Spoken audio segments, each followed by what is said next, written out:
Mu had never been impressed by anyone in his life, but the man on the throne before him was the first. Truly. If it were him after having his mother, wife and daughter slept with, he would absolutely not be able to look at the perpetrator so calmly. Not to mention that the perpetrator had just been blustering with such outrageous words as, "Your mother's palace needs renovation." But what Mu didn't expect was that even more explosive things were yet to come. "Father," said the man on the throne, his tone respectful, even apologetic, "the kingdom's finances are already in deficit. We simply cannot afford the expense of renovating the bedchamber. Last night my mother was remiss in her duties. I beg father's forgiveness." Mu was stunned, rubbing his ears in disbelief. "What did you call me?" "Father." "Father. You don't like father. How about worthy son-in-law?" "Worthy. Huh." Somehow a feeling of absurd despair surged in Mu's heart. To realize the grand vision of the Holy Aurelian Empire, Mu, as the imperial envoy, had only one mission: to die in the River Kingdom. The talented hero king had promised him a series of extremely generous posthumous arrangements such as church patronage and hereditary seat in the Senate. Mu didn't know if His Majesty would keep his word. He didn't care. Having been transported to the continent of Erderin for 18 years, he knew this world's history by heart. The heroic age of Aurelia had ended 1500 years ago, and now he was merely in a historical projection replayed by the Heavenly Veil. The Heavenly Veil appeared 1347 years ago. Its specific cause had been lost to time. Since Mu could remember, one iron rule had been engraved into everyone's bones. This is a world where acting is truth, acting is combat power, and the script is fate. Every month the Heavenly Veil would open a Heavenly Veil script for all citizens to freely participate in, sealing all participants' memories and randomly sending them into a historical node based on their performance level for role-playing. Perform well and your rank would rise, transcending the mundane. Fail and your attributes would regress, your lifespan shortened. Mu was very interested in this rule that felt like a game setting. After all, he had a cheat. In the Heavenly Veil script, where everyone lost their memories and could only act on instinct, he was the only actor who could retain all his real-world memories and self-awareness. This was the conclusion he had drawn from several trial scripts. But what he didn't expect was that in this entry script, without an audience, his debut would directly encounter an unprecedented Waterloo. According to Mu's original plan, he should emulate the Han envoy from his past life memory, dying in this border kingdom with a fearless, calm demeanor, thereby giving the Holy Aurelian Empire a just cause to launch an expedition. But the problem was, this fucking king really could endure. He started with a national welcome, granting every request, eager to enshrine this upper envoy in the church. At first Mu held back a bit, but as the script settlement day drew nearer, he was forced to have no other choice. Because the entry script had no audience, only the Heavenly Veil's own scoring, and it wouldn't affect his persona, he simply let himself go. He picked faults, insulted, provoked, facetious. He used every method he could think of. But this ninja turtle remained unmoved. "You scold me, I bear it. You hit me, I endure it. In the end you even ask with concern, does the envoy's hand hurt? Is this a fucking question of whether my hand hurts?" In desperation, Mu directly pulled out the traditional skill of the Han envoy. "Ill sleep with your mother." He couldn't believe a man humiliated to such an extent could still swallow his pride. However, the god of Waterloo still did not let him off. His proud, ultimate humiliation was only met with, "Father." Ha ha ha ha ha. Inside the palace of the River Kingdom, Mu looked at the king on the throne with a face of filial reverence, then swept his gaze over the surrounding nobles and ministers with similar expressions. The last string in his heart finally snapped. While laughing, he gave a thumbs up to everyone, even the guards holding halberds at the palace gate. Let it all be destroyed, he was tired. Hurry up. What else could he do? Suicide. He had tried it long ago.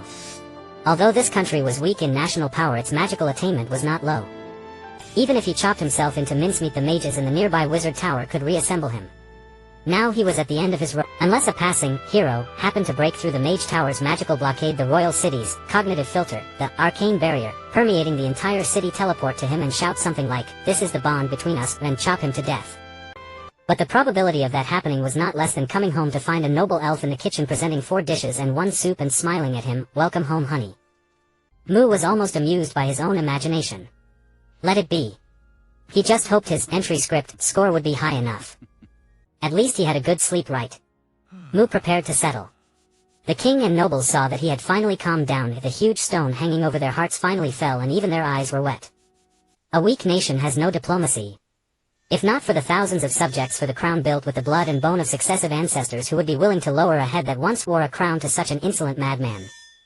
But reality was like this. Once the envoy died in this country, the empire's border at its zenith would rapidly advance toward them. Thinking this, the king clenched the armrest of the throne. Endure a few more years. Just a few years. When the Chicha's ritual is complete, every humiliation you've inflicted on me, I Clovis III, will repay you 100-fold. However, before the king's thoughts could settle, a hexagonal teleportation array suddenly lit up before the palace gate. Pure magical light pierced all the blockades of the royal city, illuminating the entire hall as if it were daylight. 5 figures emerged from the light: a handsome blonde human knight, a mysterious black-robed female mage, a noble and elegant female elf, a burly and strong dwarf, and a green-skinned halforc. A standard hero team. There really is a fucking hero team. Mu was shocked at the thought of settlement, got stuck in his mind. Meanwhile, the princes and nobles present felt a chill in their hearts. Sure enough, before the guards could speak, the elf began to sing. A demon came from afar, entering the king's city. The queen offered mead, the princess shed her dancing skirt. The seat that should belong to the king now holds a guest dining quietly. The king stands with hands down. The ministers stand with hands down. The entire palace like a silent cage. Accompanied by the female elf's chant, the leading human knight suddenly erupted in holy light. Magical elements from the female mage swirled around him. If the female elf's nature blessing protected him, the halforc's life force resonated, and the dwarf forged holy sword shone brilliantly. Stop. The king's eyes were wide with rage. He roared hoarsely. You fools. Do you know what you are doing? He cannot die. He cannot die. The nobles were even more discomposed. Some cursed loudly, some stumbled toward the teleportation array, losing all decorum. In that instant, Mu seemed to realize something, and a glimmer of hope reignited in his lost eyes. In that instant, the king and nobles also seemed to realize something, their faces turning ashen.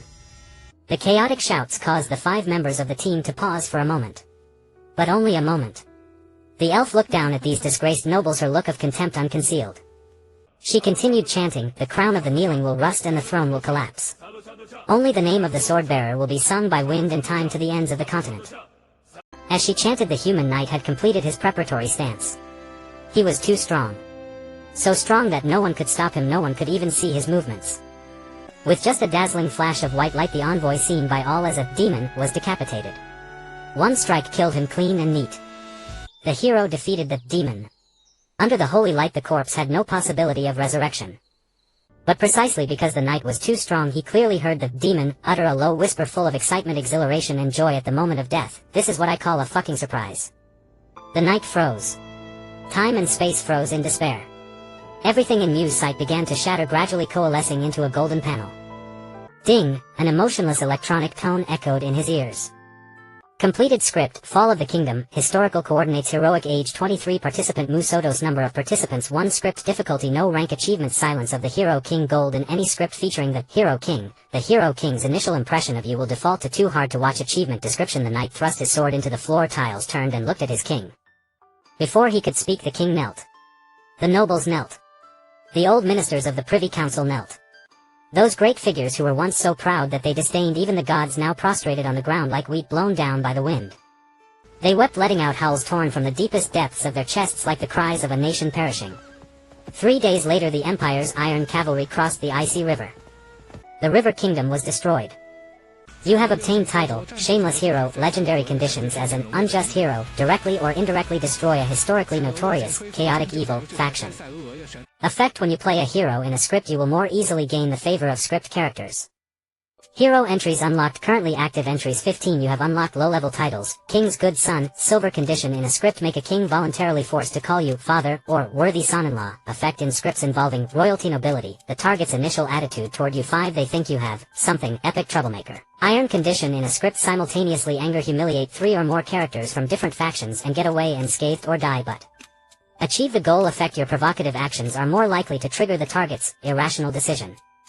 Shamelessness conquers all. Iron condition in a script: perform 3 consecutive shameless actions that normal characters wouldn't do, without being punished. Effect: your shame attribute becomes 0. You are immune to social negative mental states: embarrassment, shame, social death. Professional head delivery: bronze condition, die in a script and your death directly drives the completion of the script's core objective. Effect: during death settlement, your performance score is not affected by death penalty. Sleep and run is truly exciting. Iron condition in a script: have a transgressive relationship with a royal member without bearing any consequences. Effect: your charisma attribute temporarily 10 when dealing with royal noble characters, but reputation attribute permanently 5. Cumulative across multiple runs score settlement. The unexpectedly achieved nation destruction ending reward settlement. Legendary title 1 gold achievement 1 final rating S entry script no audience score S rank reward legendary chest 1 lifespan 1 comprehensive physical attribute 1 you have reached performance rank puppet. After obtaining 3 S ratings you can advance to the next rank attendant. Heavenly Veil proverb some heroes wear crowns some heroes are truly shameless. Darkness. Dead silence. Chaos. Like a drowning person sinking to the bottom of an icy ocean mouth and nose filled with silent void limbs dragged by invisible force into the abyss. Consciousness struggled in the deep river unable to find a floating log. Then, the vision suddenly brightened. Mu found himself standing in a cramped stone hut. The walls were mottled frozen hard stone, most of the gray mortar peeling off the cracks. A few dying embers still breathed in the stone stove beside which lay a stone bed covered with 2 shiny ice wolf furs. Not far from the stone bed were piles of coal-like materials, a soup pot, bowls, and other cooking utensils. A single-room stone house exuding poverty. Huh. The Heaven Curtain's teleportation method is even rougher than I expected. It's practically like throwing a person directly here. Mu exhaled a long breath, the suffocating feeling gradually dissipating in his chest. While complaining, he habitually walked to the stone stove and threw in 2 pieces of frozen hardwood. This was the Northland Iron Gate Village, the place he had lived for 18 years. The Northland Kingdom was covered in snow all year round. Even though Iron Gate Village was adjacent to the Elves' Everspring Forest, the climate was still as harsh as the Arctic Circle in Mu's past life memories. Now only a few dying embers remained in the stove. If he didn't refuel quickly with this flint frame and pine-rammed earth hut within 3 hours, he would qualify as an ice sculpture exhibit at the village blacksmith's door. Whoosh! The flames licked the hearth again, warmth spreading through his limbs. Mu's mood eased somewhat, his gaze drifting to the black board at the corner of the stone bed. Take a flat, thin wooden board coated with pot-bottom black ash and charcoal powder mixed with a little grease. The black background clearly reflects human silhouette and facial features, unclear details but enough to comb hair and see dirt on face. This was the mirror Mu had used for a long time, materials readily available. He had a habit of tidying his appearance before doing something big. In the silhouette, a somewhat lean figure was reflected by the greasy surface. Black hair, black eyes, soft facial features distinct from the rough physical characteristics of Northerners. If not for the dry skin caused by years of bitter cold, such a face could pass for an elf from the neighboring Everspring Forest. Mu Sotos. TSK. Finally about to leave this life behind. A turn of fortune, nothing more. Mu had never expected that the hero he casually imagined would actually appear in the palace on the eve of settlement and unceremoniously give him a sword strike. That sword strike was indeed quite cool. It directly gave him an opportunity to cross class. Unlike previous trial scripts without substantial rewards, the reward of an entry-level script was something he could truly hold in his hands. Titles and achievements aside, what really concerned him were the 3 items corresponding to the S grade evaluation. Double physical attribute, legendary chest, and what he wanted most, double lifespan. Everyone in the entire continent of Elderland knew that the Heaven Curtain's comprehensive scoring system was extremely strict. Not to mention the legendary S grade, even the epic grade was extremely rare. And lifespan rewards only appeared at S grade and above, and when they appeared they doubled. It wasn't that Mu had some terminal illness needing life extension. What he really valued was that this thing could be sold. Yes, sold for money. A transmigrator trapped in the ice and snow for 18 years, facing the unchanging snowy landscape, living a life comparable to an ascetic monk, he had long had enough. The farthest place he had been so far was the Grey Stone Town, the nearest town to Iron Gate Village, which the village blacksmith, Owen, had taken him to. That town's scale couldn't even compare to a county-level city in his previous life. Precisely for this reason, in order to obtain a higher starting point, Mu had been so unscrupulous in his entry-level script. But after all, the history projected by the Heaven Curtain was ultimately false, so he had no psychological burden. And as soon as he got the settlement reward, Mu had already figured out a channel to sell it. But those were later matters. The urgent task now was to claim the other 2 rewards. How to claim rewards was something Mu, having grown up in the village, was well versed in. Heaven Curtain claim physical attributes. Mu gazed into the void, silently reciting. The next second a pitch-black hexagonal crystal appeared silently in his palm. No special effects or signs, as if the black hexagonal crystal had been in his hand all along. Truly magical. Mu sighed inwardly, weighing it casually. It had no weight, its touch no different from ordinary stone, but Mu recognized it immediately. Before becoming a performer, he was also an audience, and was very familiar with this widely circulated item. TSK. Mortal iron meets black star and breaks immortal body, drinks life silver and lives. So this is the widely circulated treasure black star. Nothing so impressive. Despite saying so, Mu recalled the method he had seen from the heaven curtain and immediately crushed the crystal. A crisp sound, the fragments of the black hexagonal crystal turned into streams of light sinking into his chest. The next second. Thump thump thump. Heavy heartbeat like war drums. Mu felt his blood boil instantly, a vast and nearly violent power surging from deep within his limbs and filling every inch of flesh. For a brief moment he even had the illusion that he could kill a dragon with one punch. But he quickly realized this was just the vein swelling sensation from the sudden power boost. After a few breaths of calm, the power receded like a tide, settling steadily within his body, perfectly controlled by him. The black star of power lives up to its name. Mu completely forgot his earlier disdain and praised the treasure that could be fully absorbed without digestion. Now he was confident he could fight and defeat an adult ice wolf in bare-handed combat. This did not mean his raw strength had reached the C-grade, silver, level of an ice wolf, or rather the improvement from Black Star was comprehensive. Comprehensive meant it included dynamic vision and reaction speed. With these two alone, Mu could be sure that when fighting any non-Heaven Curtain creature of the same level, he would be the final victor. This was the terror of the Heaven Curtain system, almost completely surpassing the ancient supernatural systems. And this immediate improvement made Mu even more anticipate the main event. Heaven Curtain claim legendary chest. Thump. Still without any warning, a watermelon-sized chest appeared before him, emitting a faint white glow otherwise unremarkable. But Mu's heart still raced a bit. Legendary chest. The most valuable reward in the entire Heaven Curtain system was inside this unassuming little box. Taking a deep breath, he reached out and opened the lid.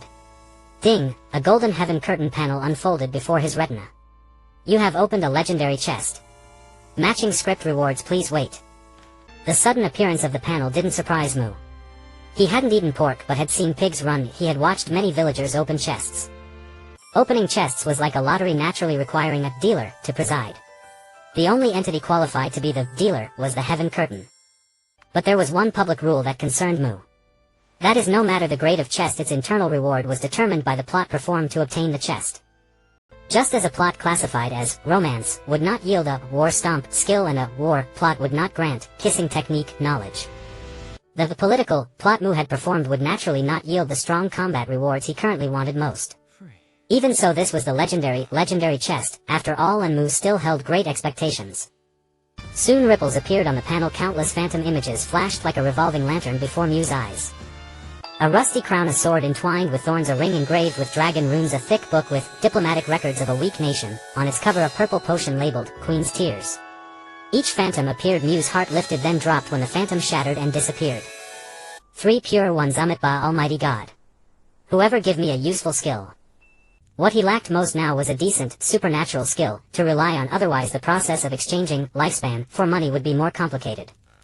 As if hearing Mu's wish, the phantom spun faster and faster, the residual light almost merging into a single sheet. Finally all the light suddenly gathered, condensing into a slowly rotating pale white orb. Ding! You have obtained legendary skill, Ambassador's Lie. Huh. What? That skill wasn't among the phantoms just now. What? He instinctively felt something was wrong, but before he could think it through. Detecting unknown cause, this skill is being redefined. The white orb instantly dissipated. You have lost legendary skill, Ambassador's Lie. What the hell does the Heaven Curtain embezzle rewards? Mu was completely stunned. No, wait, before he could finish, another string of prompts popped up. Skill redefinition completed. Another sphere condensed. It was a crimson red Mu had never seen before. Due to unknown reasons, your reward has been changed to Divine Art, Envoy's last words. Skill description: when you issue a command in Chinese, the command will receive causal level enhancement from unknown reasons. Non-divine beings will instinctively obey. This effect ignores language barriers. Restriction invalid against targets more than 3 levels above the performer's performance level and divine units. Heaven Curtain note inheritance. Mu's expression froze on his face. Even though he felt a scorching power surging through his body, he couldn't concentrate on experiencing it. Chinese. Han Envoy. Could the celestial screen read my memories? An exclamation mark flashed in Mu's mind, but he quickly dismissed it. Impossible. If his conjecture were correct, faced with a cheater like himself, the celestial screen should have immediately banned his account and performed a physical wipe, instead of allowing him to obtain an rank evaluation and become an initiate performer. As for being exposed, that was even more impossible. This high fantasy world, no matter how high the power levels, still possessed a primitive social structure at its core. If he revealed his outsider identity, he would only be thrown onto the church's gallows to play tug-of-war with the noose. For this very reason, over the past 18 years he had lived each day with extreme caution, humility and politeness ingrained in his bones, terrified of inadvertently revealing something inconsistent with his persona. Survival is the top priority for a time traveler. This was the creed he always adhered to.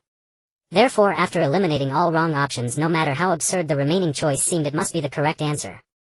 This world has previous time travelers. Mu was certain in his heart. The celestial screen's annotation of inheritance was too obvious, it was practically written all over its face. Then a thought surfaced. Could it be the script of The Time Traveler Never Left Home? Is the continent of Ireland actually Earth? Impossible, right? Over these years as a spectator, he had watched many shows on the celestial screen. If his calculations were correct, the total area of Ireland was several times larger than Earth. A planet might expand for various reasons, but how could the creatures living on it adapt to the drastically increased gravity? Even if they adapted, it could not be the human species. Only microorganisms like bacteria and viruses would survive. If Ireland truly were Earth, then Darwin would have to stay up all night burning his theory of evolution. Furthermore, those 3 moons in the sky don't seem like something Mother Earth could handle. What did she spawn them? Spawning 2 extra. Did they think tidal forces were a joke? Yet despite such enormous realistic differences, the cultural similarities between the 2 worlds were undeniably solid. For instance, the concepts of year, month, and day, or the systematic nature of writing. Mu analyzed from every angle for a long time but couldn't find an answer. He could only attribute it to the influence of fellow time travelers. However, he soon stopped dwelling on this issue. He was damn near broke. How could he have spare time to ponder the height of the sky or the depth of the earth? Getting money first was the most important. As for the issues of time travelers and worldview, once his status improved, someone would naturally provide answers. Having sorted out priorities, Mu stopped worrying and began organizing the supplies needed for the journey. Before long, he shouldered his pack and pushed open the door. Meanwhile, inside the blacksmith shop at the head of Iron Gate Village. It was a room slightly larger than Mu's stone house, complete with a stone table, stone bed, stone stove, and various daily necessities. Compared to Mu's home, it only had an additional separate bedroom, a room for storing ores and smelting tools, and a huge furnace. At this moment, the elderly Luantiejan was sitting by the furnace, occasionally glancing toward the door as if waiting for someone. His face was aged, with a mess of gray and white hair like withered grass and deep wrinkles covering his features. From the knife scar on his left eye and its gray-white pupil, it was easy to tell that eye was no longer clear. His build was the standard burly frame of the northerners, almost able to contain 2 Mus. One let out a grunt typical of the elderly, as if growing impatient and about to stand. Just as he made a move, the blacksmith shop's door was suddenly pushed open. The cold wind carried a young and magnetic voice hiss. Didn't Aunt Kitey divine that the ice river ridge would warm up soon? Why isn't there any sign of it? Owen looked at the black-haired youth, who seemed to drill in, hastily retracting his motion to stand. He then glanced at the pack on the youth's back, frowning habitually. "You little rascal, where are you off to now?" The arrival was none other than Mu. As soon as he entered, Mu walked familiarly to the furnace, sat on the chair opposite Owen, and poured himself a bowl of hot soup. He blew on it and took a sip. "Huh. Where else?" "Hunting ice wolves for money, of course," Mu replied casually, then added as if unconcerned, "This time I plan to stay on the ice field for a few more days." If there was anyone in this world who would never harm Mu, it was definitely this imposing old man before him. Or rather, the only one. This was the family who had raised Mu for 18 years, the only concern in Mu's heart. He had long regarded the old man as his father. It was Mu's habit to report to his father before leaving the village each time. Yet even so, Mu did not reveal his reward from the celestial screen. Not because he didn't trust his father, but simply because, given the old man's temperament, there was no way he would accept such a gift easily. Indeed, Mu had originally intended to hand over the treasure known as life silver on the Ireland continent till when to replenish his lifespan. But Mu knew Owen's character too well. He would never accept such a precious treasure. He would only find a way to make Mu take it. So Mu changed his mind. Rather than giving the life silver to him now to extend his life, it was better to exchange it for money to improve their lives, and then reveal the truth when he obtained the next reward. As long as the old man knew that such rewards were easily obtainable, he wouldn't refuse. Imagining the usually impassive old man's stunned expression, Mu found it quite amusing. Owen was unaware of Mu's inner thoughts. Upon hearing that the youth intended to stay on the ice field for several days, he cast a subtle glance at the pack on Mu's back and twitched his nose. Dried meat. Dried beans. Acorn cakes. Owen seemed to smell something incredible, and his pupils contracted almost imperceptibly. Is that life silver? This kid got an strank evaluation. Wen felt a surge of joy and quickly checked Mu's aura carefully. Vitality full. Spirit robust. Physique. Physique already at the level of a normal northerner. Good lad. Though filled with surprise and joy, Wen did not show it, he only straightened up slightly. After a moment of silence, he suddenly reached out and took a dusty bundle from a recess beside the furnace which looked quite old. Take it, he handed the bundle to Mu. What? Mu clearly didn't react in time but still took it instinctively. A heavy sensation came through his palm. What's so heavy? If not for his body enhancement, Mu reckoned he wouldn't be able to hold it. He curiously unwrapped it and found a stack of iron plates, some even rusted. This is a sword, an assembly sword. Wen's tone became noticeably serious. Very sharp.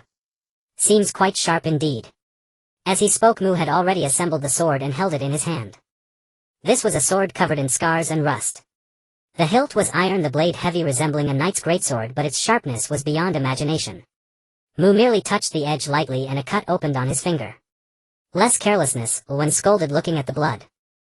Though his face showed reproach, his tone carried no anger. I know.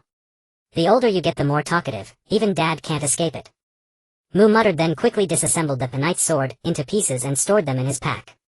He stood up, stretched, and mumbled, anything you want me to bring? I'm going to the town this time too. No, Wen returned to his earlier coldness like a difficult old man. Alright, I'll be off then. Mu re-shouldered his pack and was about to leave in a hurry. Just as he reached the door, Wen's aged yet forceful voice rang out, a furnace can be relit if it goes out, but when a person dies there's nothing left. Mu turned back in surprise. But Wen had already closed his eyes, leaning back in the chair as if asleep. The old man did not stop the child from leaving home but gave him a piece of advice from one who had lived. Money lost can be earned again, life lost leaves nothing.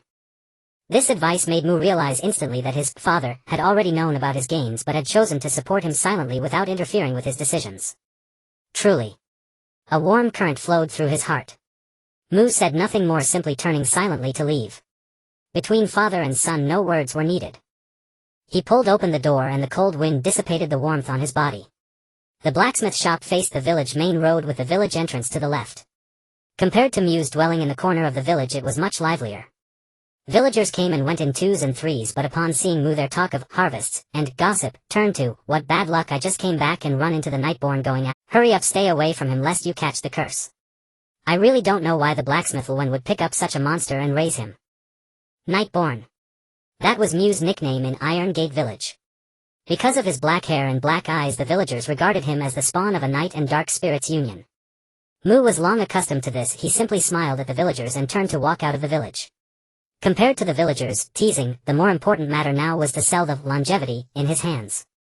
But selling such a precious item through ordinary channels was obviously impossible. Mu didn't even consider his fellow humans as a target. Human nature could never withstand a test, and he didn't want to test it. His target from beginning to end was the elves of the eternal spring forest bordering the northern kingdom, sung by bards. The elves' pride was Mu's best safeguard. They disdained outright robbery, and even more so did they disdain haggling over transactions. But precisely because of their pride, meeting them required a certain level of power. This was also the reason Mu so craved strength. 3 days flashed by. The cold wind of the north seemed endless, reminding the people of the ice fields of nature's cruelty. Mu truly felt this. The unchanging ice field around him even gave him the illusion that he was just walking in place. If not for the faint trace of green in the far distance, he would have probably given up and turned back. TSK. The mountain may be in sight, but the horse dies running. The ancients weren't lying. The ice beneath his feet creaked as Mu stopped. The sun was setting. If he didn't set up camp soon, he would have to sleep out on the ice field tonight. He didn't want to try traveling at night if the night ice field was the home ground of the ice wolves. Though Mu wasn't afraid of those beasts, being targeted by a pack was nothing pleasant. Wolf pelts, wolf blood, wolf meat. The village's demand for ice wolves alone already exceeds 100 per day. Not to mention the entire Ice River Ridge and the whole northern kingdom. Yet they haven't been hunted to extinction, Mu muttered while working quickly and soon set up a temporary camp. By now the sky had completely darkened. It was fortunate that Mu's constitution had been enhanced once, otherwise the nighttime temperature alone would have kept him on the ice field forever. However, this one-fold constitution enhancement along with his wolfskin cloak only allowed Mu to barely survive the night. Living comfortably was out of the question. Lamb charcoal grilled venison, steamed pork belly with preserved vegetables. After a simple meal of dry rations, Mu curled up in the tent dreaming of a beautiful future and soon fell into a light sleep. The moon was bright and the stars were sparse if the three bright celestial bodies bathed the ice field in a silver glow. Between sleep and wakefulness, Moose suddenly felt his breathing become difficult, as if something heavy was pressing on his chest. He struggled to get up but found his limbs unresponsive, unable even to lift his eyelids. What's going on? Moo was alarmed. But before he could figure it out, a cold sensation suddenly crept into his lower back, as if a small hand was rubbing there. Along with it came a clear, childish female voice that deliberately pretended to be mature. Did my sleep spell fail? Why did he wake up so fast? A sleep spell. Mew's heart jolted. Oh well, I've got the food already, enough for a few days. Food? Mew's shock turned to bewilderment. Wasn't she after the life silver? Ahem. The female voice seemed to realize her slip and quickly covered up. Ahem. This old bag of bones wouldn't dream of taking anything from a little kid like you. Just collecting a toll. Moo. Food as a toll. For a moment he didn't know whether to be angry or laugh. He had thought it was a ferocious ice-field bandit, but it turned out to be a desperately hungry ice-field hunger bandit.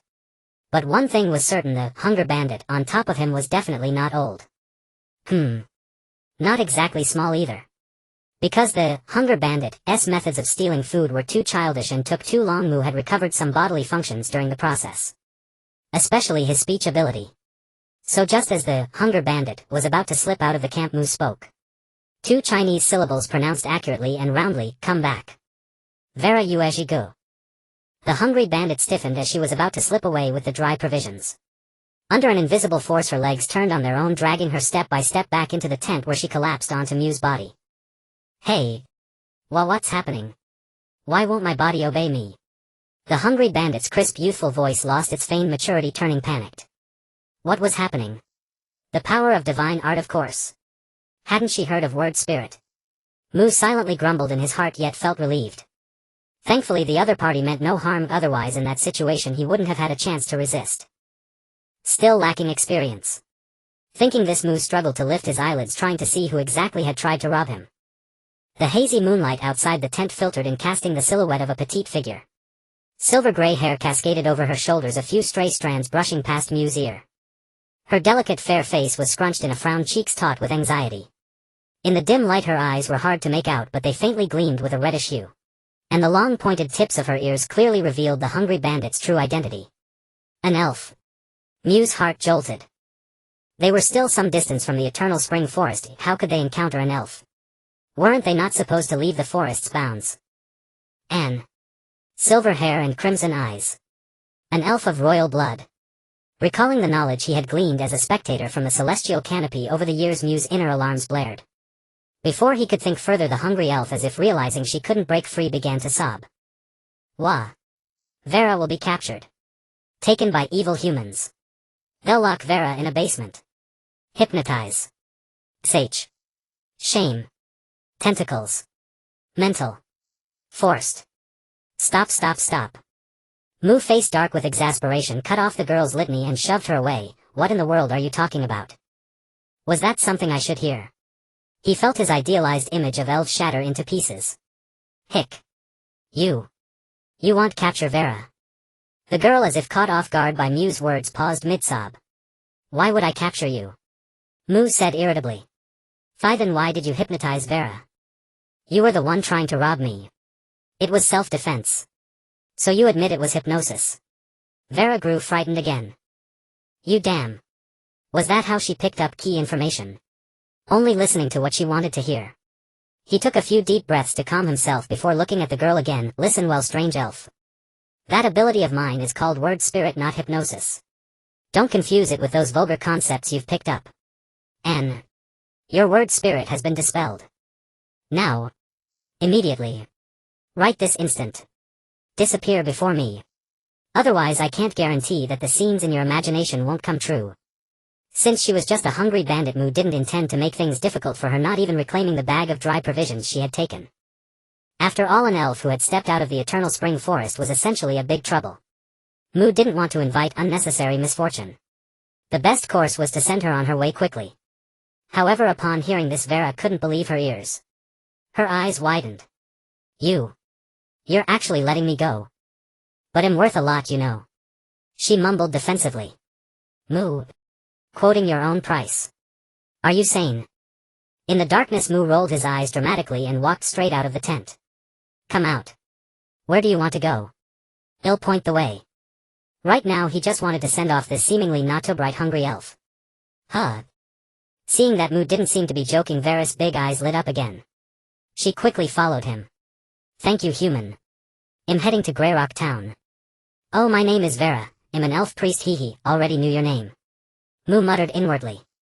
But he hadn't expected someone so young to already be a priest, a title granted only after initiation. Under the moonlight the girl wore a tattered skirt and jacket that looked like they'd been picked up somewhere. She barely reached Mu's shoulder, clearly a young elf. Still, that silver hair and crimson eyes were rather appealing to Mu's tastes. Even so, Mu had no intention of getting involved with her. He simply pointed northwest. Keep walking that way. About 3 or 4 days' journey and you'll reach Greyrock Town. Vera glanced in the direction Mu pointed, nodded in relief, and said gratefully, thank you. With a sweet smile she picked up Mu's food and prepared to leave. But after a few steps she stopped as if something had occurred to her. What's wrong? Mu, still watching, asked curiously. Well. Vera turned around, her cheeks flushed, stammering for a moment before gathering her courage. If it's okay, would you come with me to Greyrock Town? It's much safer than the eternal spring forest. Wait, what does that have to do with anything? What are you talking about? Mu felt baffled. Huh? Vera was taken aback. Aren't you a fugitive? A fugitive? How am I a fugitive? Mu looked down at his relatively neat clothes, confused. But you obtained divinity from the script. Vera said blankly. Shouldn't those who obtain divinity be executed? I ran away because I didn't want to die. Why would obtaining divinity lead to execution? Were they burning witches? And what exactly was divinity? Mu was genuinely bewildered. He was about to ask what divinity meant when a sudden flash of insight struck him, recalling the name of his word spirit technique. Divine art, the dying words of an envoy. His expression froze slightly. By divinity, do you mean abilities that the celestial canopy classifies as divine arts? Yes. Crimson immortality. Any SS or above rating on the celestial canopy yields rewards related to divinity, and divine arts are one. Those who possess divine arts carry a trace of divinity. All divinity holders can sense each other. But my divinity is sealed, so you couldn't sense me, Vera answered without hesitation. Crimson immortality. So that glitch with the celestial canopy had upgraded his reward. So this little elf had actually earned an SS rating in her previous performance. Did she get a role that didn't require intelligence? Mu grumbled inwardly. And what about the escape part? Vera still didn't hide anything. The various continents' tribunals have methods to detect divinity across dimensions. Wherever divinity appears, they show up. What they do most is round up anyone with divinity and execute them together. I had no choice but to flee to human kingdoms. Detect divinity. Round up. Execute. No wonder.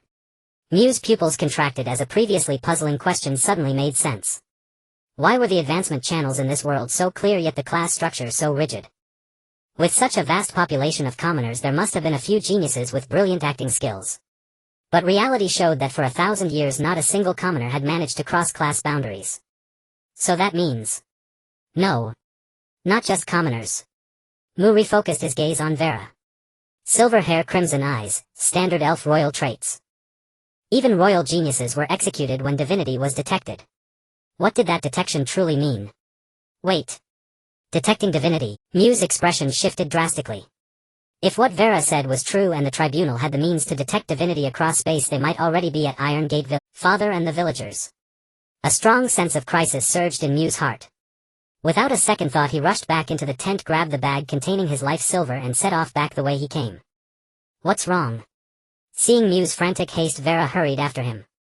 Mu didn't brush off the girl who had given him the information, though his voice was urgent. If what you said is true, the tribunal might already be at my home.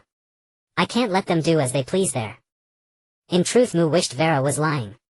But he knew that such a simple-minded girl would find it hard to fabricate a coherent and consistent lie. So that's how it is. Vera nodded in understanding, then spoke again, but human dawn is almost here. Are you sure you don't want to rest and let your subconscious settle? She pointed to the faintly ruddy clouds on the horizon. Mu's mind was consumed with the safety of his village and he barely registered her words, responding instinctively, settle the subconscious for what? Today is the first day of May. Vera reminded. The 1st of May, and what of? Mu started, then abruptly stopped, his footsteps faltering. Yes, on the morning of the first day of every month a major event watched by all races on Eldland occurred. The celestial canopy descended. Because of the North's geographical position, the first rays of dawn coincided with sunrise in other regions. And at that very moment, buzz, a resonant hum echoed across all Eldland from the heavens above. Moo and Vera looked up instinctively. Before their eyes the sky was gradually covered by a brilliant golden film like a barrier. At the same time a radiant golden panel appeared before their retinas. Celestial canopy performance about to begin. Please select your script. No restrictions for performers above the 5th tier main character rank. For 5th tier main character rank and below, this round's script themes are limited to romance, ethics, adult. Wishing all performers broad horizons and unconstrained acting. Then the panel vanished, replaced by an interface resembling a chat room. Comments scrolled across it at a speed imperceptible to the naked eye. By the gods! This time the script themes for 5th tier and below are truly appealing. I can't wait to perform with Serena. Don't think it'll be easy. After any romance or adult script, the divorce rate in the kingdom skyrockets. By the silver moon, the elven race will never participate in such. Wait, did you say ethics? I so want to see elves perform an adult script. I'm just watching this time, no performing. I wonder if His Majesty the Crown King and His Holiness the Eternal Spring Pope will perform advanced scripts. I'm hyped for the God Wars. Rumor has it that a certain Silver Dragon clan bigwig's offspring might participate. Beautiful beast men invite you to Midnight Charms cinema address. On the ice field, Moo gazed at the themes presented by the celestial canopy. All his previous anxiety vanished, leaving only an unbearable sense of helplessness. Good news: during the descent of the celestial canopy the entire Ireland would be frozen in time, so for now he didn't have to worry about his father and the villagers. Bad news: none of the 3 themes were what Moo wanted.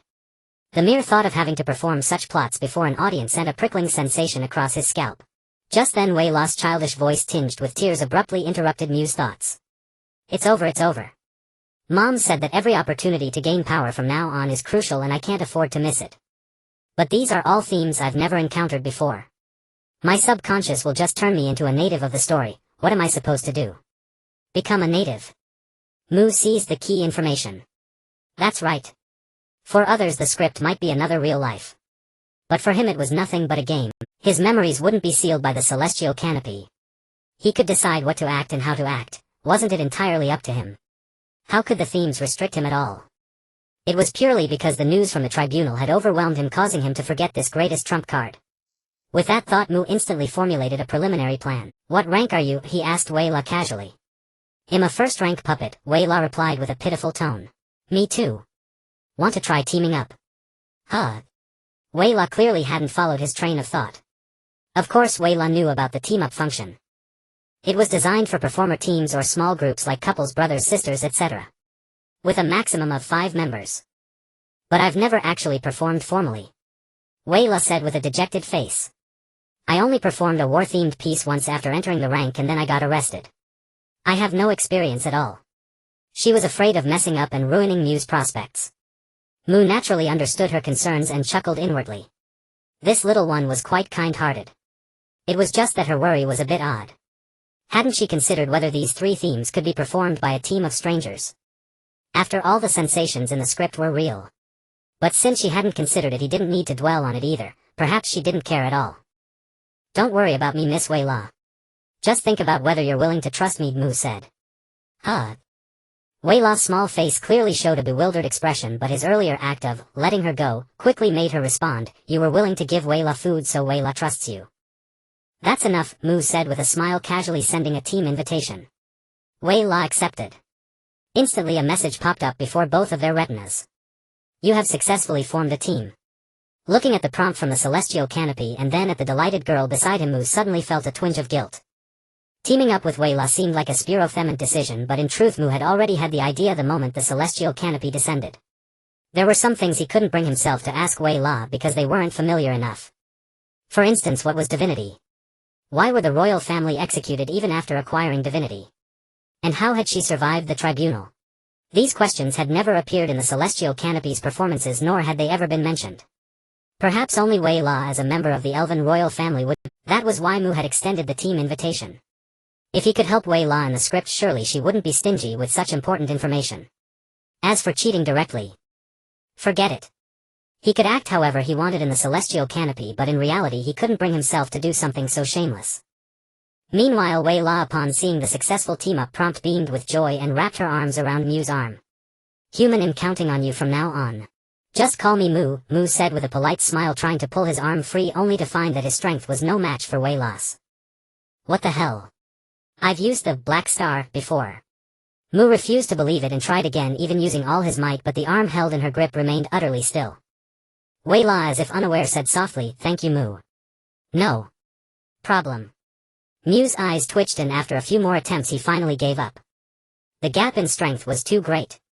Mu even felt that this little one was like the popular Fabi Jubi meme from his past life, a steel coil brushing past without being felt.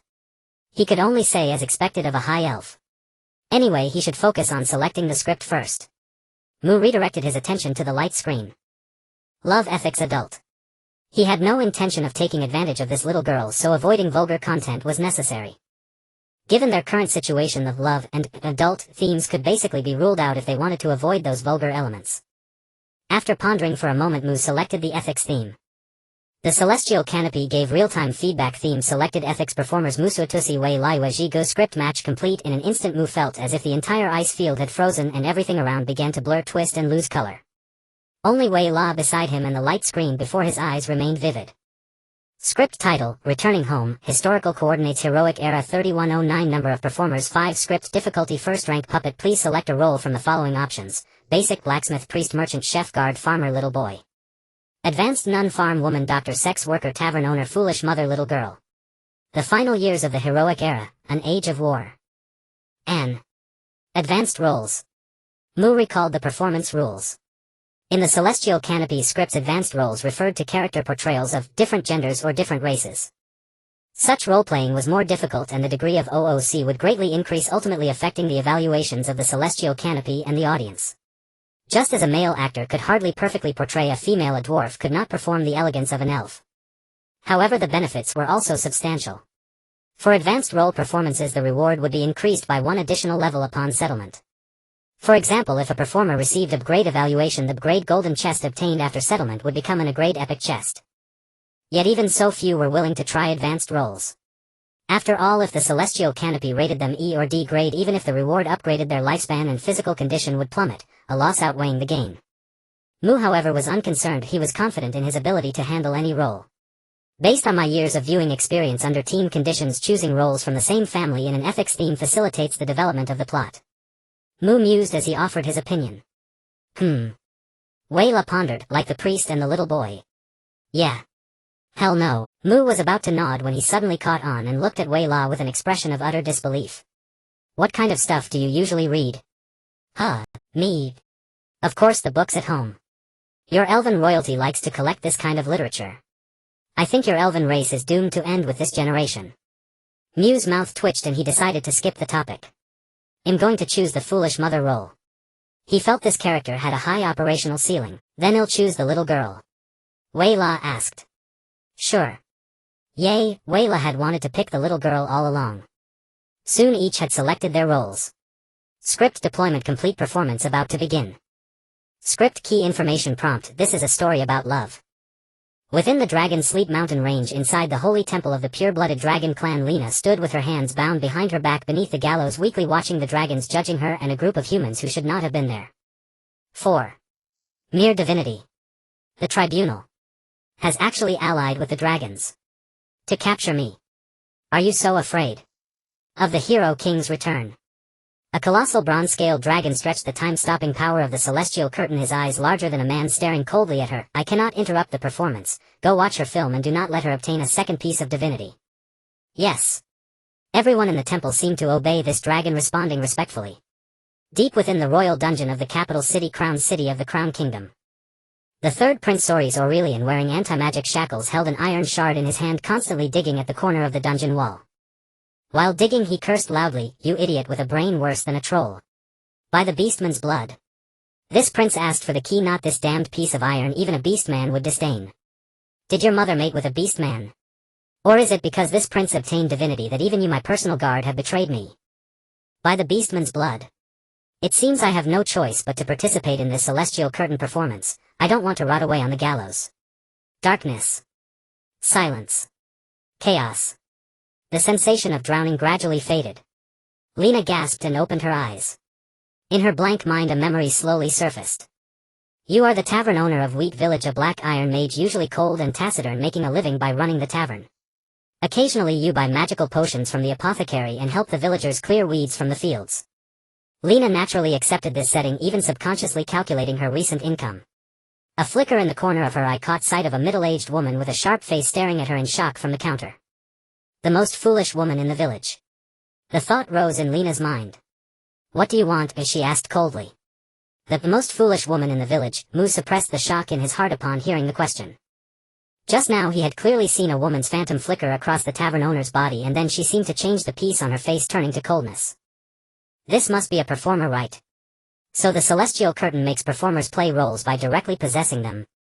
Mu felt that he had discovered something earth-shattering. But at this moment he couldn't care less. Because at the same time a golden light curtain unfolded at the very edge of his retina.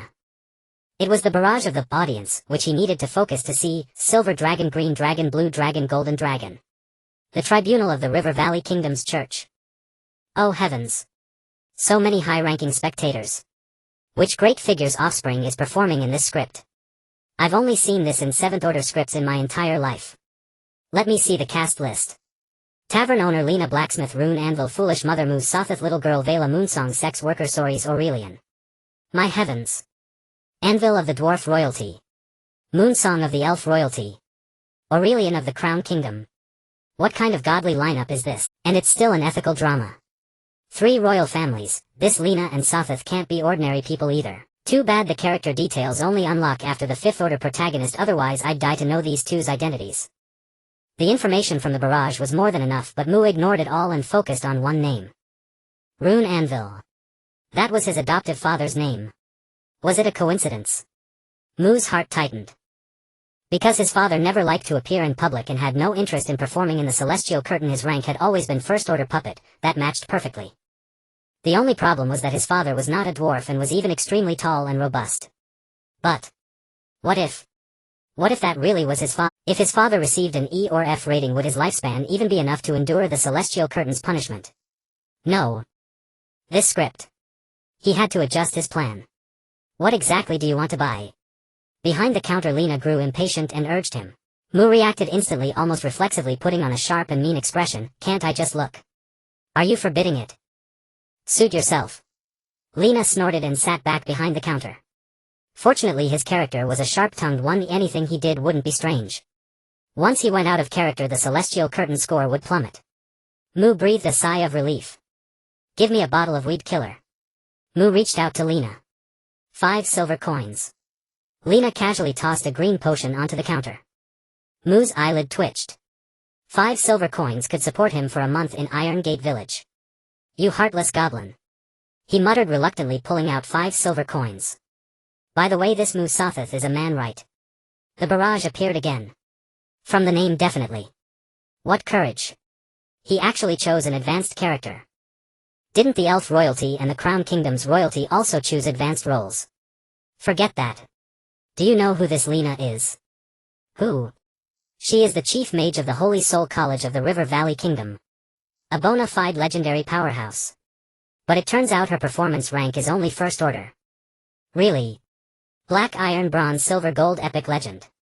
Are you telling me a 6th order powerhouse has only a 1st order celestial curtain performance rank?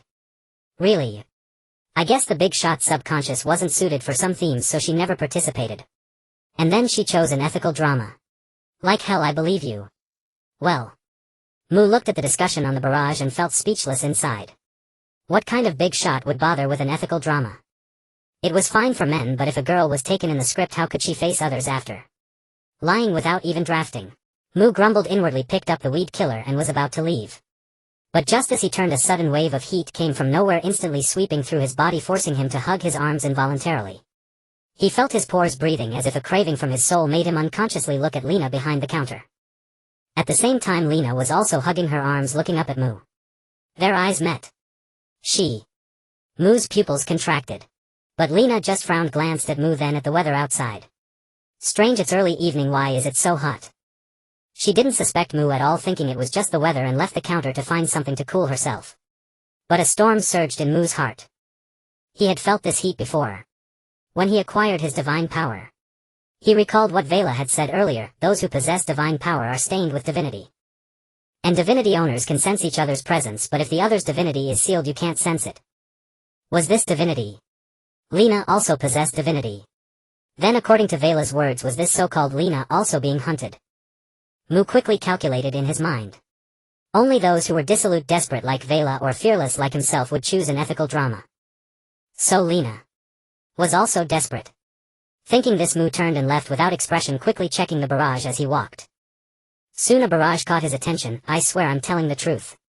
Chief Lena hasn't appeared for a long time, but ask anyone in the River Valley Kingdom and they'll know who Chief Lena is. Long absent. Just as he suspected. Lena was on the run, maybe even already captured. Mu felt a surge of relief. Thank goodness he met Vela, if not for her he would have been caught off guard and seized by the tribunal awaiting execution. This little elf was truly his lucky star, he had to find a way to thank her properly. But now that he was being watched, his priority was to finish this performance. As for Lena, Mu weighed in his mind and finally sighed inwardly. Though he wanted to help her and gain a powerful friend. Balancing his father and Vela was already his limit, he had no energy for anything else. Whether she could get a high rating depended on how well she played her role. As he thought, Mu had already returned to the character's home. It was an ordinary farmhouse. An old mutantwood bungalow, a front yard with vegetables and a few poultry and a small fish pond in the back. Mu glanced around, then deftly started a fire to cook while pondering the script. This was a family of 5. He himself was the housewife, her husband a farmer, the son a hunter, and the daughter-in-law and her little sister were embroiderers. From the information on the barrage, the little sister was the little girl, played by Vela. So Vela's storyline was easy to push. And his own character's foolishness and sharp tongue stemmed from an early trauma that shaped her personality. As for this village, Mu looked up across the yard into the distance. The sunset painted the village in a haze of cooking smoke, peaceful. But in Mu's eyes it was dyed a bloody red by the setting sun, like the boundless hell of the myths of his past life. It really suited a story he had read in that life. Mu made a decision in his heart. Then he took out a piece of meat, placed it on the cutting board and began to cut it carelessly. Cut the fresh meat, fry the steak, make the children smile. As he was cutting he seemed to accidentally knock over the newly bought weed killer, spilling it onto the meat. The whole piece of meat immediately emitted green smoke. Oh. My fresh meat. Mu wailed. The barrage saw this and mocked. No wonder the celestial curtain calls her the foolish woman. With that IQ she can't even cut vegetables properly. Playing an advanced role is no joke. He's a man, so he has no subconscious or muscle memory for cooking. It's normal to mess up. Tisk he's ruined it, but to the barrage's surprise, after his wail, Mu was not flustered at all. Instead he confidently picked up the meat and began rinsing it under the tap. It's a shame to throw it away, I'll wash it a few more times and it'll be fine. Then add more wine and black pepper to marinate, no problem at all. This operation stunned the audience. Wait. That magical potion. Was it weed killer, right? Yes. That stuff kills both people and animals without discrimination. Once it enters the mouth, no matter the dose, it's death with no cure. It is said weed killer has killed more people than weeds. For this reason it was banned by every country centuries ago. Wait. Can this magical potion be diluted with water? What are you thinking, friend? That's a magical potion. The key isn't the potion but the magic. So. This family, if they eat that meat tonight, unless a god descends, they're all dead. Soon the sky was completely dark. After a day's labor, the husband, son, daughter-in-law, and the daughter-in-law's younger sister Wayla returned home. At the dining table. Ah, my dear son, come quickly and try your mother's pan-fried meat. Mu approached with a large tray, her face full of kindness. Wow, there's pan-fried meat. The son sniffed, his eyes brightening, it smells so good.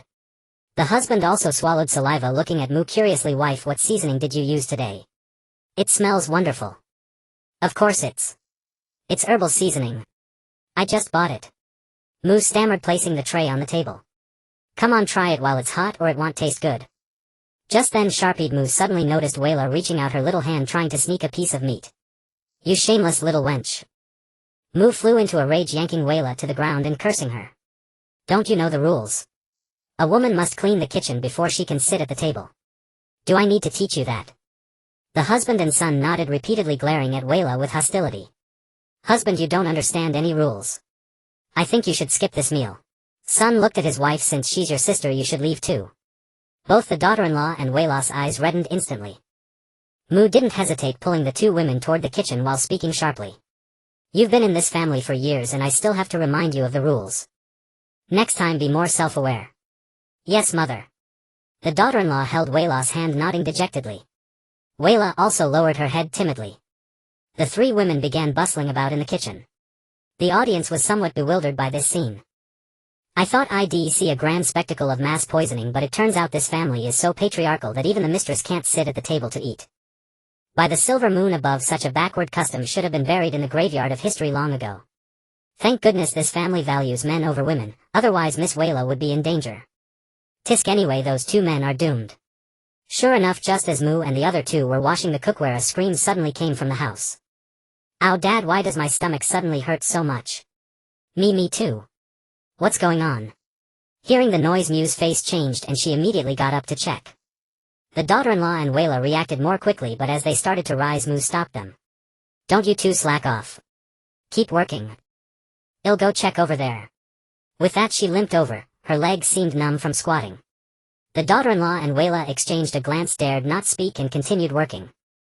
As Moo limped along, the voices of the husband and son, which had been audible at first, grew fainter and eventually ceased. By the time Moo finally reached them, she saw only two men with purple lips and blood seeping from their mouths and noses, barely alive. Moo let out a high-pitched scream, dashed out of the house in a flash, and ran toward the neighbors, shouting, "Help! Help! Someone help!" Strangely, despite her desperate cries, no one responded. Mew's eyes flickered and she called out again with more force. "My whole family has fainted. Someone please come help." This time neighbors immediately popped their heads out. What? What's wrong? What happened? What's going on? Moo cried out the story. After listening, the warm-hearted neighbors wasted no time and jointly carried Mew's husband and son to the church hospital. After a period of resuscitation. "I'm sorry, Grasswither has no cure. Your husband and son passed away on the way here."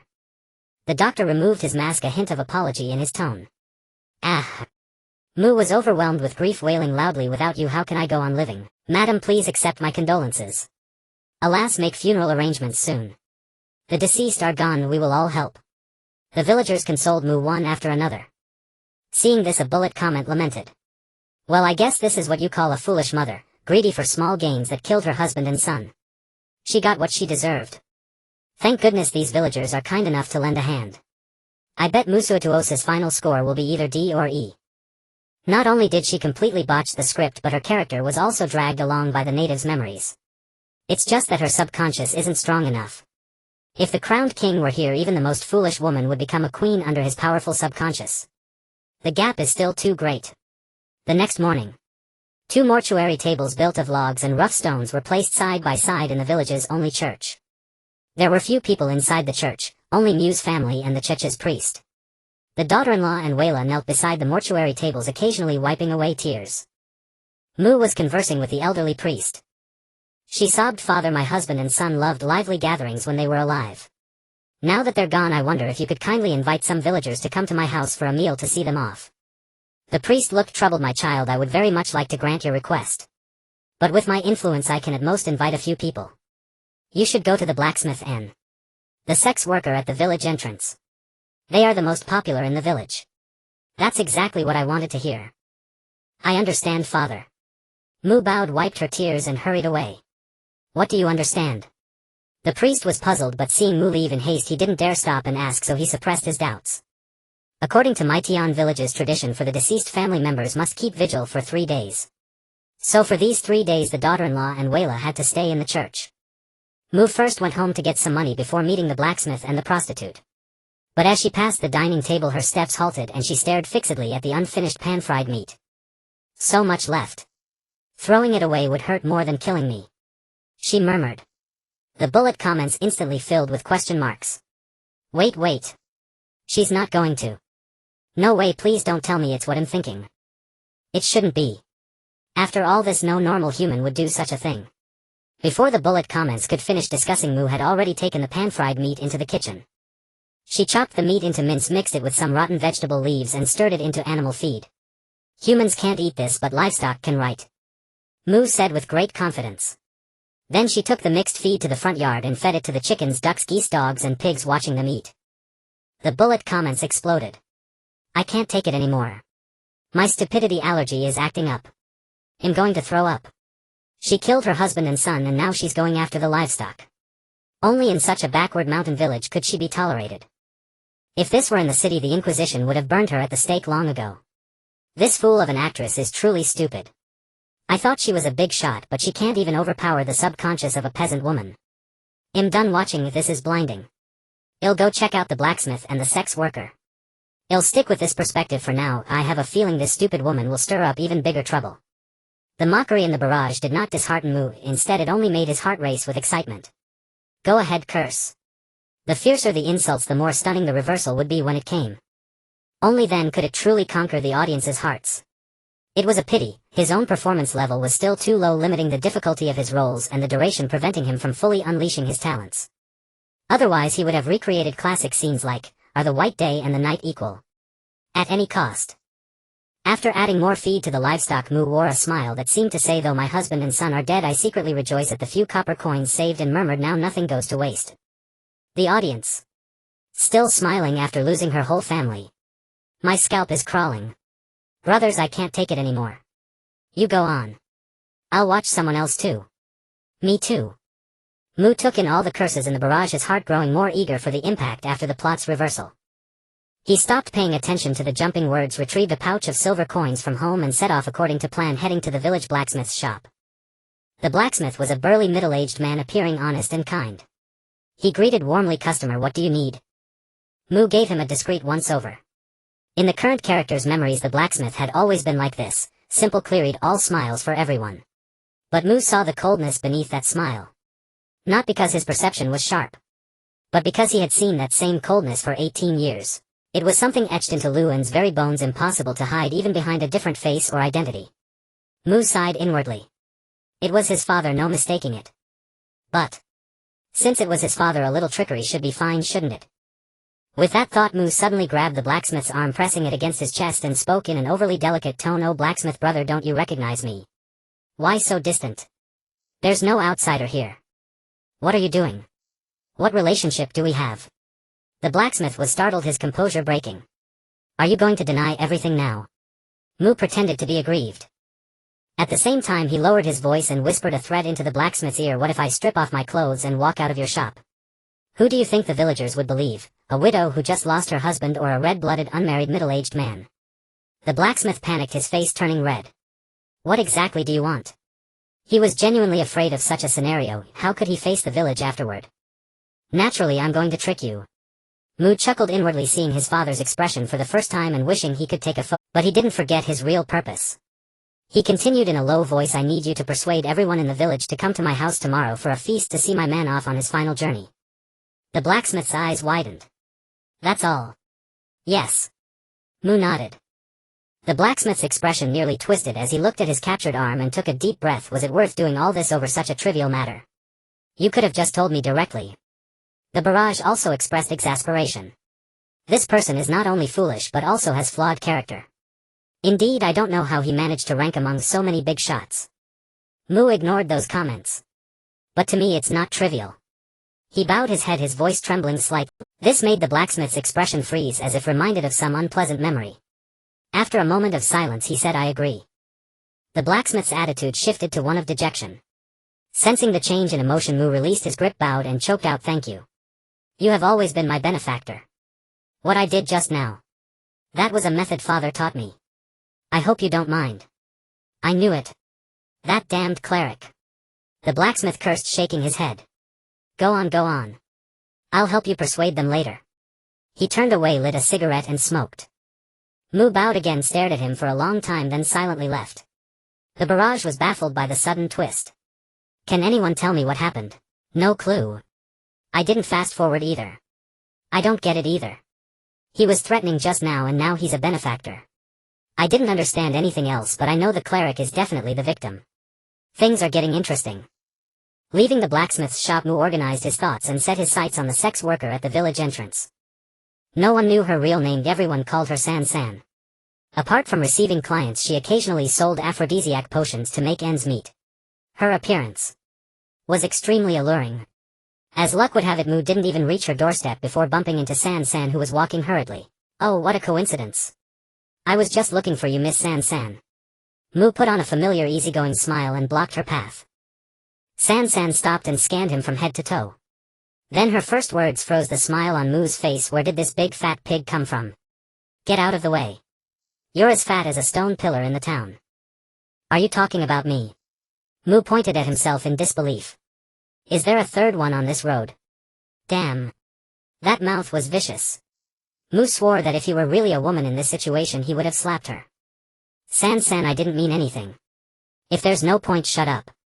San rolled her eyes, not even bothering to look at him. Can't you tell? I don't want to talk to you. Mu's eye twitched. He caught a snippet in the barrage. LMAO, unnoble from Aurelian just got stiffed after entertaining a client, even lost a freshly made aphrodisiac potion, hahaha. So that was it. Mu understood. He looked at San again, a hint of pity creeping into his eyes. San was exceptionally sensitive to emotions. The moment Mu's eyes changed, her gaze turned cold. But just as she was about to flare up, a sudden scorching heat seemed to spread from the depths of her soul, engulfing her entire body. Every pore felt as if it were being pried open, greedily expanding, craving something from the woman before her. She instinctively looked up and saw that he too was staring at her with a shocked, forcibly restrained expression. What's going on? San was bewildered for a moment. Hadn't I just received a client? Why do I still feel this way? She interpreted this sensory reaction as a physical impulse. But Mu was all too familiar with this sudden wave of heat, and her heart immediately surged with turmoil. This person also possessed divinity. Judging from the bullet comments, he should also be male. Soris Aurelian. The royal surname of the Crown Kingdom. The same surname as the Hero King. Mu's heart tightened.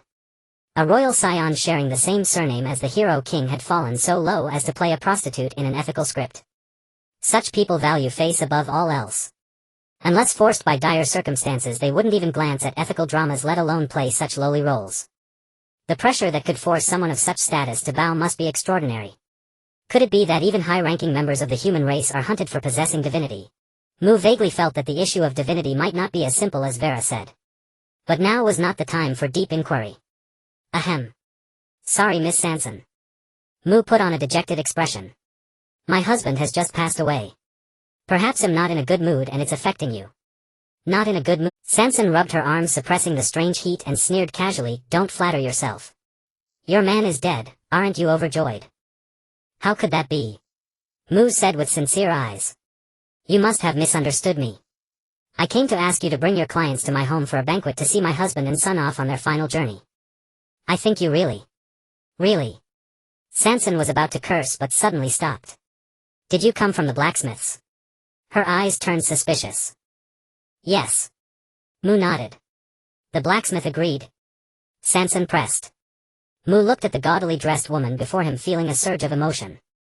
Too clever. The subconscious of a sex worker's role was utterly useless before this Soris Aurelian, unable to sway his judgment at all. Yes, he agreed, Mu said.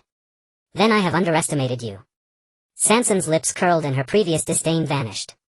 All right, since the blacksmith has agreed, I have no reason to refuse. She patted Mu's shoulder, laughing with a mix of madness and sorrow. You have more courage than us. Mu said nothing, just bowed gratefully. He knew what that courage meant. Before parting, Sanson seemed to recall something and hinted meaningfully, it's not enough to rely on just me and the blacksmith. To gather the whole village, you still need the tavern owner's approval and the priest's endorsement. Otherwise there will always be fish that slip through the net. Father has already agreed. Mu said.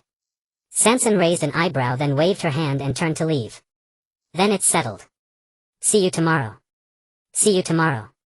The bullet comments were all puzzled by their conversation. Why can I understand every word they say, but together it feels like there's a hidden meaning?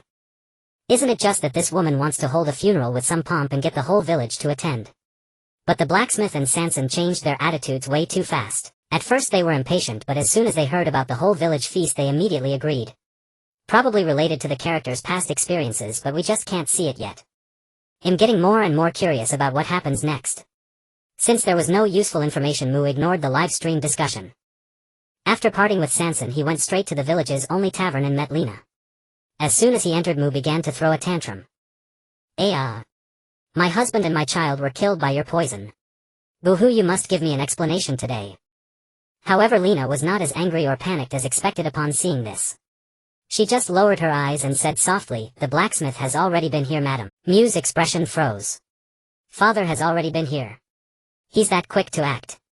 She suddenly realized she might have severely underestimated her father.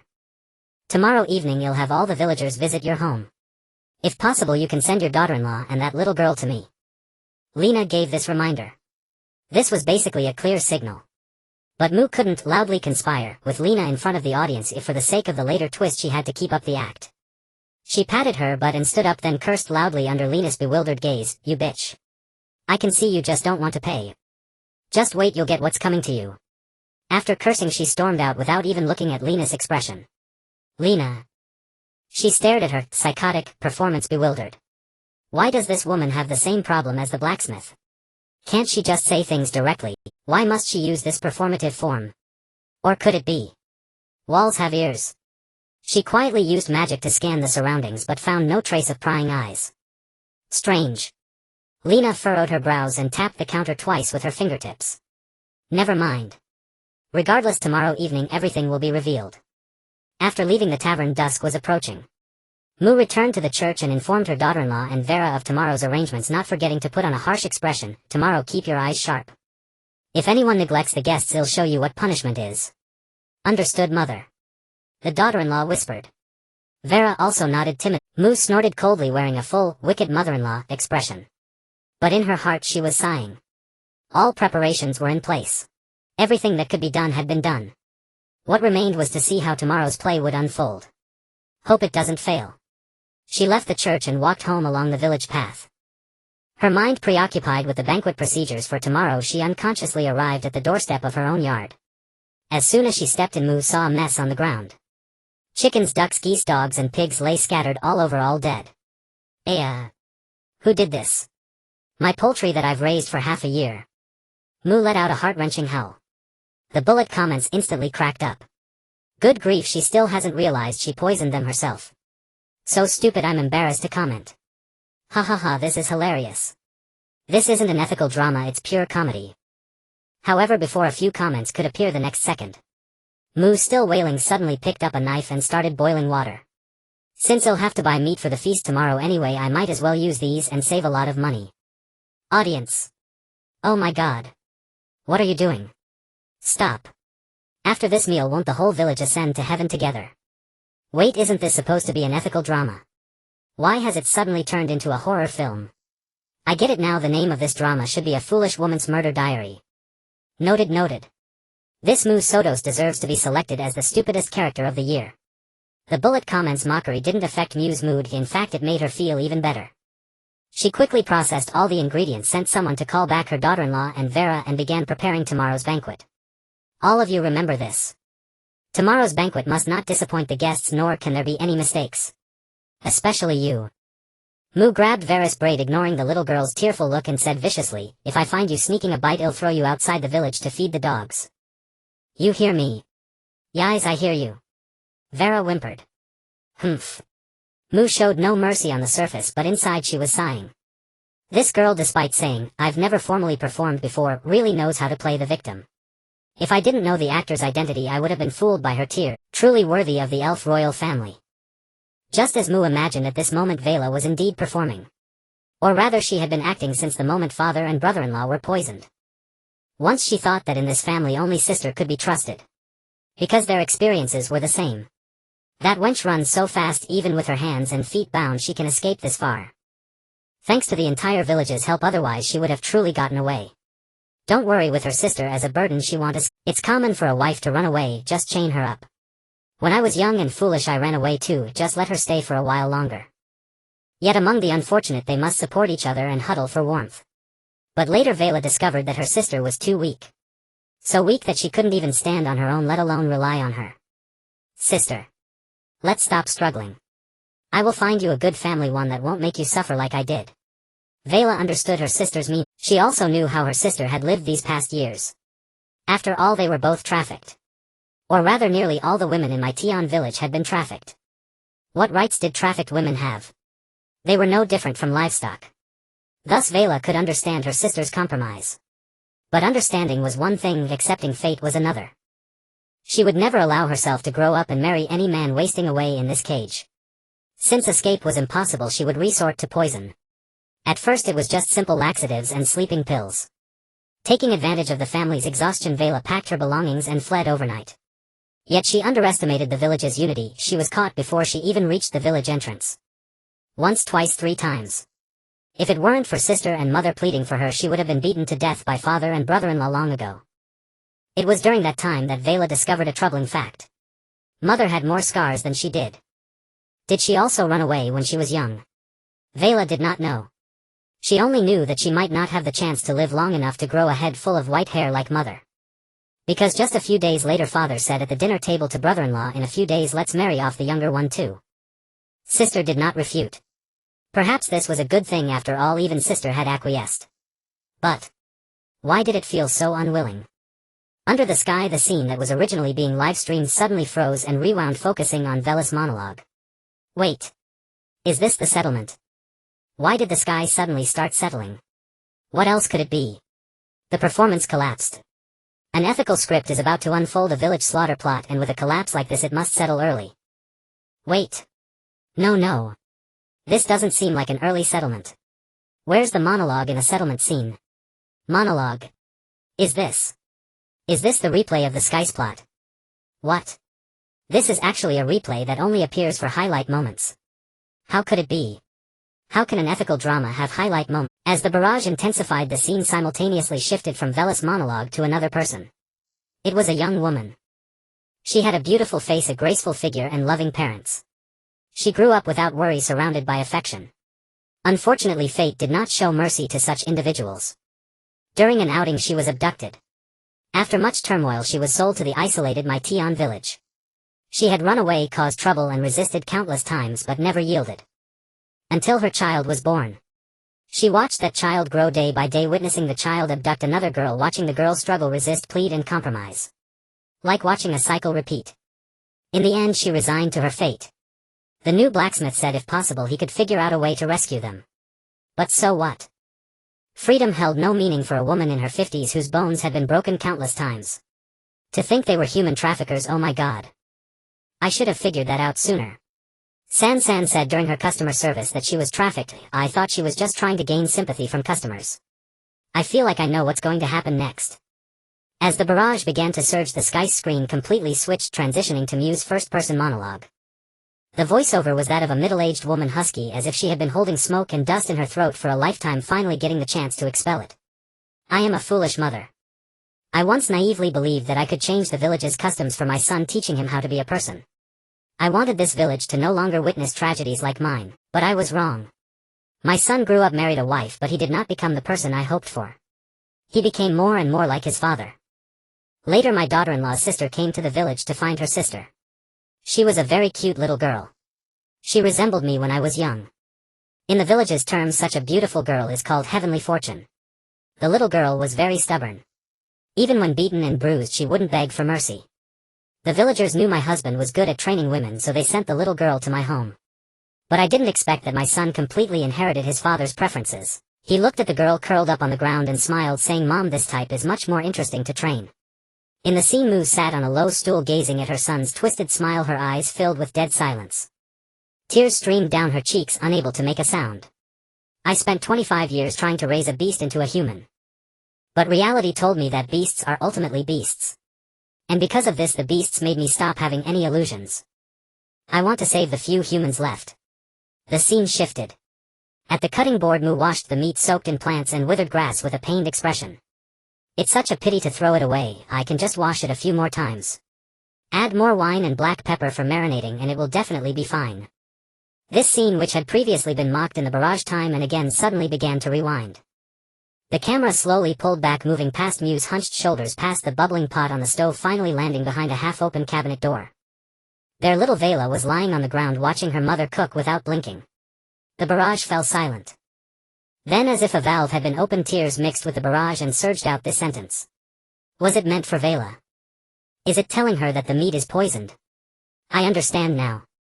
How could a mother who dotes so much on her son allow poison on the meat? Even if it were just dust, she would throw it all away. She was simply in despair. She was just... Oh God.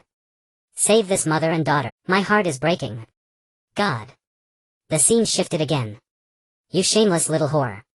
Don't you understand the rules? A woman must clean the kitchen before she can sit at the table. Do I need to teach you this? Mu saw Vela preparing to sneak a bite of the fried meat, grabbing her hair and forcefully pushing her to the ground. This was also a scene they had experienced before. However, at this moment the image froze and magnified at the moment their gazes met. All the viewers finally saw it clearly. In Vela's eyes there was despair, a desire for death. She wanted to eat the poisoned fried meat, seeking liberation. And in Mu's eyes was a plea, as if saying, please give me another chance, just one more time. This isn't right, is it? I thought ethics was for watching risque stuff and having fun. How did I suddenly get stabbed? Isn't the maternal instinct of Musathith a bit too strong? This gaze makes me believe she is my mother. The memories granted by the sky curtain aren't mere illusions. Once we exit the instance, Miss Vera might genuinely regard Musathith as her mother. The royal family has professional psychological therapists, so this kind of thing wouldn't happen. You're just worrying unnecessarily. The scene shifted once again. The blacksmith's shop. Mu hugged the blacksmith's arm in a nearly despicable manner, pressing her corpulent body against him, threatening him to persuade the villagers to attend the banquet. But the blacksmith wasn't angry. After all, how could a sharp-tongued foolish woman who just lost her husband and son think of using seduction as a tactic? This defies logic. For something illogical there must be a logical explanation behind it. Considering the other party's experience of being trafficked and the purchasing records of the dried herbs, the outcome is self-evident. Thus the blacksmith agreed to Mu's request, and after she left he extinguished the cigarette inside. Those who are pitiful must have their despicable sides. And those who are despicable must have their tragic sufferings. The scene shifted again. San the tavern owner. The former was a public good who had been trafficked, learning to use her sharp tongue as a weapon during her days of humiliation. The latter had some fighting skills and had chased off over a dozen drunken men who tried to break into the tavern but could not rectify any twisted hearts in this village. Therefore, after understanding Mu's plan, the two of them almost immediately chose to cooperate. Blood debts must be repaid with blood. It turns out I am the fool and none of these five are simple. I'm really curious, how can these four discern Musathath's thoughts just from the details? And coordinate seamlessly. Laughable. If you knew that, you'd have become a master of performance long ago, wouldn't you? I don't know if it's just me, but I always feel like Musathith is guiding those four to complete the script. How is that possible? Those are four big shots. You're definitely overthinking it. But speaking of which, Musathith is really acting within an act. She even deceived us.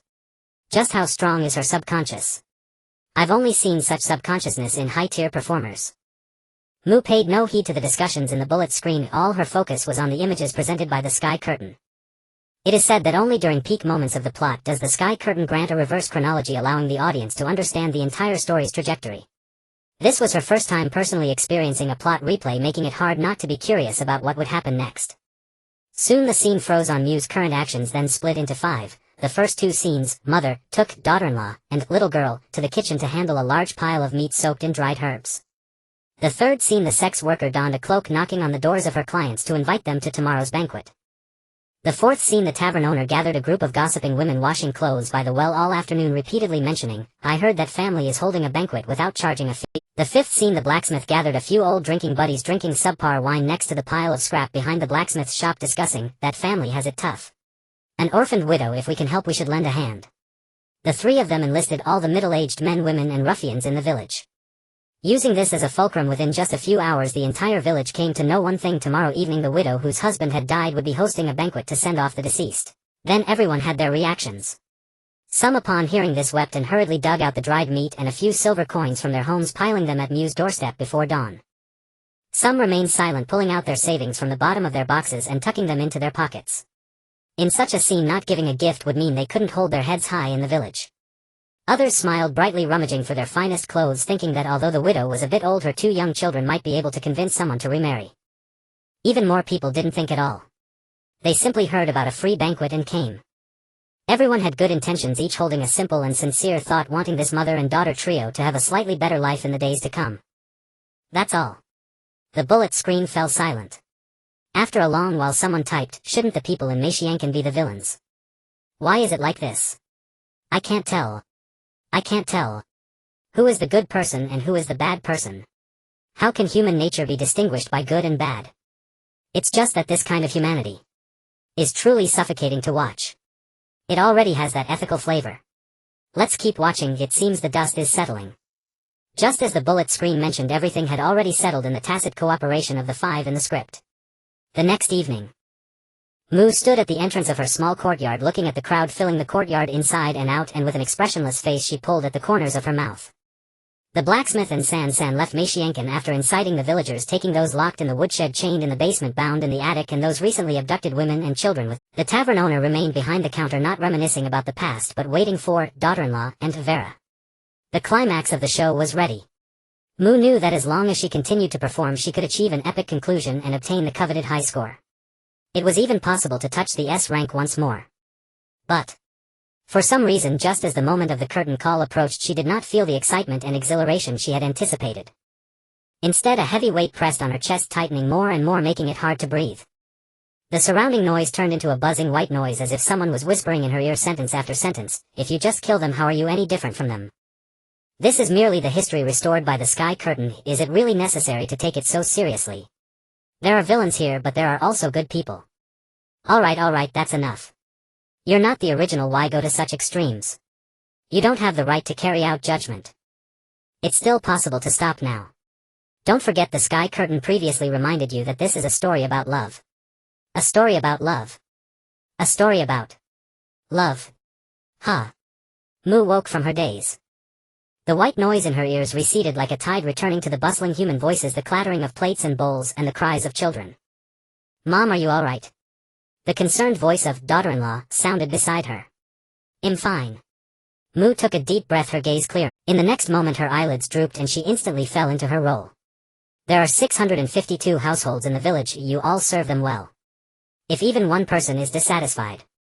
She turned around, sternly scolding daughter-in-law and Vera, you want eat tonight? Saying this, she slapped Vera on the back of her head, pointing to the 30 or so plates of meat neatly stacked in the corner. Go take these to the villagers first. Remember to be polite. Don't embarrass me. Daughter-in-law was eager to take on the task, but Mu pushed her away. You want to snatch this simple task. You don't want to do heavy work, right? Daughter-in-law felt wronged. Mom, I didn't. Didn't what? You're quite skilled at being lazy. I see it's your bad habit that you're indulging in.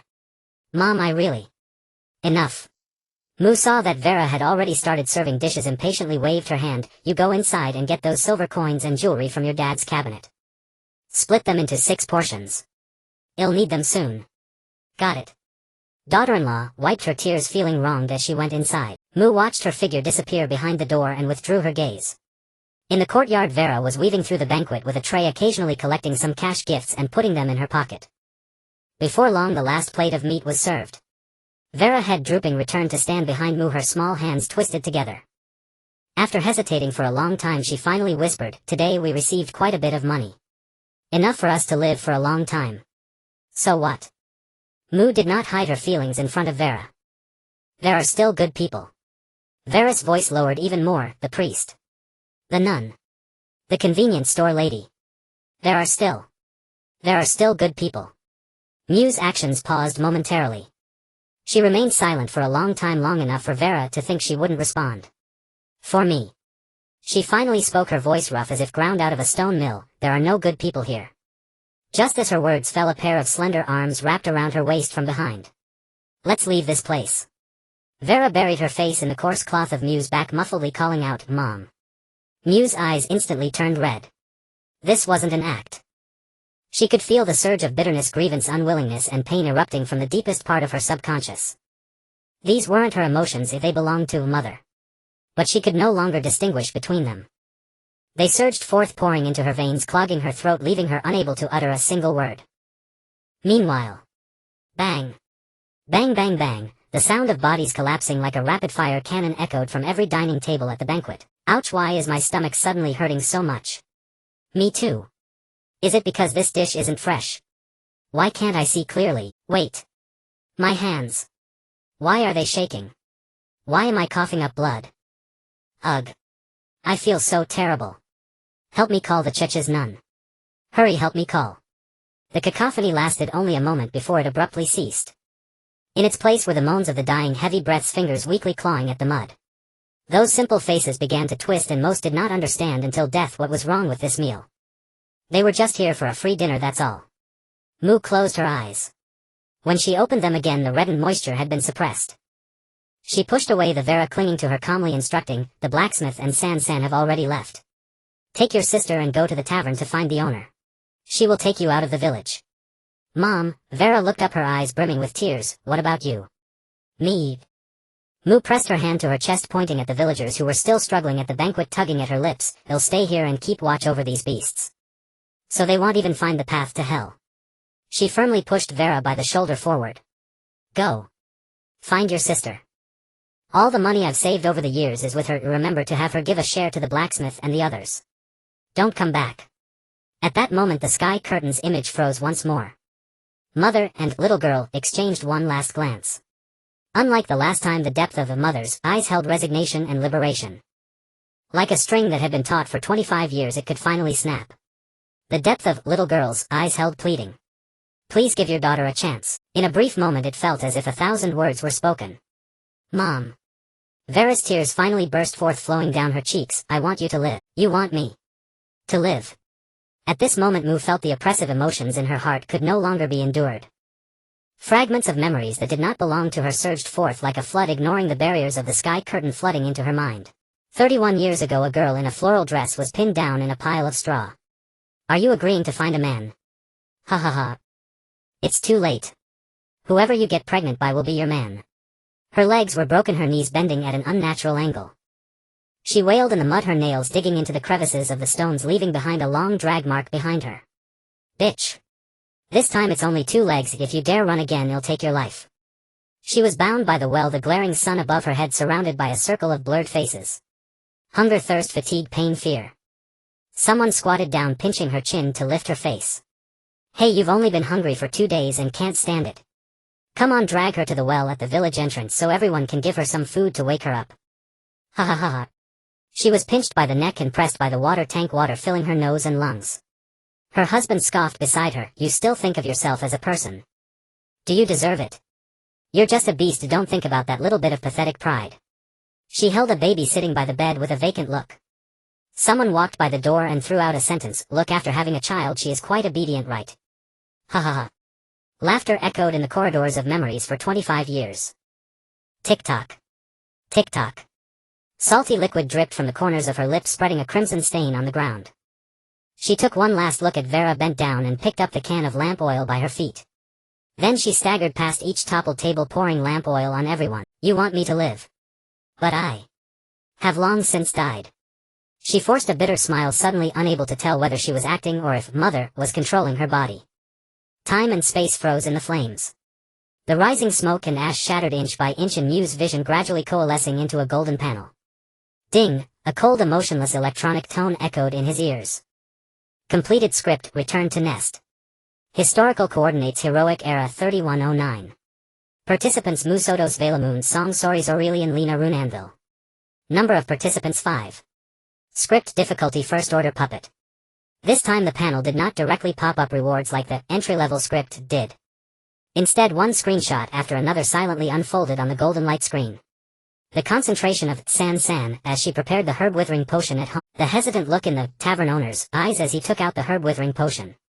The figure of the blacksmith burying explosives everywhere in Maition village. The gaze between Mother and little girl. The gaze between little girl and Mother. The stooped back of Mother in the great fire. Mu, who had been immersed in sorrow, seemed to understand something upon seeing these images, and his expression gradually froze on his face. The celestial screen began to announce. Highlight scene restoration. Node 1. San, unable to bear the long-term bullying by the villagers, collaborated with her best friend, tavern owner's wife, to prepare the herbicidal potion, herb withering, attempting to poison all the villagers. Node 2. The blacksmith accidentally learned of this and unable to bear the 2 women staining their hands with blood, buried explosives underground in Maition village overnight. Node 3. Because her son insisted on forcibly marrying the little girl, the mother's faith collapsed, rekindling the anger buried for 25 years. Node 4. The mother went to the tavern to buy the herb withering potion, and the tavern owner's wife noticed something amiss. After a moment's hesitation, she sold the herb withering potion to the mother. Node 5. The little girl saw her father and brother-in-law poisoned to death, learned of the mother's plan, and chose to secretly help. Node 6. With the help of the blacksmith San, little girl and tavern owner's wife, the mother killed the village that had imprisoned her for 25 years. Node 7. The mother remained forever in Maition village. The little girl and daughter-in-law were taken away by the tavern owner's wife. The blacksmith and San used magic to detonate the explosives from a distant hilltop, destroying this sinful village. Fuck. Mu spat out a national curse with perfect enunciation. He read them one by one, feeling more and more uneasy. No matter how hard he tried to think, Mu never imagined that he had been thoroughly played by these four people from beginning to end. What a piece of work. The herb-withering potion was made by San and the tavern owner's wife sold it to him. The blacksmith had long known that he would come and took the opportunity to accept the task of persuading the villagers. Vela was even smarter. She saw through his plan based on details alone and then cooperated tacitly throughout. Were they using this fool? So he was the only one kept in the dark. Mu's heart was filled with 1,000 curses.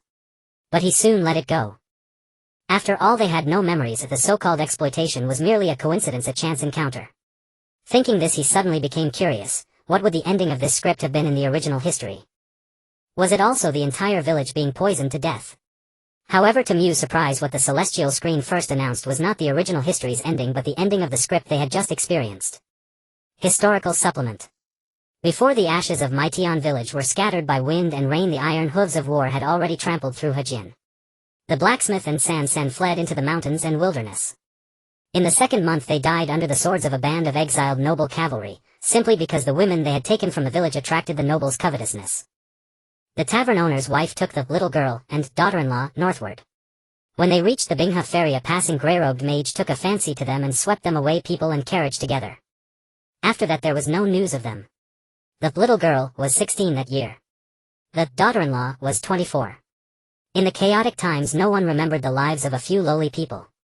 Triggered ending ashes of the return to nest. Note perhaps that isolated village was the true return to nest. Mu's expression clearly froze. Before he could react, the original history's ending was displayed by the celestial screen. It was a video. Historical retrospect. No herb-withering potion. No explosives. No great fire that burned the silver moon red. San and the tavern owner's wife's plan failed. They had no means to poison the entire village. The herb-withering potion only poisoned a few people before the toxicity was detected. The next day the Cheche's enforcers took them away. The gallows were erected by the well at the village entrance and the whole village came to watch. The ropes tightened. Two bodies swayed gently in the wind like two birds hung under the eaves to dry, never to fly again. The timid blacksmith collected their bodies and hastily buried them. Everything was clean. Then the mother resignedly watched her son marry the little girl. The little girl tried to escape several times. The first time she was caught by the whole village on the back mountain. The second time she had a leg broken. The third time she ran to the riverbank, hesitated for a breath as she gazed at the Yongchun forest on the opposite shore, and then was pressed into the snow by the pursuing villagers. After that she stopped running. She learned to be quiet, to bow her head, to curl her body into the smallest ball when her husband was drunk. A few more years passed and she became pregnant. On the day her child was born, holding that wrinkled infant, she suddenly understood the mother. So giving up was not a momentary act, it was day by day, little by little, extinguishing the flames in her heart, smoothing the thorns in her bones, and then telling herself, let it be. At least there was the child, at least she could place her hopes in the next generation. Days passed one by one. Seasons turned year after year. Everything appeared peaceful. Everything was forgiven. Or rather, nothing was ever remembered. Ending return to nest. Hate did not burn down the prison, only time unlocked it. Note, this is a story about love.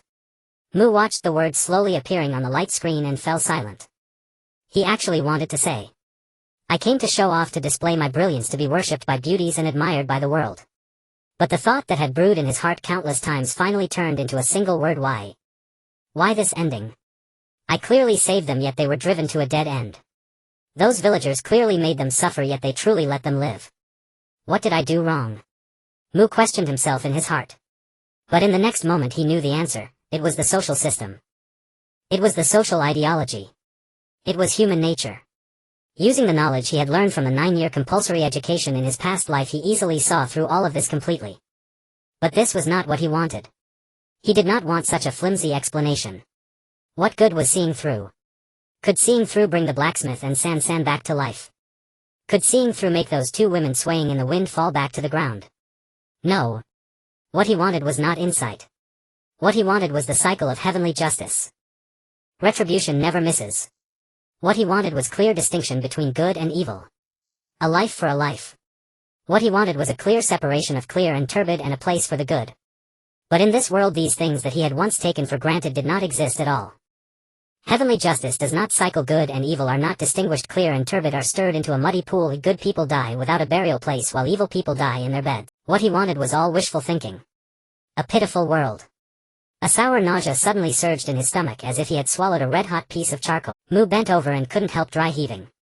At that moment the celestial screen's rewards arrived. Not yet reached the fifth order, protagonist, stage, and no achievement obtained from this performance. Achievements already obtained can be activated. Not yet reached the third order, wearing horns, stage, no title obtained from this performance. Titles already obtained can be activated. Triggered title, professional feeder, bronze during death settlement. Your performance score is not affected by death penalty. Score settlement, a highlight moment bonus. Calculating audience scores for you. Before his retina the hidden bullet comment area suddenly floated to the center. Oh my heavens. All veteran actors. Shouldn't this be 5SS? In my heart this is already the ceiling of ethical dramas. To want freedom you must pay with your life.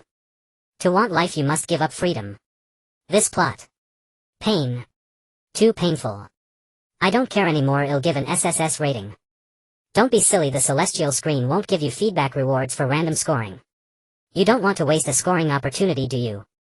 But these 5 do deserve an S rating. I think so too. I'll also vote S. Me too.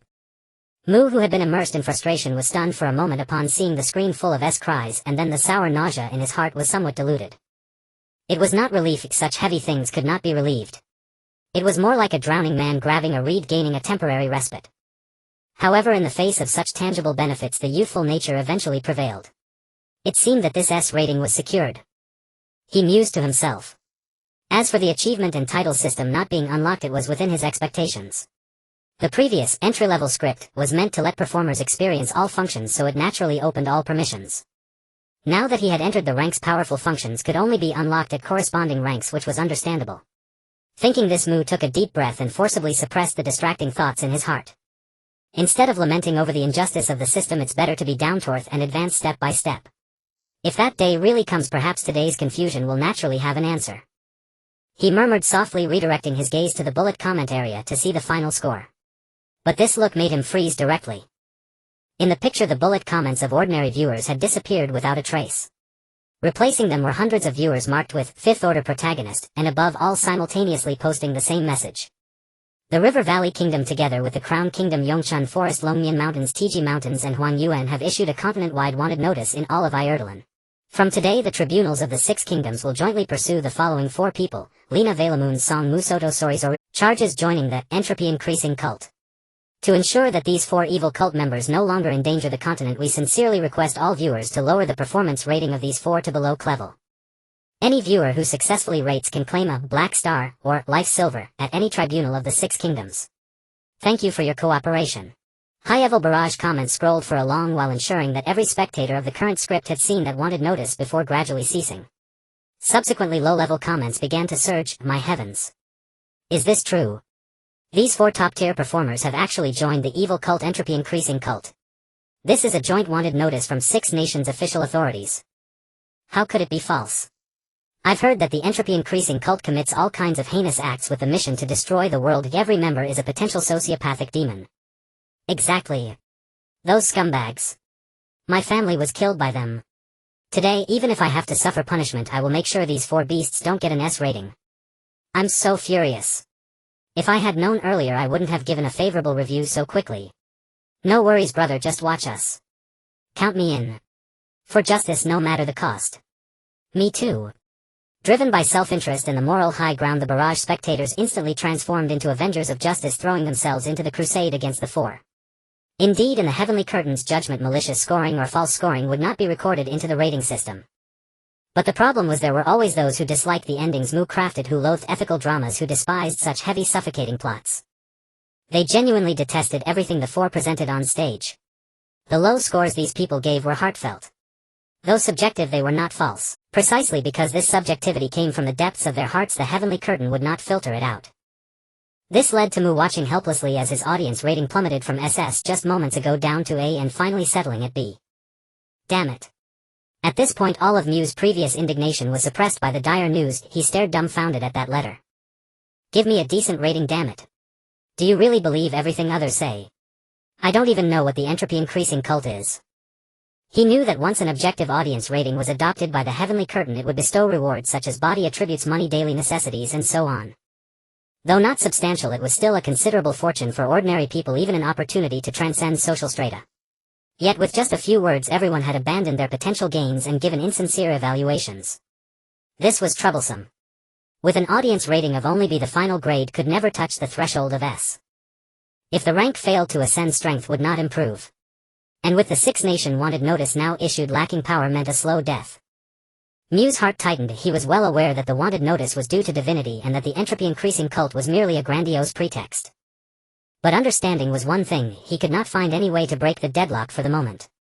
Just then, as the audience rating had been announced, the heavenly curtain began calculating the final score. Score settlement A, audience composite score B, reward settlement due to unknown reason, final grade 1, final grade S due to performer using advanced character interpretation, additional grade 1 due to performer being the interpretive subject of a highlight scene, additional heavenly curtain item, thread of shared fate 1, final reward settlement S grade rewards, reward contents.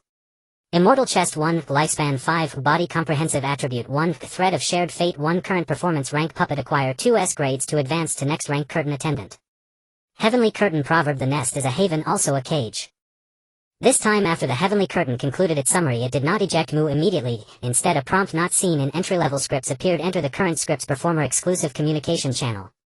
Hint: this channel aims to summarize experiences, exchange insights, review the plot, form teams and prepare for the next performance. Mu was stunned. Not because of the so-called communication channel nor the immortal grade rewards from the advanced character interpretation upgrade, but because of a piece of information. His gaze was fixed on the unknown reason in the reward settlement column. He had seen these 4 words before, back when he opened the legendary chest. It was because of this unknown reason that the reward in his legendary chest was upgraded, granting him the S-grade immortal level reward, last words of the Han Envoy. And now with the title and achievement systems not yet unlocked and no additional bonuses, the final grade, which should have stopped at B or A, was forcibly raised to S by these 4 words. This made Mu, who previously paid little attention to details, realize something was amiss. What exactly is this? Having read many famous quotes in his past life, he naturally knew the saying, every gift of fate has its price secretly marked. He did not believe in free lunches, nor did he believe that this unknown reason came without cost. But the problem was, he had absolutely no knowledge of it, no clue where to even start investigating. Transmigrator. Divinity. Unknown reason. It seems I really need to find a chance to gather some intelligence. Mu murmured softly. He did not want to be unwittingly possessed, controlled, used, or sacrificed by something. However, his gaze fell back on that channel invitation. Among these teammates both Vera and Lena had been named on the wanted list. The royal descendant Soris was also implicated, and his father had harbored secrets from beginning to end. Every one of them had intelligence value, every one of them could be pried for information. In particular, aside from his father, the reason the other 3 were wanted seemed to be because of divinity. At least he could start by probing for some information from their mouths. Without hesitation Mu pressed confirm. In the next instant 4 blazing golden columns of light pierced the darkness before his eyes. The chaotic void, which had only been occupied by the solitary celestial screen, now bore 4 figures. One figure was an aged man with white hair and a single eye, clad in a wolf fur coat unique to the Northern Territory, his stature as imposing as an iron tower. Another was a delicate and lively girl, silver-haired with crimson eyes, her tattered dress and jacket unable to conceal her exquisite features, radiating an ethereal aura. The other 2 figures had indistinct faces, but judging by their silhouettes they appeared to be women. Yet Mu's gaze did not linger on them. His attention was firmly seized by the first beam of light. Dad? Is it really you? He instantly recognized the foster father who had accompanied him for 18 years, and the words tumbled out in joyful surprise. Luan naturally saw Mu as well, the faintest trace of a smile curving the corner of his mouth as if deeply gratified. But before he could speak, Vera in the other pillar of light let out a loud sob and shouted toward Mu with a choked voice, Mama. Woo-woo. You're alive. Woo-woo. That's wonderful. Woo-woo. Mu. He stared at the little elf crying with pear blossoms and rain, his expression frozen in utter bewilderment. What are you on about? Are you that deep in character? But Vera only sobbed harder, eventually breaking into a wail. Mama. You died so miserably, they say. Woo-woo. Vera thought she would never see you again, they say. Hey. Mu could barely stand it. Get a grip, will you? Sensing Luan's astonished stare, Mu felt as if 1,000 ants were crawling over him, even his toes curling in embarrassment. Yet Mu never expected his words to instantly silence the scene. In the pillars of light, Luen and the other two turned their gazes toward Mu, involuntarily their eyes complex. To awaken so quickly from the memories bestowed by the celestial screen, so to see your will is stronger than I imagined. Luen's evaluation carried a tone of both admiration and praise. The other two let out envious sighs. Mu was taken aback. Just as he was about to respond, a sudden realization struck him. In the eyes of others, the script memory granted by the celestial screen was directly infused into their minds like a lifetime of personal experience forcibly embedded into the marrow. This led many participants after exiting the script to be unable to distinguish reality from illusion, often remaining immersed in their roles for a long time.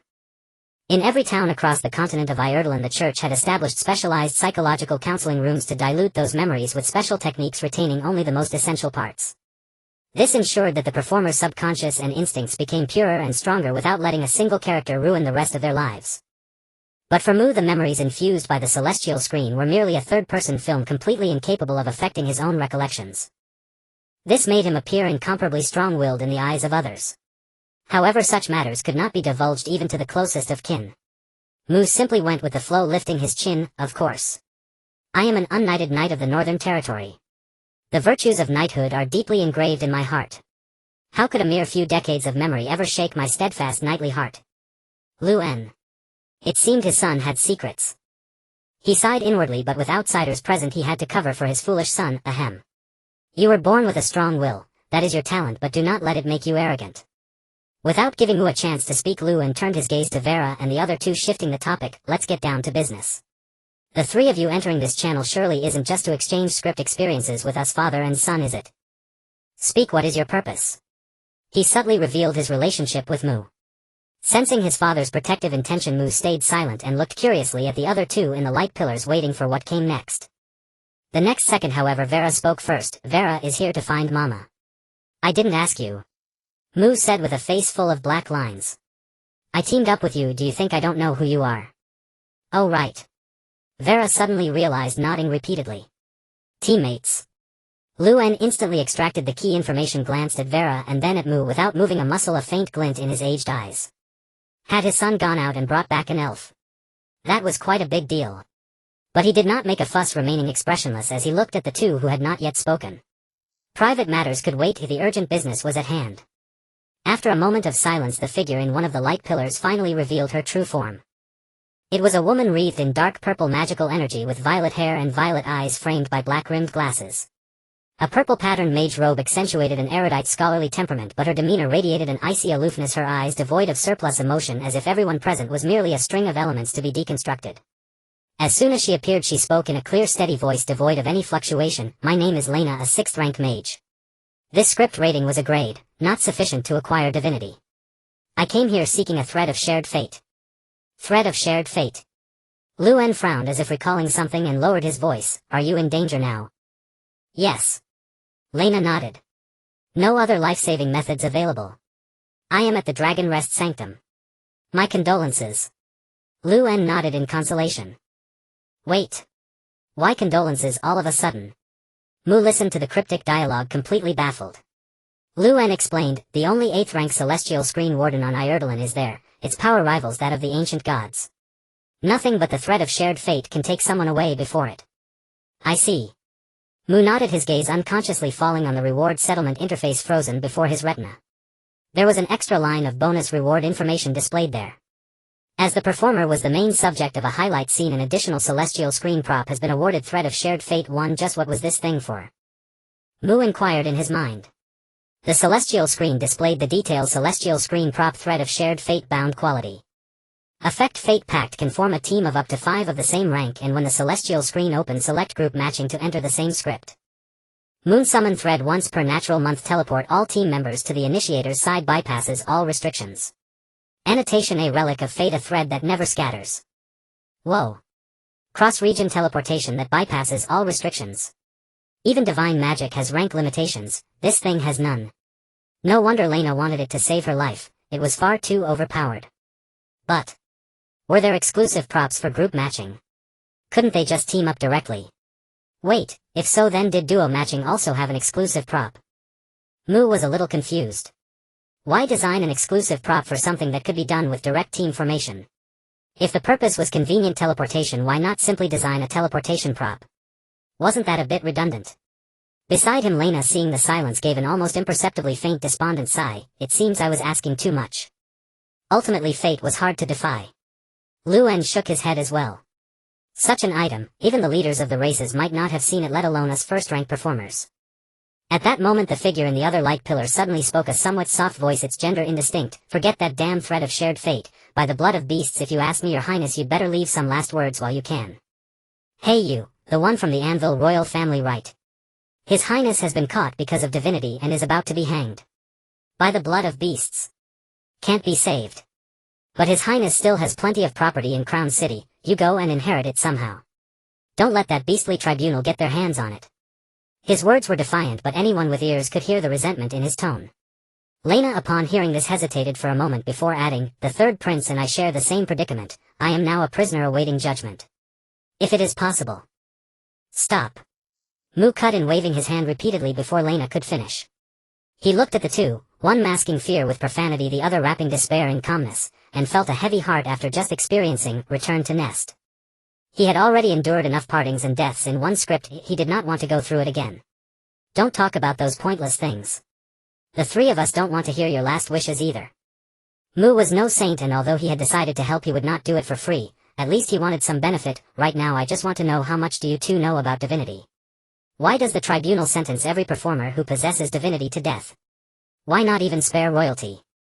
If you tell me these things. Mu plucked from the void an unremarkable gray-white thread and showed it to them. I can keep you alive. The void was silent for an entire breath. Then three exclamations rang out simultaneously, overlapping until they were almost indistinguishable. Thread of shared fate. X3. Suatusi, how do you come to possess this? Lu En's voice was laced with astonishment, as if beholding something utterly inconceivable. This was the first time Mu had ever seen such an expression on his father's face, and his own tone faltered. Is there something wrong with it? Nothing. Lu En was silent for a moment before speaking again, his voice distinctly heavier. Since it has fallen into your hands, decide its use for yourself. Strange. Mu was vexed by Lu En's reaction, but with others present he dared not probe further. He turned back to Lei Na and the third prince. What say you? What else? By the beast man's oath. Speak, my brother. Nay, father. Whatever you wish to know, your child shall withhold nothing. The third prince adopted an obsequious posture, all but leaning out of the pillar of light. Lei Na too shed her earlier coldness, a glimmer of hope in her eyes. Compared to our lives, a modicum of intelligence is trivial. Moreover, you already possess divinity. Mu lamented inwardly, I set the price too low. I should have asked for more cash, seeing how indifferent they are to the information. But the words were already spoken, to retract would be too demeaning. He promptly declared, very well, then speak. Start with what divinity is. The third prince and Lei Na exchanged a glance. The former cleared his throat first. Hark, father.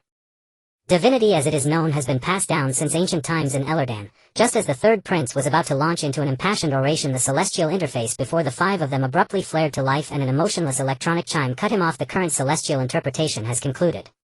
The ranking of the top 100 interpreters remains unchanged. New highlights have been added to the theme libraries of myth, war, ethics, suspense, and adventure, accessible at any time. The communication channel will close in 3 seconds. All interpreters, please prepare. No. Before the celestial announcement had even finished, the third prince was the first to react.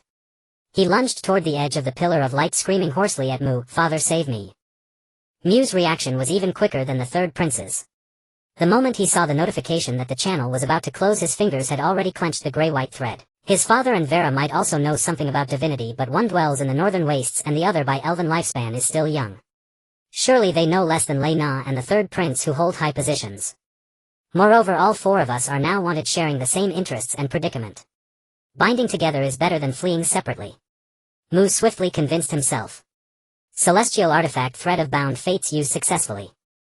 Bound fate covenant targets Lei Na, Soris, Aurelian, Luen, Anvil, Vera, Moon's song, accept. Mu quickly confirmed. The next second the four, Luen, Lei Na, Soris, and Vera, saw the celestial prompt asking whether to accept. But before they could confirm, the pillars of light around them began to withdraw.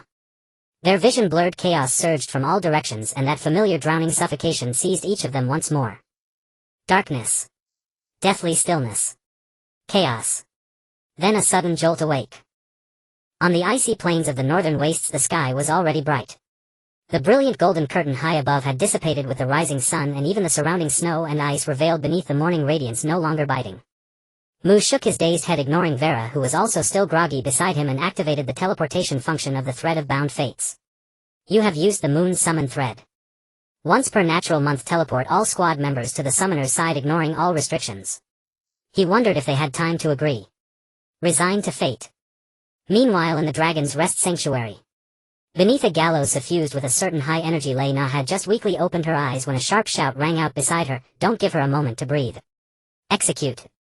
With a clatter of mechanisms, a powerful sensation of falling instantly engulfed Lena. The gallows mechanism had been triggered. The noose around her neck made her acutely aware that once the rope above was taut, her own weight combined with the judgment force attached to the rope would snap her cervical vertebrae in an instant. With her magic sealed, the only outcome was death. But at this critical juncture in the midst of her fall, Lena lifted her eyes and calmly scanned the tribunal members within. Her lips moved silently, forming 3 words: wait for me. The several judges beneath the gallows instinctively stepped back, fear in their eyes. The lead bronze dragon, as if sensing something, instantly spread its wings, a vast energy capable of overwhelming the time-stopping power of the celestial curtain gathering in its throat. Alas, too late. The next second, Lena vanished from beneath the gallows without any warning right before their eyes. Roar, the thread of bound fates. A deafening bellow shook the entire Dragon's Rest mountain range. The bronze dragon roared skyward, instantly understanding the power that had taken Lena. Investigate every script the Eternal Sage has entered. I want all participants of those scripts dead. On the icy plains of the northern wastes, the gray thread in Mu's hand quivered slightly. 3 indistinct figures were slowly coalescing before him. You have formed a fate bond with Vela, Rune, Sorius, Aurelian, and Reyna. The team formation is complete. Before he could clearly see the faces of the 3 people in front of him, a familiar binding sensation gripped his leg. Vela was tightly clutching his thigh, mumbling "Mama" repeatedly. Mu shook his leg but failed to shake her off. He shook again, still unable to free himself. Such strength is truly remarkable. He sighed, deciding not to struggle anymore, and simply dragged along this little accessory on his leg, turning his attention to the other 3 who had just been teleported in. Clearly the 3 had already grasped the situation. His father Rune was crouching beside Reyna, helping her untie the ropes and shackles binding her. Reyna looked a bit fatigued, but she still maintained her composure. And that third prince? Hiss. He, she, it. Mu's gaze landed on the other, his mind momentarily frozen. This person had a standard deeply sinful face with sword-like eyebrows and starry eyes, a high-bridged nose and a sharp jawline, yet their skin was as pale as if they had never seen the sun. A cascade of light golden hair fell down the back of their shoulders, with a few stray strands framing their ears, enhancing the depth and allure of their dark golden eyes. If one simply looked at this face, it wouldn't be an exaggeration to say they were the most handsome man in any kingdom. But looking further down, the aesthetics changed. They wore a dark burgundy velvet gown with a neckline adorned with exquisite silver embroidery cinching tightly at the waist, outlining a figure that would make even noble ladies envious. The skirt reached the ankles with a semi-transparent black veil, as the outer layer subtly revealing the black stockings encasing their long legs. On their feet were knee-high dark brown boots exuding an indescribable allure. Mu's gaze swept from top to bottom, then back up again, leaving only one thought in his mind. Is this a prince or a princess? Stop looking, Dad. The third prince seemed completely unfazed by Mu's shocked expression, gracefully extending both hands to reveal the heavy magic sealing shackles on their wrists, speaking in a soft voice. First, help the child remove the magic sealing shackles. Wait a moment. Mu shivered uncontrollably. Below, a little creature was clutching his thigh and calling for Mama, while beside him stood a human extending their hands and calling for Dad. The overlapping of these 2 voices left him feeling somewhat disoriented. He took a deep breath and, trembling, reached out to grasp the magic sealing shackles, attempting to find the release mechanism while asking the most pressing question at that moment: are you male or female? I'm a beast man. I'm pure man. The third prince confidently replied with a soft voice. Oh my God. Mu, who initially held onto a glimmer of fantasy of a tough girl, was suddenly taken aback, retreating repeatedly. Vela was also startled by the third prince's words, her mama forgotten, as she peeked out from beside Mu's leg, wide-eyed, gazing up and down at the other, suddenly exclaiming, you are Sorius Aurelian, the third prince of the Crown Kingdom, the one who wears a dress. Oh. My nickname has reached the ears of the elven royal family. I'm a beast man. I really want to see the expression of my father when he hears this news. Sorius didn't mind Vela's title at all, instead he seemed to enjoy it. Upon seeing this, Mu and Vela exchanged a glance, both with somewhat twisted expression. Mama, you saved a weirdo. Vela communicated with her eyes. Mama is also quite desperate. Mu returned with a horrified look. Nearby Rune, who had just freed Reyna from her binding, stood up. He walked over to Sorius and glanced down at him. Rune stood over 2 meters tall, towering over Sorius like a steel tower looking down at a flamboyant peacock. "Oh, is this my grandchild?" Sorius cheerfully tilted his head back. "Hello, Grandpa." Rune did not respond to his jest. He simply stared silently at the smiling face for a moment before softly saying, "Don't belittle yourself." Sorius' smile froze for a moment. His lips moved as if wanting to say something. But soon that nonchalant smile was plastered back on. Rune did not look at him again. He placed his hand on the magic ceiling shackles, fingers closing around it, giving it a gentle squeeze. Clang, like brittle bones, the heavy shackles shattered with a sound. Impressive, Grandpa, truly worthy of the Iron Anvil family. Sorius moved his wrist, glancing at Rune's towering height, then hesitated to add, "But that head seems a bit not very anvil-like." Rune did not engage in that topic. He didn't even look at Sorius again, turning his attention to Mu. "Sotos." Mu involuntarily stood up straighter. "I don't know much about divinity." Rune's tone was as usual emotionless, "but I must remind you that if you choose to collaborate with them, you will tread a very dangerous path. Conversely, if you are willing to draw a clear line with them, I am confident I can protect you in front of the tribunal. You have grown up, I will not interfere with your choice. It is your decision whether to continue exploring or choose safety." After a pause, Rune added a personal touch, "The fire can be rekindled, but once a life is lost, all is lost." Having said that, he lifted his eyelids, casting a casual glance at Reyna and Sorius, stopping them from speaking. However, with just that glance, both Reyna and Sorius froze in place, a bone-chilling fear surging from the base of their spines, instantly spreading to their limbs. That feeling was starkly different from the tension faced against a formidable enemy. It was the instinctive fear ingrained in the genes of beings at the bottom of the food chain when locked onto by a top predator. Even the warmth rising within them due to the proximity of the divine beings was involuntarily reined in, as if something had physically snuffed it out. What kind of power is this? A sense of horror surged within both of them. Yet Mu did not notice the abnormality in the two. His attention was completely captured by his father's words. The fire can be rekindled, but once a life is lost, all is lost. This was the second time his father had said this to him. The last time was at home for the sake of money. This time it was here for the sake of life. Mu felt a slight chill in his heart and asked in a deep voice, "Dad, have the people from the tribunal been to the village yet?" Where are they now?" "Sleeping beneath the ice plains." "Huh?" Mu's eyes widened in disbelief, staring at Rune, his emotions somewhat incoherent. "Dad, are you saying you can protect me by killing all those pursuing me? What else?" Rune frowned, seemingly not understanding why his foolish son would ask such a stupid question. "What other way is there? But isn't this just transferring the risk?" Mu felt an impulse to facepalm. "You're shifting the danger originally aimed at me onto yourself. I originally thought my father had some super status, super trump card, super connections, or super wisdom, but it turns out it's just super. You can't protect me for a lifetime." Mu smiled bitterly. He knew better than anyone what kind of person he was. Just by the fact that he wouldn't lose his memory in the sky, it was clear his future level of performance wouldn't be low. Sooner or later he would encounter the second, third, or even more sources of divinity, and his targets would inevitably grow larger, attracting stronger foes.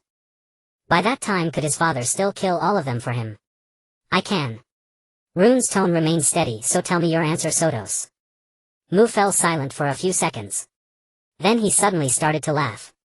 "Dad, you once told me while teaching me to forge, don't grab red-hot iron with your hands. If you can't win, run, and coming back alive is what makes a real man.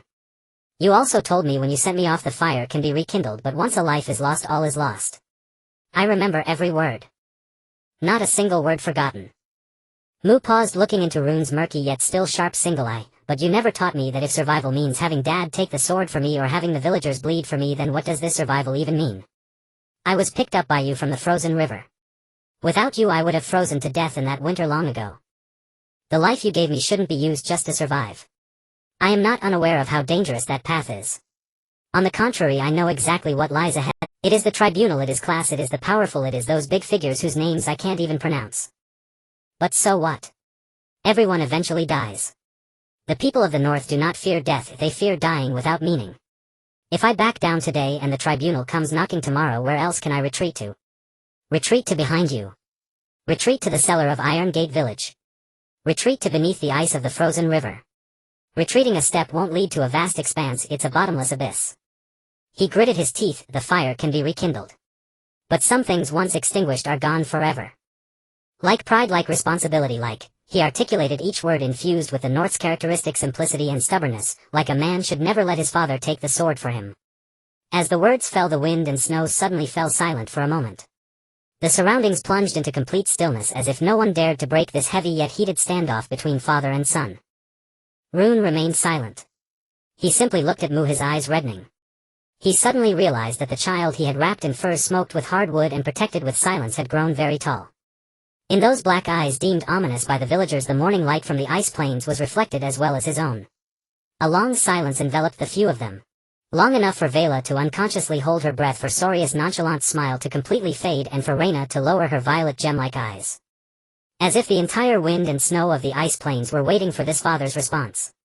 After a long while, Rune extended his hand and patted Mu's shoulder. Good. As the voice fell, the invisible pressure around suddenly dissipated. Reyna and Suarez relaxed their tense bodies, but the astonishment in their eyes still lingered. Especially Suarez, whose heart was already stirred up by immense waves. First he crushed the anti-magic stone with his bare hands. Then with just a glance he subdued Reyna, a Tier 6 legend. The strength of this person before him must at least be that of a Tier 7 undying. Such a person should be renowned across the world. How could he have never heard of him? Naturally their reactions did not escape Rune's perception, but he paid no mind, still looking at Mu with a comforting expression. Mu also ignored the two and focused on his father Rune. He knew that without his father's protection his life would be far from being hunted, wanted and chased by those high and mighty courts across the continent would probably become the norm in the future. But so what? Just as he had said earlier, a extinguished fire can be rekindled. But some things once extinguished are gone forever. Like one's spirit. He took a deep breath of the icy air, forcibly suppressing the slight redness in his eyes, and pretended to be carefree as he smiled. Dad, then we shall leave now. This time it was Rune who was stunned. After a moment of daze he finally reacted, his brows knitting together. Where do you intend to go? The world is vast, where can't we go? Mu spread his arms as if to embrace the entire icy expanse. The kingdom of Hajian, the kingdom of Heen, the prairie kingdom, or even anywhere in this northern region, there will surely be a place for us to reside. We will definitely not implicate everyone in Iron Gate village. Yes, Grandpa. Seeing the atmosphere ease, Suarez immediately seized the opportunity and flattered Rune. You can rest assured we might lack other skills, but we are indeed capable of protecting our lives. Then how can you still get caught? Rune shot him a disinterested glance. Suarez was momentarily at a loss for words. Dad. Mu seemed to want to say something but was interrupted by Rune. Enough. The old blacksmith's voice was not to be questioned. Whatever it is, we will discuss it once we return to the village. He glanced at Reyna and Suarez, and the weight in his gaze made both of them stand up straight in unison. You two will come along as well. Remember, on the way back not a word about anything divine is to be mentioned. All right, Grandpa. Suarez quickly agreed, wanting nothing more than to cling to Rune right then and there. Reyna hesitated for a moment and also slightly nodded thank you. Only Mu remained confused in place. Shouldn't he let the elder brother go out and explore the world? Why are they suddenly returning to the village? Wouldn't that implicate the villagers? Moreover, if they returned now, wouldn't that render his earlier impassioned farewell meaningless? Rune could see through what his son was thinking and said impatiently, Kid, I can still wield the forging hammer. Protecting all four of you is more than sufficient. He paused. As for the safety of the village, you need not worry. If the court really dares to come knocking, you will know what Iron Gate village means. Having said that, Rune said no more, turning to stride towards the village to the west of the icy plains. The wind and snow whipped at the hem of his wolfskin coat, and his robust figure looked like a moving iron tower against the pale sky. Dad. What are you dawdling for? Hurry up and catch up. Suarez tugged at Mu, lowering his voice to urge. Grandpa is at least a Tier 7 undying. We've really latched onto a big leg this time. I can't possibly be unaware that my father is strong. After living all these years, if I lacked even this bit of insight, it would be for nothing. Besides, the old man is different from the people outside. Mu thought to himself. However, a question still lingered in his heart. Why did his father say not to worry about the village's safety? Could it be that there was some formidable guardian in the village? Lost in thought, Mu took a distracted step forward. And then he stumbled and fell hard. Vera. I've put up with you for a long time. Mu covered his nose as he got up from the ground, glaring at the little sprite still clinging to his thigh. Vera blinked her big eyes innocently. Mommy, what's wrong with you? What do you mean, what's wrong? You little evil sprite.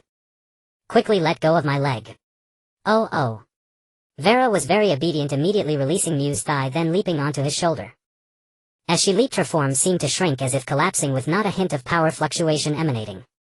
By the time she landed on Mu's shoulder, she had transformed into the size of a palm-sized real little sprite, her little legs swinging playfully at his collar. You should have used that trick earlier. Mu felt like he was about to cry. But Mommy didn't let me use it. Vera pouted pitifully. You.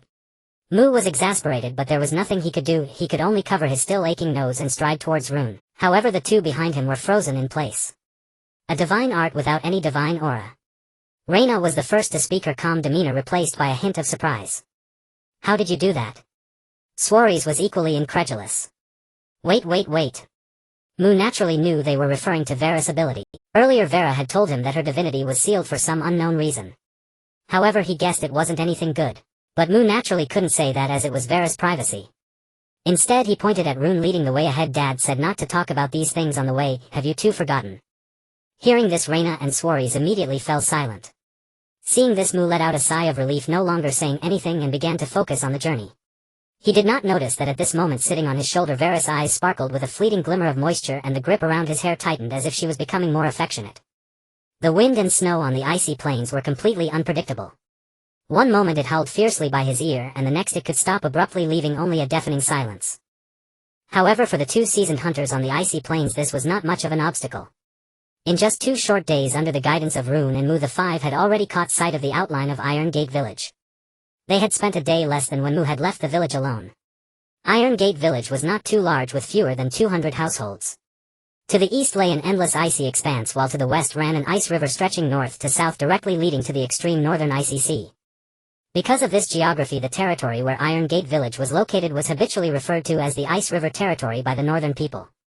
At this moment it was already evening, with wisps of smoke curling from the uneven rooftops of stone houses and threads of white smoke rising only to be swallowed by the wind and snow merging into the grayish sky. We've finally arrived. Mu gazed at the familiar outlines of the stone houses, a surge of warmth rising in his heart. He missed the stone stove at home and the flickering firelight within. But as soon as the words left his mouth, a sharp smell of rust filled his nostrils with the northern wind. It was the stench of blood. Not good. Mu's expression changed drastically as he quickly withdrew a rusty knight's sword from his backpack, assembling it in a few swift motions, and prepared to rush into the village. It must be the court. I hope the villagers have not been implicated because of me.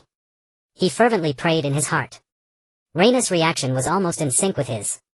She flipped her wrist and a strand of eerie purple magic burst forth into the air, splitting into 5, transforming into 5 dark shields shimmering with faint light, which fell in front of the 5. However, Rune remained unmoved. He raised a hand to stop Mu from rushing forward. No need to panic. The old blacksmith's tone was as calm as ever as he pointed towards the open space in the center of the village. Look over there. The group instinctively followed his finger. In the corner of the village center they saw several villagers dressed in northern leather clothing rummaging through a pile of disheveled armored corpses. The armor on those corpses still bore the insignia of the church court, and the bloodstains had not yet been completely frozen by the wind and snow, glimmering with a dark red hue in the twilight. The sharp stench of blood in the village was wafting from there. As their gaze focused, exclamations of astonishment echoed in their ears. This is great. This Nightborn finally did something good. Now I don't have to worry about running out of materials for my blood magic. Who says not? I've been bored to death using necromancy on those stupid wolves out in the icy plains every day. This batch is good with intact bones and sufficient magical residue. Just what I needed, a few fresh corpses for my skeletal golems. What did Sister Katie say? Humph, I always said little Sodas had potential, didn't I? You all gave him such an ugly nickname. Now you're getting slapped in the face, huh? Who would have thought that this Nightborn, this Sodas, could attract the court's pests? Had I known he had such great abilities, I should have cultivated him properly back then. Brother Anvil still has foresight. Mu stood at the village entrance listening to the villagers' fierce and ambitious remarks, his expression oscillating wildly between shock and bafflement. Aunt Katie. Uncle Lin. Grandpa Guerman. This. Mu felt as though his language system had gone into a complete disarray. He clearly saw that these faces, usually simple or sharp or dull, were now all brimming with genuine smiles, eagerly discussing how to divide up those corpses, describing every detail with animated delight. Is this the end of my life? Soreth was equally dumbfounded by the scene. He turned to look at Lwen, his eyes practically asking, are you sure this village isn't some kind of cult stronghold? Only Vela and Lena remained utterly unruffled. The former didn't spare a single glance at the villagers. She stayed curled up on Mu's shoulder, all the while clutching a strand of his hair in a daze. The latter seemed to recognize a few among the crowd, falling into silence. Pay them no mind. Lwen spoke again, his tone calm. You only need to know that before you truly step into the core decision-making circles of this world, this place will shield you from all external threats. Even the Longyan Temple. Lena suddenly asked. When? Except for them, when added as a patch. Lena nodded, forming several tentative conjectures in her mind. Mu, still immersed in shock, finally couldn't hold back after hearing Wen's words and blurted out. Dad, why didn't you tell me earlier that there were hidden experts in the village? Why did you have to make me go through that whole choice thing? What was the point? Wen, long immune to Mu's made-up words, merely cast a faint glance at him, half reminder, half warning. Every convenience fate grants you will one day be demanded back in full. He offered no further explanation of its deeper meaning, and after speaking walked toward the blacksmith's shop. Mu was utterly baffled by these seemingly prophetic words, unable to connect them to the current situation. But he had one merit: he never dwelled on things he couldn't figure out. If he couldn't understand it now, he would remember it, and one day it would become clear. Come on, let's head inside first. Mu beckoned to Lena and Soreth. Wen's blacksmith shop was right at the village entrance, conspicuously placed, and just a few steps brought them there. Pushing open the door, a wave of heat surged toward them. The stone furnace had remained blazing even during the 2 days Wen was away. The firelight within the hearth danced, casting the entire room in a warm orange glow. Several people took seats at the small table beside the stone furnace. Vela still refused to leave Mu's shoulder, shrinking into a fist-sized clump, nestling in the hollow of his neck like a tiny kitten. Mu had no choice but to let her be. You two speak up now. Mu casually scooped a pot of water from the well next to the stone furnace and set it on the fire to heat. Dad, feel free to ask. I'll tell everything I know. Soreth quickly jumped in. But his soft, tender voice, paired with a face so handsome it was almost sinful, made everyone present except himself feel a bit awkward.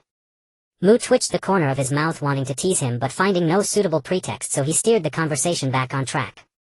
What exactly is divinity? So-called divinity is the power of the gods that has been passed down in Ireland since ancient times, Soreth answered instantly, clearly bursting with things to say.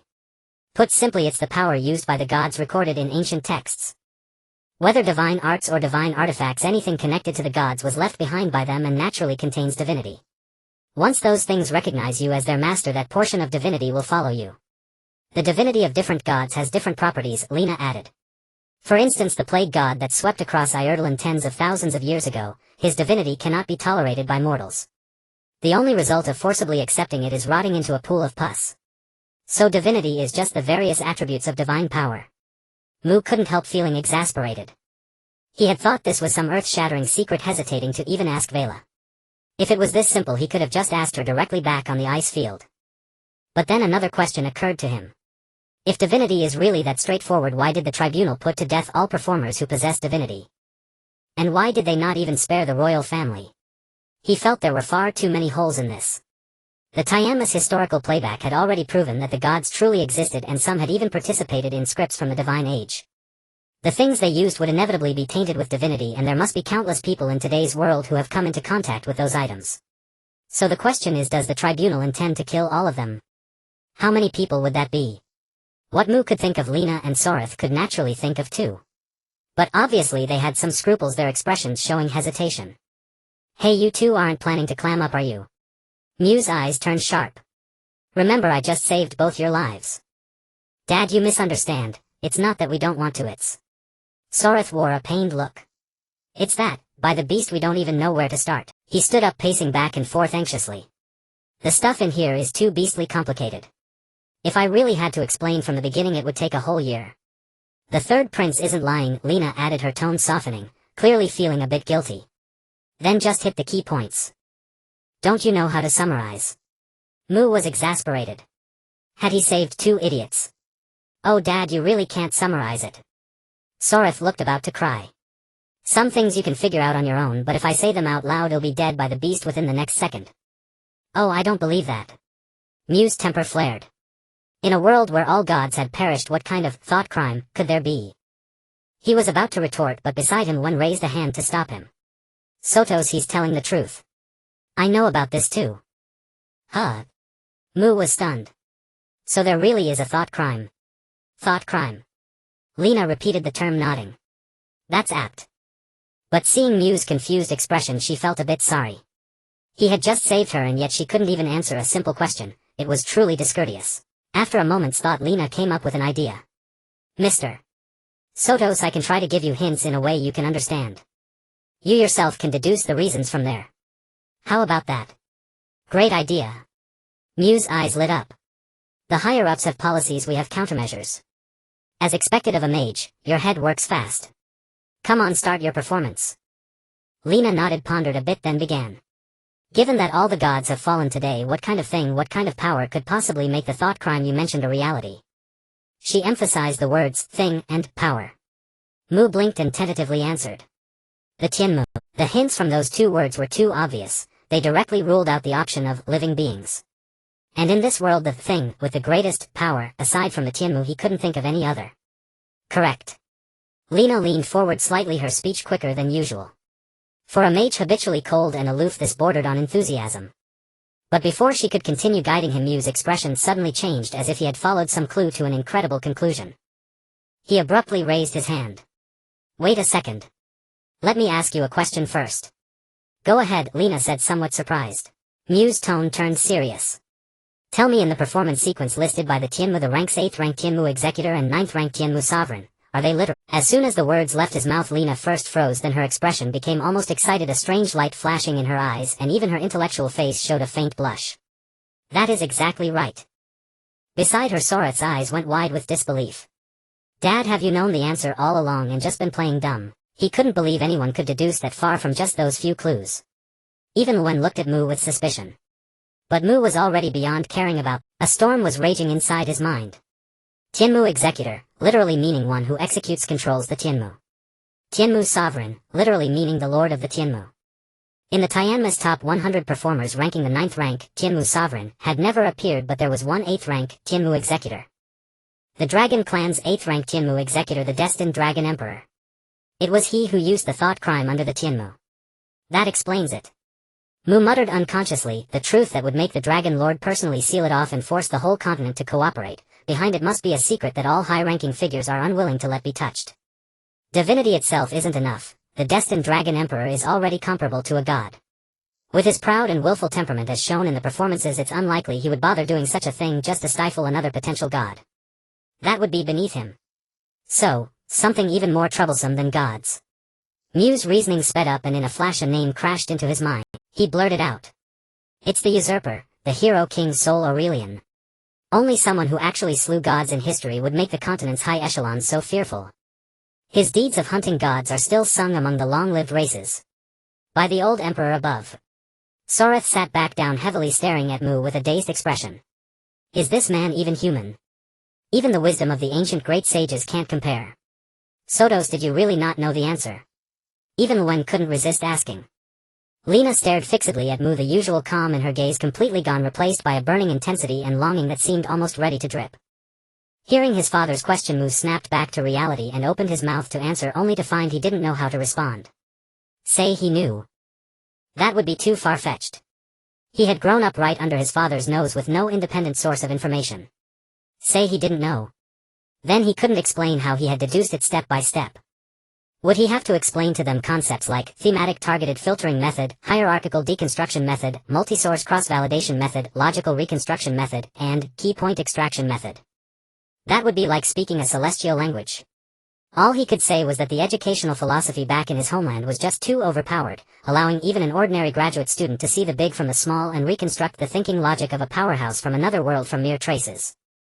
If it's inconvenient to say, then don't. Wen seemed to sense Mu's dilemma, offering an out and smoothly shifting the topic. Since you already know the most important part, let the two of them fill in the remaining details. He paused, his gaze landing on Mu's face, his tone becoming more serious. Remember this. This matter is extraordinary. Precisely because the five of us all know the inside story, we can speak of it among ourselves. If someone who doesn't know the truth overhears it, the Tianmu will impose punishment immediately.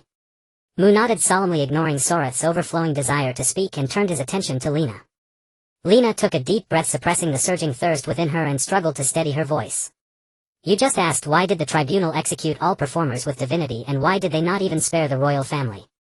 The reason is simple.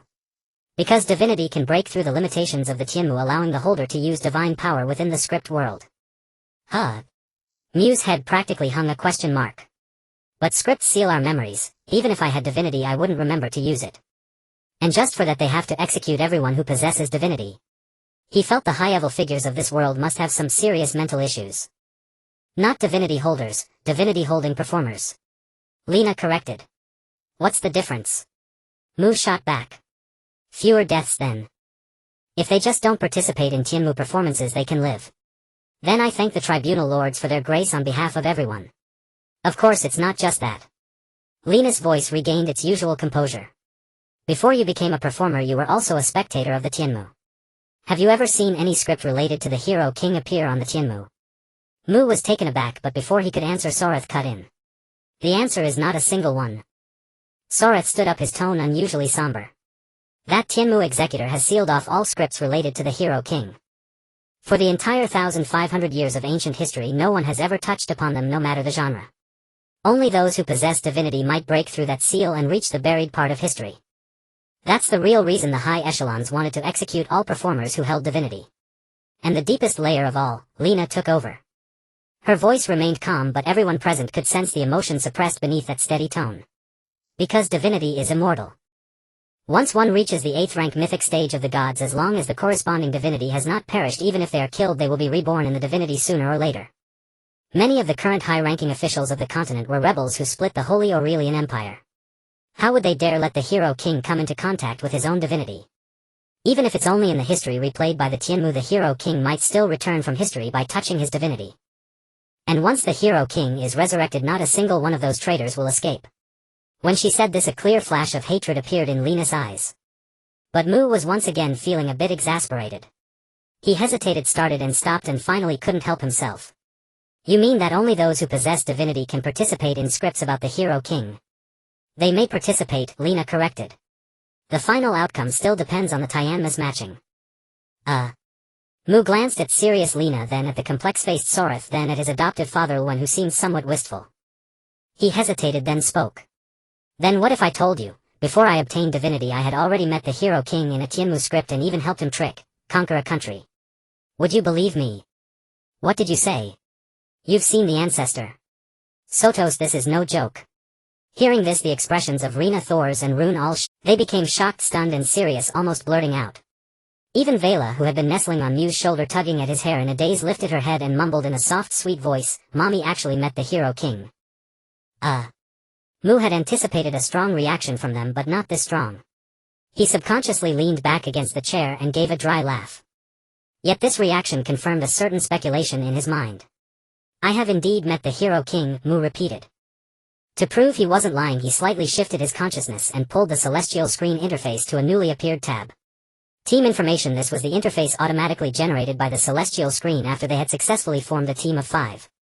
Its function was very simple, only listing the names and statuses of the 5 seemingly used to check teammate information and survival status. At this moment Mu switched the achievement he had obtained in the entry-level script to display status.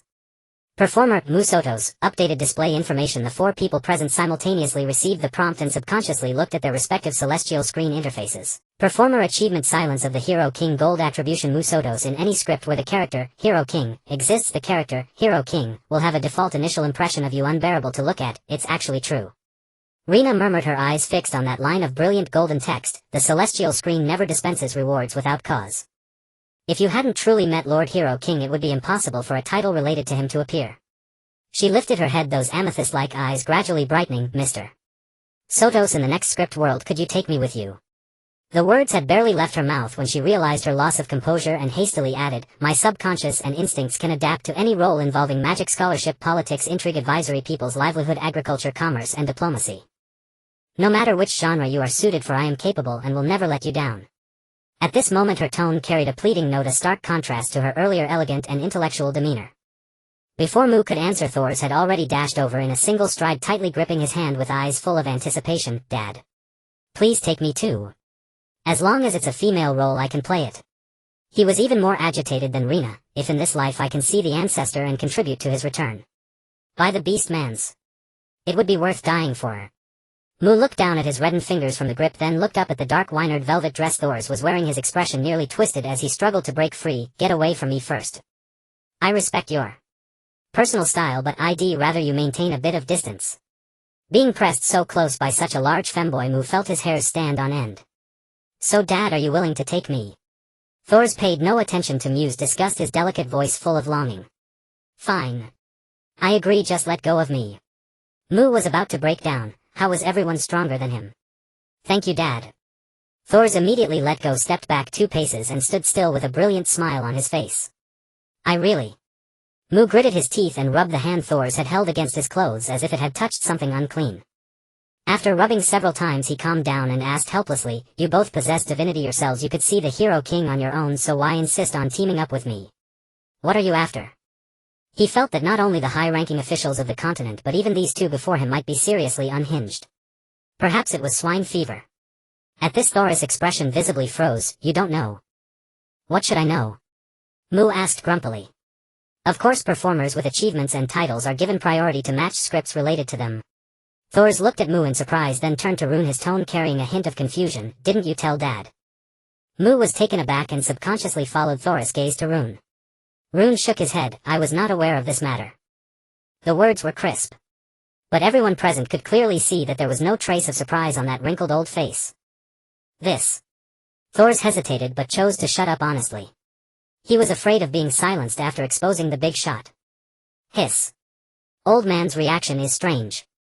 On the ice field earlier he clearly said he didn't know much about divinity, yet just now when Rena and Thors mentioned the inside story of divinity there was no surprise on his face.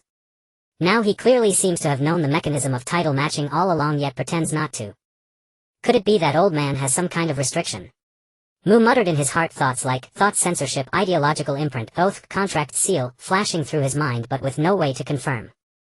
But after all, this was old man's private matter and he believed old man would never harm him, so he didn't press further. He proactively changed the subject. I can agree to your team request, but I'll be frank up front. He looked at Rena and Thors. If you 2 don't perform to my satisfaction in the next script or make serious mistakes, I will never take you to any celestial screen scripts in the future. In other words, you only have this one chance.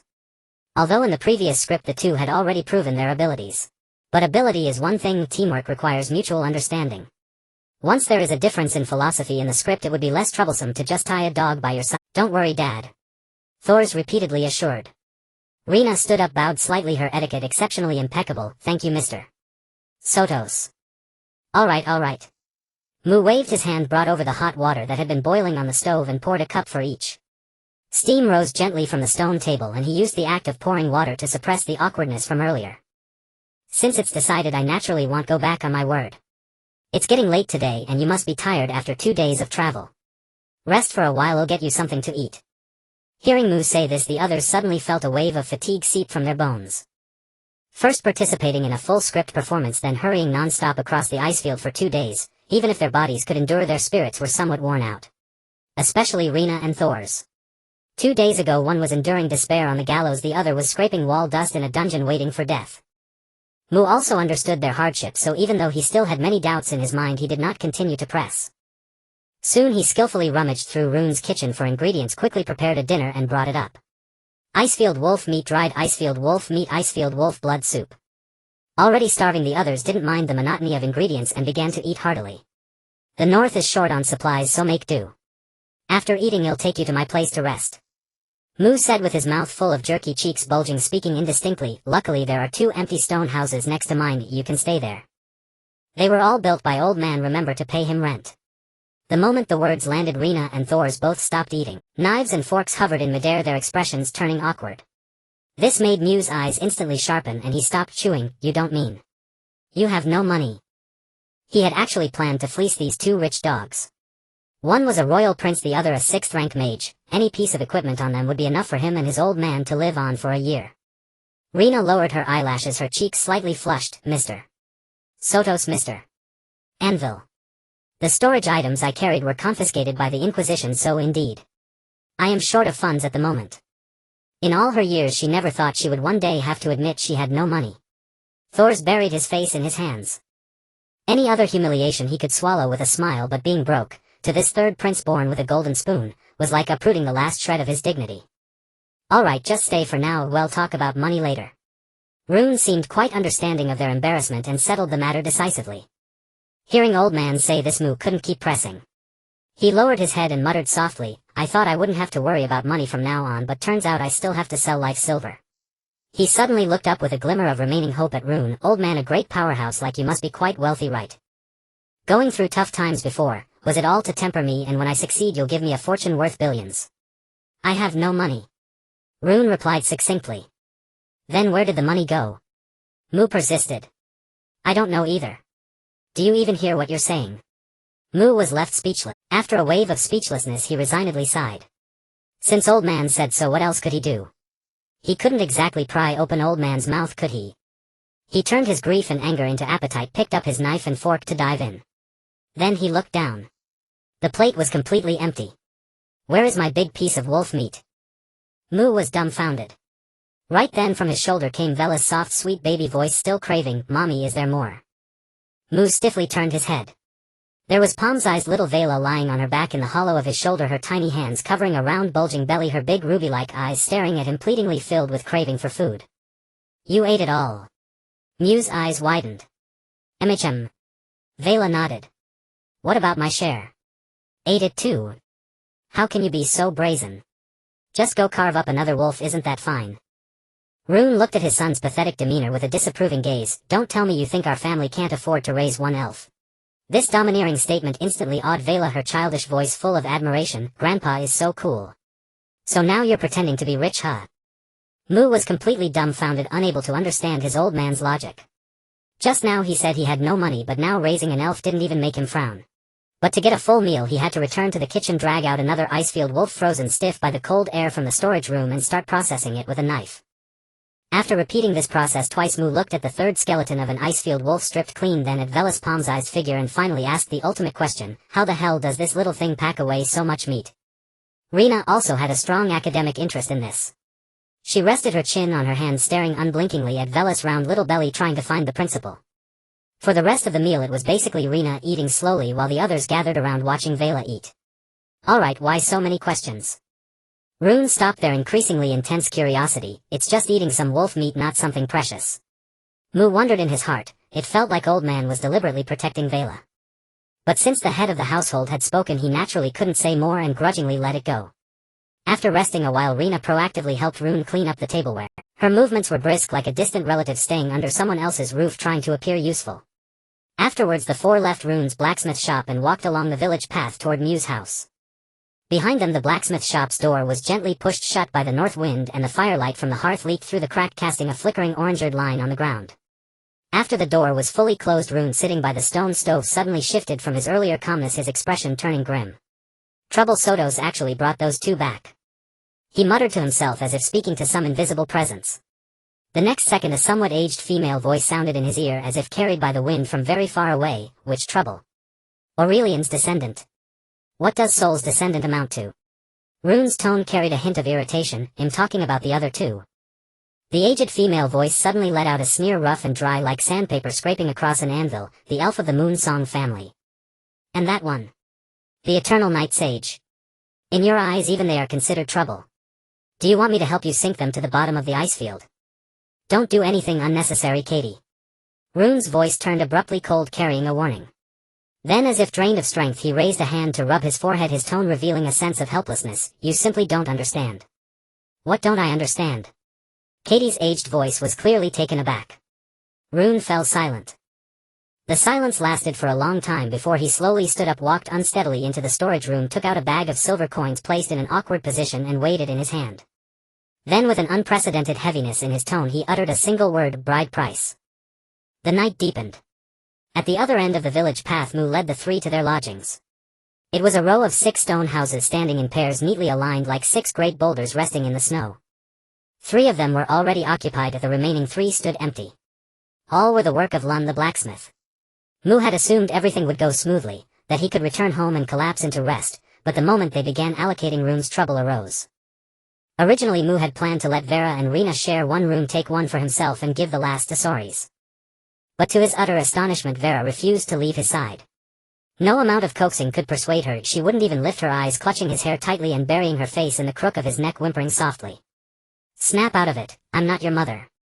Mu out of tricks abandoned cajoling and tried reasoning. You're a long-lived race. How could a mere few decades of a little girl's memories from the script overwrite you? By then Rena and Soris had each retreated to their stone houses, leaving only Mu and Vera shivering in the cold wind. More precisely, only Mu was shivering. Vera, curled in the hollow of his shoulder, was perfectly fine. Yet after hearing Mu's earnest persuasion, Vera remained unmoved. She merely buried her face deeper into his hair, offering neither denial nor explanation. Her posture clear. The memories were not overwritten, but she wasn't leaving. Mu was speechless. Fine, fine. So this is how it's going to be, huh? He couldn't help but think, no wonder those who scored high on the celestial canopy were all masters of acting. But no matter how well she could act, he refused to believe she was truly impervious. Mu's gaze turned dangerous, his voice dropping low. Vera, there are boundaries between men and women. I wonder if you'd like the fantasies you conjured on the tundra to become reality. At those words Vera reacted instantly. She shuddered, her small face flushing crimson, burying her entire face in Mu's hair, leaving only the tips of her ears burning red. But she still didn't leave. Impressive. Mu twitched the corner of his mouth. He was truly out of options. He had tried every method, but this little creature simply refused to budge, unmoved by softness or hardness, impervious to reason. With no choice, he pushed open the door to his own stone house, the stubborn little elf still perched on his shoulder. He lit the stone furnace, boiled water, and collapsed onto the stone bed covered with ice, wolf for letting out a long sigh. The exhaustion from 2 days of trekking across the tundra finally seeped out from the marrow of his bones, draining him completely. Just then Vera crawled out from his shoulder, crept down his chest to his stomach, crouched there, patted him, and reminded him in a crisp voice, "Mama, open the chest quick." Mu's eyes lit up instantly. He had nearly forgotten. But before he could summon the celestial canopy interface, a streak of crimson light flashed through the void and a watermelon-sized red chest materialized before him, filling his entire field of vision. It was Vera's. An immortal-grade chest. Mu blurted out instinctively, sitting up, causing Vera on his stomach to bounce. "Did you get an SS rating? How is that possible? How is that possible?" After all, even Mu himself, who had a highlight moment, had only barely touched the threshold of and shrank with the help of an unknown cause, and only managed to elevate his reward level thanks to the bonus from advancing his character. How could she, a little girl who had been a support throughout, obtain an SS? "It's not SS," Vera floated in midair, tilting her head. "I only have S2. This chest is the reward for advancing my character rank 2. Mu's pupils contracted sharply as he caught the key information. He fixed his gaze on Vera. "You know my rating." He had never mentioned his final rating to anyone. Among the 5, only Rena had said in the earlier communication channel that she was a rank. The word 2 in Vera's sentence could only refer to him. Hearing Mu's accusation, Vera's expression instantly turned flat. Realizing she had let something slip, her gaze began to wander, her small body swaying slightly in midair and her voice turning dry. "Wolf meat is really delicious, you know. Isn't your topic transition a bit too blunt?" Mu's eyes twitched, but he had no intention of letting it go. This involved his core secret. He could not afford any carelessness. His tone sank. "Tell me what's going on." Vera lowered her head. "Can I not say?" "No." Mu was adamant, even prepared to use his word spirit to control her. "Fine." Vera's voice carried a hint of dejection. As soon as she spoke, the celestial canopy suddenly displayed a notification. Performer Vera Moon Song has updated her displayed information. A string of information unfolded before Mu's eyes. Performer ability, exclusive talent, Fate Resonance. Owner Vera, grade mythological type, passive bond, causality effect I Fate bond. Fate bond, select a performer to establish a bond of fate. Once bound, it cannot be undone, transferred, or severed. Thereafter, the final script performance rating of the bound party will be identical to that of the bound target. Ignores any factors. Effect 2, fall together. Fall together. If the bound target dies, the binder will fall as well. Celestial axiom, share in glory, fall together in death. Mythological grade talent. Mu stared at the panel, momentarily dazed, a surreal feeling washing over him. Celestial axiom, share in glory, fall together in death. Mythological grade talent. Mu stared at the panel, momentarily dazed, a surreal feeling washing over him. This was mythological grade. First tier black iron, second tier bronze, third tier silver, fourth tier gold, fifth tier epic, sixth tier legendary, seventh tier immortal, eighth tier mythological. In an era before the celestial canopy descended, mythological grade was the domain of gods utterly beyond mortal reach. Even now, across the entire continent, only the Heavenly Dragon Emperor could be called mythological grade. But the question was, did the Heavenly Dragon Emperor have a mythological grade talent? And this elf he had picked up randomly on the tundra actually had one. At that moment, an indescribable sense of loss surged within Mu. It wasn't that he begrudged the things being shared. What bothered him was this: if from the very beginning Vera had approached him because of this ability, then how much of their encounter on the tundra, their tacit understanding in the script, and those cries of mama that made his scalp tingle, was any of it real? Once doubt took root, every seemingly trivial detail became suspect.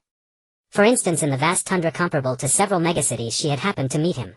For instance, was the clever little girl in the script the same as the real-life elf maiden who was too foolish to even hide her words? Mu was actually quite generous. He was willing to share benefits with family, friends, partners, even strangers, as long as there was a legitimate reason. But there was one thing he absolutely could not tolerate: exploitation. After a moment of silence, Mu looked at the little creature in his palm, his tone suddenly eerily calm. "When did you bind me?" Vera hung her head, twisting her fingers together, and mumbled, "It was when Mama hypnotized Vera." "What hypnosis?" Mu frowned, then suddenly recalled a scene in the tent on the tundra. "Woo-woo. You're not going to catch Vera." "Why would I catch you?" "Then, why did you hypnotize Vera?" Ah, she had mistaken his divine art for hypnosis. "What hypnosis?" Mu frowned, then suddenly recalled a scene in the tent on the tundra. "Woo-woo. You're not going to catch Vera." "Why would I catch you?" "Then, why did you hypnotize Vera?" Ah, she had mistaken his divine art for hypnosis. Before Mu could speak further, Vera drooped her shoulders in dejection. "I was so scared at the time, my body wouldn't obey me, so I threw all my abilities at Mama. Only 2 of them worked, the rest couldn't break through Mama's hypnosis." "It's not hypnosis," Mu stressed. Vera nodded obediently, clearly unconvinced. "You." Somehow, despite being annoyed again, Mu felt a surprising relief in his heart after hearing Vera's explanation, even his body relaxing. It wasn't a calculated approach, but out of fear. It wasn't a long-planned exploitation, but a panicked, desperate act. He could accept that. But soon he realized something was off. "Wait a second." Mu suddenly noticed a crucial detail and pressed on. "You just said you used 2 abilities on me. One was the binding, what was the other?" "Another binding. Are you playing match connect with me?" Mu's forehead lined with black veins, and just as he was about to retort, another piece of information popped up from the celestial canopy. Vera, apparently having been pushed this far, decided to show the rest as well. Performer Vera Moon Song has updated her displayed information. Performer ability, exclusive talent, word of fate. Owner Vera, grade mythological type, active bond, causality effect, words forged destiny. Words forged destiny. Vera can describe an identity, status, or image, whether existing or not, for herself or a bound fate bond target. 3 days later, the target will become that image on the level of fate, be it an emperor, a god, a beggar, or even nothingness. Current word of fate target, Mu Soto's current word of fate description: Vera's mama, elf, female, same appearance as Vera, loves Vera, often cooks delicious food for Vera, sings Vera's favorite songs, can protect Vera. 9992 entries pending expansion. Word of fate countdown: 7 hours, 1 minute, 5 seconds. Celestial axiom: words cannot kill, but they can create. Mu. He was dumbfounded, then dumbfounded again. When his brain finally pieced together the words elf, female, same appearance as Vera, and Vera's mama, with himself, a chill shot up from the soles of his feet to the crown of his head, every goosebump rising as if summoned by a bugle call. "No. Vera. What have you done?" If Mu's understanding was correct, this so-called word-shaping fate was nothing less than an oversized transfiguration. However, transfiguration only alters the physical plane, whereas this power rewrites fate and causality itself. In other words, in less than 7 hours he would transform into a tall elf with silver hair, crimson eyes, fair skin, and an alluring figure, and there would be no turning back. "What's wrong, Mom?" Wayla stared at Mu's expression as if the sky were falling, her little head filled with immense confusion. She had clearly explained everything about her ability to Mom, so why did he still look so angry? "What do you mean?" Looking at her adorable, bewildered expression, Mu grew even more exasperated. He directly pinched her in his palm. "Hurry up. Get rid of that word-shaping fate right now." "Huh?" Wayla was stunned, even the tips of her ears twitched. "But this ability can't be undone. I can only cast it again to change you back." "Mu. You mean even if I want to return to my original form, I'll have to wait for you to cast the spell again, and then wait another 3 whole days?" Mu felt his own voice trembling. He was indeed easygoing and carefree on ordinary days, even unbothered by playing female roles in the heavenly curtain. But to actually become a woman in reality, that he truly could not bear. "It's not 3 days. Wayla's soft, sweet voice instantly gave Mu a glimmer of hope, and his eyes lit up. "How long then?" "It's like Mom's same fate thread, it can only be used once per natural month." "A month?" Mu's brain froze for a full second. That would mean he would have to live in the village for an entire month in the body of a female elf. Even by the time the next heavenly curtain descends, he wouldn't be able to change back in time. Crack. At that moment, Wayla seemed to hear a sound of something break. She watched helplessly as Mu clutched his chest, his face crumpling as if all his strength had been drained, the light in his eyes gradually fading away. Wayla immediately rushed over in panic, grabbing Mu's arms with her little hands and shaking them vigorously. "Mom, what's wrong? Are you feeling unwell?" Mu was shaken for a while before slowly raising his head, staring blankly ahead, the corners of his mouth twitching. "I'm fine. I'm perfectly comfortable. Just open the treasure chest and let me be alone for a while." "Phew. You scared me." Wayla breathed a sigh of relief, seemingly believing every word Mu said. A smile immediately appeared on her face as she obediently said, "But as long as Mom is okay." As she spoke, Wayla's form unfurled like a blooming flower, rapidly expanding until she returned to her previous appearance, a silver-haired, crimson-eyed elf maiden. Because she had been held in Mu's palm just moments ago, she was already very close. As she grew, her back pressed directly against Mu's chest. But she didn't mind at all and cheerfully reached out to open the crimson treasure chest floating in midair. After a moment, Wayla's gaze wandered through the void as if seeing something she couldn't comprehend.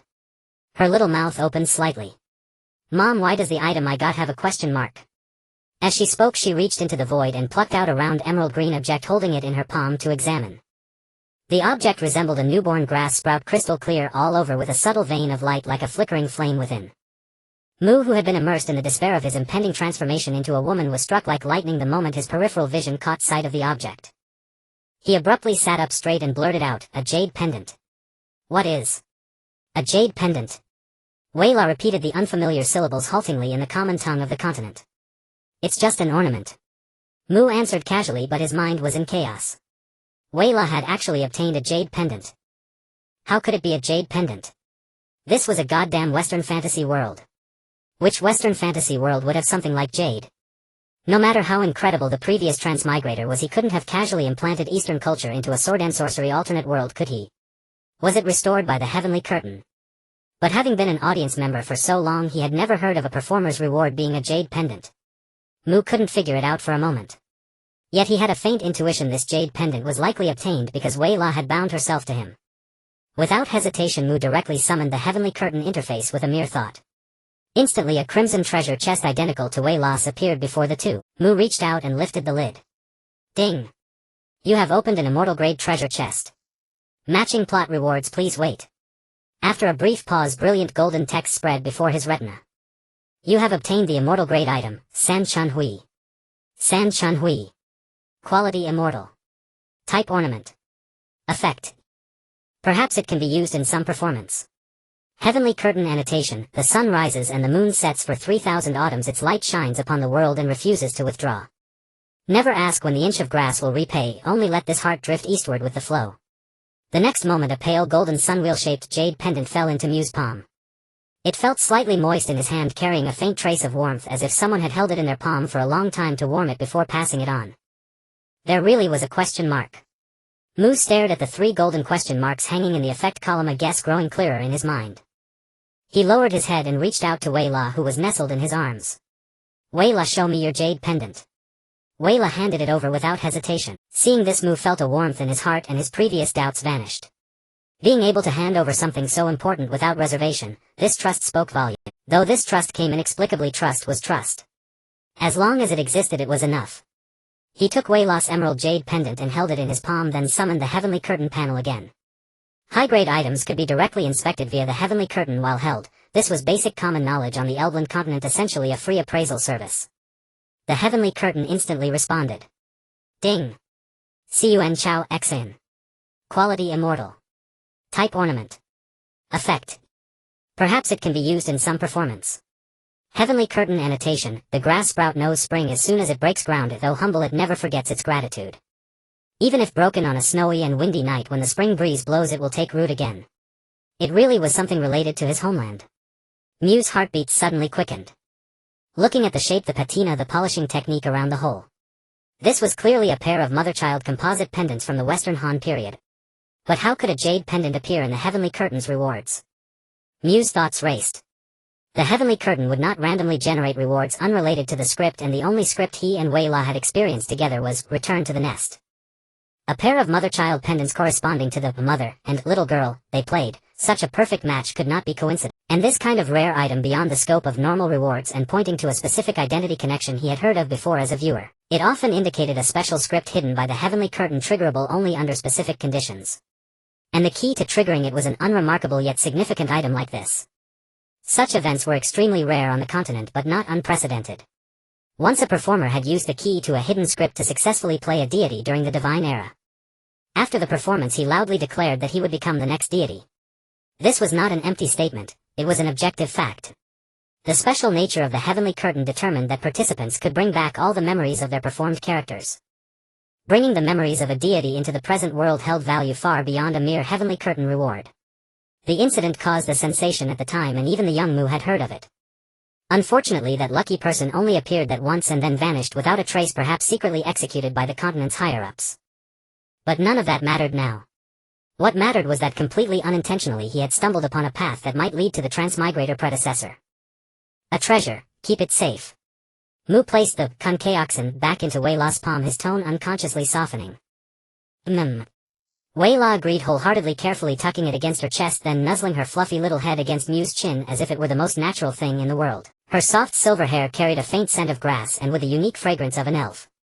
Mu stiffened at the touch, belatedly realizing how intimate their current position was. He moved aside inconspicuously, intending to fetch another wolf pelt to sleep on the floor, and said, "It's getting late. Let's rest first." But the moment he stirred, Wei La grabbed his arm and cheerfully dragged him toward the other side of the stone bed. The bed was flush against the stone wall, and her tug sent him rolling directly to the innermost side. He instinctively tried to resist, but her fingers, pale and slender as lotus roots, clamped onto his arm like iron hoops, immovable. His feeble struggle didn't even make her wrist waver.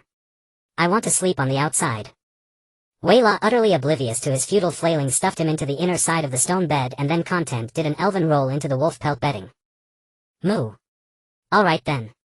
If a young girl like her didn't mind, why should a grown man be so fussy? Mu stopped struggling and resignedly lay flat. But then something occurred to him. He turned his head, his tone suddenly serious. "Wei La, are you of age?" "Huh?" Wei La turned over and looked at him curiously. "Of course I'm an adult, otherwise how could I enter the celestial curtain performance?" He had actually forgotten about that. But knowing she was of age, Mu breathed a sigh of relief. A flame in the hearth flickered gently, causing the overlapping shadows on the stone wall to sway softly. Silence settled like a thin layer of ash, quietly spreading. Mu suddenly realized that at some point they had ended up face to face. Wei La curled up before him, so close that by the faint firelight he could discern every contour of her face. Her silver-white hair scattered across the wolf pelt pillow, her vermilion eyes, half-lidded lashes casting two faint shadows on her cheeks. Her nose was small and straight, her lips so pale they were almost translucent, slightly parting with each breath. Their noses were nearly touching. Mu could even smell the grassy fragrance of her breath brushing against his lips in warm, soft puffs like the first breeze through a pine forest when spring snow melts. He instinctively shrank back toward the stone wall. Then Wei La yanked him back and casually pulled him into her arms like hugging an oversized pillow. Such strength was truly formidable. Mu stared resignedly at the ceiling. Yet even so he resolved to explain the concept of gender differences to Wei La. But before he could speak he heard her soft, steady breathing. She fell asleep so quickly. Mu sighed inwardly, closed his eyes and forced himself to sleep. Yet the more he forced himself, the more vividly he felt the soft touch against him. Wei La's body heat, the grassy scent from her hair, the hand resting on his chest, the softness at his ribs, every sensation was more real and inescapable than before in the icy tent. What a torment. Mu swallowed hard, his strong moral sense pinning him in place as he could only stare at the flickering firelight on the ceiling, enduring this long, fragrant ordeal. This couldn't go on. Mu took a deep breath and forced himself to replay every detail of today's conversation in his mind, trying to override his bodily instincts with rational analysis. First, the divinity. Lei Na and Suo Ruei had already explained the ins and outs clearly enough. Divinity was the power of the gods, and the Inquisition pursued its bearers to prevent the resurrection of the hero king. That thread needed no further deliberation, he had it figured out. Next, the bounty. At Iron Gate Village, with the old man guarding the place, no matter how many Inquisition agents came, they'd be buried. No need to worry about safety for now. As for the next step, he was already confident he could discuss it with the others in the morning and put a plan into action. The only puzzle was this: the old man Lei Na Suo Ruei and this little elf beside him, exquisitely proportioned, full-bosomed, slender-waisted, soft and lovely, curvaceous, graceful in posture, elegant in figure, well-balanced, gentle and charming, lithe and graceful, naturally beautiful, soft and enchanting, with a supple and delicate body, warm and endearing, ethereal in form, charming in posture and gracefully poised, seemed completely unaware of transmigrators. He had tested them multiple times with coinages, odd speech quirks and memes only earthlings would understand. But they showed no reaction, simply taking them as his personal habits. Logically, given a transmigrator's tendency to cause a stir wherever they went, such speech patterns should have spread by now, or at least someone should have heard of them. How could there be not a single ripple? Could it be that the old man and the others weren't high enough in status? Or that the influence of his transmigrator predecessors was far narrower than he imagined? He couldn't quite figure it out. But such probing was probably limited to that blacksmith's shop. With the old man there and under Iron Gate Village's protection, he had the confidence for these small tests. Out in the open he wouldn't dare expose such anomalies, that would be courting death. As his thoughts reached this point they seemed to hit a dead end. Mu felt his eyelids growing heavier and heavier. Forget it. I won't think anymore. These past days have been too exhausting. He closed his eyes. But just before his consciousness sank into darkness a vague thought flashed through his mind. Did I forget something? But that thought merely flashed by before he could reach out to grasp it. It vanished into the depths of slumber. The next morning, the warm sun high in the sky brushed over the stone houses and walls, awakening Iron Gate Village from its slumber. The clamor gradually spread from the village entrance. Have you heard? The Nightborn. A little Suatusi, he took part in the Heavenly Curtain performance and got that incredible reward which brought 2 squads of Inquisition Knights. The whole village has been buzzing about it. Uncle Gearman brought me a leg bone yesterday to use as a ritual medium for the blood sacrifice. Who would have thought little Suatusi could obtain the divine? Sure. Do you want to die? You can't just say those 2 words. Be careful, the Heavenly Curtain might punish you. Cough. Thanks for the reminder, brother, I almost forgot. But no matter what, this time it's all thanks to Suatusi that the village has had a bountiful harvest after all these years. Exactly. So I propose that everyone who used to gossip about Suatusi should bring something out and properly apologize to him. We can't let him be driven away. Right, that's divine power. Just fishing with the law could bring in a pile of expendables. I'm going to find Mr. Wen right now and ask him to plead for us. For the sake of future harvests, I'm going to. Count me in. The clamor was too loud and the 4 resting in the stone house were soon woken up. Lei Na was the first to pull open the door, wanting to see what was happening outside. As soon as her eyes adjusted to the light, she saw the open space between the 6 stone houses packed with a dense crowd of villagers. At the front stood the blacksmith, Wen, his face a mix of helplessness and headache. Beside him was an old woman who looked quite aged. Mr. Wen, what is all this? Lei Na asked in confusion. They've come to apologize to Suatusi, Wen sighed. It was then that Lei Na noticed each villager was carrying something: peas, dried meat, some frozen fruits unique to the northern frontier, wrapped in coarse linen and held against their chests. And just as she was sizing up the villagers, the door of another stone house opened. Suruisai came out. He had clearly overheard the conversation and looked curiously at Wen. Grandfather, what do you mean by an apology? Wen didn't want to explain again, so he said, wait for Suatusi to come out and let him tell you himself. Suruisai grew even more curious and turned his gaze to the stone house whose door was still shut. Less than a minute later the door was slowly pulled open. The villagers' murmurs instantly died down in unison. Pull yourselves together. When you offer an apology you must look the part. Don't put on your arrogant airs from outside. That's right.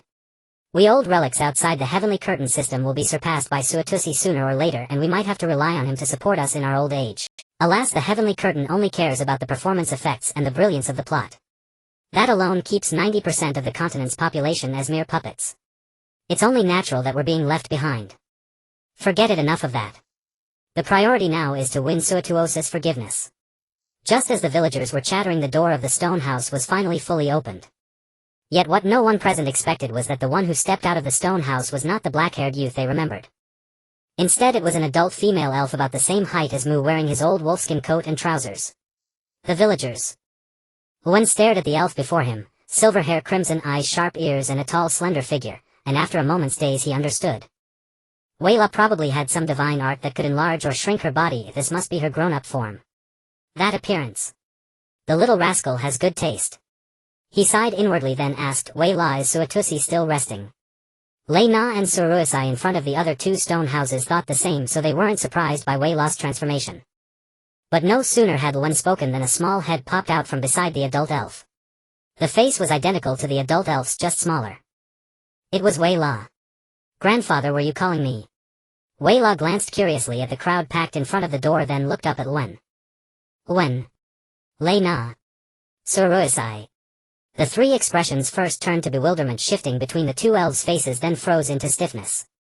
The adult elf finally adapted to the harsh light after opening the door, raised a hand to rub her bleary eyes, and mumbled indistinctly, Dad, what are you all doing gathered at my door? But the moment she said that, her expression froze. The voice was clear, ethereal, like morning dew dripping from a leaf tip and brushing the wind chimes hanging under the eaves. Something's not right. She instinctively raised her hand and looked down at her fingertips. Fingers slender and pale, joints well-proportioned, nails a healthy light pink, not a trace of frostbite, not a single callus from gripping a sword. These were not the hands of the northern youth who chopped firewood and worked the forge every day. Then all the memories suppressed by sleep surged forth. Lives casting words, way lost, mother elf race female. No. It can't be. She opened her mouth and a barely audible breath rolled from her throat. Then trembling she lifted her fingertips to her chest. The soft touch was distinct against her finger pads, freezing her like a thunderbolt. As if in disbelief, that hand moved downward, then farther downward, a clumsy fumbling motion as if searching for a contour that should not exist. Gone. Are you Suatusi? Owen reacted instantly, catching the clue from the female elf's earlier dad. But his voice trembled as if he couldn't quite accept it. Of course she's Mama. Wei La poked half her body out from behind Mu, waved at Wen and spoke with pride. In an instant the scene became utterly silent. A northern wind blew, stirring up a few patches of snow and completely dispelled the last of Mu's drowsiness. She stiffly raised her head, looked at the dumbfounded villagers and her father, then mechanically lowered her gaze to her own chest, from which she couldn't see her toes, and finally remembered what she had forgotten last night. That string in her mind snapped with a crisp sound. Huh. So I've turned into a beautiful elf woman. And am being gawked at by the entire village plus Dad and my teammates. Skipped the step of waiting a month at home. Ha ha ha. Interesting. Interesting. What's the point of living anymore? A sudden smile crept onto Mu's face. That eerie expression made everyone watching take a collective step back. She slowly bent down, tremblingly picked up Wei La, who was still waving at one behind her, and asked in an extremely gentle, extremely soft tone, "Tell Mama, do you have any way to destroy the world?" Wei La. What are you saying, Mama? I don't understand, you know. She tilted her head and flicked her pointed ears. Their exchange finally snapped Wen back to reality. But instead of his earlier dismay, he was eerily calm. He shot a meaningful glance at the old woman beside him. The old woman understood, turned and waved at the villagers, beginning to disperse the crowd. Wen quickly strode to Mu, grabbed the elf daughter, who was still muttering about mass destruction, divine arts, and pulled her into the house. Before closing the door, he motioned for Lei Na and Suruisai to follow. Soon all five were crammed into the stone house. The door shut behind them, sealing off every outside gaze. What are you standing around for? Go back where you came from, the old woman barked sharply at the lingering villagers. Aunt Kaidi is Suatusi. An elderly villager couldn't help asking. At that, the old woman known as Kaidi darkened her face instantly. She stared at the man. How many times have I told you? Don't pry into little Suatuosis affairs. Do you want to be cursed by the night-born? The man seemed frightened by her words, his face turning pale as he shook his head frantically. The other villagers fell silent as cicadas in winter, scattering in an instant. But old woman Kaidi, looking at the empty village path, did not relax her furrowed brows. Instead they deepened. Strange. How can the elf race possess the force of destiny? She murmured to herself, lost in thought. Meanwhile, Mu in the stone hut was experiencing an unprecedented nightmare. After Vera explained the whole story to Loon and the other two, the imagined scenes of worry, sympathy, mockery, and comfort never appeared. All three looked at Mu, whose toes were curling in embarrassment, with expressions of delighted surprise, as if they had discovered a new continent. Dad. Sora's gaze lingered for a moment on the prominent bulge at Mu's chest, then unhesitatingly changed the address. Mom. This is a damn good thing. Think about it, with this ability, next time you perform, the advanced role options might include human male. This is practically freeloading the rewards of the sky canopy. The third prince is right. Lena picked up the thread with academic caution, of course provided that Miss Vera's ability can truly deceive the sky canopy's judge. If it can, Mr. Sotos, this means you never have to worry about reward upgrades again. For you, the standard human male role is a ready-made advanced. What a formidable ability. Loon also remarked, looking at Vera with a hint of approval. As for son becoming daughter, it didn't matter. The words of the three, while causing Mu's social death, also involuntarily made him examine the situation from this perspective. Given in the sky canopy's judgment, all roles that differ from the performer's gender or race are considered advanced roles during settlement. Also given, advanced roles directly raise the reward level by one tier. So he raised the question. If Vera's ability can truly deceive the sky canopy, does it mean that as long as he maintains this female form, he no longer has to worry about role selection and can simply pick human male to earn an extra tier of reward for free? Could it even broaden his role options? Mu couldn't help but feel joy. But before this joy could spread, the heavy sensation on his chest brought him back to reality. Damn. So in the script, if he wants to play a man in reality, he has to live as a woman for a month. What the hell kind of setup is this? Don't think too much, Sotos. Loon saw that his good Daughter's expression was fluctuating, thinking he was still in a stubborn mindset, so he offered comfort. In Erdland, notions of race, gender, age and profession cannot measure your value as a living being. Only power is the root of all value. If Varys' ability can be used on outsiders, he paused, lowering his gaze, forget about gender, even making them betray their race or the world, no one would hesitate.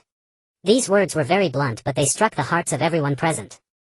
Sori's was clearly a bit depressed, her voice losing its sweetness. Mom, if I had this ability, I'd be willing to not just change gender but even become an orc if needed.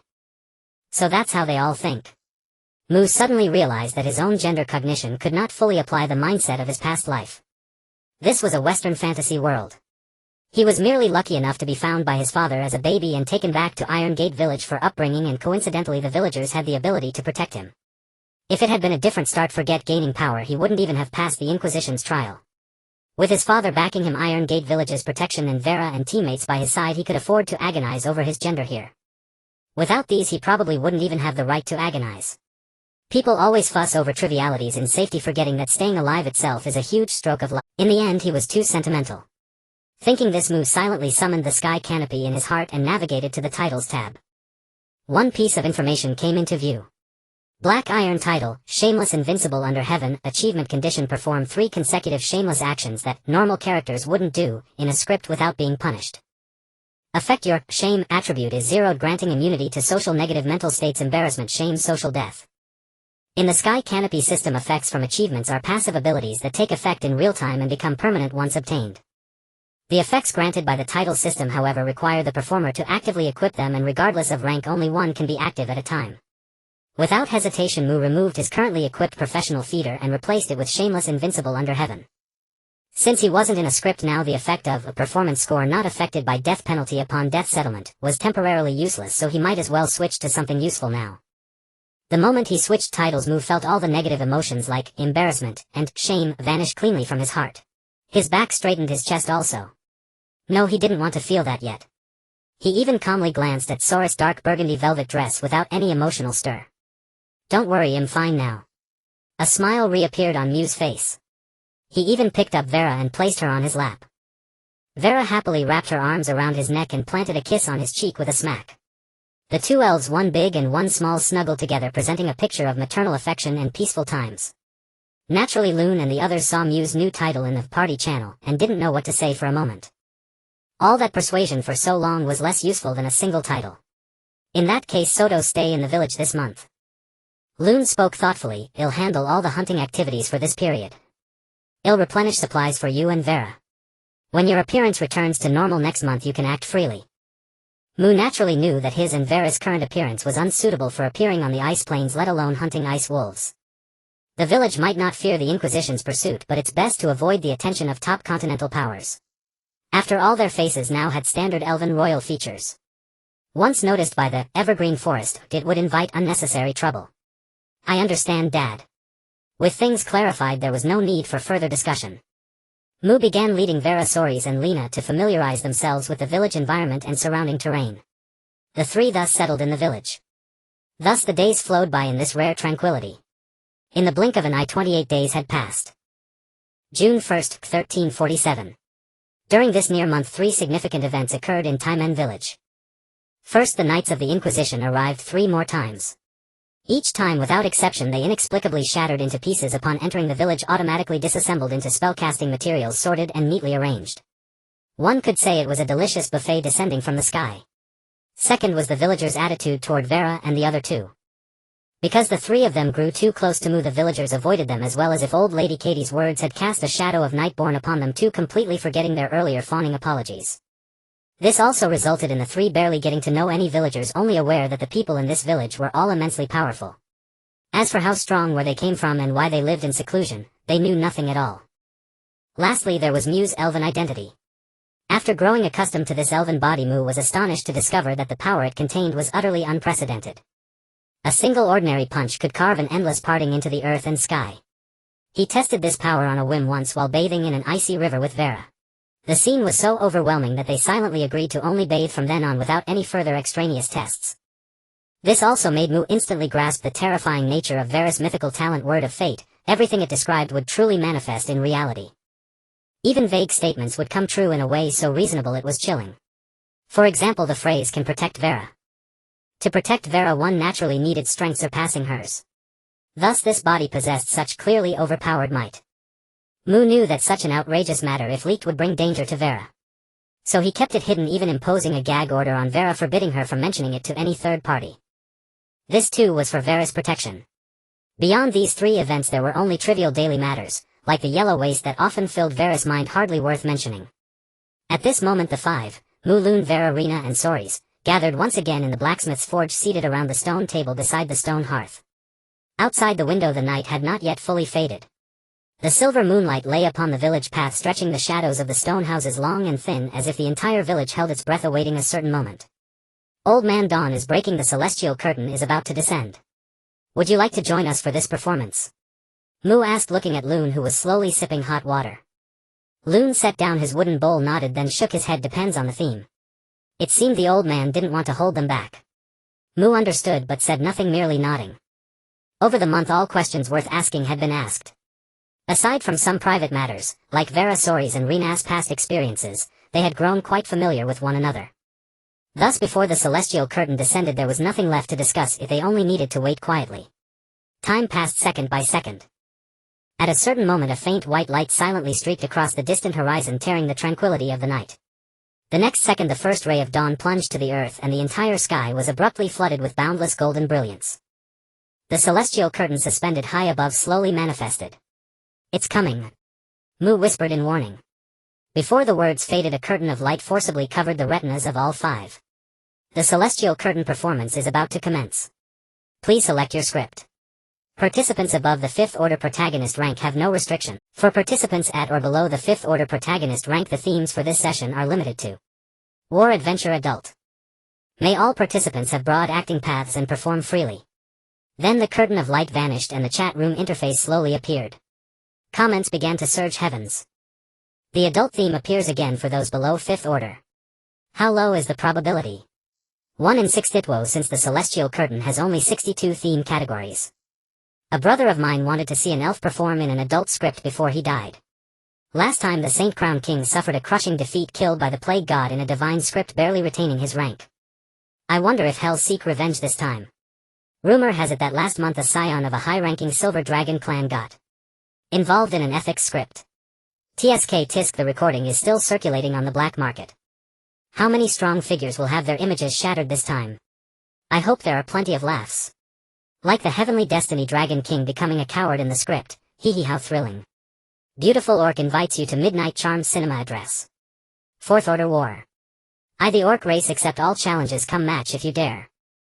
Damn adult themes, they made me divorce Selena Woo. Joy seekers add spammers, curses, taunts, provocations, armchair critics, pundits. The myriad faces of the people of Eldland were vividly displayed in the comments. Yet even so none of this affected the mood of Mu and his 5 companions. I'm leaning toward the adventure theme. What do you all think? Mu calculated that adventure scripts had a higher probability of involving the Hero King, since they were only 1st order and encountering the Hero King in war or adult themes would be far too difficult. Adventure theme.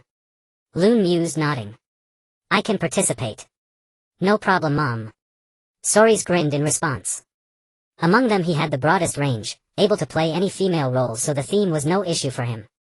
I can too, Rena agreed. As for Vera, no one asked for her opinion. Over this month, even when Mu went to the toilet, Vera would stand guard beside him, impossible to shake off. It would be strange if she didn't go. Mu had long grown used to this little tale. Without even communicating with her deliberately, he instinctively scooped her off his shoulder and held her in his arms, then said, "Then let's prepare." As the words fell, the curtain of light before the 5 simultaneously updated. Party formation complete.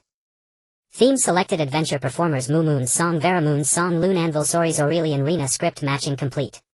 In an instant everything around began to freeze, then gradually blur, distort and lose color.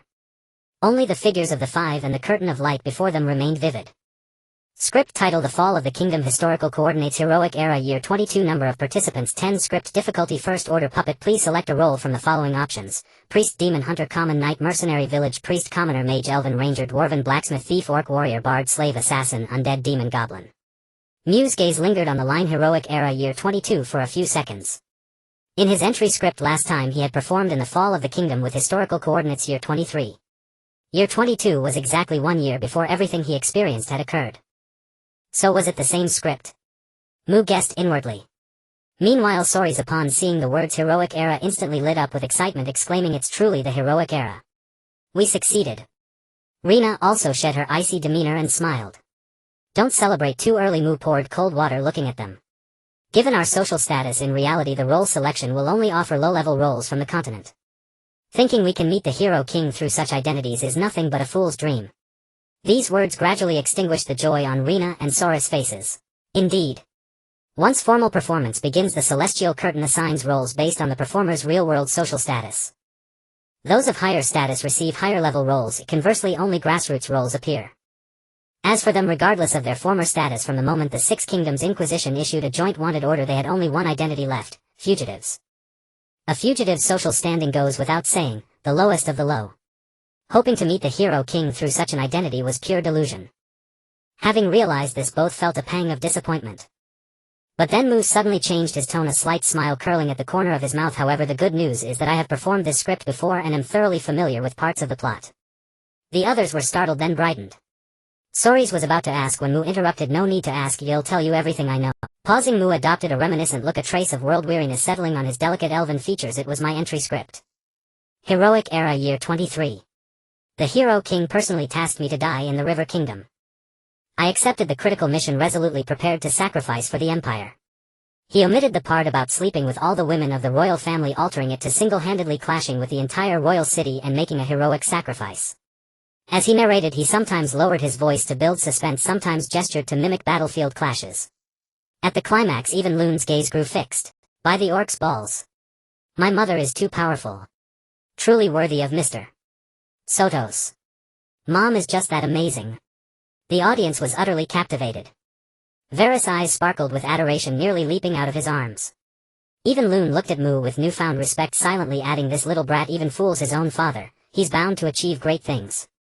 Before long, Mu had recounted the general content of the script and they allocated roles based on it. Notably, from the name Mu Moon's song on the participant list, the 5 confirmed one thing: Varys' ability could deceive the celestial curtain. Thus the final roles became: Mu male human knight advanced role, Vera female human mage first order black iron rank advanced role, Loon dwarven blacksmith advanced role, Rena female elven ranger advanced role. Anne. By the orc's balls. I protest. Why must this prince choose a male orc? This is bullying.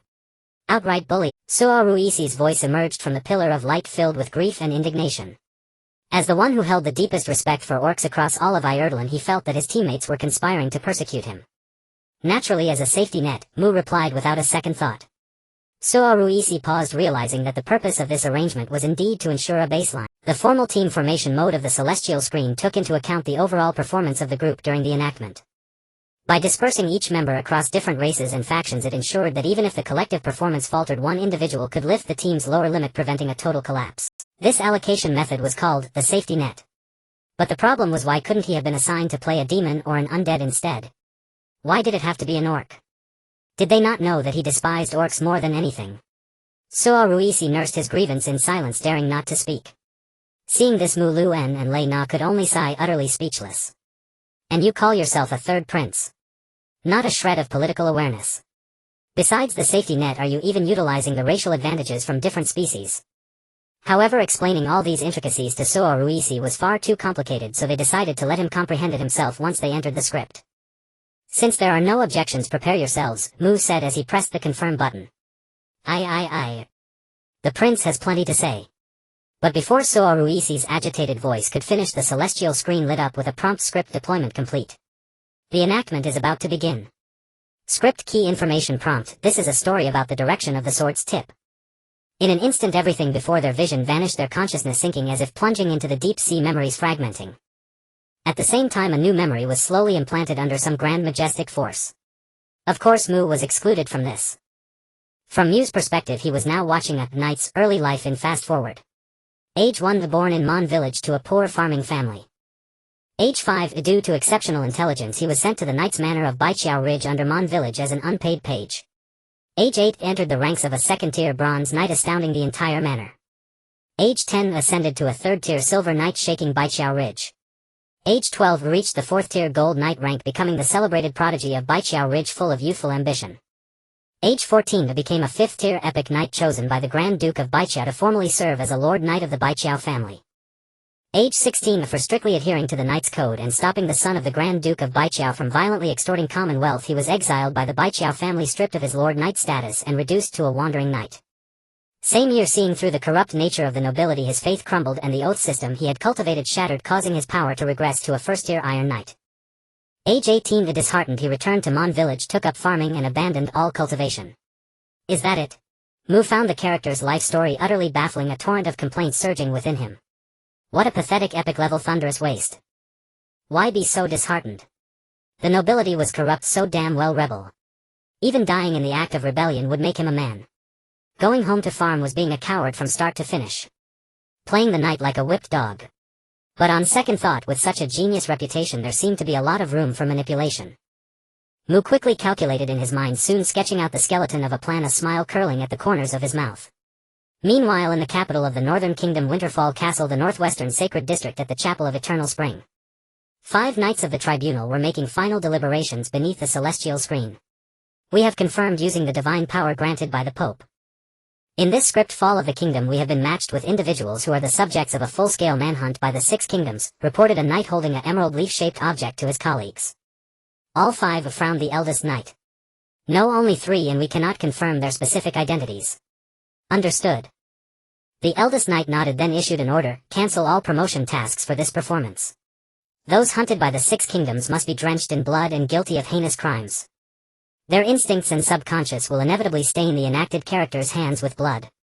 As knights, even at the cost of our lives, we must never allow such villains to achieve a high score. Everyone prepare the method of subconscious hypnosis to strengthen the knight's will. We must slay every unjust scoundrel appearing in the script. Hearing this, the remaining 4 pressed their fists to their hearts in a knightly salute, swearing, in the name of Eternal Spring, by the sword of the sacred court, we vow, to tolerate no heresy, to shun no blade, to abandon no comrade, to fail no duty. Where we tread shall be holy judgment, where we arrive shall be pure land. Should this body fall, may our soul return to Eternal Spring, awaiting the call to fight anew. The eldest knight solemnly returned the salute, his gaze sweeping across the 4 faces, for justice and order. The 4 responded in unison, for justice and order. Darkness. Silence. Chaos. As if rising from the depths of the ocean, the suffocating sensation began to recede. In a daze, the light before Mu's vision gradually returned. Before his eyes was a thatched hut, even more rudimentary than the stone house he lived in. The walls were drafty, the straw used as wall fillings had rotted and become translucent, in many places crumbling and falling in the morning breeze. A few chipped pottery jars were scattered in the distance, and beneath him was a creaking, cracked wooden bed. An absolutely supreme thatched hut. Good heavens, moss creeping up the steps, green grass reflecting through the curtain. Even Liu Yushi would have to shake his head right. How did the guy fall from being a 5th-rank epic powerhouse to this state? Mu looked at all this, his inner urge to vent reaching its peak. However, despite all the disdain, the urgent task was to verify the conjecture in his mind. Shifting his gaze, Mu looked at the farthest corner of his vision, the bullet screen area of the current script. Script: Kingdom Fall, audience 0. Just as I thought. The reason there were so many viewers last time was purely because the people who captured Lena or Swarisai used some method to locate the script they were performing in. No viewers is the normal state for a 1st-rank script. Hilarious. With so many high-rank scripts, so many high-rank performers, and so much knowledge to be learned from the Heavenly Canopy scripts, who would care about what a few 1st-rank puppets are performing? Just as the Heavenly Canopy's hierarchy dictates, only when you reach the 5th rank can you become the protagonist and receive the attention of the masses. Thinking of this, Mu felt greatly relieved. It seems that in this script I can safely use the envoy's last words. He quickly tidied up his appearance and pushed open the long-decayed wooden door. The area of Mon village was more than 3 times larger than that of Taimen village, with a permanent population of around 1,000, so it could well be called a town. Looking around, there were various buildings such as taverns, general stores, blacksmiths, bakeries, clinics, inns, and so on, far more prosperous than Taimen village. It was early morning and the surroundings were filled with villagers who had risen early to work, walking in 2s and 3s along the village paths. However, upon seeing Mu, they all kept their distance, not even daring to greet him, a treatment even more miserable than what he had received in Taimen village. Tisk, the power of the nobility, such is its terror. Thinking that the original owner had been deprived of even the right to speak with others because he had offended the Baiqiao Grand Duke, Mu was left speechless. This slave-owning estate is even worse than the feudal system. But it doesn't matter anymore. After all this will soon be a thing of the past. He adjusted his attire and chose the general store as his first stop. The owner of the store was a middle-aged man who upon seeing Mu enter without a word started to shoo him away. Unlucky Kyer. What are you doing here? Get out of here. Kyer was the original owner's name, and because he was of common birth he had no surname. Mu ignored the owner's scolding, looked at the figure charging at him aggressively, and simply bared his teeth with a grin, speaking in perfect Chinese. Give me 5 bags of fine wheat bread, 2 strips of dried meat, a jug of barley wine, and also give me 200 coins. As soon as the words fell, the owner's movements came to an abrupt halt. His expression became dazed, as if rearranging something in his mind. Then he turned around quietly, took out the items Mu had requested from the counter one by one, counted out 200 silver coins and handed them over respectfully. Mu nodded with satisfaction, took the items and patted the owner's shoulder. Uncle, don't blame me. Back when I was down and out you bullied me plenty and even burned down the only house I could live in to curry favor with the Lord's son. But I'm kind-hearted, so I won't kill you. Taking a few things from you isn't too much, is it? The general store owner was still in a dazed state, his eyes unfocused as if dreaming with his eyes open. Silence means you agree. Mu stuffed the food and silver coins back into the owner's arms, switching to Chinese. From now on you are a farmer. Now take your silver coins and get out of my store. Without a moment's hesitation the owner turned and walked toward Kyer's home, as if all this was a decision he had willingly made. The tables had turned completely. After taking over the general store, Mu did not stop. After a moment's thought he followed the same method and took over all the shops and establishments in the village that had names: the tavern, tailor shop, weapon shop, bakery, clinic, church, and so on. Finally he stood before the village chief. The chief lived in the most impressive small manor in the village. He was a skinny old man leaning on a cane, seemingly frail, but his eyes were full of scheming. Mu wasted no time with him and directly output in Chinese, if you're old, find a rope and hang yourself. Don't come out every day to disgust people. Oh, and before you die remember to give me all the valuables in your house and also hand over the position of village chief to me. Thank you. In the original owner's memory the villagers of Mon might be ignorant and foolish, but in essence they were poor souls oppressed by the nobility, not deserving of death. Only this old bastard in front of him and his entire family were birds of a feather with the son of the Baiqiao Grand Duke. Forcibly extorting the people's wealth was a minor matter. What was worse was that they were secretly abducting women and children, selling them to unknown places. When the victims' families came to confront them they only received a beating and the matter was dropped. If they persisted many would lose their lives. Thinking of this, Mu no longer looked at the old man, who was already tremblingly starting to look for a hanging rope. Instead he sat down in the village chief's broad seat cushioned with animal hide and fell into deep thought. Subduing the upper class of the entire village took only an hour, all thanks to the power of the divine art. But to expand outward from the village would not be something that could be solved by relying solely on the divine art. After all, the strongest in Mon village, the guards kept by the village chief, were only at the second rank bronze level. Divine art, the envoy's last word. Skill description: when you issue a command in Chinese, that command will receive unknown cause of causal level empowerment. Non-divine units that hear it will instinctively obey for a short time. This effect ignores language barriers. Limitation: invalid against targets more than 3 ranks above your own performance level and against divine units. Currently he was only a first-rank puppet. When facing non-divine units below the 4th rank he could do as he pleased. But once he left Mon village, 3rd rank, 4th rank and 5th rank powerhouses were everywhere. At that time his greatest reliance would no longer exist. It seems that finding teammates should be postponed. I need to find a way to raise my strength to the 3rd rank or even the 4th first. Mu murmured softly in Chinese. After a moment he stood up, walked out of the village chief's room and came to the courtyard. In the courtyard corpses piled up into a small hill and flowing blood had gathered into streams winding through the cracks, irrigating the blooming Baiqiao flowers in the corner of the courtyard. Judging by their clothing the corpses were clearly the village chief's family, guard, servants and slaves. Mu only glanced at these people he had casually disposed of, then shifted his gaze to a large black dog trembling in the corner of the courtyard. He paused. Then his gentle Chinese voice rang out again: a house that accumulates ill deeds will have its calamity shared by all. Even if you do not personally commit evil, if you long feast on the benefits of blood, you are an accomplice. You die too. As soon as the words fell, the large black dog's eyes instantly went blank and it mustered all its strength to crash into the courtyard wall, dying on the spot. To this Mu merely cast a few indifferent glances before leaving the estate on his own. In reality he might have investigated the village chief's family and servants one by one, releasing the innocent ones. But in the script he had to maintain the persona of a decisive and volatile overlord. Just like the mother's revenge in Returning to the Nest. Only in this way could he better conceal his core secret, the ability to retain memories within the script.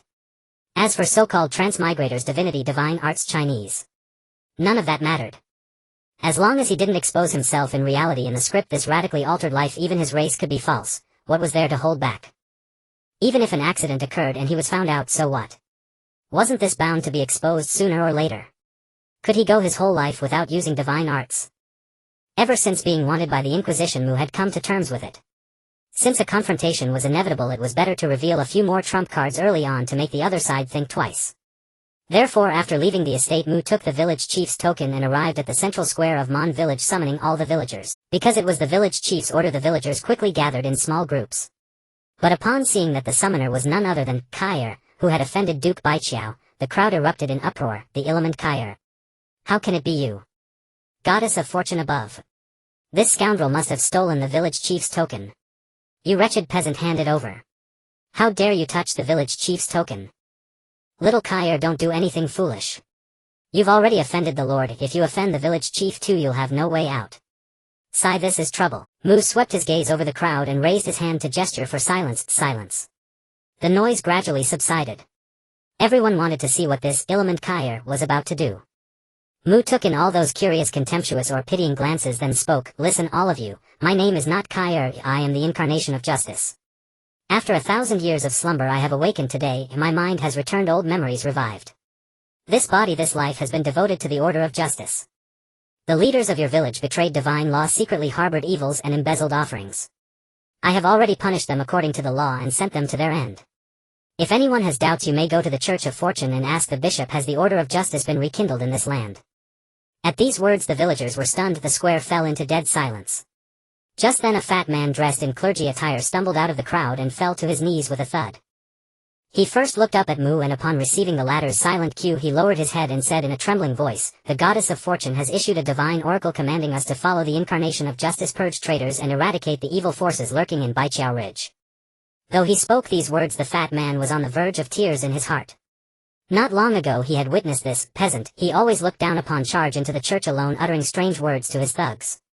Then the thugs began committing suicide in bizarre ways as if mad. Afterward he had led the fat man to take over all the notable properties in Mon village and used that evil art to kill the village chief's family. Finally he said to him, if you want to live you must cooperate with me from now on. First draft a divine oracle for me from the goddess of fortune. Listen to that, draft a divine oracle. Is that human speech? He's even more diabolical than the demons in legends. But the problem was he, a priest of the Church of Fortune stationed in Mon village, had lived a life of ease and had never seen such a situation. To save his own skin he had no choice but to obey and fabricate an oracle before the villagers. Goddess above. If you acknowledge my years of offering, strike down this demon with divine punishment. Or the obese priest prayed devoutly in his heart. However, upon seeing the priest's actions the villagers were instantly shocked. Without a moment's hesitation they knelt down and chanted in unison, Great Order of Justice, Goddess of the Scales, just mistress, hear the humble.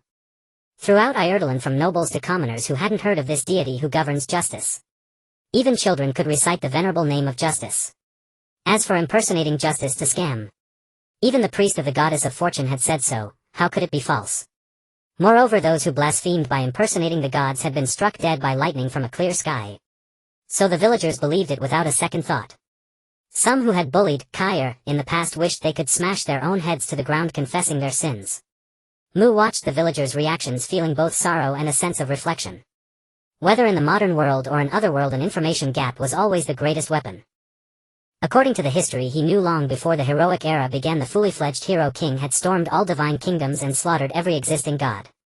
This secret was only revealed 1,000 years into the heroic era, when the reigning hero king let it slip while drunk. That was precisely why Mu dared to hatch the plan of impersonating a god to deceive these villagers who had been brainwashed by theocracy for so long. Since you have all believed my words, listen to my decree. Mu maintained a cold expression, but his voice was unusually gentle. In the name of justice I shall start from this land, don armor, wield a sword and walk the path of the brave. All unjust, evil and blasphemous shall be the targets of my blade. Since you are under my protection you must abandon all rebellious ways. Any arts not granted by the gods or recorded in the sacred scriptures are forbidden to be practiced, transmitted or hidden. Bring them all to the square for my personal inspection. Those who disobey shall be deemed heretics. He paused, his gaze sweeping over every face. Any objections, step forward. Honor the goddess oracle. The villagers, daring not to object, immediately pledged their allegiance and brought forth all their books and items related to the arts as if discarding hot coals. Before long the square was piled high with tomes and artifacts concerning magical arts. You may all withdraw. Mu issued another divine oracle, then looked at the sweating obese priest. You stay. The priest's expression stiffened, but he dared not defy. As the oracle commands. Soon only the two remained on the village path. What is your name? Mu asked casually as he approached the obese priest. Reply to you, sir, my name is Fran Gross, everyone calls me Fat Fran. The trembling priest Fran said. Fat Fran. No need to be so nervous, Fat Fran. I won't eat you. Mu smiled, then pointed to the distant pile. Find some people to move those things to the village chief's house and clean the place up. Can you do that? Rest assured, sir. I'll complete the task at the fastest speed. Fat Fran nodded repeatedly. Then I'll wait for your news. Following the principle of the carrot and stick, Mu patted Fat Fran on the shoulder. Work hard, Fat Fran. A capable man like you stuck in this godforsaken place your whole life, it's a waste of talent. Soon you might even live in the Grand Temple of Fortune. The so-called Grand Temple was the headquarters of the various churches where figures like popes, archbishops, and pontiffs resided. This was a promise Fat Fran couldn't refuse. Follow me and the future holds promise. Fat Fran was far from stupid, he knew this was meant to reassure him. But things had already reached such a point, he was already in too deep. Even if he turned informant now, the Church's Inquisition would sentence him for apostasy and hang him. So he might as well take a gamble. What if it worked? I swear to serve His Excellency justice for life with undivided loyalty. Fat Fran knelt piously, pledging solemnly. Dealing with a smart man was always a pleasure. Mu nodded with satisfaction. Then I'll leave it to you, my future Pope Fran. Soon, under the attentive care of Pang Fulang, Mu returned to the village chief's manor. Inside the study, Mu browsed through the cultivation methods offered by the villagers one by one, spending an entire afternoon to finally distill two relatively complete cultivation systems. The mage's arcane system. The cleric's liturgy system. The rest were either incomplete or too obscure to find a path to entry. TSK. This is not good. Mu frowned, muttering softly in Chinese, the gods are dead. The cleric's liturgy system has doubled in difficulty. And the arcane system requires corresponding aptitude. Shall I go back to using the Knight's Oath system? Then I made the villagers offer their tributes for nothing. Mu could barely hold it together. No, let me try the arcane system first. He opened the compiled arcane materials. Mortals perceive the world, arcanists understand the world. Close your eyes and imagine a wall in front of you. Then imagine a drop of water behind the wall. You don't need to know the thickness of the wall or the temperature of the water. You just need to believe that drop exists and that your consciousness has crossed the wall. If you do it right, your forehead will feel warm.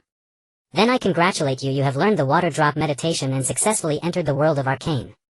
From this you will perceive the various elemental energies of the world. Perceive my ass. Mu covered his forehead, muttering a curse. For 2 full hours he almost melted into the chair, yet he perceived no so-called elemental energy. His brain, however, did grow hot. Even his face and ears began to burn as well. Stupid arcane, even a dog wouldn't learn it. Mu felt that the Knight's Oath system was actually pretty good, at least it seemed honorable and fit the setting of justice. After slamming the materials on the table to the floor, Mu began recalling the cultivation method of the oath system. First you need a clear oath target, which can be a deity, a hero, a nation, the people, etc. The original host had chosen justice, which actually aligned with his own thoughts. After confirming the oath target, you must make a vow kneeling before the target every morning and evening and recite the oath once.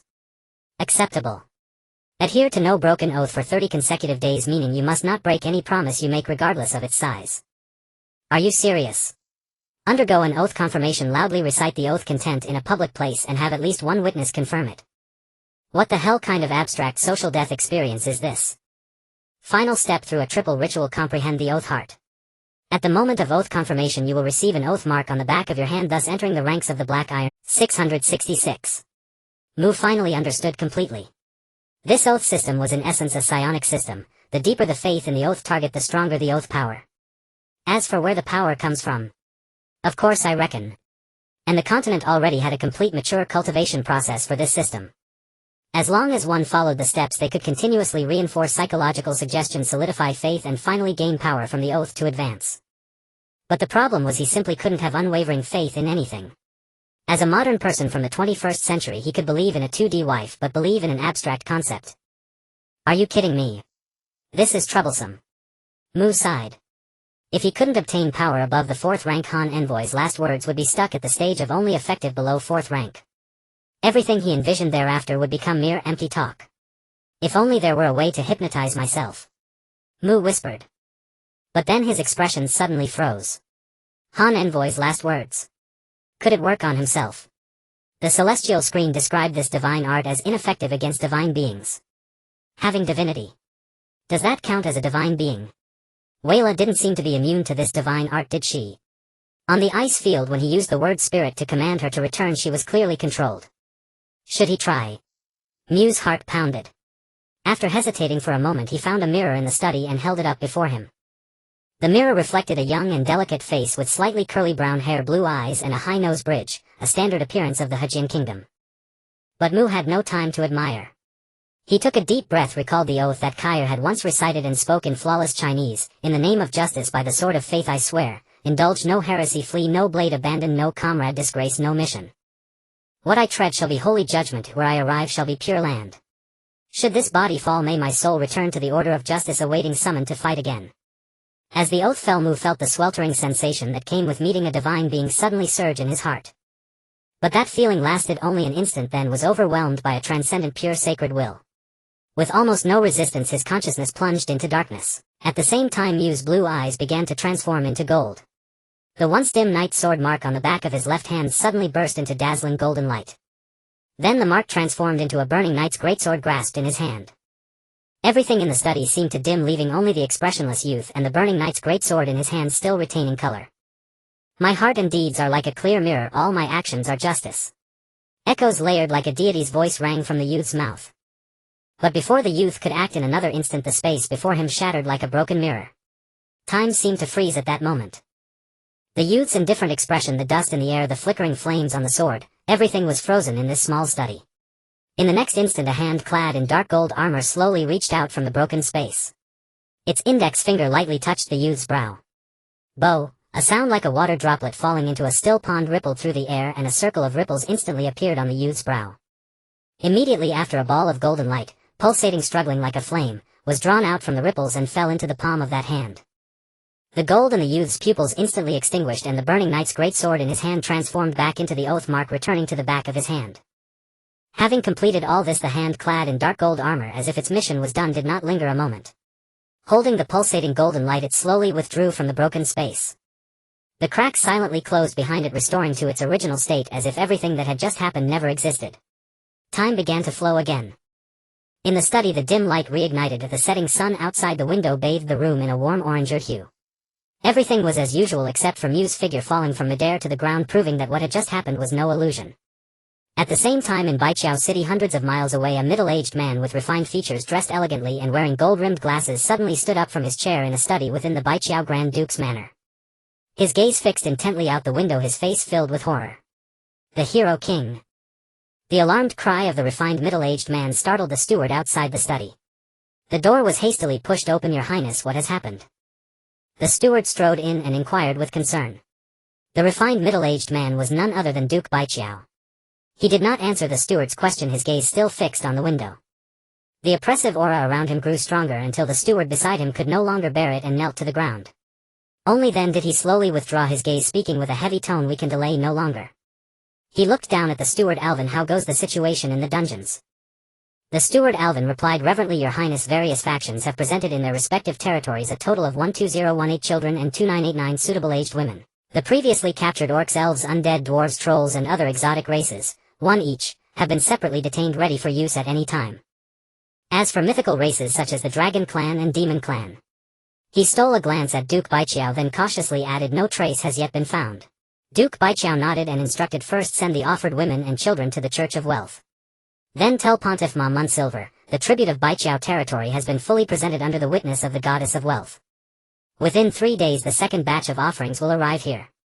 If he cannot fulfill his agreement within a month, all future alliances shall prioritize the preservation of my territory and clan." His tone turned somber as he added in a low voice, "Also convey that today I sense the presence of that king. He set foot upon my land yet completely ignored Baiqiao territory. This act is clearly a provocation against me." The following words seemed to startle Alvin. "Your Highness, do you mean the Hero King visited Baiqiao territory today?" "Indeed." To his most trusted steward, Duke Baiqiao did not conceal the truth, even letting fatigue show on his face as he sighed softly, "That one is clearly taunting me. At this moment the Holy Aurelian Empire is at the height of its military might. However powerful my Hajin mages are, they cannot gain advantage before that battle-hardened. Even if provoked, I must endure it. He paused, shook his head, and did not continue. Seeing this, Alvin quickly comforted him. Your Highness, there is no need for excessive worry. Even if Hajin is not as militarily strong as the Empire, it is not easily conquered. With 1 king and 9 dukes in Hajin, each a 6th-rank powerhouse, and the king himself is said to be a 7th-rank immortal. However strong the hero king is, can he possibly surpass his majesty? These words restored Duke Baikyo's confidence. Indeed. The hero king at best is on par with his majesty. They have 9 6th ranks plus 1 7th rank, surely they stand a chance. After all, 1 rank higher would mean becoming a deity. And what deity would bother contending for dominion with mortals? It always comes down to you, Alvin. Duke Baiqiao smiled and patted Alvin's shoulder. Whenever trouble arises, you never fail to ease my spirits. As your loyal servant, it is my honor. Alvin humbly bowed. All right. Duke Baiqiao, now in good cheer, said, notify the various regions of Baiqiao Ridge to intensify their offering. Any children regardless of age are to be sent here. Suitable aged women who are already married are also to be included. Also bring me those exotic races from the dungeon. I want to see if there are any nobles among them. We must not stir up unnecessary trouble. Having said this, he ceased to heed the steward and began his warm-up exercises with great leisure. The words of nobles are always subtle. Much like the implication behind Duke Baiqiao's words, how could any exotic race imprisoned in the dungeon possibly be noble? Even if they were nobles, they would lose that status the moment they were thrown into the dungeon. Therefore Duke Baiqiao was simply hungry. He was reminding himself to present the silver-haired elf from the dungeon before him to sate his hunger. Understanding this, the reverence on Alvin's face deepened. Yes, your highness. I shall see to it at once. With that, he backed out of the study facing Duke Baiqiao and gently closed the door. Once outside, Alvin wasted no time. He immediately took Duke Baiqiao's token and obtained the dungeon key from another steward. Then, key in hand, he headed to the dungeon. The dungeon was built beneath the manor of Duke Baiqiao, spanning 3 levels. Descending the stairs, one entered a long corridor. Rows of cells lined both sides with no guards in between. At every few steps, several conspicuously placed torture instruments were visible. The first level held no prisoners. Alvin did not linger, quickly traversing the corridor, passing the 2nd level and proceeding straight to the 3rd. As soon as he entered, a pungent stench of blood and decay assaulted his senses, nearly inducing nausea. But even more impossible to ignore was the crying of children. The 3rd level had only 4 cells, one of enormous size and 3 relatively smaller ones. The children's cries came from the large cell. Alvin calmly glanced at the weeping children in the large cell, his gaze lingering not a moment longer than stopped before one of the smaller cells. During this process, his facial features began to contort, gradually softening, his human earlobes slowly elongated, becoming pointed, at the characteristic brown hair and blue eyes of the Hajin people faded, replaced by silver tresses and emerald green eyes. He transformed into a slender female elf. The elf seemed familiar with the place, casually tossing the key into the cell and fixing her gaze on a stocky dwarf less than a meter tall. Master Morton, the intelligence is gathered. What is our next move? The dwarf named Morton showed not the slightest sign of being imprisoned. He produced a pipe from somewhere and clamped it between his teeth. After taking a long, satisfying puff, he spoke slowly in a hoarse voice, fair Lady Safina, how do you think I compare to the sage of the age of gods?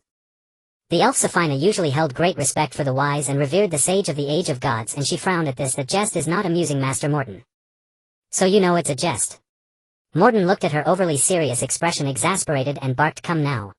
Use that elven brain of yours and think. You went through all that trouble to gather intelligence, and then what? Without even telling me a word, you just asked me what to do next. What do you take me for, a god of wisdom? Safina's expression froze. Seeing her like this only infuriated Morton further. How did the order manage to produce such a rigid mind like you? While cursing, the dwarf Modin turned his head and looked towards another corner of the small cell. There a male green-skinned Helferk was holding a pink dress, measuring it against his body. The dwarf Modin almost choked on his breath. You little rascal. He hurled his smoking pipe at the Helferk. Come over here at once. Hey. The green-skinned Helferk yelped as he was hit, rubbing his head as he hurried to the cell door, his face filled with a look of grievance. Lord Modin, it was Safina who upset you. Why did you hit me? His voice was so full of sorrow it could almost wring out water. Shut up. Listen to Safina's intelligence report. The dwarf Modin felt disgusted by the delicate tone and his face twisted in anger. If you dare to utter another word, I will turn you into a female orc. The green-skinned Helferk immediately fell silent, covering his mouth tightly with both hands. The dwarf Modin finally felt a bit more at ease and turned to the elf Safina. Now tell me your information. Safina, accustomed to being scolded frequently, had long developed a thick skin. With a blank expression she recounted the intelligence she had gathered. I was fortunate to encounter Alwyn the steward of Duke Whitebridge while I was gathering information. After knocking him out I used memory extraction to gain part of Alwyn's memories. The memories are not complete but enough for me to disguise myself as him and infiltrate Duke Whitebridge's study. She narrated how Duke Whitebridge was frightened by the aura of the hero king, the correspondence between the Wealth Church and Duke Whitebridge, and the Duke's plans to continue forcibly conscripting women and children. In Alwyn's memories it was known that Duke Whitebridge had a close relationship with the Wealth Church and was secretly helping them collect women and children. More crucial intelligence was not disclosed to him by Duke Whitebridge. After finishing her report, Safina was about to ask Modin for his thoughts when she noticed a sudden seriousness in his expression. "Children, we must leave now," Modin said in a deep voice. "What happened, Mr. Modin?" Safina frowned. She had never seen Modin so serious. The green-skinned Helferk also looked puzzled. "Do you remember the doctrine of the church?" The dwarf Modin did not answer directly but posed a counter-question. "Decay and rebirth are two sides of the same coin. The end and the beginning share the same source and flow." The elf and the green-skinned Helferk spoke in unison. "Indeed," the dwarf Modin sighed heavily, "what is solid will dissipate, and after the dissipation new things will emerge. But now," he emphasized, "there are fools attempting to achieve eternal immortality with mere mortal bodies. No worse than fools, they are These words caused Safina's eyes to widen in disbelief, and the green-skinned Helferk's face was filled with incredulity. "Mr. Modin, you can't be saying that someone is offering sacrifices to abundance, right?" the green-skinned Helferk asked cautiously. The dwarf Modin nodded seriously, his expression grave. "Order of Abundance, Lady Generosity, the silent reclaimer. Women are inherently endowed with the functions of reproduction and nurturing, and children possess the most vigorous vitality. Apart from her, no deity requires sacrifices of women and children. If I am not mistaken, the kingdom of Hajian must be preparing to hold a ceremony to revive the Order of Abundance. Are they insane?" Hearing this, Safina's expression changed instantly and she exclaimed, "In our elven records, Lady Generosity fell long ago during the divine era due to her role in mending the heavens. Once Order of Abundance is revived, the life born from it will only be that silent reclaimer. At that time, don't even think about asking for blessings. It will be uncertain whether the kingdom of Hajian will even exist." "Is it that serious?" The green-skinned Helferk, while aware that the situation would be dire, had not imagined it would escalate to this extent. "It is more terrifying than what Safina described." The dwarf Modin took out his keys and unlocked the prison door. "The gap between 7th Order immortality and 8th Order myth is even greater than the gap between 1st Order black iron and 7th Order immortality, perhaps 100-fold or 1,000-fold gap. Thus the current situation is no longer something we can resolve." The dwarf Modin glanced at the crying children in the large cell side. "We are only at the 1st Order. Even with the Chich's support, we are far from reaching the threshold of the 7th Order. Let's leave first. And plan for the long term." "No way." Safina blocked Modin's path, her attitude resolute. "We cannot just stand by and watch these children die. What is solid will dissipate, and after the dissipation new things will emerge. In my view, the children are the new thing that our church must protect, and they are not to be violated. We are not a match for a kingdom." The dwarf Modin did not refute Safina's perspective but stated the facts. If there was a way, he would not wish to abandon these children and allow disaster to strike. "Then let's sell this kingdom," Safina declared decisively. "Sell?" Modin was taken aback. "What do you mean?" The green-skinned Helferk also looked confused. The elf Safina instinctively rubbed her forehead. Recently she had been feeling a discomfort, as if this elven body could not carry her own thoughts. As a result, she often acted a beat slower, even being forgetful and foolish. However, she grasped the solution as if it had been calculated from her very soul. "We must first find a way to strengthen our ranks. When the Holy Aurelian Empire sends envoys to the kingdom of Hajian early next year, we will find a way to kill him." "Kill the envoy of the Empire?" The green-skinned Helferk was shocked. "Safina, are you out of your mind? If the Empire finds out about this, the entire kingdom of Hajian will be turned upside down. That's exactly the effect we want." Safina looked at the dwarf Modin. "What do you think, Mr. Modin?" "Killing the envoy." Modin stroked his beard, pondered for a moment, and suddenly smiled. "It seems like it might not be impossible. Once the envoy falls, the hero king will descend and all evil here will be obliterated in an instant. It could be said to be a permanent solution." He gave a thumbs up. "No wonder, Safina, I indeed did not misjudge you. You are absolutely the top talent of our church." Safina, who had just been scolded for being thick-headed 5 minutes ago, ignored Modin's flattery and pointed out the problem. "The envoy won't arrive for some time, but these women and children can't wait that long. What should we do?" "Simple," Modin extended 2 short fingers. "Just do 2 things." "What 2 things?" "Recruit a team and defy the monarchy." At this moment Mu did not know that his three teammates were preparing to use first-order power to rebel. Even if he knew, Mu would not care. For now he only felt as if a giant dragon had just awakened within this body. In Saddle Village at the village chief's house. After waking from his coma, Mu after a moment of confusion instantly sensed the changes within himself. His vision became clearer and he could discern the movement trajectories of dust in the air with the naked eye. His hearing sharpened, allowing him to catch the whispers of two villagers 100 meters away. "Friend, I have a question. Why is the goddess of justice a male? What's wrong with you? On what basis do you assume the gender of the goddess of justice? Can't the goddess of justice be female and self-identify as male? I see you're asking for the gallows." Listening to the conversations around him, Mu's confidence surged. The scorching golden mark on the back of his hand aside the omnidirectional enhancement of his physical attributes alone felt intensely familiar. It was precisely the power he possessed, in reality the strength of his elven body, a force that could split an ice field in two with a single punch. Though the actual intensity was notably weaker than his elven form, Mu estimated this power to be around the 5th or 6th tier. If only I could level up like this in reality. Mu sighed. Unfortunately, the sky curtain system dominated the real world with just 6 black stars. Such physical prowess could be easily obtained. In other words, with enough money one could acquire a physique of the 5th, 6th or even 7th tier from the ancient system at any time. If not for the upper limit of the black stars effect, capping at the 7th tier, Mu suspected that the wealthy in reality would all possess the power of ancient gods. Well, this saves me the time of leveling up in the instance. Mu murmured in Chinese, satisfied. Yet a doubt lingered. Come to think of it, did something happen during that brief unconsciousness?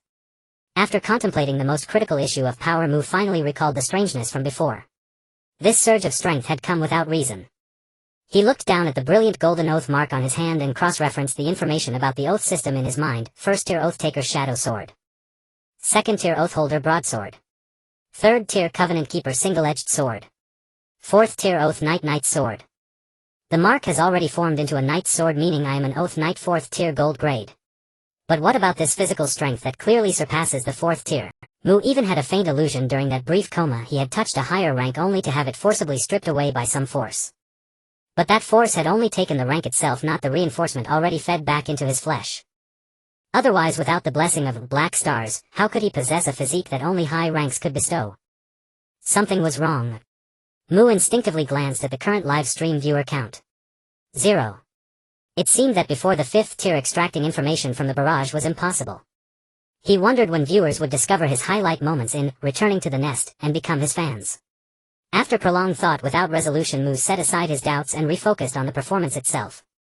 Since he had already obtained power, the next priority was naturally to find teammates. And the best way to find them. He pondered for a moment, then left the village chief's manor and headed toward the Church of Wealth in Saddle Village. It was dusk and the congregation had long finished evening prayers. The prayer hall was empty. Mu walked through the vacant corridors and soon found Father Fran in the confessional dallying with a nun. You're quite carefree, Mu said, looking at the utterly flustered fat man. The same man who had been terrified that morning was now indulging in life by night. Your holiness of justice. Fat Fran shoved the nun aside, scrambling to his knees, trembling. Your holiness, we are innocent. The nun, pale as death, not bothering to cover herself, knelt as well, her voice choked with tears. Lady of the Scales, I confess. I was momentarily led astray, betraying my oath to serve wealth. I willingly accept your judgment. You seem to serve quite devoutly. Mu thought to himself, but maintained a calm expression. You need not pray to me. You serve wealth and should follow the doctrines of wealth. I have no authority to interfere. The nun, as if granted a reprieve, burst into tears. Grateful for your mercy, Lady of the Scales. At that moment she even considered converting to the faith of justice. Without another glance at her, Mu turned and left, merely uttering, Follow me, Fran Gross. Yes, your holiness of justice. Fat Fran wiped the cold sweat from his brow, hastily comforted the nun with a few words, pulled on his trousers and stumbled after him. In the prayer hall they sat on the pews. Fat Fran, sorry to interrupt your private life, but I have important matters to ask you. Mu's tone was calm, showing him due respect. Speak, your holiness.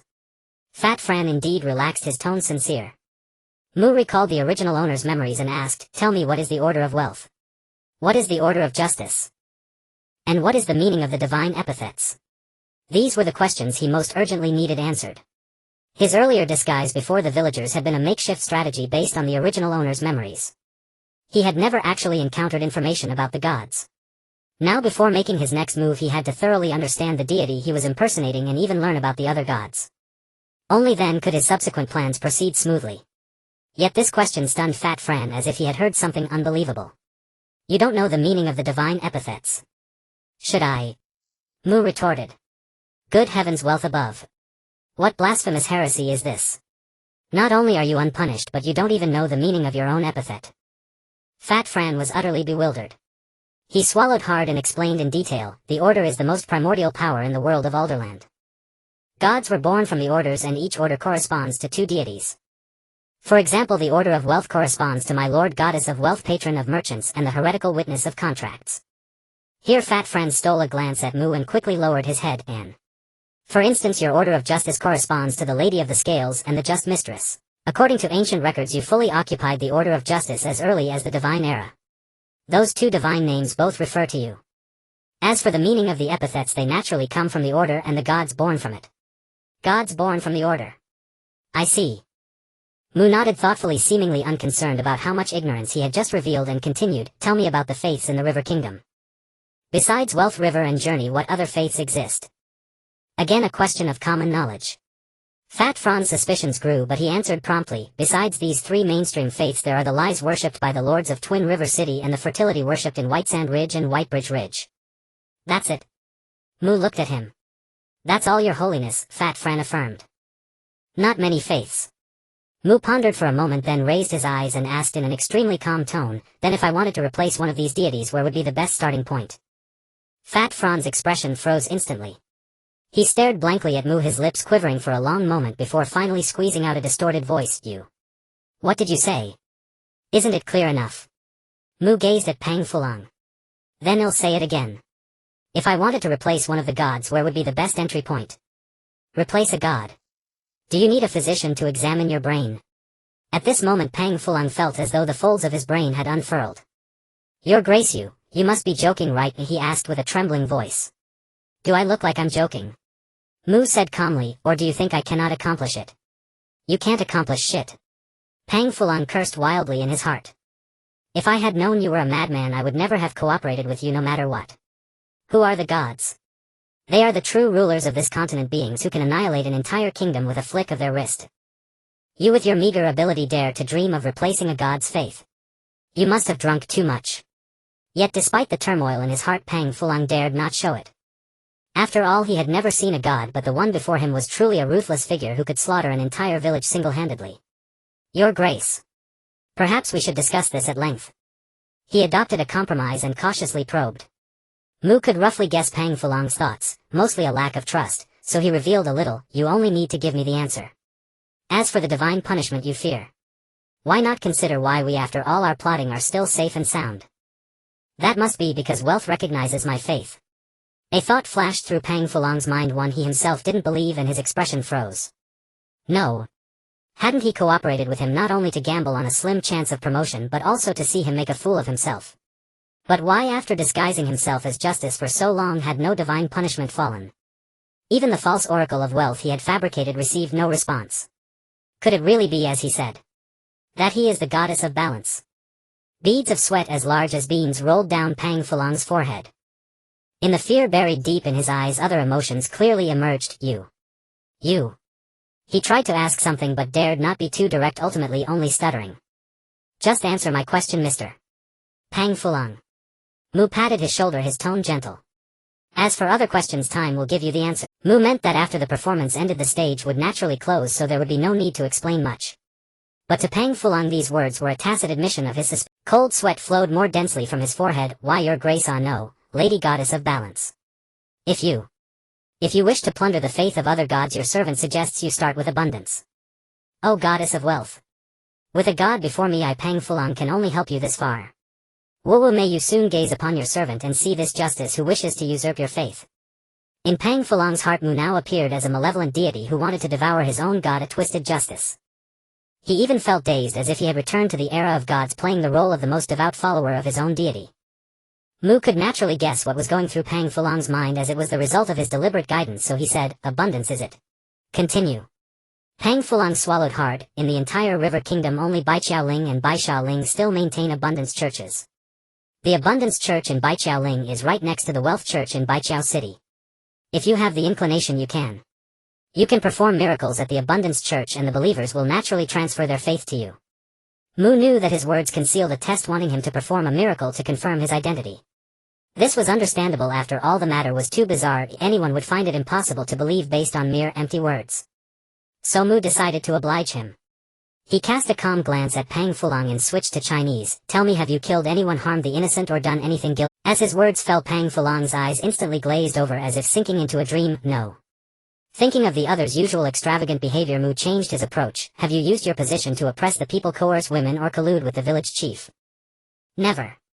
The nuns were all willing. Pang Fulang said disjointedly. Quite clean.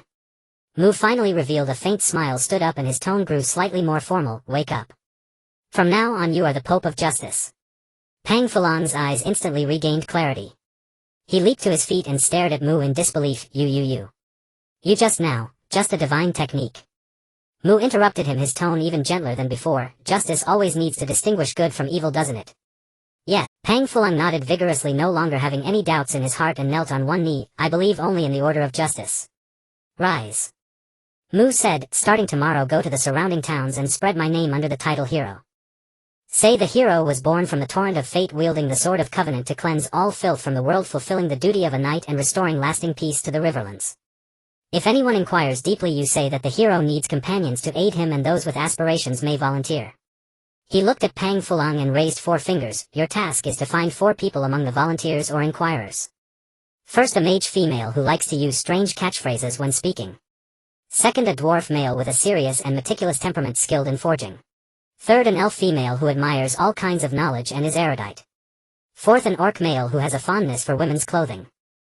Among these 4, no matter whom you find, be sure to report to me immediately and do not act on your own. Do you understand? Yes, Your Grace. Pang Fulang nodded repeatedly. Then I won't disturb your business. Mu gestured toward the confessional and turned to leave. Soon only his back remained.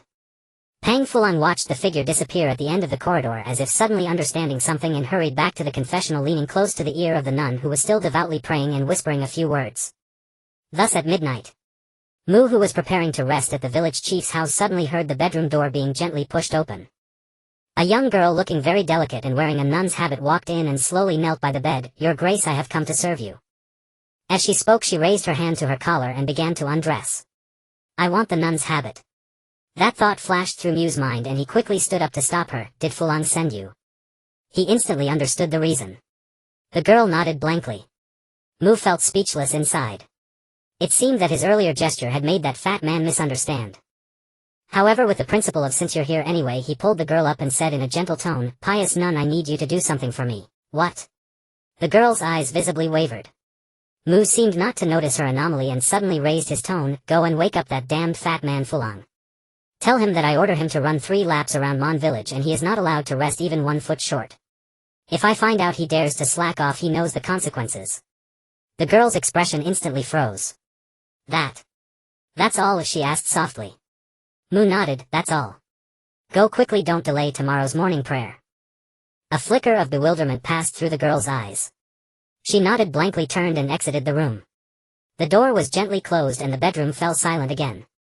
At that very moment, Mu suddenly frowned.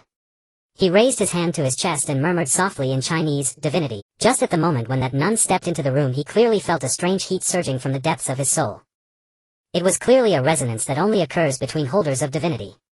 But the problem was that when he first met her at the confessional at dusk, there was nothing at all. Has she been replaced? Only this possibility could explain the contradiction. Mu was silent for a moment, turning over the possibilities in his mind. Either way, it pointed to the same conclusion. He had been targeted.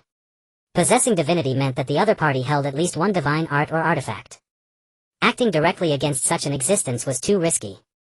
This was also the reason he had not immediately confronted her. Moreover, he truly could not think of which faction could locate him within a day and send a holder of divinity to make contact. The candle flame danced silently by the bedside, casting his shadow on the stone wall, stretching it long and short intermittently. Mu sighed softly. Troublesome. As Mu quickly pondered who might be targeting him outside the village chief's manor, the nun who had just left appeared in the shadows of a corner. She glanced around, confirming it was safe, then whispered into the darkness, Your method doesn't work, you know. As soon as I entered, I was chased out by Mother. From the shadows emerged a young woman whose face mirrored the nun's exactly, yet her aura bore a more worldly charm. She spoke with reverence. Lady Vera, His Holiness the Righteous upholds the order of justice and adheres to the principle of righteousness. To attempt seduction cannot be rushed. Indeed, the young woman who had left Mew's bedroom earlier was Vera. She had no idea why upon entering the script world she inexplicably retained her memories and even her sealed divinity was restored. This was entirely beyond her comprehension. She had heard countless rules about scripts in the celestial canopy, but none mentioned such a situation. Yet that did not matter. What mattered was that she could once again be close to Mother. So after secretly using her exclusive talent Fate Resonance to confirm Mew's identity, Vera began her grand strategy to win him over. She had kidnapped the nun who was to serve the night and revealed her identity. I am Mother's daughter. The nun, interpreting this in her own way, immediately prostrated herself and began devising plans for Vera's conquest. Yet ideals were grand, reality harsh. At this moment Mew's mind was solely on the script and his companions. He had no interest in Vera's advances, and sensing her divinity even grew wary of her. This led to a monumental setback for their plan. But Vera did not lose heart. Upon hearing the nun's suggestion, she immediately extrapolated, "You mean I have to appear more righteous to catch Mother's eye? What a twisted family logic." The nun thought irreverently, but her face remained impassive as she shook her head. Lady Vera, righteousness should bear no flaw. If I were you, I would not appear before His Holiness Righteous in another's guise, but in my own form to pray and make my plea. Pausing, the nun lowered her voice. In other words, you must first search your heart. Why do you long so desperately for closeness with His Holiness Righteous? Then write that answer as your reason and present it to His Holiness Righteous. As his daughter, if your reason is just, he will surely not refuse.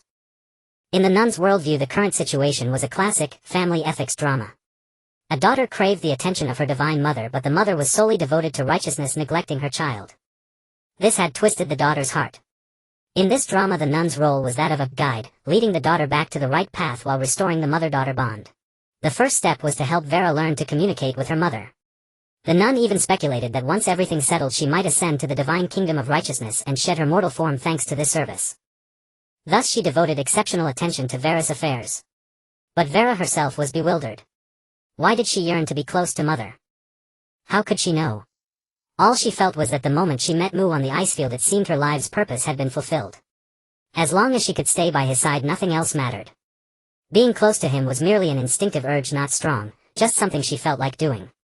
So should I reveal my identity to Mother now? Vera asked, perplexed. That depends on you, milady, the nun replied respectfully. I understand. Vera nodded, her form seeming to twist and reconfigure. Her nun's habit vanished, replaced by a black mage's robe, with her delicate features sharpened into a cold yet adorably aloof expression. Her hair and eye color remained unchanged, Riverlander's brown locks and azure eyes. She reverted to her appearance in the performance of female human mage. Thank you, sister nun. I'll go back now and tell Mother what's in my heart. Vera politely pressed her hands together before her, performing a gesture the nun did not recognize, apparently some ancient rite. Then she dashed off excitedly, disappearing from sight in the blink of an eye. After Vera left, the nun heaved a sigh of relief, her shoulders slumping as if freed from a great weight. She raised her hand and noticed it was slick with cold sweat. Then she cursed bitterly, damned Francis, you inbred mongrel of troll and orc, sending me to test a true By now, after hearing Vera repeatedly call her mother, the nun was fully convinced of Mew's identity. No impostor would fabricate such a story, let alone impersonate a goddess in a male body. That one must be the deity of righteousness. If this matter isn't given a reasonable explanation, I'll demand a bride price of 388,000 gold crowns. She muttered a few more words, then turned and headed toward Francis' house. Time to demand that bride price. Meanwhile, in the village chief's bedroom, Mew, still pondering a countermeasure, heard the door push open again. Who? Mew's heart tightened. The oath mark on the back of his hand rapidly materialized into a knight's sword. The surging heat within him told him that the one who had just left had returned. Yet the expected figure of the nun did not appear. Instead, a strikingly cold yet adorable little head peeked through the doorframe, carrying a familiar dazed expression. It blurted out with unabashed straightforwardness, "Mother, are you asleep?" Mew. The vigilance in his heart was instantly replaced by a sense of familiarity. A sentence full of surprise escaped his lips in Chinese. Vera. What is Mom saying? Wayla couldn't understand Chinese and walked to Mew's bed with a confused expression, then naturally lifted the corner of the blanket and slipped in. The movements were fluid and natural, exactly the same as the nightly routine from that month in reality. This made Mew's initial astonishment gradually turn into a tidal wave of shock as a thought exploded in his mind: this is definitely Wayla. Her memory hadn't been tampered with. Not only the evaluation, but her Mingfu ability had even replicated her own golden finger. However, after the shock, a hint of anxiety rose in Mew's heart. No. He absolutely cannot let Weyla expose her golden finger during the performance. Once this scene is edited into a highlight by the Tianmu, the entire continent will know that he could retain memories during the performance. Although the probability was extremely low, he had to guard against it. In an instant the faint surprise on Mu's face turned into calm, even with a hint of sternness. Weyla, how many times have I told you that when walking among mortals you are not allowed to reveal our relationship? Why do you never learn? After saying this, Mu's heart tightened. He knew that Weyla must have revealed her name outside, such a thing couldn't be hidden. His only hope now was that Weyla could understand his intention and carry on this act of a god and the daughter of a god. However, to Mu's surprise, Weyla didn't hesitate at all and took over the script pitifully. Mom, I just missed you so much, you know. She poked her little head out of the blanket teary-eyed. Except for the owner of this body and the nun outside, no one knows about my relationship with Mom. Damn it, Weyla. You're practically an Oscar winner. Mu realized that Weyla was reminding him that she had only revealed her anomaly in front of the nun outside, and he immediately felt relieved. You're sensible. Mu said, his expression softening slightly. He sat on the edge of the bed and took Weyla's little hand. You've suffered a lot since leaving the Divine Kingdom, haven't you? He acted like a mother caring for a long-lost daughter. Hearing this, Weyla's expression immediately turned resentful. It's all because of that big villain Soor. If he hadn't attacked the Divine Kingdom, I and Mom wouldn't be wandering in the mortal world like this, you know. TSK. Could this little girl's usual sweet and innocent act be fake? Mu was astonished. With such acting skills and the ability to extract information from speech, how could she be a sweet fool? Subconsciously he turned his gaze to the girl's eyes. Their gazes met. One had gentle eyes, the other a sorrowful expression with no trace of acting. Confirmed by the eyes, they were people from the acting circle. It seemed he was right. Weyla had always been as smart as she showed in Homecoming. She had been pretending to be a fool in reality all along to fool him. Mu felt speechless but suppressed his desire to complain and ended the impromptu performance. Yes, it's all because of that bastard Soor. He was about to naturally shift the topic to information about the Hejian Kingdom. However, before he could speak, abruptly on the edge of both their retinas, the originally blank bullet screen area's viewer count suddenly skyrocketed at a terrifying speed. Bullet comments gushed out like a burst dam, by the crown. The Tianmu actually sent bullet comments in other performers' live streams. This is the first time I've seen it. Me too. I was watching Lady Yazimi perform in an adult script and I was attracted by the Tianmu's bullet comments. You're so ignorant, aren't you? Every time a performance involves a level 8 mythical character, the Tianmu sends a bullet comment to all major live streams reminding all viewers that someone has touched the mythical domain. Although this is rare, it's not unheard of. I remember. More than a decade ago, a lucky person got a hidden script key and successfully performed a deity role once. But after returning to reality, he only appeared once before disappearing without a trace. That's because the higher-ups silenced him. Cough. Don't say things that are not conducive to unity. By the way, what roles are these two playing? They seem a bit weak. From the conversation just now, it sounds like a deity defeated by the Hero King. Really? The Hero King? Isn't there a rumor on the continent that history related to the Hero King cannot be recalled by the Tianmu? Nonsense. As far as I know, in the first 100 years after the Tianmu descended, many people performed the Hero King script, but they gradually disappeared later. None of that matters. What matters is who this performer is to be able to play a deity. A mother-daughter duo. Mu Yuzhij. Weyla Yuzhij. Oh my. Yuzhij. It's actually our royal family. When did the elf race have such a figure and heritage? Wait. Can't view specific information. This is actually a first-rank script. So frustrating, my friends. These two are below 5th rank, no personal panel, and we can't even click follow. Anyway, I'm staying in this live stream. Those 7th rank and 8th rank big shots talk about stuff I can't understand. I might as well stay here, and if I can learn something from this deity, it'll be a huge win. Same here, I'm not leaving either. Record must record. This kind of first-rank deity script will surely sweep the entire Ireland after this performance ends. Record 1, even if not for sale, it's great to keep as a souvenir. At this moment, Mu and Weyla glanced at the bullet comments, both filled with overwhelming astonishment. The number of live viewers had exceeded 10 million and was still climbing. You see, even those live streams of performers at 6th rank, 7th rank, or even the 8th rank Destiny Dragon Emperor had viewer counts fluctuating at most around tens of millions during each performance. The audience are all living beings, and living beings have their own lives.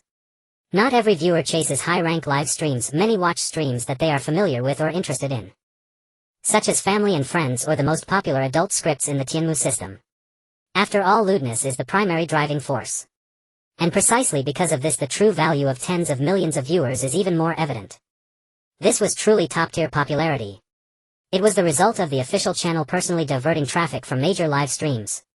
Trouble was coming. Mu quickly realized that it was the Tianmu mechanism causing the surge in viewers, but he had no time to think deeply about the reason. Being exposed under the lens meant that every detail would be magnified infinitely and interpreted endlessly by the bullet comments. Even the tone of a sentence or even a pause. No choice, Mu could only maintain a gentle expression and continue acting with a soft voice. Let's not mention Suora anymore. Since we have fallen to this place, we should, as in the old days, practice justice, uphold fairness, and bring welfare to the beings here. Tomorrow I will issue a divine oracle and include you in my brave lineup. You shall join me in eliminating the treacherous and saving all the suffering beings in Hajin. Wayla nodded excitedly as if looking forward to fighting side by side with Mom. I will work hard. Mu cast a fleeting glance at the bullet comments. How awkward. Such a big human lady speaking in a childlike tone and calling a human male mom. Are you an orc? You don't even know about the male mom trend popular in the Crown Kingdom. Male mom. You humans are really bizarre. TSK. Forget that for now. I think I know who this is. He is the goddess of balance, the mistress of justice. What? Who? The goddess of justice from the divine era who occupied the entire order of justice. How could such a deity be defeated by the hero king? Isn't that too fake? What do you know? The esteemed hero king is no ordinary figure. According to the long-lived species, during the reign of the esteemed hero king there were no beings beyond 7th rank immortal. Once one reached 8th rank mythical, what awaited was the judgment of the esteemed hero king. That's not right either. Our clan's history books record that a deity who occupies an entire order has power enough to overturn Ierdalen. How could it be defeated by a mere hero king? Still mere hero king, do you understand the hero king? Shut up. You fool with Orcish intelligence. In the entire history of Ierdalen only 3 deities have ever occupied a whole order. Don't spout nonsense if you don't know. Oh, getting agitated, starting to bark. Indeed, classic, they're quoting scriptures now, ha ha ha. Humph. You even insult the wisdom of my orc clan. Don't let me find out who you are or my orc clan will never let you off. Setting that guy aside for now, are you sure your orc clan has wisdom? Damn you, you piece of trash, I've given you too much face. Mu watched the rapidly shifting topics in the bullet comments and breathed a slight sigh of relief. Fortunately, the bullet commenters were mostly trolls, bystanders, keyboard warriors, contrarians and haters, and few doubted the authenticity of the performance. Or rather, because of the Tianmus endorsement, no one would doubt the authenticity of the performance itself. This hurdle was clear. The next morning, fearing that the bullet comments might detect clues, Mu only shared some intelligence about the Hajin kingdom with Vela before retiring early to sleep. Yet upon waking, the live stream audience had not dwindled but surpassed 100 million viewers. This made them even more cautious. At breakfast they discussed only the current situation, daring not to say more. While dining, Fat Francis arrived at the manor's dining hall with the nun. Your Holiness, Justice, the message you commanded me to spread was dispatched through the night. Barring unforeseen circumstances, it should reach every corner of Baijiao Ridge by tomorrow at the latest. His efficiency was undeniably impressive. Fat Francis expected praise but instead faced interrogation. We shall discuss this later. Mu set down his knife and fork, his expression icy. Let me ask you. Who ordered you to deliver the nun to my chamber last night? Had this not occurred, the ensuing events would never have happened and Mu would not have found himself in such a passive position. Hearing this, the color drained from Fat Francis' face. He hastily knelt. It was my misinterpretation that brought shame upon your Holiness. Please, in recognition of my loyalty, spare me this once. He was about to knock his head on the floor when Mu stopped him. Do you know the path I tread? The path of justice. Fat Francis' forehead beaded with sweat. Since you know, why did you make such a probing move? Mu asked coldly, his gaze flicking to the nun beside Francis. The nun trembled under his stare and knelt, tears welling in her eyes. Your Holiness, we dare not do it again. Please forgive us this time. Your Holiness, this was all my idea. Sally had nothing to do with it. If you must punish someone, punish me, but spare her. Seeing Mu's reproachful look toward the nun, Fat Francis panicked and hastily pleaded. Though he trembled with fear, he instinctively shielded the nun behind him. Hajilang, you rascal. Even when trembling with terror, you still protect your woman. Mu silently praised him, but his face remained impassive as he lightly kicked Vela under the table out of sight. Vela instantly understood. A hint of pity appeared on her face as she tugged Mu's arm. Mom, they didn't deviate from the path of justice, you know. It's just that gods and mortals are different. Your life essence is too far above theirs, so every subtle move you make gets overinterpreted, causing misunderstandings, you see. This clever retort gave Mu an easy way to back down. Humph. He put on a "do you think I don't know that?" expression, glaring at Vela, but his features softened noticeably. "Since Vela has interceded for you, I'll let it slide this time. If it happens again, I shall uphold the oath of justice with your blood." "Thank you, your holiness." "Thank you. It will never happen again." Fat Francis and the nun Sally felt as though pardoned and repeatedly expressed their gratitude. "Rise." Mu disliked being knelt before, so he waved dismissively. "I am always clear in rewards and punishments. Since you serve me, I will not treat you unfairly. After this matter is settled, I shall grant you the power of the Sixth Order." Mu referred to forcibly elevating Fat Francis to the Sixth Order through divine arts, which would also serve to verify whether any anomalies occurred. Yet upon hearing this, Fat Francis' eyes nearly bulged out of their sockets. You mean the Sixth Order? The same rank as the Duke of Baiqiao? Legendary power. Is there a problem? Mu asked calmly. There most certainly was. Were you handing out legendary power like cabbages? Is this even realistic? Fat Francis screamed internally. Yet the joy that involuntarily spread across his face betrayed his true feelings. Of course not. Rest assured, your holiness, your humble servant will do his utmost to carry out every divine command you issue. Fat Francis was practically swearing an oath. As long as you understand, Mu said casually, then changed the subject. You may leave now. Come back to see me only after you find the person I described.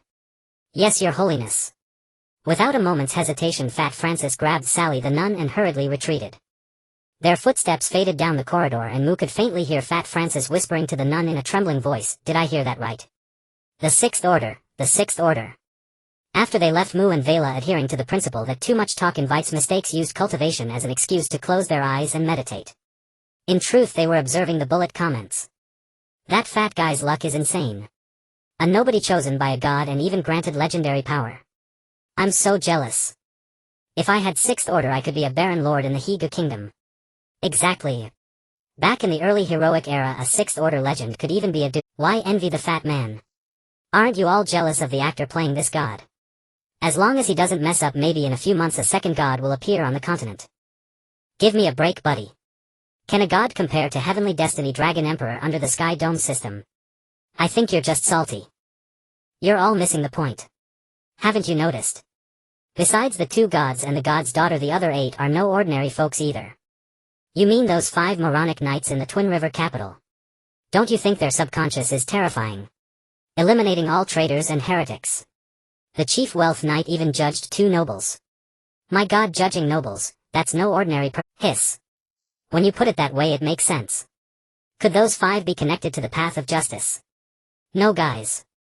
Forget those 5 idiots for a moment. That dwarf blacksmith is a huge problem. You just noticed. I've been terrified for a while. Oh my goodness. What did I just hear? The Order of Equilibrium. Isn't that the predecessor of the Order of Entropy? By the old emperor above. Are we witnessing the history of the Order of Entropy? Watching the discussions in the comments, Mu wanted to communicate with Vela but found no means to do so. 2 doubts grew increasingly clear in his mind. One was the question he had pondered yesterday without answer, why the Sky Dome believed he was genuinely role-playing a god. The other arose at this moment: what kind of identity did his father possess to be able to select a Order of Entropy character from the character pool? After all, when actors participate, the Sky Dome strictly matches them to roles based on their current social status. Kings play royalty, nobles play aristocrats, believers play the faithful, and commoners play commoners. It was impossible for an ordinary person to get a role in a hidden organization, even if that organization indeed had commoner members. Therefore Loon was very likely connected to the Order of Entropy. Recalling the strange behavior of the villagers in Iron Gate Village, Mu silently noted this speculation. On the other side, hundreds of miles away in Baiqiao City. After emerging from the dungeon, the dwarf Morton and his 2 companions began recruiting a team to start a rebellion as planned. But for 3 consecutive days they gained nothing. Instead, the furious Duke of Baiqiao chased them relentlessly, forcing them into hiding. Now the trio was holed up in the city's sewers, enduring the stench and leaning against the cold, damp stone walls to catch their breath. Silence lingered for a while before the Halfrek, unable to bear the frustration, grumbled. What the hell? We only killed the Duke's steward. Why the hell are they chasing us like this? The dwarf Mo Ding sat leaning against the stone wall, his eyes closed, remaining silent for a long while before forcing a sigh through his beard. It was too reckless after all. The elf Safina also wore a wistful expression. The Halfrek San was oblivious, but the 2 of them knew the truth well in their hearts. The steward named Aer when serving the Duke of Baiqiao might not have known what the Duke was plotting, but the matters he handled had indeed genuinely aided the Duke of Baiqiao. Like a squire leading a noble's horse, seemingly unaware of his master's schemes, yet without such a person the master would lack a right hand and even be unable to take a single step. Steward Aer when played exactly such a role. For this reason, after he was killed, the Duke of Baiqiao swore to make the three pay with blood for blood. If only we had spared his life back then when we broke out. Recalling their escape from the dungeon, the elf Safina could not stop regretting. She had thought he was merely a minor figure extorting the people. Killing him would be no big deal, but they had stirred up a hornet's nest. What's done is done. Words are pointless. The dwarf Mo Ding stood up, stretched his stiff limbs, and looked at the other two. Safina San.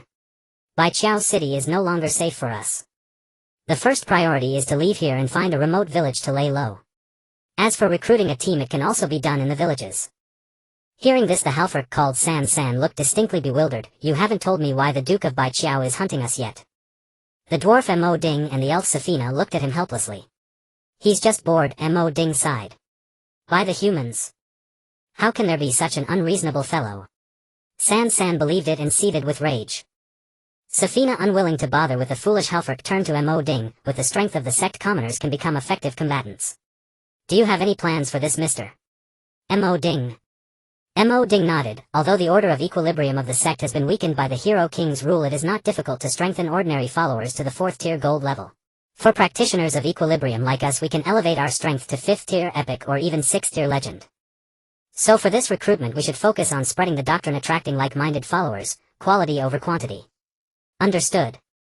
Safina nodded, gradually formulating the general outline for proselytizing in her mind. Soon the three seized a gap in the patrols of Baiqiao City and slipped out through the sewers. Outside Baiqiao City lay a vast boundless primeval forest sea where grew only the Baiqiao trees with branches pale as cold jade. At the base of each trunk clustered the Baiqiao flowers unique to this domain, their petals pure white and fallen over the roots. Looking into the distance, thousands of trees and countless layers of blossoms spread to the horizon. The boundless expanse of pure white wove and stretched as if one had stepped into the eternal northern ice fields. A clear cold and stillness filled the land. The name Baiqiao Ridge originated from this white scene. In the white the three traveled without pause for 3 days until the outline of a city finally appeared in their sight. Baiqiao Town. The only small town neighboring Baiqiao City. It was noon and the town was bustling with activity, with merchants and carts constantly coming and going. This lively scene was undoubtedly the best opportunity for proselytizing. The three did not hesitate. After tidying up their travel-worn appearances, they entered Baiqiao Town, went to the busiest market and stood before an empty space. Get ready, I'm going to begin, Safina whispered to her two companions. Mo Ding and San nodded almost imperceptibly in acknowledgement. Their plan was simple. Safina would cast elven natural magic, summoning a gentle breeze to attract attention and create atmosphere. Then San would weave a story to expound the doctrine of equilibrium. Finally, Mo Ding would individually interview those interested, reveal the conspiracy of the Duke of Baiqiao, and persuade them to join with the promise of benefit. The whole process had to be completed in one go before the town's tribunal arrived. Fortunately, the three had rehearsed it many times and were well acquainted. However, just as Safina was about to cast the spell, a breeze arose first in the market. Instantly all eyes were drawn to the source of the breeze, a nun of delicate features standing in another empty space in the market. Safina. Mo Ding. Is she with us? Asked San puzzled. Like hell she is. Mo Ding ground his teeth. Has your brain been eaten by a troll? Can't you see she's here to steal our thunder? Sure enough, a very familiar routine unfolded before them. After the nun finished her wind magic, a chubby man in a priest's robe stepped out and said piously to the crowd, "Respected everyone, sorry to take your time. I'd like to take this opportunity to introduce our God and Savior, Lady Justice." The name of Justice was known to all in Ireland. So the crowd did not interrupt the priest, instead gathering around with interest. Only Mo Ding and his companions were black-faced, quietly withdrawing from the market while everyone was distracted. How absurd. Once out of town, Safina could not help but rage. The order of justice vanished long before the heroic era, yet the continent still sings its praise. San also shed his simpleton image and said indignantly, Exactly. The sect's historical records already wrote that Justice's doctrine is a cult. By the humans. These ignorant fools must not know how terrifying absolute justice is. Enough. Mo Ding stopped their argument with a shake of his head and a sigh. This place has been polluted by the faith of justice. We should leave quickly and find another village for preaching. It couldn't be helped, the total faith in a region was limited. After the mainstream faith wealth had occupied the majority, the remaining shallow believers were also taken by the other faith justice, leaving no soil for their missionary work. This forced them to relocate. After another 2 days of roughing it, Mo Ding and his companions finally arrived at a village, Shaiwang village, adjacent to the Shuangzi River. The village was almost the size of a small town, making their eyes light up. There was great potential for proselytizing here.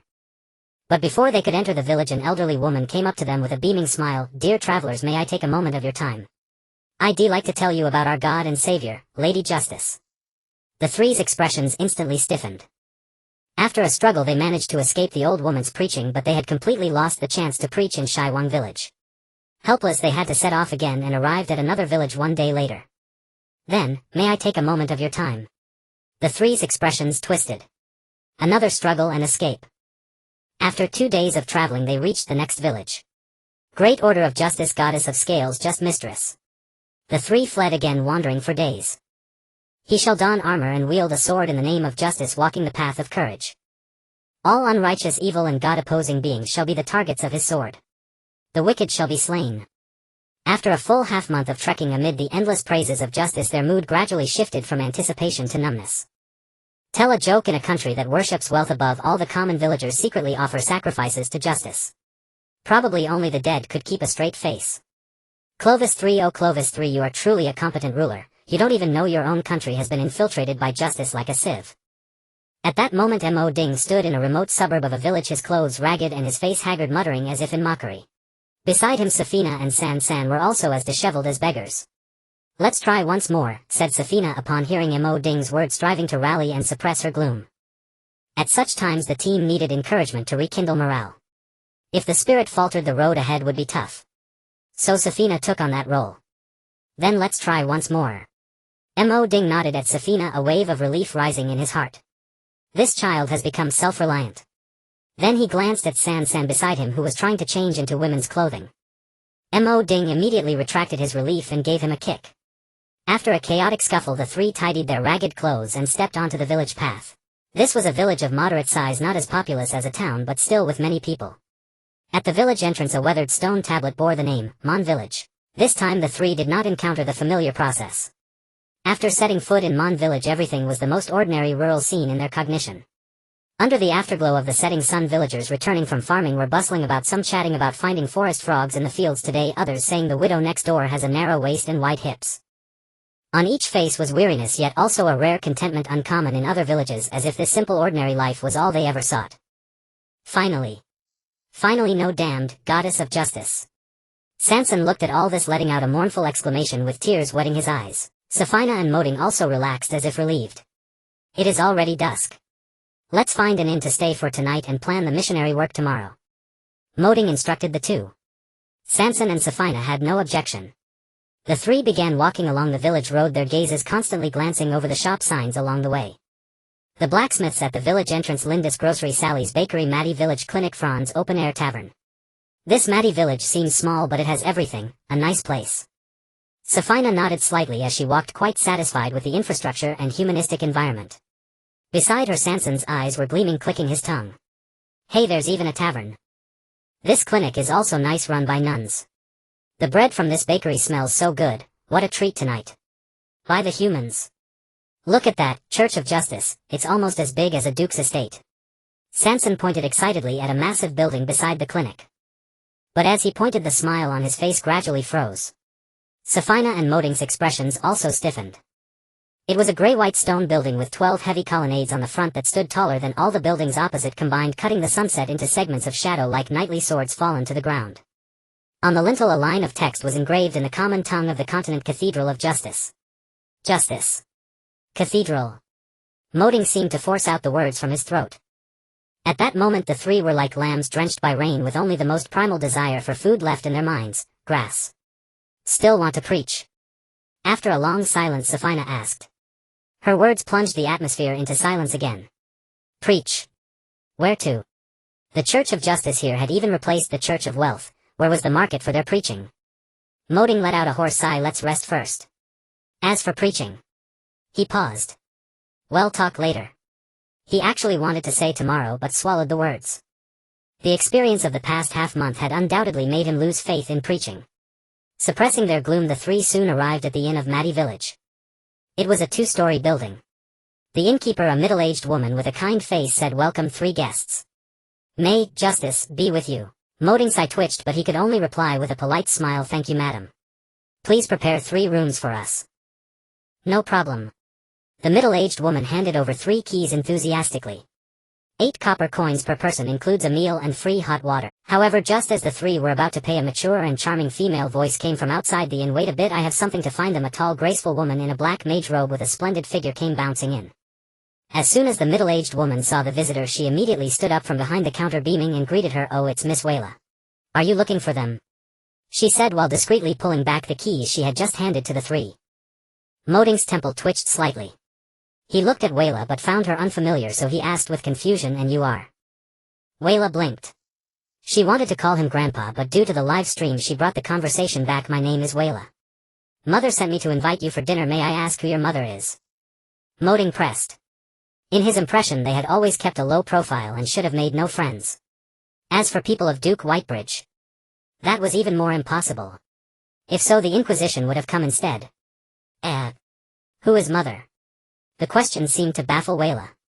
She scratched her head and gave an answer that made their scalps tingle. "Mother is just Mother. But everyone calls her Incarnation of the Order of Justice. Goddess of the Scales. Righteous Mistress." "Are you serious?" Seeing Wayla's sincere expression, the 3 felt a chill rising from the soles of their feet to their heads. You're joking, right?" Safina asked, trying to suppress the tremor in her voice. "I'm not joking." Wayla's expression was serious. "Mother has been waiting for you for 15 days. At these words, the 3 instantly felt as if plunged into an ice cave. 15 days. What a familiar time. Exactly the time they had been preaching everywhere. No one would believe it's a coincidence. However, at this moment the most astonished were not Moding and his companions, but the barrage comments watching the live stream at the edge of Wayla's retina. "Wait. What did I just hear?" Miss Wayla said she and the God of Justice have been waiting for them for 15 days.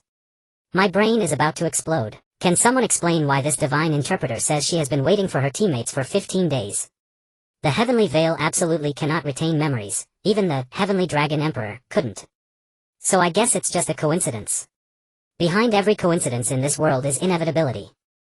According to my analysis, that God of Justice might have some unknown ability to perceive the peculiarity of the 3 participants. Perhaps it's because of the Order of Equilibrium. Hard to say.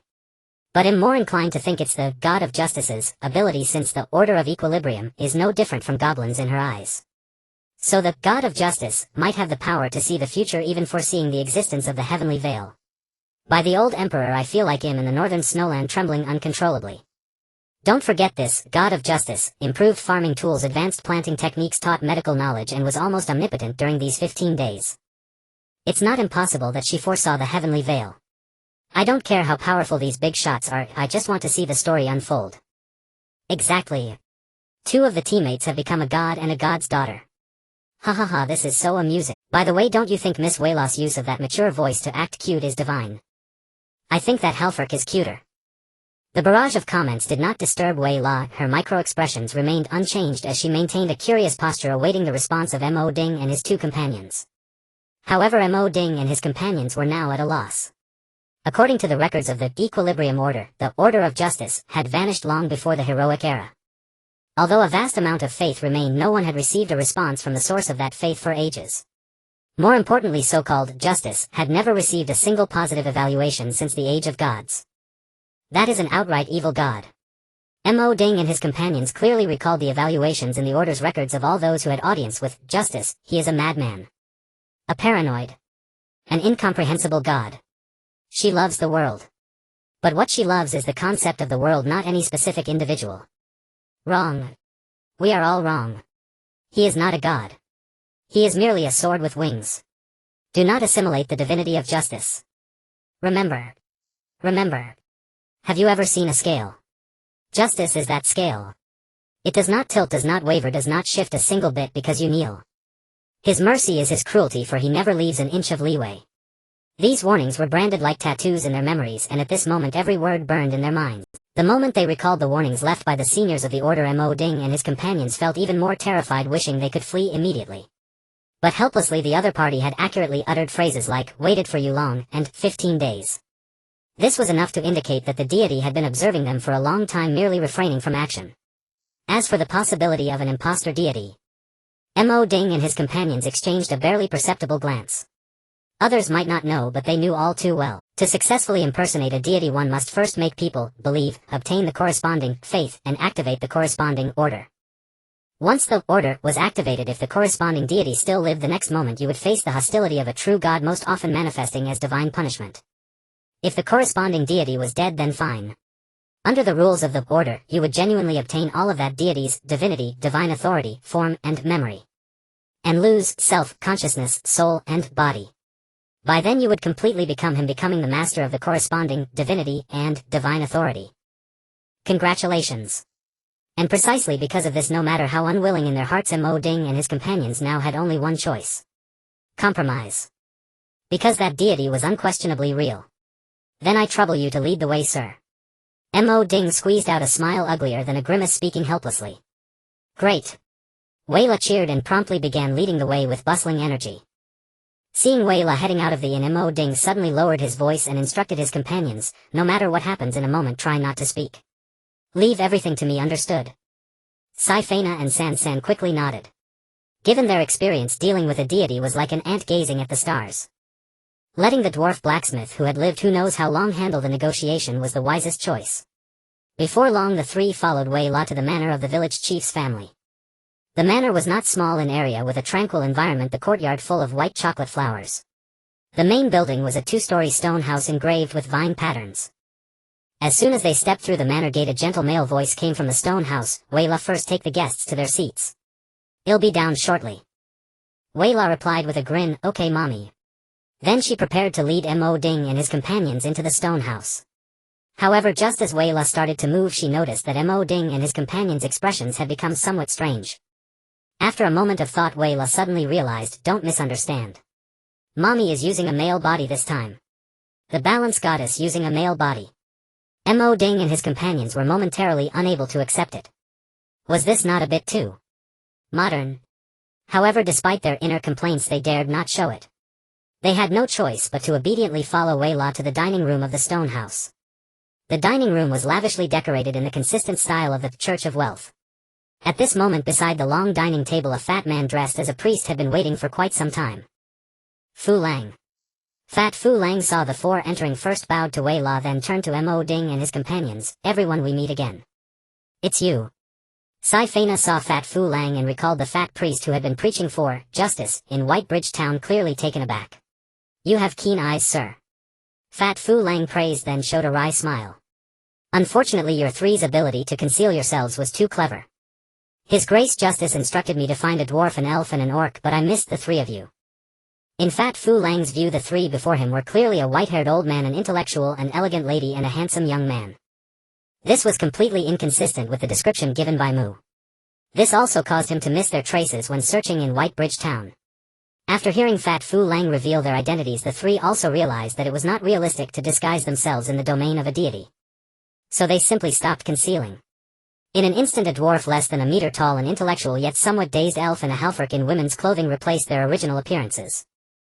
Our methods were clumsy. Please forgive us, your reverend. Mo Ding made a gesture of apology. No. Fat Fu Lang, not daring to act arrogantly toward the members of the hero team that Mu had specifically named, quickly went to support them. Please don't say that. It's my own incompetence that caused trouble for you three. This humble posture made Mo Ding and his companions stunned again. Just then Mu's figure walked in from outside the dining room. Seeing the scene inside the dining room that resembled a husband and wife bow, he was somewhat puzzled. What are you doing? Why haven't you taken your seats? Good heavens! While glancing through the barrage, his father and the newly recruited underling were already bowing. I pay respects to His Grace Justice. Fat Fu Lang saw Mu's figure and quickly turned to bow. Although Mo Ding and his companions were somewhat surprised at Mu's youthful appearance, they dared not neglect, I pay respects to your grace. However, before the words faded, a sudden wave of heat swept through the bodies of Mo Ding, Sai Feina, and San San. Mo Ding and his companions felt this agitation and were all shocked in their hearts. Divinities merge like charcoal meeting wind. Ask not the source first, it burns red. They themselves possessing a trace of divinity because of the equilibrium order, naturally experienced a divine resonance reaction upon encountering a true God, triggering agitation in their souls. However, logically, as the master of divinity, a deity should not have such a reaction. But this true God before them, why did it seem he also react? Mo Ding and his companions looked at Mu's visibly stunned expression and felt doubts arise in their hearts. They were not mistaken, Mu was indeed stunned. But what stunned him was not the heat caused by the divinity of the four. It was Wei La. Damn.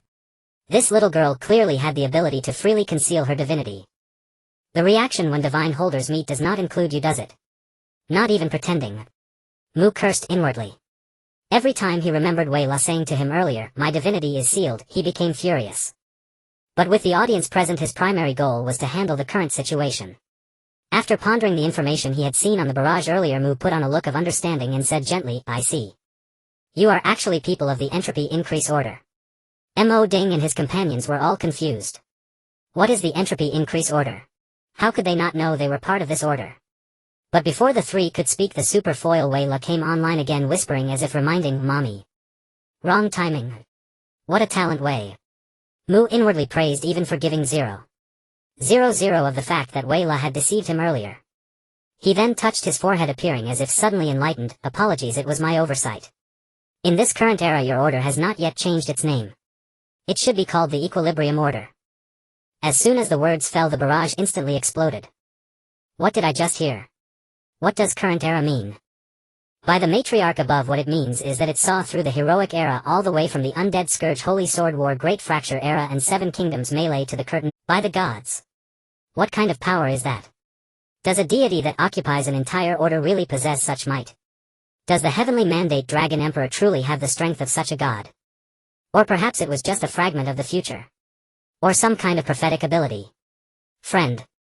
In light of the God of Justice's earlier actions in seeking out the three dwarf blacksmiths, do you think this can be explained by fragments or prophecies? Could it be capable of traveling through time?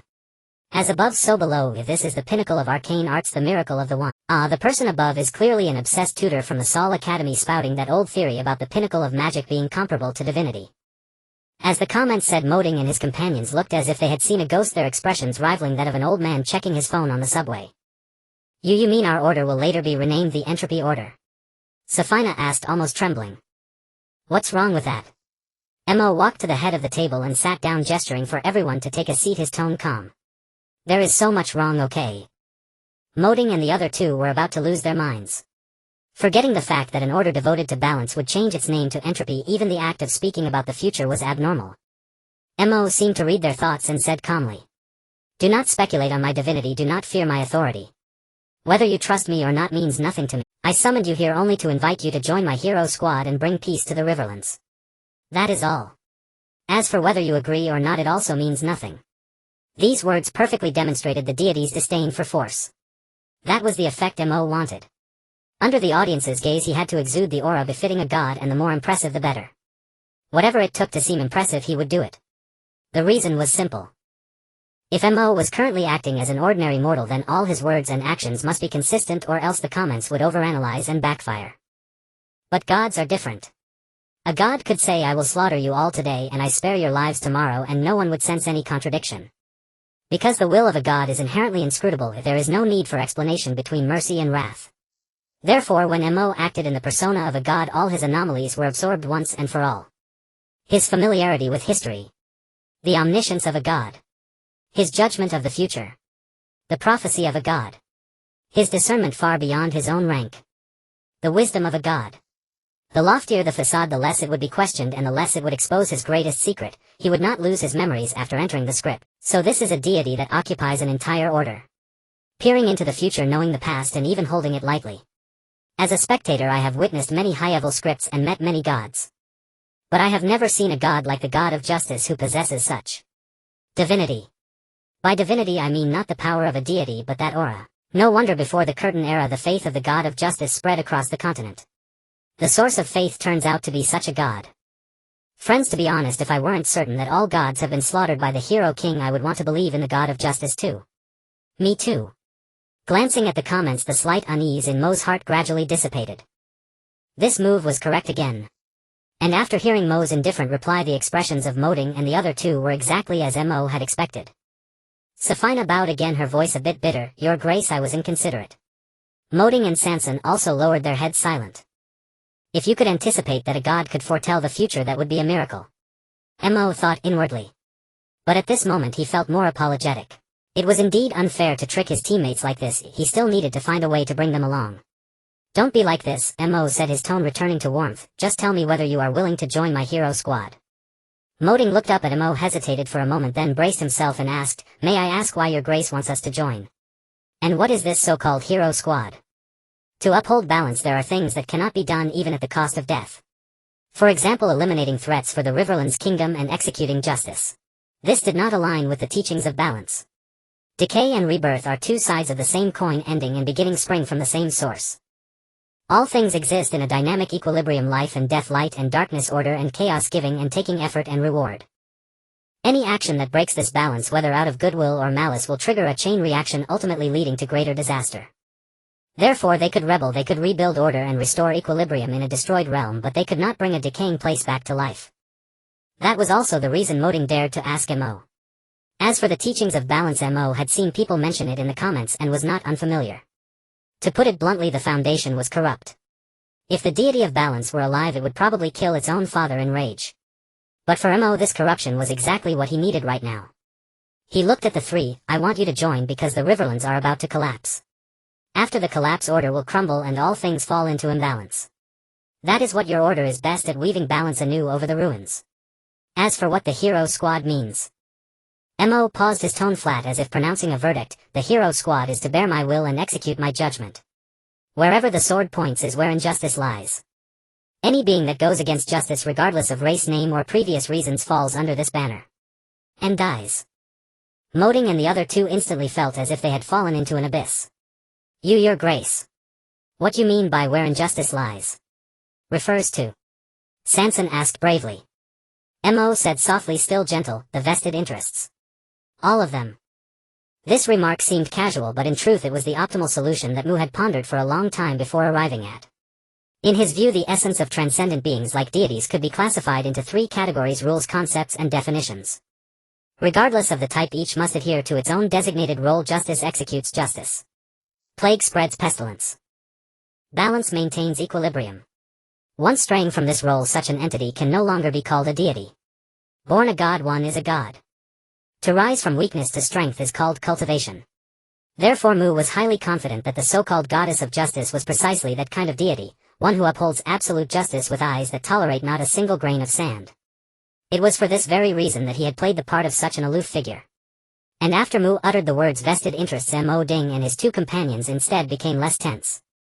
From start to finish, all they had ever contemplated was how to rebel, how to overthrow the Hajin kingdom and establish a new order. To slay all vested interests was entirely in line with their goals. Since your excellency has invited us, we three shall naturally follow. Mo Ding changed his demeanor in an instant and spoke on behalf of the other two. Well said. Mu showed little emotion, merely nodded slightly and then cut to the chase. Bring the map. Wei La beside him swiftly produced a prepared map from her bosom and spread it out on an empty spot on the dining table. We are currently here at Mon Village, southeast of Baisha Ridge. Mu pointed to the location of Mon Village on the map. To practice justice, we must swiftly occupy the territories of the three Grand Dukes, Huawan Ridge, Baiqiao Ridge and Hongqiao Ridge, encircle the Twin River City tightly and await the reinforcement of the remaining 6 Grand Dukes to annihilate them in one fell swoop. He added a subtle remark, though with my power destroying the Hajin kingdom is as easy as turning my hand. Yet the sword of justice must not be drawn lightly. Once that villain detects my presence, a divine war will erupt, plunging all living beings into misery. Though I fear not that man, I cannot bear to see the righteous perish unjustly. Thus I am compelled to act under the guise of a valiant warrior to execute the decapitation strike, a course forced by necessity. Everyone. They all understood to whom Mu's villain referred. The hero king. Yet they never expected that a deity of justice would care about the will of a mortal emperor. Truly they were at a loss for words. At this moment Wei La the straight man stepped in again. What kind of expressions are those? She puffed out her cheeks and glanced disapprovingly at the others. You have no idea how strong that Sua Air guy is. Ordinary gods are no different from mortals before him. They can't even withstand a single move. If not for Mama. Enough. Mu feared Wei La might slip up, so he cut her off directly and looked at Mo Ding and his companions. This is my plan. What are your thoughts? Mo Ding inwardly marveled at the hero king's might, then shook his head. Your Excellency, forgive my bluntness. While your plan is highly feasible, it has one fatal flaw. Oh. Mu grew interested. What flaw? Please look. Mo Ding pointed to the area between Baiqiao Ridge, Hongxiao Ridge and Huiwan Ridge on the map, measuring the distance with his fingers. Given that you cannot use your divine power for mere mortals like us to occupy these 3 territories in a short time is as difficult as reaching the heavens. Once we break through one, the other 2 will surely be on guard. If they discover your trail, they might flee into hiding. By then carrying out the plan would be even more difficult. Fat Fran and Saifena nodded in agreement. Decapitation operations in essence rely on surprise. Any delay would ultimately turn into a frontal assault. Mu naturally understood this principle and smiled faintly. Rest assured. You need only accompany me and clear the obstacles along the way. As for the decapitation, I will make those 3 Grand Dukes willingly offer their heads without alarming anyone. If so, your Excellency's plan shall succeed. Mo Ding thought a deity would not speak without basis, so he acknowledged it. At this point Saifena hesitated and looked at Mu uncertainly. Your Excellency. Actually, there is a better way. Without any effort we could overthrow the Hejin kingdom without letting a single one of your so-called vested interests escape. Saifena. Mo Ding's expression changed and he quickly rebuked her, then apologized to Mu. Forgive me, Your Excellency. Saifena is still young and wants to show off her petty cleverness before you. I pray for your pardon. Saifena lowered her head, not daring to look at Mo Ding, yet she did not retract her words. Beside her, Sanson and Fat Fran held their breath, shrinking their necks to diminish their presence. It may not be just petty cleverness. Mu had great faith in Lei Na's wisdom. If she said there was a better way, then there surely was. Elaborate, Lady Saifena. Seeing this, Mo Ding knew he could not stop her and sighed, shooting Saifena a sharp glare. In reply to Your Excellency, Saifena made an apologetic expression to Mo Ding and continued, in half a month it will be the new year. By then the Holy Aurelian Empire will send an envoy to attend the Hejin Twin River Festival. If we could have the imperial envoy die on the soil of the Hejin kingdom. Saifena did not finish, but her meaning was clear. That brilliant hero king had long desired to annex the kingdom surrounding the empire, but had been unable to act due to lack of a pretext. Once the envoy died on Hejin territory, the hero king would have his excuse. Within 3 days at most, the imperial iron cavalry would trample the entire Hejin kingdom. It is a feasible plan. Mu pondered inwardly. Speaking of which, he had once played the role of an imperial envoy himself, and in the same year. From his experience in that script, that bastard hero king would certainly not harm commoners, only wield his blade against the nobility and the church. To the ordinary people he was nothing short of a wise and virtuous ruler worthy of the title hero king. But to other factions he was a scourge reborn. After all, in that previous script, when he was dispatched to the Hejin kingdom, the hero king's order had been for him to find a way to die there. At this thought Mu nodded slightly at Saifena. This method is excellent. It uses Sua Air's hand to eliminate the Hejin nobility, 2 birds with 1 stone, so let it be as you say. The scripts woven by the heavenly veil are unrelated to each other. This is common knowledge known to everyone in Eldland. Thus Mu did not believe that the person sent by the hero king would be as absurd as himself. Most likely that person would fail to complete the task of dying in Hejin kingdom. Even he himself had only succeeded by sheer luck encountering a group of not so bright brave. Brave. Mu suddenly froze. Saifena, hearing that Mu had agreed to her proposal, visibly beamed with joy and said, "Thank you for your trust, Your Excellency." But after waiting for a long time she saw no reaction from Mu. Puzzled, she looked up and saw that Mu now had his brows deeply furrowed, as if he had sensed something deeply unsettling. "Your Excellency," Saifena called softly. Mu ignored her, silently shifting his gaze to each person present. Wei La, a human sorceress in a black robe. Lu En, a dwarven blacksmith, aged yet burly and robust. Lei Na, an elven ranger, noble and elegant. Suo Ruisi, a green-skinned helferk. And himself, aside from the role of a deity, was truly a human knight. The configuration of their group was identical to that of the brave team that had killed him. The only difference was that the original's hair color was brown, while the knight in his memory had golden hair. Was this a coincidence? Or had there truly been a brave team of the same composition in history that slew the imperial envoy, leading to the fall of the Hejin kingdom? At this moment Mu deeply regretted not having carefully examined the faces of that brave team back then. He had been too busy celebrating his successful suicide attempt. But upon second thought, this matter concerned the operational mechanism of the Tianmu, and with his current rank and cognition he could not even find a direction to seek answers. It would be better to simply observe the changes and take things one step at a time. Such was his nature. If he couldn't figure it out, he wouldn't dwell on it, never consuming his inner energy. Having straightened out his thoughts, Mu immediately suppressed his doubts and redirected his attention to Saifena, ready to strike another pose of superiority. I am well, I merely sensed that your fate seemed somewhat discordant, yet I could not find the cause, hence my confusion. Fates discordant. Safina was taken aback. What kind of statement was that? Moding and Sanson were also baffled. Do not be concerned. Mu curled the corners of his lips as if laughing at his own suspicious nature. I observed a seeming rift between your will and your physical form, suspecting it to be caused by fate. But now that I think of it, fate is inherently chaotic and unpredictable. I must have been overthinking. I see. Safina nodded in a semblance of understanding, unable to fathom the deeper meaning of the deity's words, and thus chose not to dwell on them further. Yet the barrage comments erupted once more, confirmed. This god of justice has certainly sensed the existence of the Tianmu. I've watched countless scripts from the divine era, and never have I seen a deity as perceptive as this one, frightening to tears. The script world is a history retrospect by the Tianmu. Everything within is false. Of course there would be discordance in fate. But who would have thought a virtual deity could detect this? Hiss, just how powerful must this deity be in reality? Doesn't this count as breaking the fourth wall? Even in the divine era, this goddess appeared only a few times. Each time she upheld justice with overwhelming force. Our understanding of her is far too limited. Now the lunatics at the Academy of Divinity will be in for a treat. They might be crouching beneath the Tianmu, frantically recording every word and deed of the goddess of justice. That pose was supremely satisfying. Mu felt greatly reassured. With this move, who could still claim he was a counterfeit deity? Since the plan is set, let us dine. He gestured for Vera to put away the map and took up the knife and fork first. Seeing this, the others had little to say and began to eat. However, halfway through the meal, Safina suddenly rose, her face pale, her brows filled with dread. She bowed deeply to Mu and said in a sorrowful voice, "Your Holiness, I have an impertinent request. Could you please?" Safina. Moding was truly angered this time and rebuked sternly. What place do you think this is?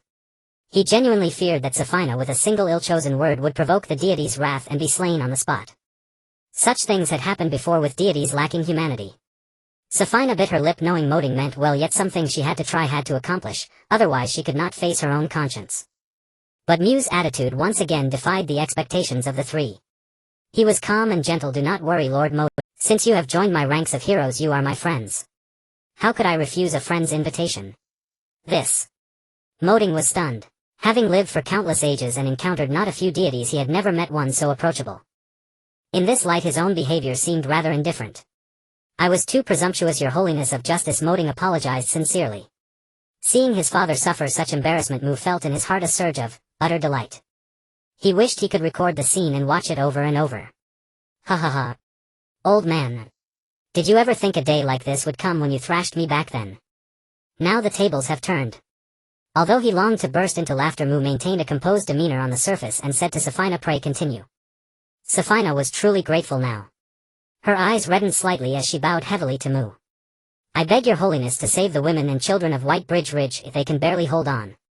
She was about to kowtow in gratitude, but Mu stood up to stop her. He seemed to detect something in Safina's words, and the joy in his heart began to dissipate. "Go on." Soon Safina recounted clearly how the Grand Duke of White Bridge had been secretly trafficking women and children, how the Church of Fonrao used them as sacrifices, and what she had witnessed earlier in the dungeon beneath the ducal manor. No wonder the village chief of Saddle Village had forcibly taken the women and children. It all made sense now. A surge of anger rose in Mu's heart. He knew this was merely a script world, that everything in the script world was illusory. Yet he could not bear it. In reality, his strength was limited and he was powerless against such things. But inside the script, if he still stood by and did nothing, then what was the point of entering the script at all? He was a transmigrator with a cheat. How could he let a bunch of NPCs bully him? "If you obstruct my clarity of mind, then I shall ensure you never find peace beyond death." Without hesitation, Mu handed the map to Safina and commanded, "Mark all locations of the Fonrao Church." Then he turned to Vera, "You shall depart immediately and come to the Grand Duke of Whitebridge's manor to find me." As the words fell, the oath mark on Mu's hand blazed into light, transforming into a blazing knight's greatsword in his grasp. His pupils abruptly shifted from azure to brilliant gold, and a faint outline of wings emerged behind him. In the blink of an eye, his figure vanished. At the spot where he had stood, a deep crater was left, gouged out by brute force, extending in a straight line toward the Earth's core, long remaining unsettled. Vera lifted her head from the map, watching the trail of golden afterglow disappear into the distant horizon, and softly uttered a wow. But Moding's pupils contracted sharply, casually breaking through the Earth's surface. Was this a physical strength approaching the seventh order? Weren't deities supposed to be pure conceptual entities? How could they possess such terrifying bodies? A storm raged within his heart. Meanwhile, outside the manor of the Grand Duke of Whitebridge in Whitebridge City, 5 knights clad in blood-stained armor with long swords slung across their backs halted their warhorses at the manor gate. Crimson moonlight cascaded over the shoulder armor of the 5 figures, stretching their shadows into 5 colossal blades thrust diagonally into the earth. Their murderous intent was utterly undisguised, crashing straight against the tightly shut gates of the manor as if it would explode at any moment. "Captain, the oath of justice has pointed to the target. The children are here," a young knight said, glancing at the golden sword pattern flickering on the back of his hand, his voice laced with suppressed anger. The leading knight remained silent. His face was older than the other 4, with deep lines etched by time at the corners of his eyes. He gazed at the manor house for a long while before speaking slowly. "It is time for us to execute the holy judgment." He took a step forward, then stopped. The night wind brushed the white hair at his temples. Behind him 4 breaths were clearly audible, young, powerful, carrying an edge yet unblunted by the years. He suddenly dared not look back. After a moment of silence his voice grew hoarse. "You followed me in devotion to justice. Now we are excommunicated by wealth, wanted by the kingdom, homeless and living in constant peril. Do you regret it?" "Never regret," the 4 knights answered resolutely. "You are only 4th order now, yet you face a duke, one of the closest beings to divinity in all Hajian. Do you fear?" "Never fear. Tonight you will die beneath the crimson moon. Will you hesitate?" "Never hesitate." The old knight's lips trembled as if he were choking with emotion. He lowered his head. A golden light flashed on the back of his hand and a dim knight's sword was slowly drawn from the oath mark. He pointed the sword tip toward the manor, his voice no longer low but resounding like a tolling bell. "In the name of justice, by the sword of faith, I swear." The 4 behind him shouted in unison, "Never tolerate heresy, never shun blades, never abandon comrades, never betray our mission. Wherever we walk becomes holy judgment, wherever we arrive becomes a pure land. If this body falls, may my soul return to the order of justice, awaiting the call to fight again." His words finished, the old knight took a deep breath and roared the final 2 words with all his might, "Holy judgment." The 4 behind him drew their swords simultaneously and 4 beams of golden light blazed up like wildfires, sweeping across the plains. "Holy judgment." The old knight did not turn to look at them. He feared that if he looked he would lose the will to move. He tightened his grip on the sword hilt and murmured in a voice only he could hear, "Let's go, my children." In an instant 5 figures on warhorses streaked across the night like meteors, charging into the manor. It was deep night and the patrolling guards inside and outside the manor had long since fallen asleep. It was not that they were lazy, but in the Duke's mansion the so-called guards were merely decorations for aristocratic ostentation. No one would think that Duke Baiqiao, a 6th order, needed guards to protect his life. For this very reason the one first awakened by the 5 knights was Duke Baiqiao himself. Inside a modest bedroom on the 3rd floor of the mansion, Duke Baiqiao put on his gold-rimmed spectacles, walked to the window and looked down at the 5 figures slaughtering below. Under the crimson moon flashes of blades and swords interwove screams and the clash of metal hung like a thin gauze over the manor. But strangely there was no ripple in his eyes, as if those being slaughtered downstairs were merely a group of strangers he had never met. He even watched his only son being intercepted by a knight struck down by a sword and fall to the ground without a single frown. Just then a gaunt figure emerged from the shadows and gave a slight bow to Duke Baiqiao. It was none other than the butler Erwin, who had been killed when Moding and his 2 companions escaped from the dungeon. Now he stood here unharmed without any trace of injury. "Your Highness, the plan has begun," he said in a low voice. Duke Baiqiao hummed an through his nose and asked calmly, "Have those children been saved?" "Yes," Erwin nodded, then after a pause added, "Only the women. It is enough." Duke Baiqiao's voice finally showed a trace of emotion, part relief, part exhaustion. "To have saved some of the sacrifices before them. That is enough." Erwin was silent for a moment, suppressing the bitterness in his heart, then spoke again. "According to reports from the forward post at Saddle Village, the 3 members of the Equilibrium sect you deliberately allowed to escape have successfully reached Saddle Village, met with His Holiness Justice and been incorporated into his forces. If my judgment of His Holiness is correct, within at most half an hour he will personally come here and rescue all the children you have detained." Hearing this, a smile finally curled at the corner of Duke Baiqiao's mouth. "What about Mamang Zirfu?" "His Excellency the Pope of Wealth has temporarily detained 2 batches of sacrifices destined for the Church of Plenty, citing the long distance and inconvenient transport." "Good. The old fox Mamang really didn't let me down." Duke Baiqiao laughed and swore, then asked, "Any unusual movements from Tonghua Ridge, Yen Ridge, Zongdi Ridge, Qingji Ridge or Weigan Ridge?" "None. The 5 lords are resting and recuperating in their own territories, secretly pruning the Church of Plenty's infiltration of their lands."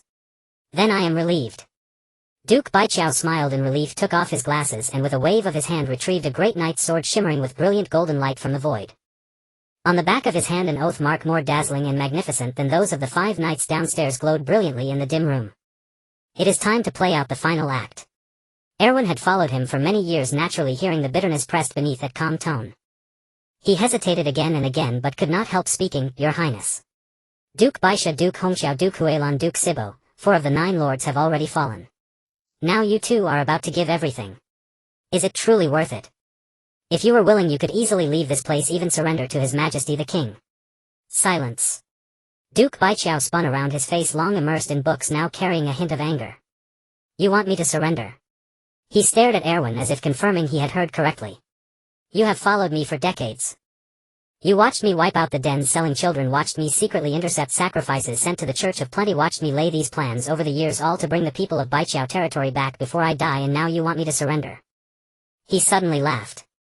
Do you think I am the same kind of man as that coward Kelua Y3 who is worse than a goblin? Your Highness, I only want you to live. Before Erwin could finish, Duke Baiqiao's voice cut in sharply. I am Duke Baiqiao, the head of the nobility.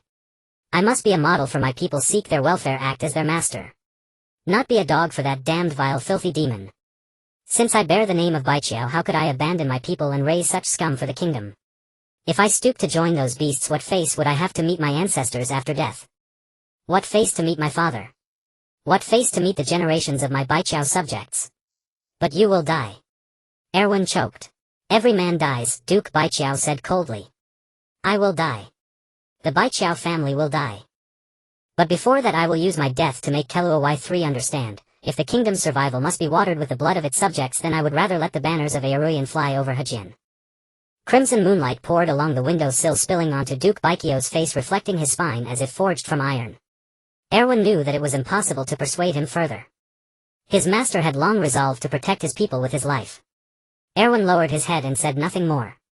But the silence lasted only a few breaths. He could not hold back in the end. Your Highness, Erwin's voice trembled, with the character of His Holiness Justice, if you tell him the truth he will surely help you wipe out all the demons in Hajin.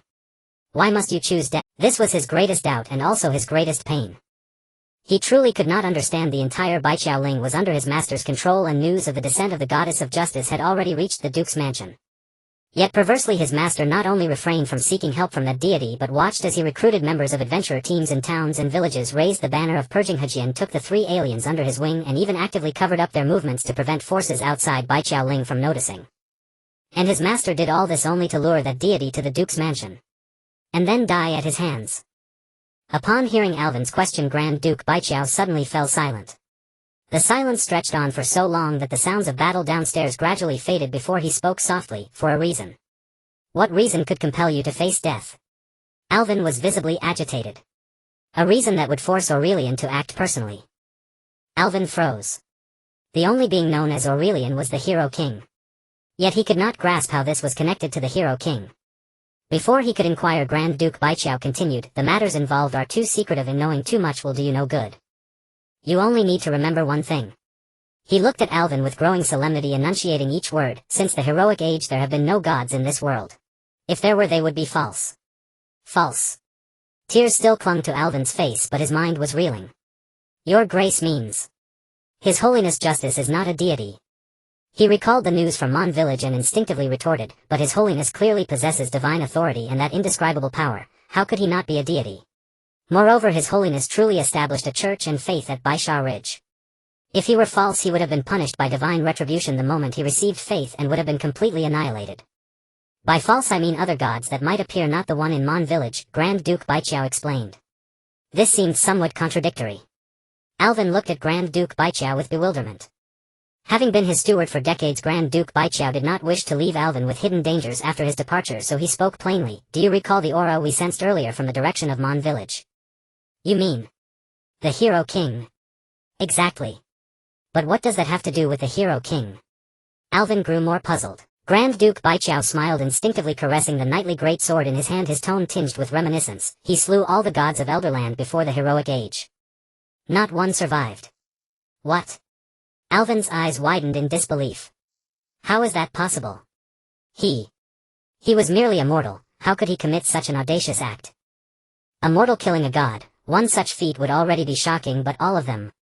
If these words had not come from Grand Duke Baiqiao, he would never have believed it. The intricacies of this need not concern you, Grand Duke Baiqiao said, regaining his composure. You must simply remember this firmly. For reasons that cannot be spoken regardless of whether the god of justice is true or false, as long as he still exists after the arrival of Aurelian, then he is the true god of justice. If I die at his hands, it will be as if I died at Aurelian's hands. Hejin can survive and the crisis threatening Hejin can be resolved. Though Alvin did not know the connection, he could understand such straightforward reasoning. As Grand Duke Baiqiao had said, once he died at the hero king's hands, the empire would completely lose its just cause for sending troops against the Hejin kingdom. Not to mention silencing public opinion across the realm, even the internal discourse within the empire would lean toward the Hejin kingdom. By then the hero king's carefully crafted image of tolerance, benevolence and minding the world would completely collapse, and even his most trusted senate would become alienated from him. After all, a capricious tyrant is hardly a suitable master to serve. Who knows when the tyrant's blade might fall upon their own necks. As for that god of justice in the game of nations, he was merely a tool deity. Once the children hidden in Grand Duke Baiqiao's dungeon were discovered, the god of justice, in pursuing his own path, would inevitably trace the clues and eradicate all the hidden dangers in the Hejin kingdom. Thus the Hejin kingdom would be saved, dangers eliminated, and there would be no turmoil for 100 years. 3 gains in 1 move. But the problem was... Alvin looked mournfully at Grand Duke Baiqiao. "Your Grace, why must it be you?" Grand Duke Baiqiao's answer was blunt. "I am the Duke of Baiqiao, the foremost among nobles." It was precisely because he was the foremost noble that he had to step forward and bear the sufferings that should not have fallen upon the people under his rule. Such was the responsibility of nobility. Alvin had long anticipated the answer but could not accept it. Why must his master die instead of another Grand Duke? Did the good truly never receive their due reward? Having been master and servant for many years, Grand Duke Baiqiao could read Alvin's thoughts. He stepped forward and patted his shoulder. "Leave Alvin. Find a place to live well and never return to Hejin." With that, paying no heed to Alvin's reaction, he gripped his sword and walked downstairs, leaving Alvin standing there as if his soul had fled. By now the screams outside had ceased completely and the entire mansion was dead silent. The air was thick with the acrid stench of blood and burnt flesh, with severed limbs scattered everywhere. Grand Duke Baiqiao walked calmly along the mansion's main path, sword in hand, heading toward the dungeon without looking back. But as he passed a corpse pierced through, he suddenly halted. It was the body of a young man clad in noble finery with features somewhat resembling Grand Duke Baiqiao's. He stared at the corpse for a long while, silent for an equally long time. Finally he closed his eyes in anguish, a single tear falling. "Don't blame your father," he whispered. "You have done too many wrongs. You must atone. And you must die." He did not linger long. After composing himself, he turned and left, soon arriving at the open stairway leading to the dungeon. Before him 5 knights seated on warhorses and drenched in blood had been waiting for some time. One of them pointed his long sword at him and said coldly, "Duke Baiqiao, as the foremost noble, you have betrayed the teachings of your ancestors, ignored the lives of the people under your rule, and committed the crime of harming women and children. In the name of justice, we hereby pronounce divine judgment upon you this day." Grand Duke Baiqiao looked at his righteous demeanor, his gaze somewhat distant, as if recalling a certain past event. He suddenly spoke with self-mockery, "Half of those in my estate are innocent." The knight paused in expression. The elderly leading knight, however, was not easily swayed and snorted, "If they profited from your wealth, how can they be innocent?" "True," Grand Duke Baiqiao conceded, but then his tone shifted, "Yet I must seek recompense for the blood debt of 212 souls." He raised his greatsword horizontally before his chest, performing a noble's dual salute. "I won't say you have no chance. Any who can withstand one strike from me may leave." At the gesture the old knight glanced at the style of his sword and instantly changed color. "A 6th rank rune greatsword. You are a knight. And a knight who follows justice." His face showed clear astonishment. The other knights also looked shocked. As is well known, the knightly system imposes extremely strict demands on one's state of mind. Once the oath object is chosen, if the oath is broken, power drains away like water through an open sluice. Even a 7th rank knight would drop to 1st rank in mere seconds. And Grand Duke Baiqiao clearly wielded a 6th rank rune greatsword, indicating he had never abandoned his oath to justice and had actually lived by it, achieving this rank. "It seems your understanding of justice is quite narrow," Grand Duke Baiqiao said, somewhat disappointed with a sigh. "Enough. If these are your final words, I shall send you on your way." Whoosh! As the words fell, a sonic boom abruptly erupted around Grand Duke Baiqiao. With almost no warning, the arm of a knight behind the old leader flew off. Grand Duke Baiqiao's figure now appeared in midair behind the 5, looking down from above. "This is the first strike. 211 remain. Everyone form a defensive formation immediately." The old knight reacted swiftly, staunching the wounded knight's bleeding while ordering a defense. Yet all their efforts proved futile when the second sonic boom sounded. Whoosh! The crimson moonlight was torn apart by a figure as Grand Duke Baikyo's sword tip pierced into the defensive circle from an extremely awkward angle, slicing across the young knight's sword-wielding wrist. The entire hand along with the sword hilt flew off. Ugh. The young knight grunted forcibly, enduring the searing pain, and shrank back into the defensive circle. You can't even withstand a single strike. It seems none of you will leave here today. Grand Duke Baikyo's voice came from all directions, impossible to pinpoint. But the intermittent sounds of air being rent and sonic booms always splashed a spray of blood lopping off a limb. Soon only the old knight remained standing. The 5 warhorses had fallen and the 4 young knights were barely breathing, their bodies no longer intact. Yet even so, none begged for mercy or retreated. There were not even cries of pain, only 5 pairs of bloodshot eyes staring at him with murderous intent. You have backbone, you qualify as worthy knights. Grand Duke Baichao materialized before the old knight, his sword tip at the latter's throat. 5 strikes remain. You cannot withstand them.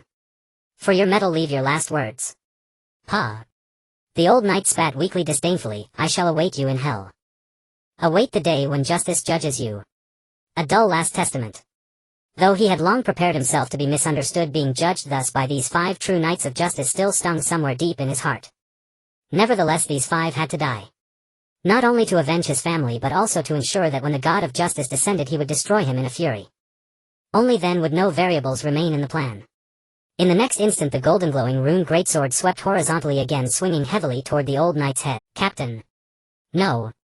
2 young knights who were still conscious roared in fury with eyes wide, but they were utterly powerless to stop it. The old knight watched the sword light draw nearer and closed his eyes slowly. Bitterness welled up in his heart. I'm sorry. My children. This old man has failed you. Yet just as he thought he was about to lose his head, an immense force suddenly hurled him from behind, sending him flying over 10 meters away, crashing heavily into the courtyard wall. Boom! The wall collapsed with a roar, debris flying, kicking up a cloud of dust. Then an extremely gentle male voice came from where he had been standing. I recognize your heart of justice, but not your actions of justice. The old knight staggered up from the ruins, looking around in bewilderment, and saw a brown-haired youth standing motionless, gripping the great sword that Grand Duke Baichao had swung with one hand.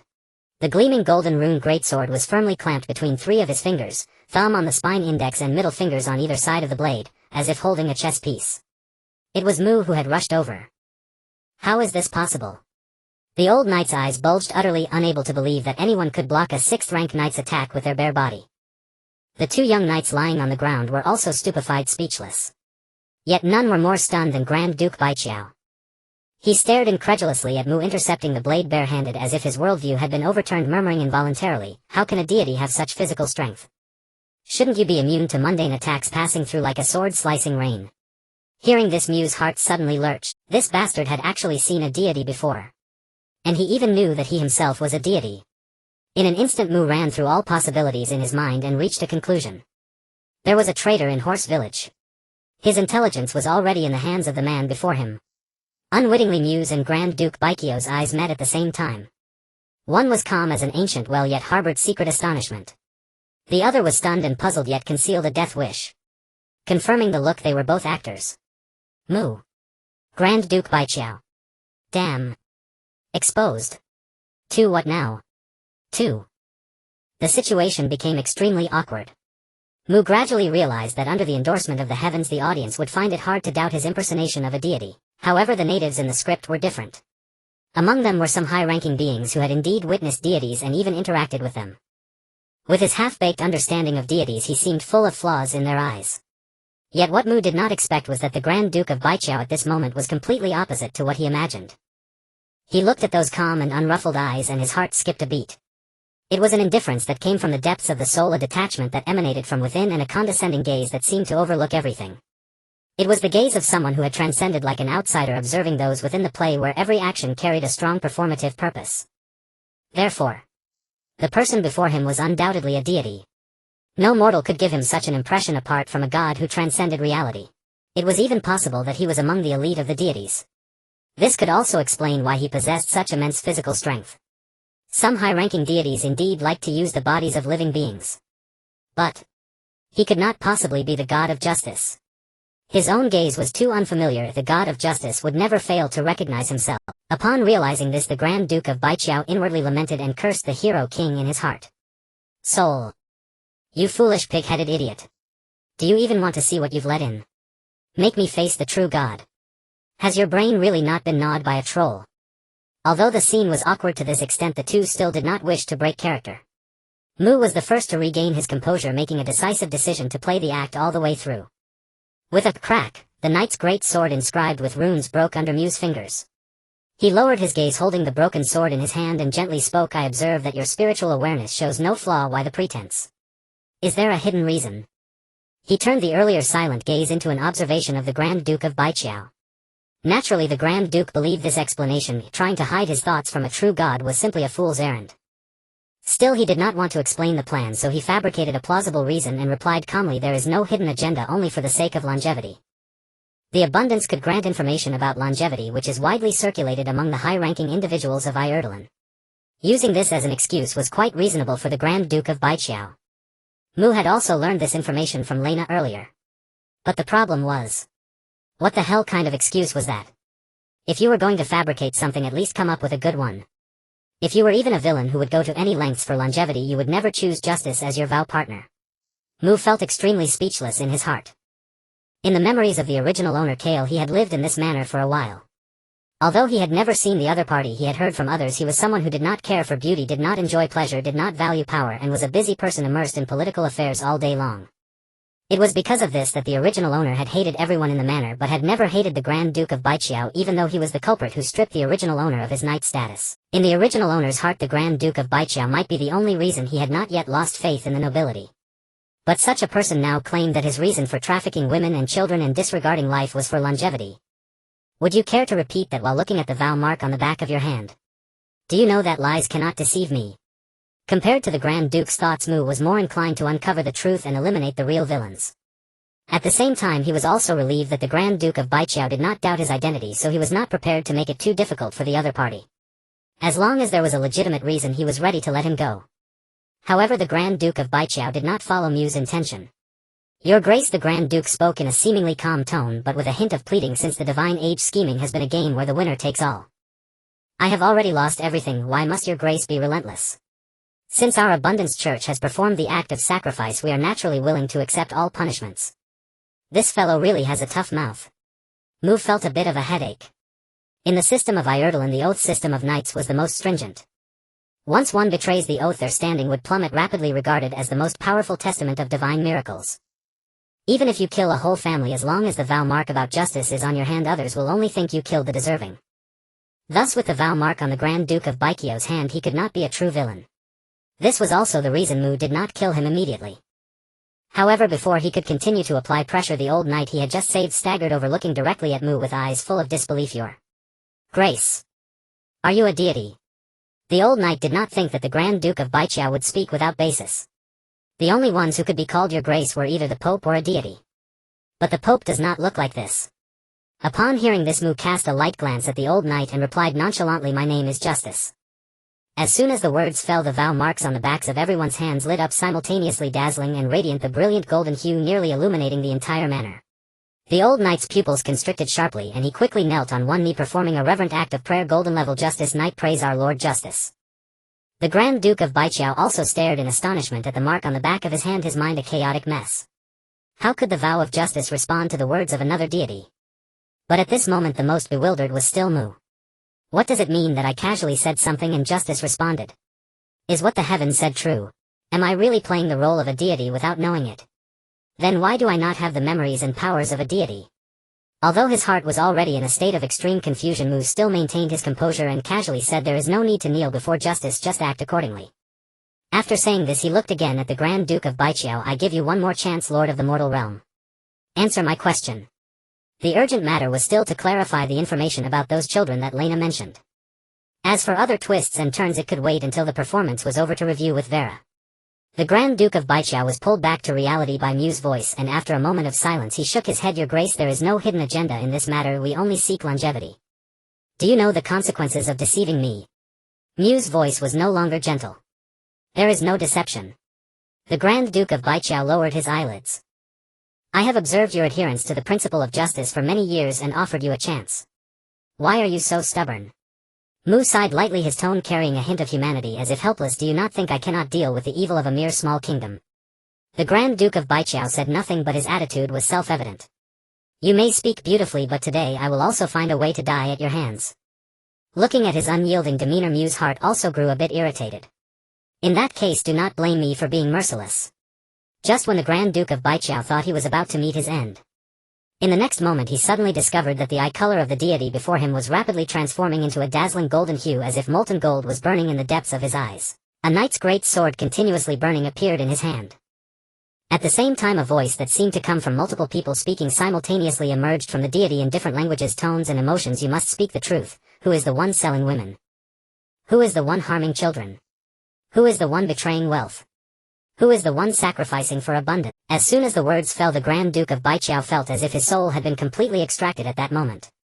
All memories, instincts and consciousness were left with only the answer to this question. He instinctively blurted out, King Clovis III of Hejin. Currently Mu is using the power to control the Duke of Baiqiao, which is still the legacy of the Han envoy. This is the technique he has deduced over the past half-month. That is utilizing the energy vibrations fed back by the Knight's Oath to simulate the effect of multiple tones sounding simultaneously while concealing Chinese within. In this way, not only can the prestige be enhanced, but it can also quietly shroud a language that does not belong to this world. This is the first time Mu is attempting to use it after the deduction. Although the effect is deemed perfect, Mu did not expect that the answer he obtained would point to the King of Hejin, King Clovis III. Recalling how King Clovis III treated him as if he were his father in the script of Ascension, Mu felt an absurd sensation. Could such a coward really commit human trafficking and disregard lives? Does he deserve to? Yet the legacy of the Han envoy proves that the king who dared not even breathe in front of him not only did it but was quite skilled at it. He even forced one of his subordinates, a 6th-tier duke who believed in justice to the point where he would rather die than not eradicate the Church of Abundance by divine means. A wave of compassion surged within him, and Mu was about to say something but paused. No. If it were merely human trafficking and the Church of Abundance, what could possibly compel a 6th-tier knight like the Duke of Baiqiao to risk his life? This predicament he could easily resolve with his own strength. To put it bluntly, in all of Hejin, as long as that cowardly king does not intervene, who could stop the Duke of Baiqiao? With just one man and one sword he could annihilate the Church of Abundance. There must be deeper implications here. With this thought, Mu already knew what to add. Layer upon layer, voices resembling multiple people speaking simultaneously echoed, You must speak plainly. What is the source of the calamity in Hejin? The Duke of Baiqiao still had a vacant stare, instinctively responding, Hero King, the demon. Demon? Mu felt a chill in his heart. He was clear about the Hero King's intentions to incorporate Hejin into the empire, thus he could indeed be regarded as the source of calamity for the kingdom of Hejin. But what exactly is a demon? Is it the kind of magical creature one imagines in a Western fantasy world? He had never heard this term in the celestial. Fortunately, he had the barrage. He slightly shifted his gaze to the barrage section. After filtering out some comments expressing amazement at his power, several discussions about demons caught his attention. Can someone explain what a demon is? It feels somewhat familiar. Sounds like a dark creature. I searched through all the highlights recorded in the Celestial Dome and found no information about demons. Could it be some unrecorded race? With nearly 200 million people in the audience, isn't anyone aware of this creature's existence? Hundreds of barrage comments flashed by. Suddenly a comment marked with a nickname appeared in the center of the screen, a privilege only those ranked above the 5th-tier protagonist possess. From the Academy of God's Abundance Mentor, the Order of Abundance has two sides. Lady Generosity selflessly nurtures and enriches all things, the Reclaimer selfishly enriches himself. During the unrecorded divine era, Eldralin briefly experienced the Abundance Rebellion, causing untold suffering. Lady Generosity transformed into countless angels descending to the mortal realm to save the world. The Reclaimer gave rise to countless demons corrupting hearts and wreaking havoc on Earth. This battle ended with Lady Generosity sacrificing herself to mend the heavens. Since then, Eldralin has had no Order of Abundance and demons ceased to appear. Mu's gaze slowly shifted away from that line of barrage. It turned out that the so-called demon was actually the embodiment of the Reclaimer. No wonder the Duke of Baiqiao was willing to risk his life to get involved. Behind this stood not merely the King of Hejin, but a true god who continued to cause havoc in the mortal realm after his fall. Mu was struggling to maintain his composure. What qualifications did he have to face a true god? Just relying on his approaching 7th-tier physique and mere 4th-tier oath. Was he overestimating himself? Silence lingered for a long time, long enough for even the Duke of Baiqiao to recover from the legacy of the Han envoy. Your Majesty, what have you done to me? He asked, his face pale. The complete loss of will he had just experienced left him in extreme terror. Mu glanced at him, not concealing the lingering contemplative expression on his face, and calmly said, in the common language of the continent, the power of justice does not require concern. Let me ask you, are you aware that King Clovis III is reviving the Order of Abundance and has summoned demons? The moment these words were spoken, the Duke of Baiqiao seemed struck by lightning. He opened his mouth, tried to speak several times, but could not utter a word. His face seemed to age decades in an instant, and even his bright blue eyes dimmed. All plans fell apart the moment those words were uttered. Seeing this, Mu understood and reassured him, do not worry about Hejin. Once I rescue the children here, I will naturally pay a visit to the Church of Abundance. Yet the Duke of Baiqiao remained in a daze, showing no reaction to Mu's words. The old knight beside him furrowed his brows, speaking in displeasure, Your Grace, since my lord has spoken, he will surely safeguard the peace of Hejin. Why do you continue to put on such an act, even failing to respond to my lord's question? He was not actually clear about what had happened. He merely believed in the Duke of Baiqiao's difficulties because Justice had mentioned it, and he quickly let go of all hostility and hatred. After hearing the old knight's words, the Duke of Baiqiao suddenly regained his senses, letting out a bitter laugh and hoarsely saying, Your lord. Justice. A god. A demon. Abundance. Ha ha ha. Can you withstand the iron cavalry of Aurelia? Can you endure a strike from Aurelia? Suddenly he staggered back, his form swaying as he stumbled towards the manor's exit, muttering like a madman, My Hejin is finished. My Baiqiao is finished. My country. My people. Ha ha ha, it's all over, it's all over.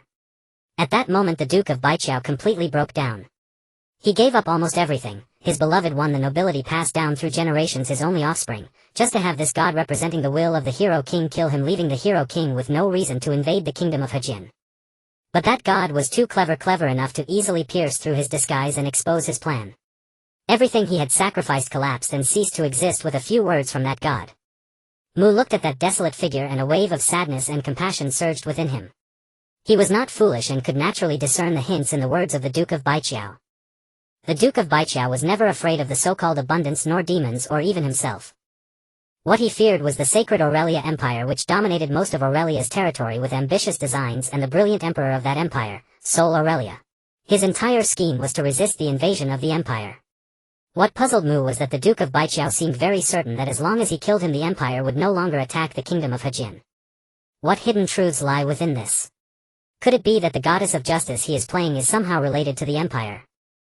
He fell silent for a moment, but ultimately did not recite the legacy of the Han envoy again.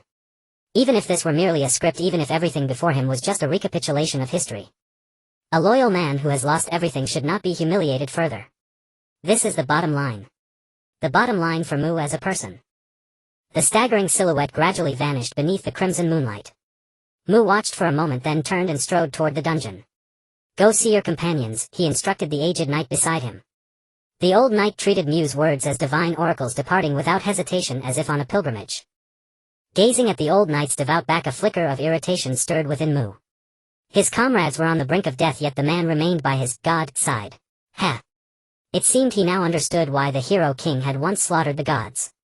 After a pause, Mu quelled the turmoil in his heart, maintained his persona, and descended into the dungeon. On the third level a cluster of children came into view, some weeping, some terrified, others lost and bewildered. Though these children appeared imprisoned, none were hungry, injured, or dead, each seemed vibrant and well cared for, clearly living in comfort. Duke Baiqiao. Mu silently recited the title in his mind. First he had used the 5 knights to slaughter the entire ducal mansion, repaying the blood debts owed for years by virtue of his ducal status.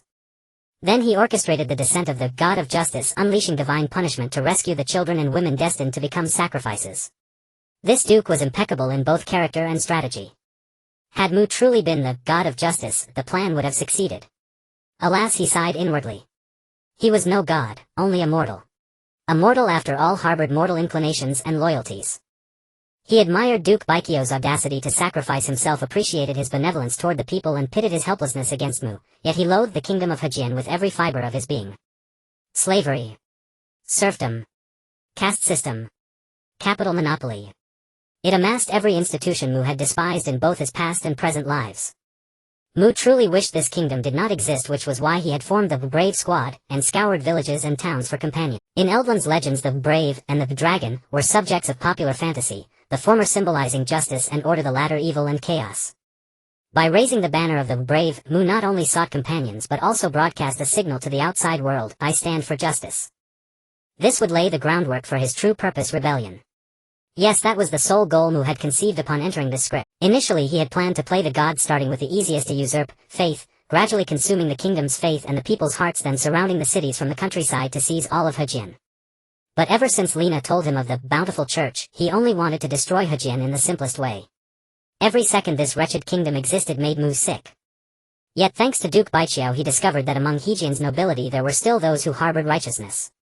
Otherwise the indiscriminate annihilation of the nobility that followed might have cost him points in the celestial screen's rating.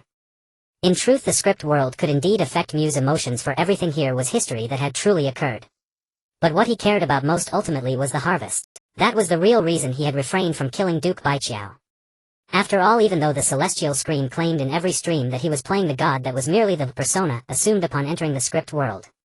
The persona he was truly meant to play from beginning to end was the human knight, chosen before entering the script. That was the key to the celestial screen's final evaluation. A human knight might rebel out of conviction, kill decisively for faith, but must never betray the oath. A knight who betrayed the oath could no longer be called a knight. Thus, when facing Duke Baiqiao, Mu had repeatedly probed to ascertain his stance, because Duke Baiqiao held the oath of justice. A knight bound by the oath of justice would never kill another knight with the same oath without reason. Otherwise that wouldn't just be breaking character, it would be ruining it. As for why Duke Baiqiao had struck down those 5 knights, a blood debt deep as the sea was it not? At this thought Mu felt a pang of regret for Duke Baiqiao's plight. If only you had lived in another kingdom. But there were still important matters to attend to. Suppressing his emotions, Mu walked to the cell door and shattered it with his knightly greatsword. The children inside were obedient enough, and it didn't take long to lead them out of the dungeon and before the old knight. By now the old knight had stabilized the companions' wounds. Though their bodies were broken and incomplete, the energy granted by the 4th stage, oath, allowed them to move with limbs fabricated from energy. Upon seeing Mu, all 5 fervently performed the prayer ritual, "We hail our Lord. By your grace we are saved, our lives are reborn." Mu completely ignored their prostrate reverence, pointing to the children behind him. "Settle these children properly. Send those with families back to their loved ones. For the orphans, arrange placement in the orphanage. Use the ducal treasury funds as needed. Once everything is done, report to me at the bountiful church." "As our Lord commands," the 5 answered in unison. Though Mu detested their devout demeanor, he acknowledged their faith. He nodded and turned toward the ducal mansion. In the night the scarlet moon cast its blood-red glow over the entire estate, accentuating the brutality of the corpses strewn across the ground. Pools of blood gathered into shallow streams, seeping through the gaps between stone slabs. Mu strode forward, his steps treading through the viscous dark red puddles until he halted at a fork in the path. Before him stood Duke Baiqiao, now white-haired, cradling a young man's body and clutching a blood-stained letter, weeping uncontrollably. Mu paused for a moment, then approached the Duke, lifting the letter to read its contents. "To my father, the Grand Duke of Baiqiao. Dear father. When I was a child you often taught me that the Baiqiao clan, as the foremost among the nobles, must naturally shoulder the inherent responsibilities of the nobility. For a long time I have pondered day and night how I could bear this burden and take over the surname and responsibilities of Baiqiao from your hands. I diligently studied law, mastered military and political affairs, and traveled to manage the various fiefs across Hajin, in all matters striving for perfection in every task, only hoping to earn a word of praise from you. But Uncle Erwin confessed to me in private that all my day and night efforts compared with yours in your youth were not even a tenth as worthy. At that time I was at a loss, not knowing what level I must reach to be worthy of inheriting your title and becoming a son that could make you proud. Until that day when I stood unintentionally outside the study door and overheard your secret conversation with Uncle Erwin, I finally understood one thing. Father, I see far more clearly than you. Hajin had long been mired in deep-rooted problems, the corrupt monarchy and the hidden shadows entwined layer upon layer with no way to turn back. Yet you have been rooted here all your life, and your loyalty to the land of Hajin has shackled you, making it hard for you to extricate yourself and let go. This softness is by no means a trait befitting a ruling lord. As your child I fully understand the torment in your heart. I could not bear to see you trapped in despair, so I resolved to take over all your schemes and dedicate everything to coordinate with your plan. From that day on I deliberately donned a mask of cruelty and ruthlessness, acted unscrupulously, imposed harsh taxes on the fiefs, forcibly abducted common women, and bore a mountain of infamy. Ancestors of the Baiqiao clan above, please forgive me for such an act that defies the moral order. To reach the secrets that Kelua Y3 deliberately concealed, the Baiqiao clan had to pretend to be in decline and without a successor. Only thus could the dim-witted and incompetent Kelua Y3 lower his guard and regard you as a lonely, powerless minister unworthy of fear. Everything developed as I had anticipated. The despicable facade I fabricated deceived you, deceived mother, and perfectly blinded Kelua Y3. You successfully earned the monarch's trust, uncovered secret information about the demon, and learned the inside story of the brutal sacrifice soon to be held in Hajin. But once the truth was in your hands, it left you only with endless despair. A single duke's power was utterly insufficient to shake this tragic sacrifice. You could only turn to the Pope of the Wealth Church, striving with all your might to rescue the children and women about to become sacrifices, but in the end it was like pouring a cup of water into a river, ineffective. Later someone sent word that a deity had appeared in Maddie village. You sensed the aura of the hero king's descent and thought it was the only turning point in the hopeless situation. But father, you do not know, the first to detect the news of the deity's appearance was me. It was I who secretly entrusted Uncle Erwin to relay the information to you through multiple channels. I knew clearly that this piece of intelligence would push you into an abyss of 10,000 feet and would also personally end my own life, yet I still went ahead without hesitation. It was both to fulfill your plan to protect Hejin and to preserve the unblemished honor of the Baijiao nobility. Over the years I have borne all the infamy alone with inner torment and suffering that I could not confide to anyone. How I wish I could tell you that the violent, selfish, cold-blooded appearance was all a disguise. Your child is not such a despicable person. The greatest regret of this life is that I will never again see you show a proud smile for me. But father, I have always thought farther than you. Before I fully understood your soft-hearted and sentimental nature, I had already prepared a fallback for the Baijiao family. If you die, this letter will be buried with me and no one will ever know the whole truth. If your plan fails and you luckily survive, go and inquire of the deity who descended upon Maddie village. Ask him what the name of the follower he has taken in is. Writing to this point, tears have already soaked the letter paper. In my heart only one question lingers, never fading. Am I your pride? Your child Edwin Jalousie. Respectfully yours. Edwin Gross. Franz Gross. Ha. At that moment Mu finally understood why Duke Whitebridge had access to his intelligence. So a traitor had been by his side. Is Franz Gross your offspring? Mu asked Duke Whitebridge. Duke Whitebridge wept for a long time before lifting his head and speaking in a hoarse nasal voice. My son from my previous wife. Mu understood. He had wondered how a priest could be so wealthy and yet remain virtuous without committing evil deeds. It turned out he had inherited the fortune and principles of the Whitebridge family. Still, aside from a messy romantic life, the Whitebridge family truly upheld strong morals. That son of yours now serves as my pontiff. If you wish to find him, seek him in Horsehoe village and you may preserve the Whitebridge bloodline. Though he had been manipulated, Mu felt no resentment. Instead, he gave Duke Whitebridge a reason to live. Thank you, Duke Whitebridge muttered with a bow. This family, the father plotted for the nation, the son plotted against the father, truly formidable. Especially that Edwin, an absolute genius, wasted in a land like this. If father and son had been placed in another country, they could have vied for supremacy. Instead, they languished in this pathetic nation.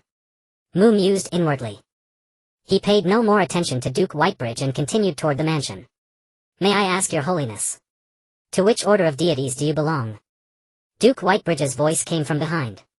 This was his only remaining doubt. Had the one before him truly been the god of justice, his scheme would have succeeded.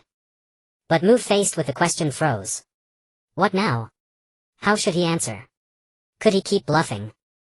Clearly the Duke had confirmed he was not the god of justice, yet still believed him to be a deity. If he kept up the pretense, being exposed before the audience would be disastrous. Mu's cunning mind raced desperately. Finding no excuse to evade, he steeled himself, turned to meet Duke Whitebridge's gaze, and said with feigned calmness. Which order do you think I belong to? I know not. Duke Whitebridge lowered his eyes. The question was absurd. How could a mortal discern the order of a deity? Then it's best you don't know, Mu replied with an enigmatic air, though internally he was on the verge of cracking. Do you know 200 million people are watching this live stream right? If you keep probing, my cover will blow. Don't mess with me. But fate has always loved to throw a curveball at the critical moment. Duke Whitebridge studied Mu's impenetrable demeanor, fell silent, then suddenly chose to throw caution to the wind. Your holiness, I know you are not justice. Since we are alone, can you at least tell me where I failed? Mu. Busted. And sure enough, the live comments flooded with question marks. Still, Mu wanted to try one last time. He gave Duke Whitebridge a look that said, how can you be so foolish, and asked. Why are you so certain I am not justice? If your holiness were truly justice, how could I still be alive? Duke Whitebridge's implication was clear. Justice is absolute. It disregards excuses like compulsion or necessity. Once it deems you guilty, you must die. Mu understood perfectly, but this was the least of his concerns. To the audience, he was merely playing the role of a deity in a script. Spare Duke Whitebridge would only make the audience perceive Mu as clever and reasonable, not raise doubts. Presuming to judge a deity, how foolish, he said lightly. Duke Whitebridge had never encountered a deity so stubborn, yet the absurdity nearly dulled his grief. He could only reveal another secret. Justice never spoke the common tongue. Mu's mind went blank. Hell. Why didn't you say so earlier? Now I'm screwed. If the Duke stated such secret knowledge so confidently, he must have actually met the god of justice. Yet Mu still refused to give up, rapidly turning his thoughts to find a way out. First, rule out the possibility that the god of justice never speaks. When justice executes a holy judgment, a pronouncement is required. Killing without declaration is mere slaughter. Second, rule out the idea that the god of justice uses a divine language. The so-called common tongue evolved from the language spoken by deities during the mythical era. While accents vary by region, it is not a different language from the divine tongue. So, the god of justice uses a minor obscure language. Should he take the gamble? Mu hesitated. He truly wanted to kill Duke Whitebridge outright, but feared that if his analysis was correct, killing him would stop the Empire's invasion of Hejian. That directly affected Mu's interests. He could explain away his cover story as Mu playing a knight who played a deity. But if Hejian were not destroyed, all the efforts of the past half-month would be wasted and the Celestial Screen's rating would drop significantly. For the trust of his teammates, he could not give up. So he had to gamble. Having made up his mind, Mu's brows suddenly lifted and his formerly flat tone became gentle. When in Rome, do as the Romans do. Common tongue. Every place you visit. Japanese. Yield to its customs. English. Among which Korean, of course, includes the language. Russian. Mu refrained from speaking Chinese to avoid unnecessary trouble. These 4 languages were enough to awe Duke Whitebridge and the live stream audience. After all, such fully formed linguistic systems could not be invented in an instant. No matter who listened, even if they didn't understand, they could sense the historical depth in his words. That was the unique rhythm of linguistic evolution, irreplaceable. Indeed, the live comments were now flooded with "What language is that?" Mu's heart eased. Stable. He had guessed right, for Duke Whitebridge's expression shifted from sorrow to surprise and finally to realization upon hearing those languages. As if understanding something, he spoke in a tone of sigh, relief and regret. No wonder you didn't kill me. I should have realized. Ha! Before you, immortals are truly insignificant. Sol. Thor. Mu's expression showed obvious astonishment for a moment. Yet at this moment it was not Mu who was most astonished, but the audience watching the live broadcast. The comments paused briefly, then burst forth like a breached dam. Thor. Isn't that the name of the hero king? Why is he calling the god of justice the hero king? Does anyone know what's going on? Why did a Grand Duke of the heroic era mistake a deity for the old emperor? Could it be a namesake? Impossible. In that era only the hero king was called Thor. No one would risk offending the empire by taking that name. Moreover, given the hero king's prestige, commoners would never dare to offend him by naming a child after him. I feel like I'm witnessing an epic. By the way, what were those languages just now? How did Duke Whitebridge immediately think of the hero king when he heard them? While the comments buzzed, another message marked by the Celestial Screen's nickname appeared at the top. Theology Academy Language Tutor. According to Academy verification, His Holiness the God of Justice used 4 unknown languages this time. 3 are completely unfamiliar. One language first appeared in the heroic era, used by the hero king, with recorded phrases as follows. How are you? Fine, thank you. And you? According to the chief court arcanist of the Holy Aurelian Empire, the Purple Thorn Sorceress, this language contains greetings and pleasantries categorized as basic practice vocabulary. It is speculated that the hero king was in a stage of learning or recollection, unable to use it proficiently yet. This information was recorded in the 25th year of the heroic era. Script time 22nd year of the heroic era. In summary, the current performer's role is not the hero king but a deity class role. After the comments sorted it out, Mu finally understood the cause and effect. It turned out that the hero king had spoken English, which Duke Whitebridge heard, leading him to mistake Mu for the hero king. That would make sense. Like hell it does. Holy crap. Mu's spirit jolted. The hero king could actually speak English. This was clearly a fellow time traveler. There was even a high probability that they were from the Central Plains family, since such a simple English word required learning or recollection, definitely not someone from Europe or America. Thinking of this, Mu began to quickly recall his memories of the hero king.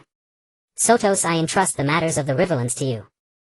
I, the Emperor of the Aurelians, shall bestow upon you the honors of hereditary seat in the Senate and patronage of the Church of Thor. The entry-level script did not allow role selection. Participants were matched to a character based on their own image and name. Thus Mu was not surprised that his memory of the hero king calling him Sotos. But the problem was, no matter how hard he tried, he could not recall the hero king's appearance or voice. He only remembered meeting him in the palace of the holy city Aurelian.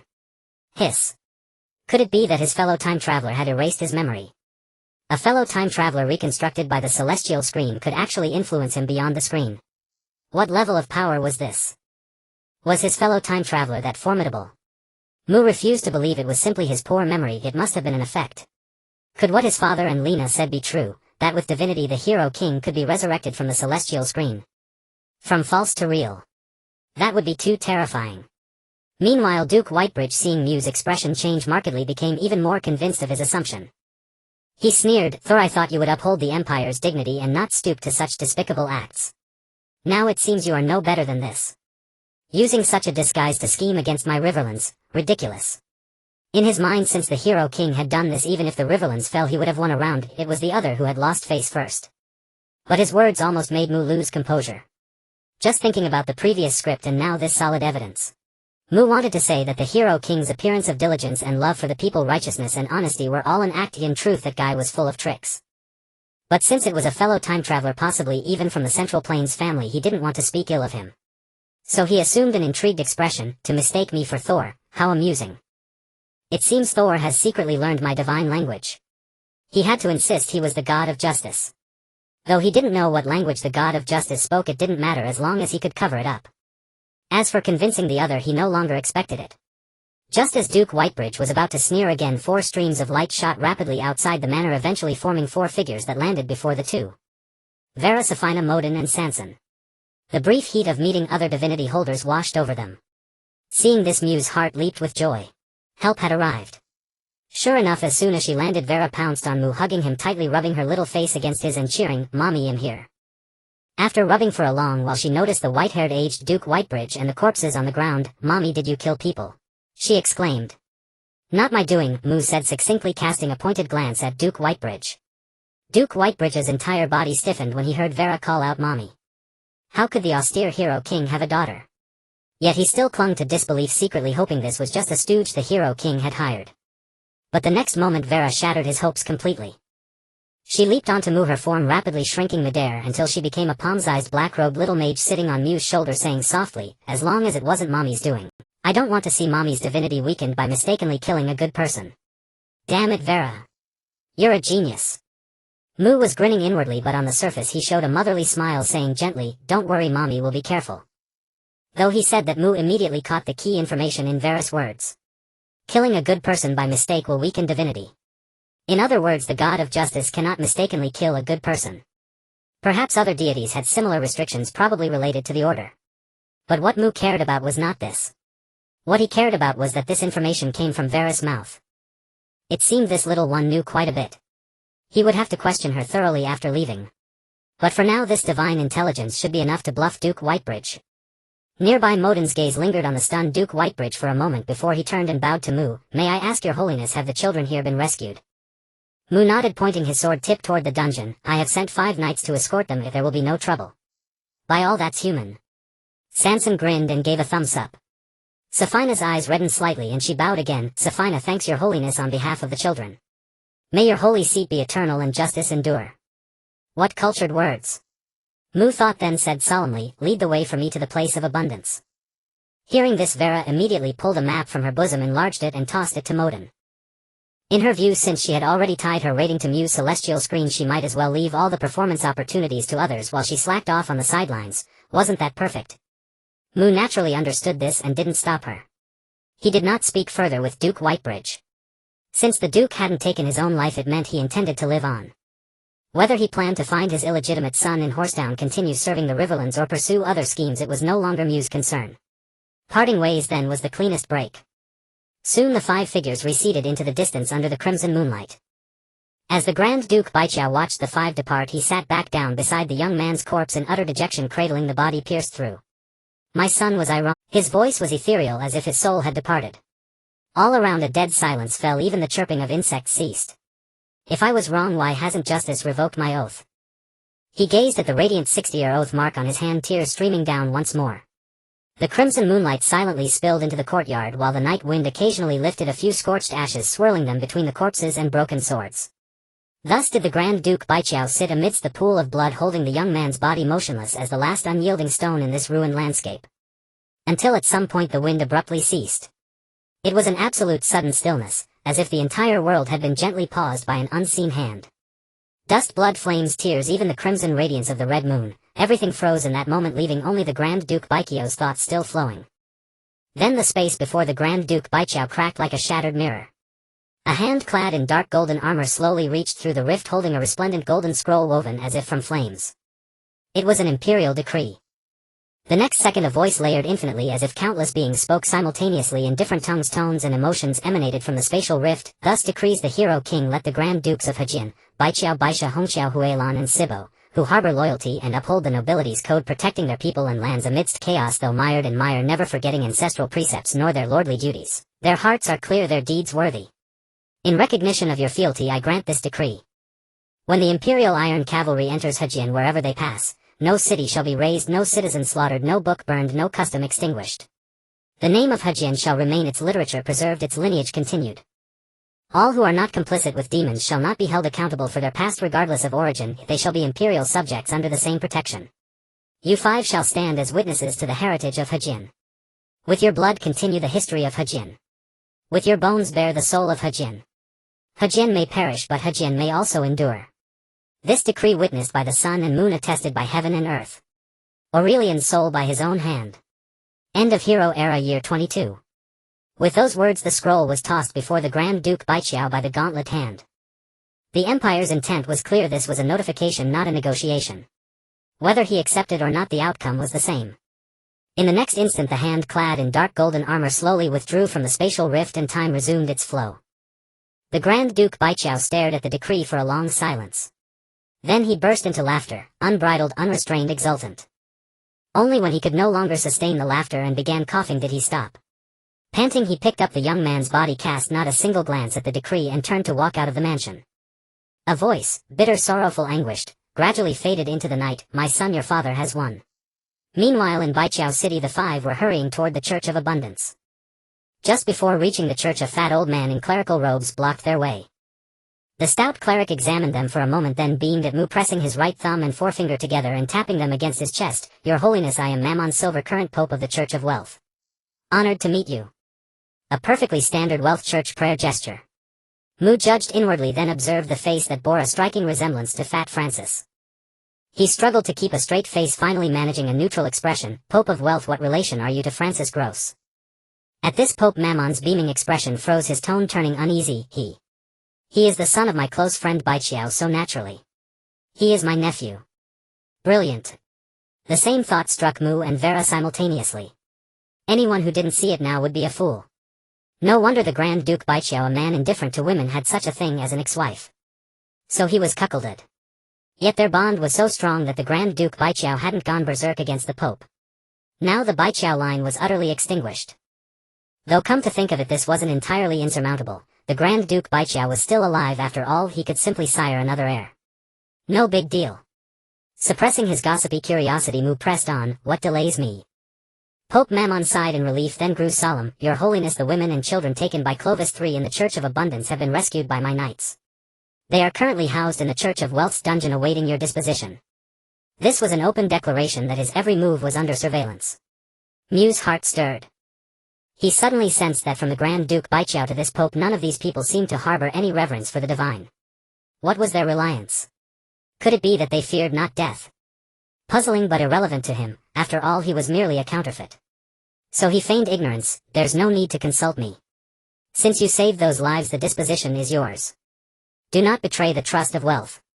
With that, Mu ignored Pope Mammon and gestured for Modin to continue leading the way. Your Holiness, wait.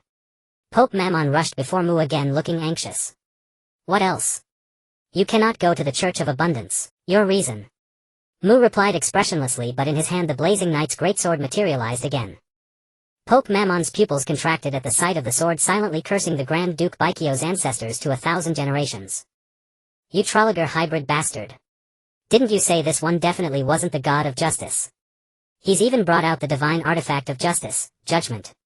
Pope Mammon nearly wept, falling to his knees with a wail. Your Holiness of Justice, you truly cannot go. Once you arrive at the church, Hejin will be finished. Mu.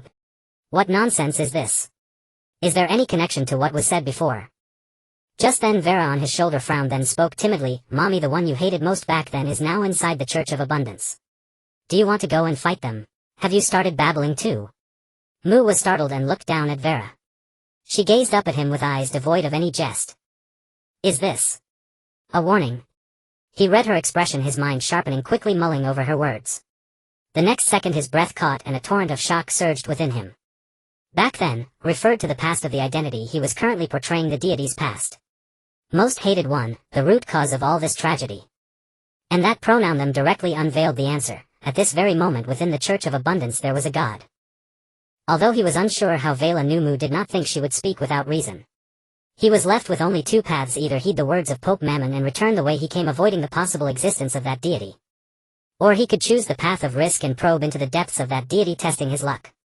The problem was that whichever path he chose, a portion of his interests would be sacrificed. The former would lead to the collapse of the knight persona and a drastic drop in the sky's rating, for a knight cannot falter in the face of battle. The latter, however, would likely expose the fact that he was merely pretending to be a deity, thereby affecting the subsequent narrative. Caught in a dilemma, Mu found it hard to choose. After a moment's thought he decided to gather some information first and turned to Pope Mammon. I must ask you, has abundance secretly descended upon the Church of Abundance? Pope Mammon did not know how the other party had obtained the information, but considering that the other was a deity he did not deny it. Your Highness, you are indeed correct. Once you engage in divine battle with that deity, the people of Hajin.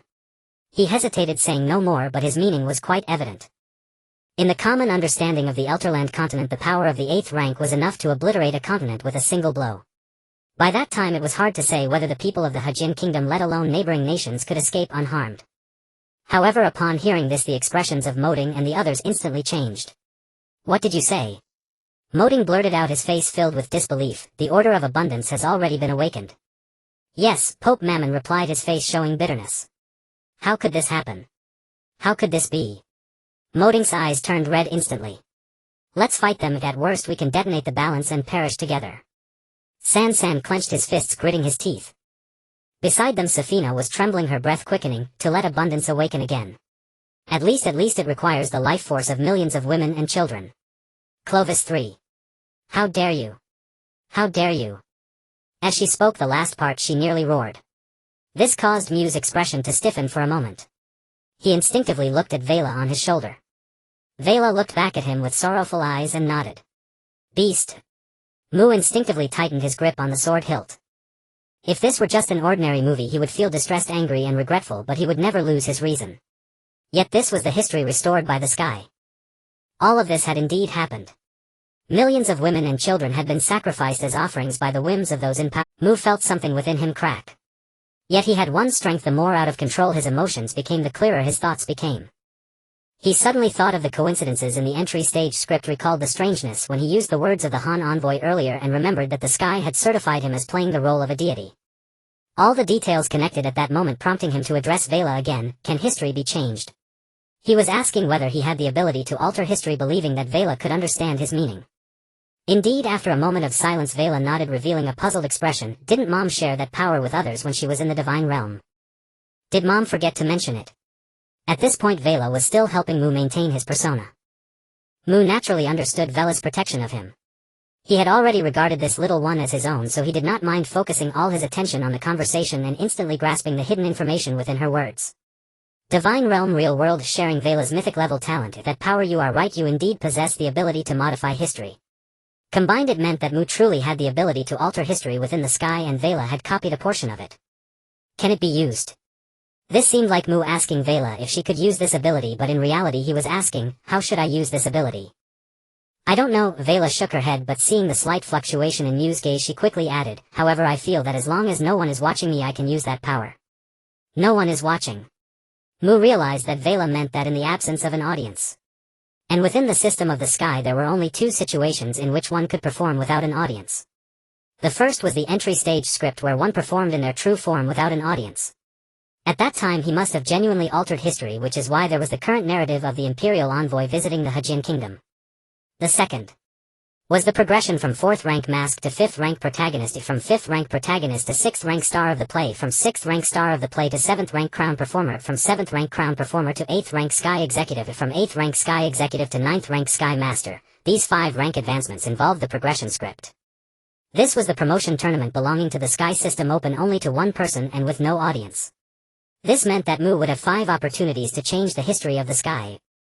Mu did not know where this ability came from, nor how Vela knew so much. But he did not care. Whether being used, deceived, or plotted against, as long as he could use this ability and it remained undiscovered, then he would act as if he were unaware. He only cared whether he had the ability to change all of this. And right now only one last question remained. If I command you to change history, can you do it at this moment? Mu asked. The hidden information in his words was difficult to uncover. Can what we are doing now actually change history? This doubt arose from the incident involving the hero's squad appearing in the entry stage script. Otherwise all of this was too coincidental. The 5 of them could even correspond one by one with the members of the hero squad. However, what Mu did not expect was that Vela, despite not knowing the details of his entry stage script, understood his thoughts. This time, however, Vela's expression was noticeably more serious. Mom, every faction in Elterland is plotting history. If we do this, what will happen to our plan? It would benefit that villain's soul. Such an obvious hint. Mu did not expect Vela to organize her thoughts so quickly. Our plan, the deities' plan, the history constructed by the sky. This means that the major factions in the hero era of year 22 are all plotting the same thing, including some deities. And once this plan is disrupted, it would benefit the hero king. As for what the plot is, combining the information that Reina said before, even in the history that the sky recovers, the hero king can still return from history by touching his divinity. Could it be understood that not only the hero king but other deities could also return from the history that the sky recovers? They just need specific conditions. And the so-called specific conditions are the plots being carried out by all major factions. Once that condition is met, true history will be rewritten and the deities achieving that condition will descend again. Vela was speaking in double meanings. She was reminding herself that the specific condition for the Hajin kingdom is to sacrifice women and children to awaken the order of abundance. Hiss. Having realized this, Mu suddenly understood something very frightening. In the entire hero era, could it be that any participant, if they inadvertently met the specific conditions, could change history? If that is the case, what kind of disaster would it bring to future generations? If so, that destined dragon emperor who sealed the hero era. Hiss. Could it be that he acted for the sake of all living beings? Mu began to sweat. So we are the villains. No way. After we get out, this matter must be clarified. But the urgent task is to continue with the upcoming script. Since the Hajin kingdom has already completed the specific conditions, then let's change this part of history. Save as many people as we can. Let's go see that god of abundance first. At worst, let this god of justice disguise be ruined. Having made up his mind, Mu adopted a contemplative expression, nodded slightly to Vera in response to their previous exchange, and then turned his gaze to the indignant trio of Mo Ding waiting. Then, looking at the 3 furious figures, he spoke in a deep voice, I declare in the name of justice. He raised the blazing knight sword high in his hand. If your plan ultimately fails, if the corruption of Hajin cannot be eradicated by your means, I shall end it all with this sword in my hands. I shall burn every living creature in Hajin, sparing not a single insect or bird. I shall sever every river, draining the riverbeds until they are parched. I shall crush every mountain, level every inch of soil, reducing grass and trees to ashes and cracking the earth. I shall reduce all of Hajin to nothingness in flames. And then, upon the ashes I shall grant Hajin new life. How can this be, your holiness? Pope Mamang, upon hearing these words, burst into tears, fell to his knees and repeatedly kowtowed. The trio of Mo Ding, however, glared with bloodshot eyes, lowered their heads and answered in unison, Thank you for your mercy, your holiness. The 3 resolved in their hearts, if their plan ultimately failed, it would be better to let the god of justice cleanse everything and create anew. Presently the 5 paid no further heed to the incessantly pleading Pope Mamang and departed directly. His thoughts, his plans, his purposes, at that moment all were irrelevant. For Mu, falsehoods could still be weighed, but once truth was ascertained, there was no room for turning back. Hajin must be destroyed. Bounty must be revealed. All gains and losses paled in significance before the millions of lives. Soon the 5 crossed White Bridge City and arrived at the Church of Bounty on the city's outskirts. It was a gray stone church, squat and low like a barn, magnified several times over. There were no statues or stained glass windows before its doors, only 2 faded wooden planks. The surrounding ground was packed earth without even a decent flagstone path, as if deliberately signaling to visitors that this place was unworthy of notice. As they drew near the wooden door, the 5 unconsciously slowed their pace. An indescribable sense of oppression seeped through the door crack like something pressing gently on the back of the head, making it hard to breathe.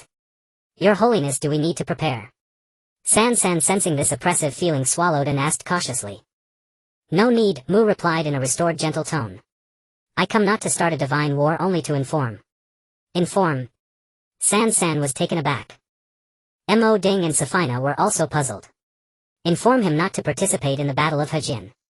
According to Vera's intelligence, the specific condition was a scheme devised by the major powers. Given the practice of the elder-long gods who only follow their own paths, they would clearly not be involved. Thus in Mu's understanding, this sacrificial ritual had nothing to do with bounty itself, it was purely Crowley III's own initiative. Therefore he did not intend to antagonize bounty.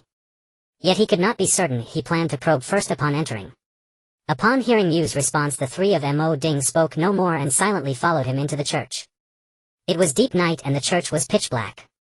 However, under the hazy crimson of the red moon, a slender silhouette could be seen standing with its back to them atop a confession. Seeing this, the barrage comments that had been deciphering Mu and Varus' encrypted conversation instantly shifted direction. Is that really the deity himself?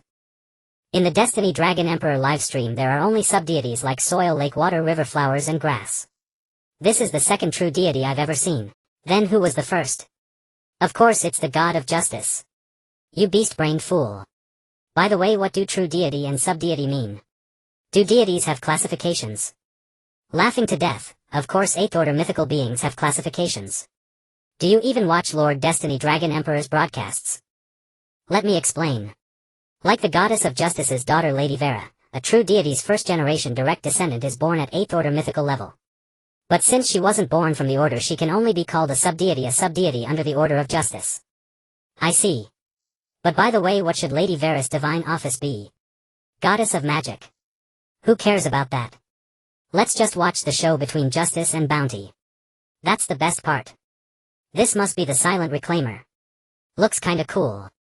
With the red moon overhead, this perspective is like a meticulously crafted work of art, absolutely beautiful. I declare. From now on I'm a devotee of bounty. Sis. That's a malevolent god. Lady Generosity is the true god. I don't care what kind of god it is, as long as it looks cool.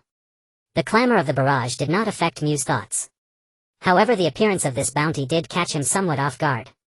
He had expected to see some kind of flesh aberration, abstract monstrosity, or even a Lovecraftian deity. He never imagined it would be a humanoid. Interesting. Just as Mu was about to speak, to probe, the figure suddenly moved. It spread its arms and the moonlight fell precisely upon its shoulders, as if deliberately angled to outline a perfect silhouette. Then it slowly began to speak in a magnetic, deep, almost chant-like male voice. On the day I return, the land once granted shall be returned to me. The sweet springs that once overflowed shall flow back against their course. I come not to give but to reclaim everything. It tilted its head slightly, the moonlight carving a sharp chiaroscuro on its profile. If heaven had not given me the Lord of Bounty, 1,000 ages of human life would be like endless night. Do any of you old acquaintances come to welcome me? As soon as the words fell, the surrounding pressure suddenly surged as if the air had solidified. The previously intense heat of the divine beings meeting became even more pronounced, causing beads of sweat to form on the foreheads of Mo Ding and his companions. However, Mu remained completely unaware, his eyes widening uncontrollably. What does it mean that the heavens did not give birth to me, the Lord of Abundance, while the world has endured countless long nights? Are even the honorifics from the spring and autumn period being used? Is this dialogue even possible in a Western fantasy world? Cultural invasion, perhaps? He dared to bet that this so-called Lord of Abundance was definitely related to a traveler. I'll wager Vera's food expenses for next month. You claim to be the Lord of Abundance? Mu cautiously asked. First he needed to determine if this was a traveler before deciding whether to delve into the matter of sacrifice. If it truly was the other party's doing, even if they were a traveler, Mu would find a way to eliminate them. The Lord of Abundance still did not turn around, his tone maintaining a sing-song cadence. Since you know my divine name, why do you not bow? Why should I bow? Mu replied, not wanting to be overshadowed by the other's pretense. He lowered his voice. Are you not afraid of me? The Lord of Abundance seemed somewhat surprised. Why should I be afraid? At this point the Lord of Abundance finally sensed something was off. Among the followers of the Lord of Abundance there were those who would treat him as a divine statue, so how could there be such an audacious person? Out of curiosity he turned around to see who was speaking to him. As his gaze focused, 5 figures shrouded in the crimson moonlight came into view. The Lord of Abundance swept his gaze over the 5, perceiving them as a tidal wave of awareness unfolded. 3 waves of balance emanated from the entwined auras of the 3 mortals, a sensation he was all too familiar with. One trace of a concept akin to fate was exceptionally pure, as if the end of a causal thread was gently pinched in someone's grasp. Then his perception touched upon the final figure. It was a brown-haired youth with calm eyes, devoid of any divine aura yet possessing a fiery intensity. Definition. The Lord of Abundance instinctively directed his gaze to the burning knight's sword in the youth's hand, his eye twitching uncontrollably. He recognized that sword. Even if it was merely borrowed through this not yet fully materialized body, he recognized it. It was not a rule or a concept but a product born after occupying the entire order and redefining it. Divine artifact of justice judgment. The Lord of Abundance was exceptionally beautiful. His knife-like face paired with those pale gray eyes and long hair gave him an ethereal sense of detachment. Yet at this moment that sense of detachment gradually shattered under Mu's gaze, even beginning to distort. "Why have you stopped speaking?" Mu gently inquired. Is the great Lord of Abundance not fond of conversation? Though he appeared relaxed and pretentious, Mu felt a sense of relief inside. It seemed that the other party truly regarded him as the god of justice. Naturally, even the heavens thought he was playing the role of a divine being, so other deities would be no exception. This time he had bet correctly again. "How did you end up here?" Indeed, the Lord of Abundance could no longer maintain that sing-song tone, exclaiming in exasperation. "I came to find you." Mu did not close off the conversation to inquire about the sacrifices in this realm. "Is that all?" The Lord of Abundance was taken aback. "Otherwise, you've changed your disposition." The Lord of Abundance glanced at Mu with curiosity, muttering softly before continuing, "The matter of sacrifice has nothing to do with me. It was entirely the work of that sovereign. I only learned of the circumstances after being summoned. That sovereign seeks to leverage my authority to forge an army unafraid of life and death to expand his territories. However," he shifted his tone, a hint of amusement surfacing, "my pontiff always comes to ask me to incarnate to replace certain high-ranking individuals. Once or twice might be fine, but after many instances I find it somewhat interesting. It seems they are borrowing my position for something. I was a bit curious, so I did not stop them. After all." He spread his hands, his tone relaxed. "I enjoy watching, and the stage is vast enough. I see. The incarnation of the Lord of Abundance is the demon. King Clovis III wants to use the demon to replace the strong inhabitant to resist the Empire's invasion." Mu understood in his heart. As for borrowing the Lord of Abundance's authority, he couldn't quite understand. This deity did not seem to know much about the heavens, let alone a mere mortal like King Clovis III.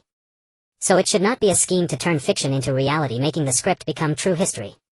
Then the question arises. What exactly does King Clovis III intend to do?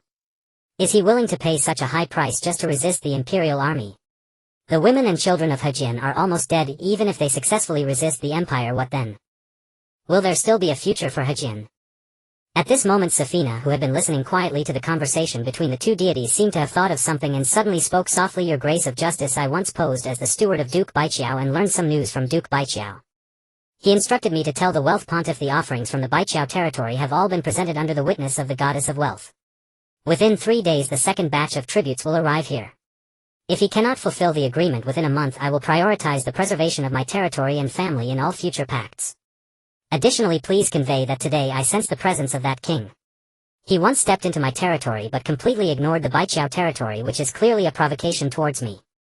Safina felt this information was very important, so after Mu and the Lord of Abundance discussed the pontiff, she brought it up. "Interesting." Mu quickly contemplated and casually asked the Lord of Abundance, "Is your pontiff Mammon Silver?" "How would I know the name of a mere mortal?" The Lord of Abundance scoffed, appearing quite disdainful. "He's a fat old man." Vera added. That indeed sounds like him." The Lord of Abundance ceased his scoffing. Upon hearing the Lord of Abundance's response, Mu halted his contemplation, the elegant face of Duke Baiqiao emerging in his mind. This was something he was saying to himself. Mu was certain that Duke Baiqiao could not have failed to notice that his steward had been replaced. He was merely using Safina to convey a message to himself. The trafficking of women and children involves Mammon Silver, and the transaction between Duke Baiqiao and Mammon Silver was witnessed by the goddess of wealth. And that statement about the hero king was not the hero king is provoking me.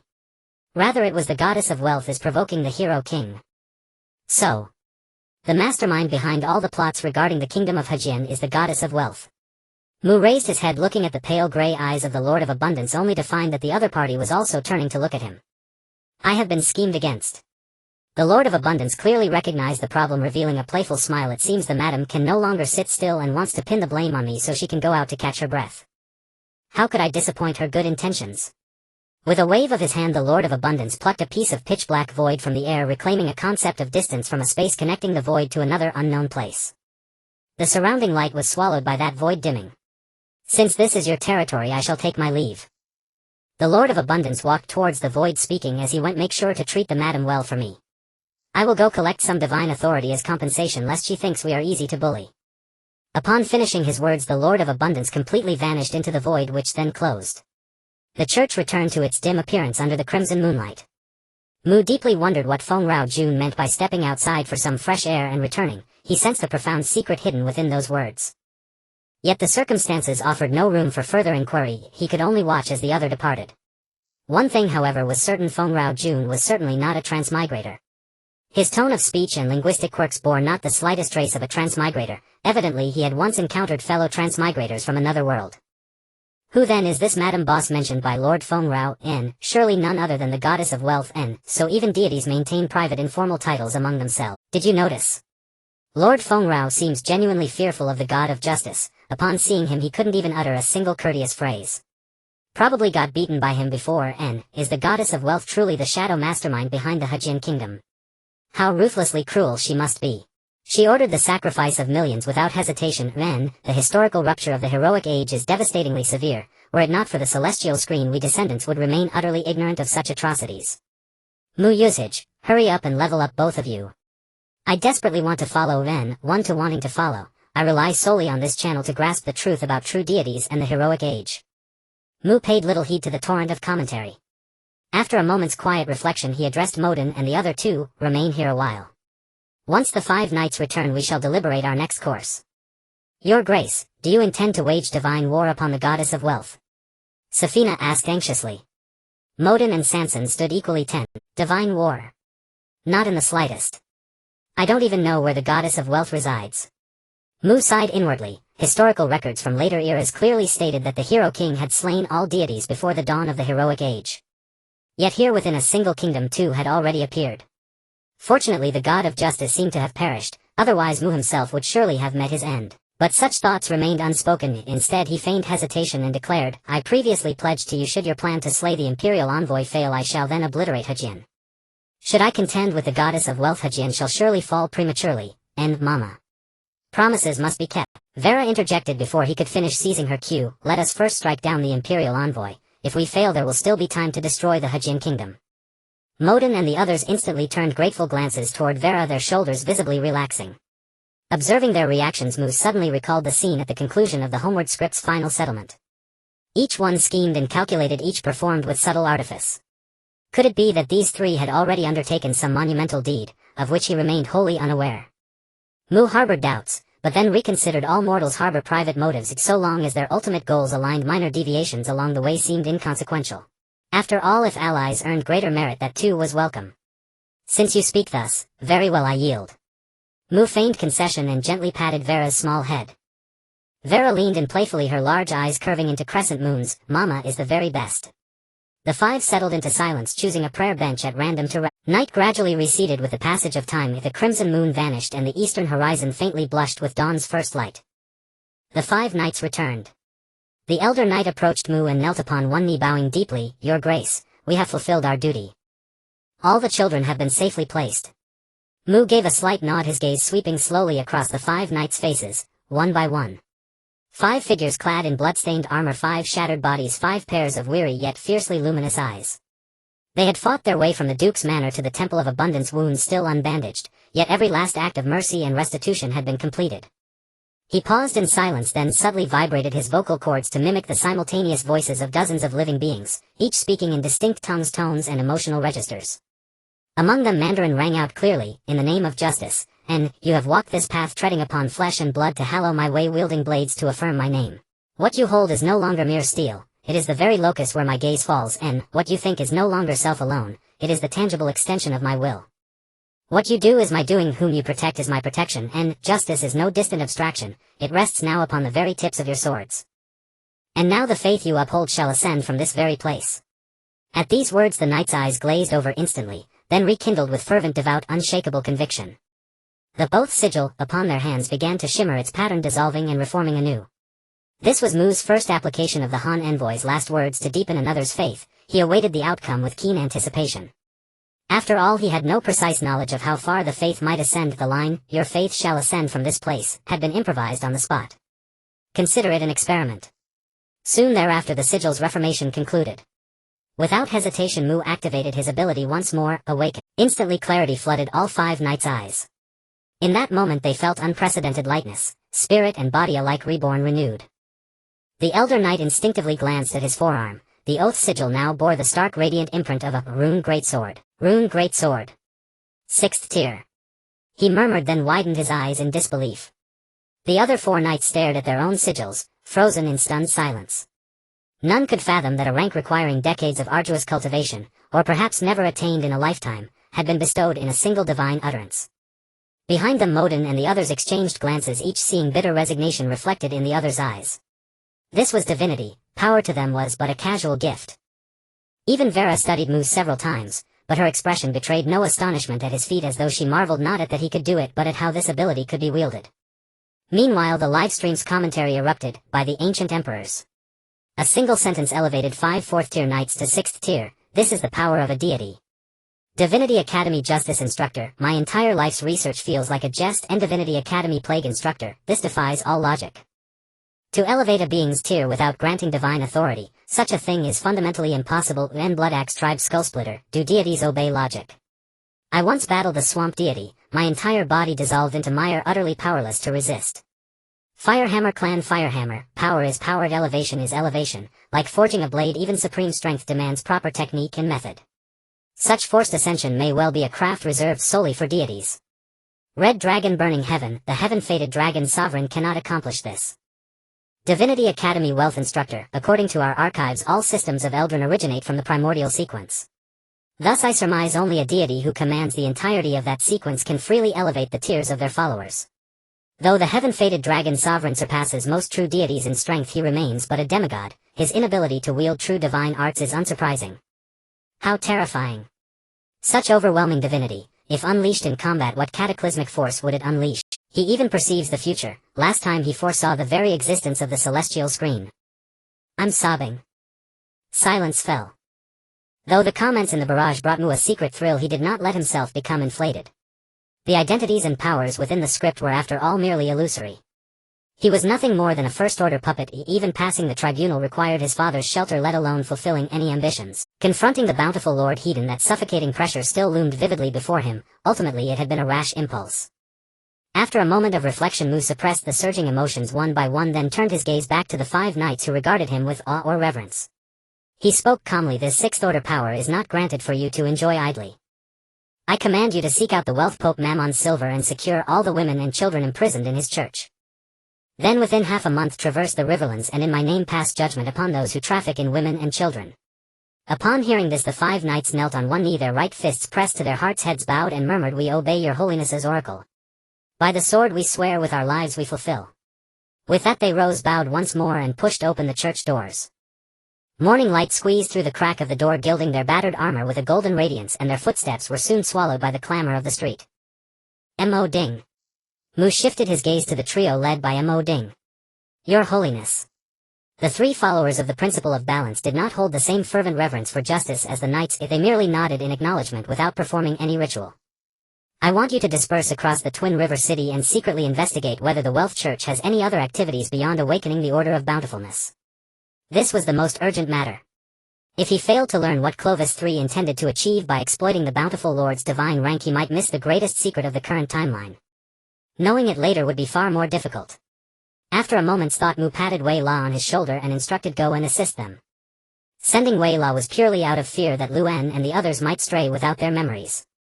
Human nature could not withstand trials. If Clovis III or the goddess of wealth truly harbored some conspiracy or tempted them with benefits or positions, Luan and his companions might not be able to resist. To put it bluntly, even the most devout believer could be turned if the method was right. He was truly afraid that in this performance his father would stand against him. Not only would the script and character collapse, but if the rating fell below level and the heavenly punishment deducted his lifespan, his father might never survive this script. The thought of his father's aged face stirred a pang of bitterness in Mu's heart. Without reaching the 8th order, there was always the limit of lifespan. He could not understand why his father was so resistant to taking the life silver from him. Wei La, naturally aware of Mu's thoughts, did not refuse the command. She leaped down from his shoulder and resumed her full form. Don't worry, mother, I'll help them complete the task, she whispered, winking at Mu. A faint smile tugged at the corner of Mu's mouth. M.O. Ding and his companions raised no objection to Mu's orders. After a brief discussion, they followed Wei La out of the church. The barrage erupted again after a brief lull. I don't get it. Didn't the bountiful Lord say Clovis III was using his power to forge an army? Why does the goddess of justice need to investigate? Didn't you hear the god of bountifulness? He speculated that Clovis III is leveraging his divine rank for something. Isn't that just speculation? Fool. How great are the gods? Do you think their speculations can be wrong? What's really going on? Theology Academy Wealth Mentor based on comprehensive intelligence. Perhaps the divine rank of a true god has applications we don't know. Even the Theology Academy doesn't know. Then another bullet comment seized the attention of all viewers. Duke of Bleached Bones' wealth is seeking advancement. This sudden comment piqued the interest of everyone in the live stream, including Mu, who was secretly watching. By the old emperor. That's the 7th Order Crown Prince of the Undead, the Duke of Bleached Bones. A figure of such stature is watching the stream. The Duke of Bleached Bones seems to be from before the heroic era. Could this be something he personally experienced?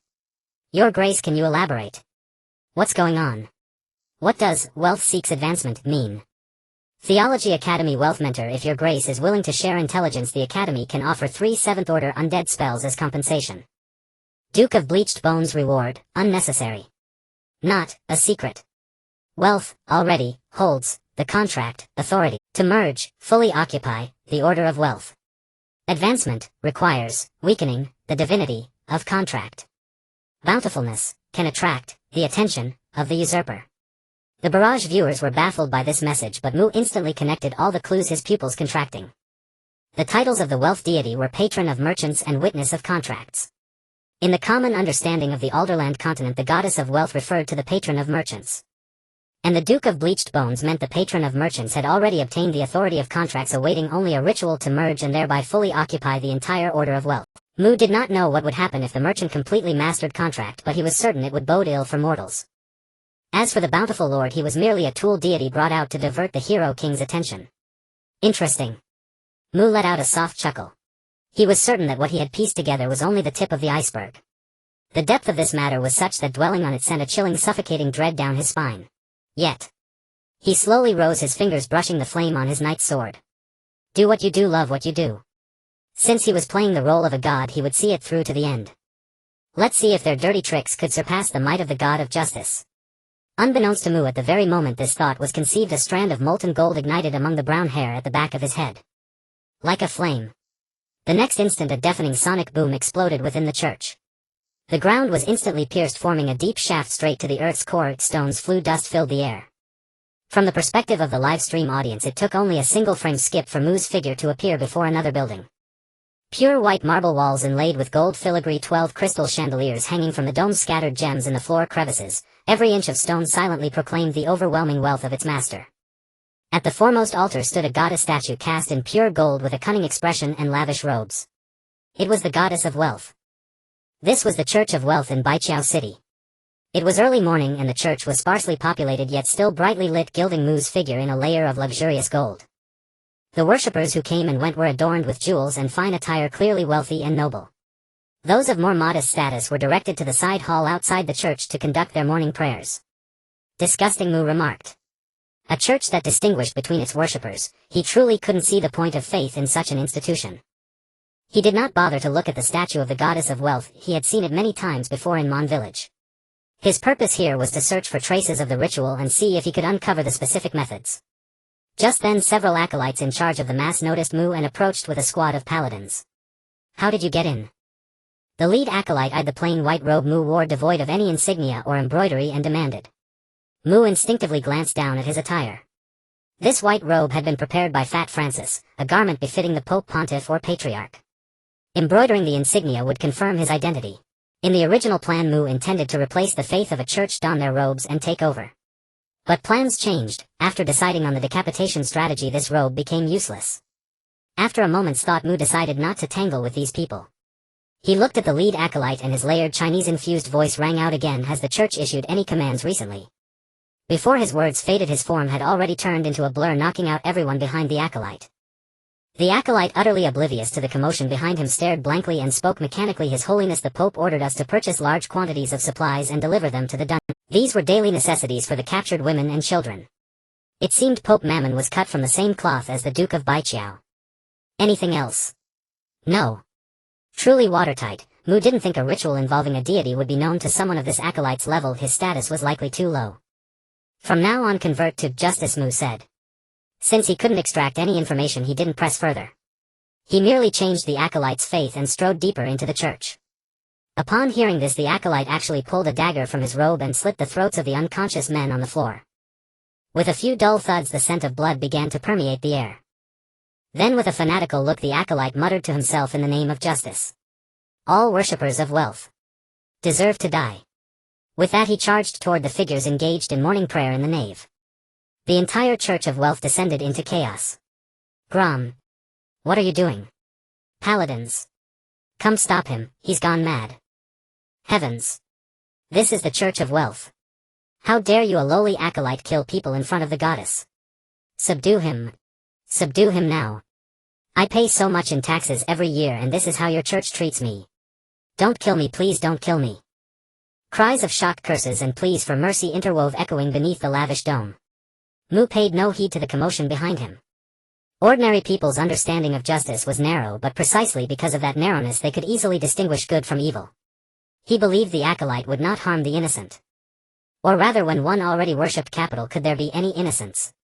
During his time in the initiation script while sleeping with the queen, he had often played role-playing games with her while she handled state affairs. For instance, making the queen recite the doctrines of various churches without pausing, or else he would enter. It was because of this that he had some understanding of this capital church. Coupled with the systems of slavery, serfdom and caste, it went without saying what sort of place this church was. After walking a while, Mu passed through the nave transept and chapel, arriving at the rear hall where the high-ranking officials of the Church of Wealth worked.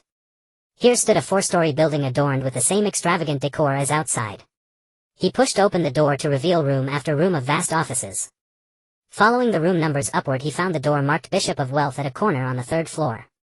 The supreme ruler of the Baiqiao domain's Church of Wealth naturally occupied the most prominent position in this building. Mu thought for a moment, then rudely materialized a knight's sword, sliced through the lock and pushed the door open. Instead of the expected office, he found a lavishly decorated living quarters. The floor was covered with thick dark red carpet that muffled every step. Against the walls stood several half-human-tall golden candelabras casting bright light. At the center of the room was an absurdly wide bed with gold-patterned curtains hanging to the floor, half concealing a gaunt body. It was an old man with high cheekbones, naked, sprawled in his sleep. On either side of him lay a young girl, delicate of featured, their bare shoulders marked by several fading whip scars. All three breathed heavily, and none had heard the lock being cut. Seeing this, Mu felt an urge to weep. Such a perfectly standard villain image. He had been running into people like Fat Francis, the Duke of Baiqiao, and Pope Mammon, each seemingly profound but actually concerned for their homeland, leaving him without anyone to vent his anger on.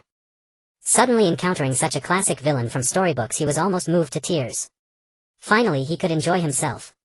He stepped forward, grabbed the old man's arm, yanked him off the bed, and slapped him hard. Slap. 2 blood-stained teeth flew out. The old man snapped awake from the slap, clutching his face and howling, Who dares strike the bishop? You 2 slaves must be tired of living. I'll kill you. I'll burn you at the stake. He thought it was the 2 girls who had hit him. Just as he finished cursing, his bleary old eyes met Mu's placid gaze. Like a bucket of cold water, the old bishop's remaining drowsiness vanished instantly. He warily examined Mu, first startled, then, as if remembering something, erupted in fury. You're that disinherited knight from the house of Baiqiao. Kale. His anger intensified, his voice rising several octaves. How dare you strike me? If it weren't for Edwin kneeling at my home for a day and a night begging me not to kill you, do you think you'd still be alive? What gives you the audacity to seek revenge on me? Begging me?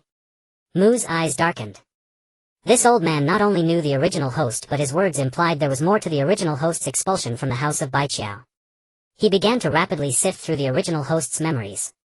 At that time, the original host had stopped the Church of Wealth from forcibly collecting taxes in the villages around Baiqiao City, wounding many of the church's men, including relatives of this old. When Edwin, the son of the Duke of Baiqiao, arrived, instead of praise, the original host was ordered to be expelled from the house of Baiqiao on grounds of defying the nobility. From then on, the original host sank into despair.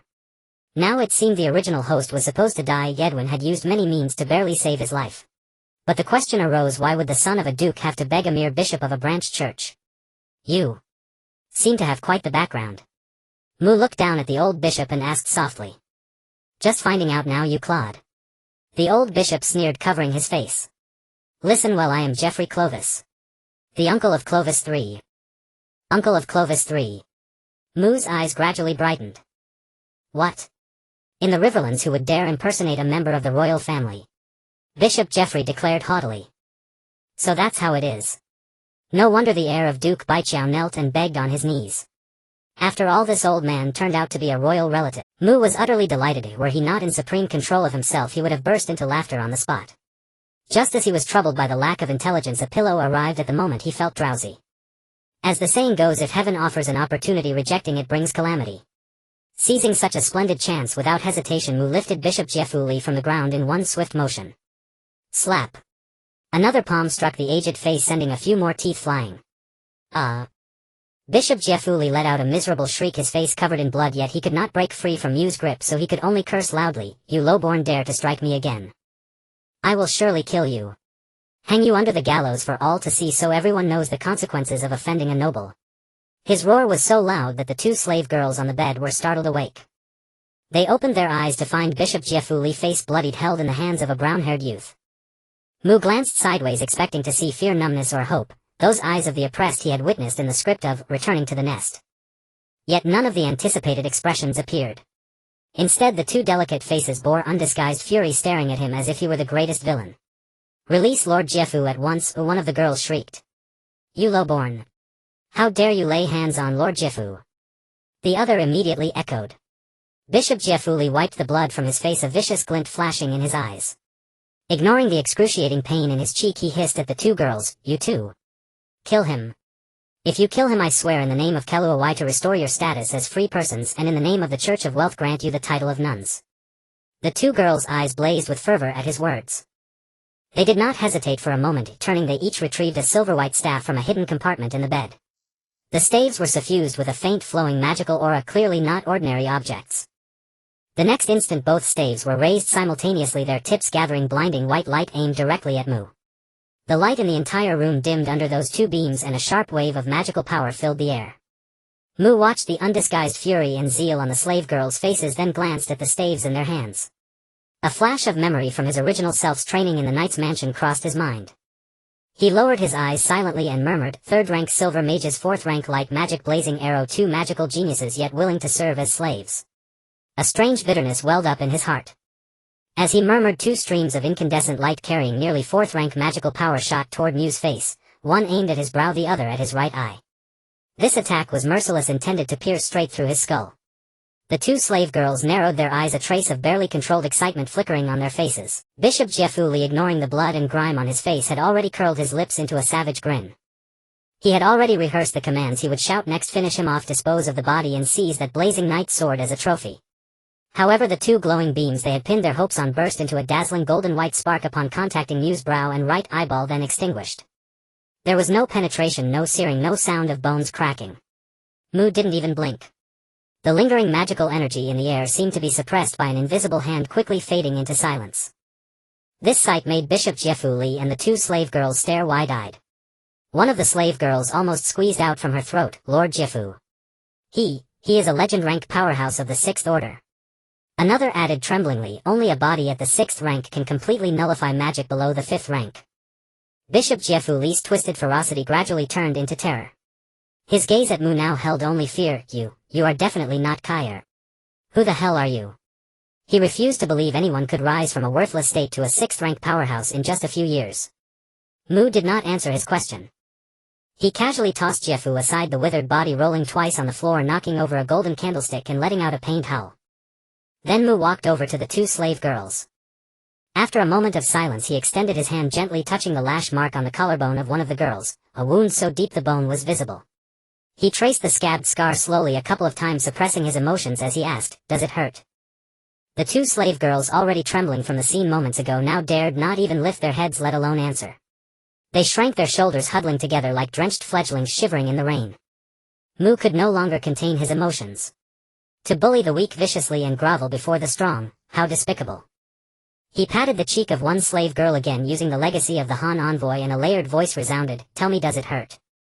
The girl's eyes went vacant instantly, and she spoke unconsciously, "It hurts. Since it hurts, why not resist? Lord Jiefu is a noble, we are merely slaves bestowed to him by his majesty." The girl's expression was matter-of-fact, as if stating a common knowledge that needed no explanation. Mu looked at her hollow eyes and felt a chilling coldness. This very matter-of-factness repulsed him both psychologically and physically. He turned his gaze to Bishop Jiefuli, who was groaning on the floor. Why did they become slaves? Jephus' eyes also grew vacant. They were originally students of the Twin River Royal Mage Academy. Because they refused to serve me as concubines, I had my good nephew strip them of their mage status and demote them to slavery. Your good nephew? Keluawai III? Mu asked impassively. Exactly. Even under the control of the legacy of the Han envoy, Jefu still wore a smug smile. Mu shifted his gaze back to the slave girls. Why did you try to kill me without asking the reason? You hurt Lord Jefu, the slave girl answered instinctively. Mu nodded and looked at the other. This bishop has no supernatural means. You are already third-rank mages with brilliant talent. Why not kill him? The girl's eyes also became vacant, but Lord Jefu is a noble. Yet he treats you like dogs. Mu tightened his grip on the sword hilt. The word squeezed through his teeth, carrying a tremor he himself did not notice. Dogs. The girl was dazed for a moment, then opened her mouth and uttered a syllable, woof. Crack, the red-carpeted floor beneath Mu's feet instantly fractured.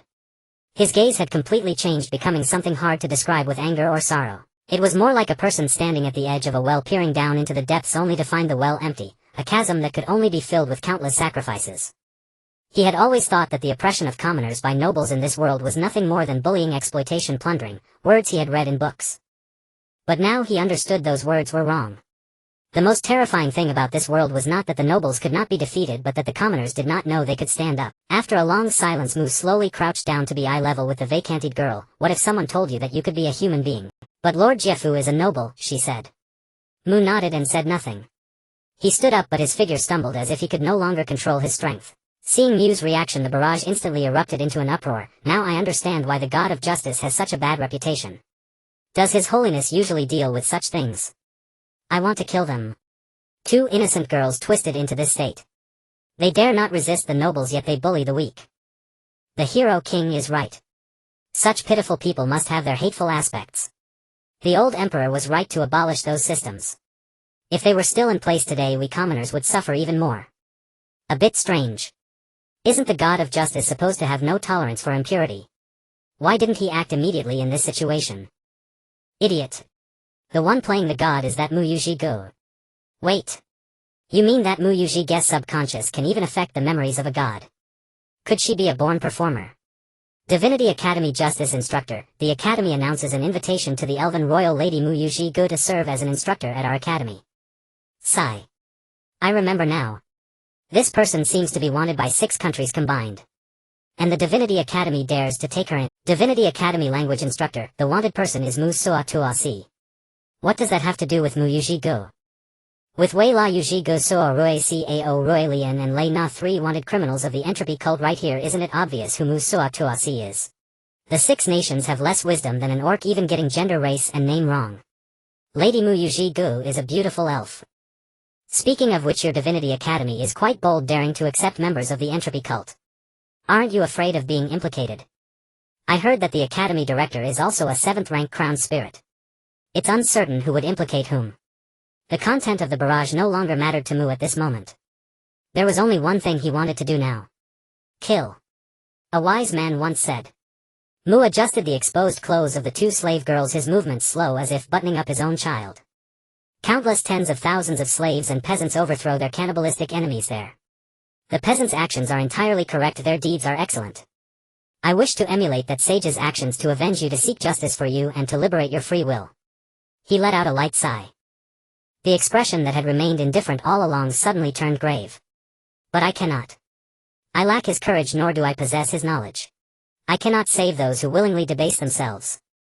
All I can do is make you a promise. The burning knight's sword slowly rose, its tip slicing across the throats of the 2 slave girls. Blood splattered and was instantly vaporized by the flames on the blade. The 2 bodies fell silently onto the thick carpet, producing 2 muffled thuds. If one day I rise above the rules, I will surely grant you justice. Let the sages witness this oath. As his words fell, flames engulfed the 2 battered bodies, reducing them to ashes in an instant. Mu lowered his eyes, a silent farewell. He was neither a saint nor a hero. He would not show mercy to someone who had tried to kill him just because they were pitiable. But he would remember them, remember that bark, woof, remember the sound of the ground shattering beneath his feet as he stood there today. Your turn. Mu turned and walked toward Bishop Jeffrey, the burning knight's sword dragging a charred trail across the red carpet. He pressed the sword tip against Jeffrey's chest, looking down from above. Tell me, what scheme is there between Clovis III and the goddess of wealth? I don't know the specific details. Jeffrey replied unconsciously, "All I know is that the king sacrifices women and children to let the demon of bounty replace the powerful figures of the Riverlands, drawing the attention of the hero king. And what he wants to cover up is the act of breaking the contract that occurs during the process of trafficking, imprisonment, and extortion. So that's it. The so-called sacrifice was nothing but a facade from the beginning. An excuse to blame all evils on the Lord of Bounty if exposed. What they wanted to do all along was merely to complete the ritual of breaking the contract. Parent and child is a natural kinship. Selling them is tearing apart the contract of human ethics. Imprisonment, enslavement, and extortion tear apart the contract of law over the Riverlands.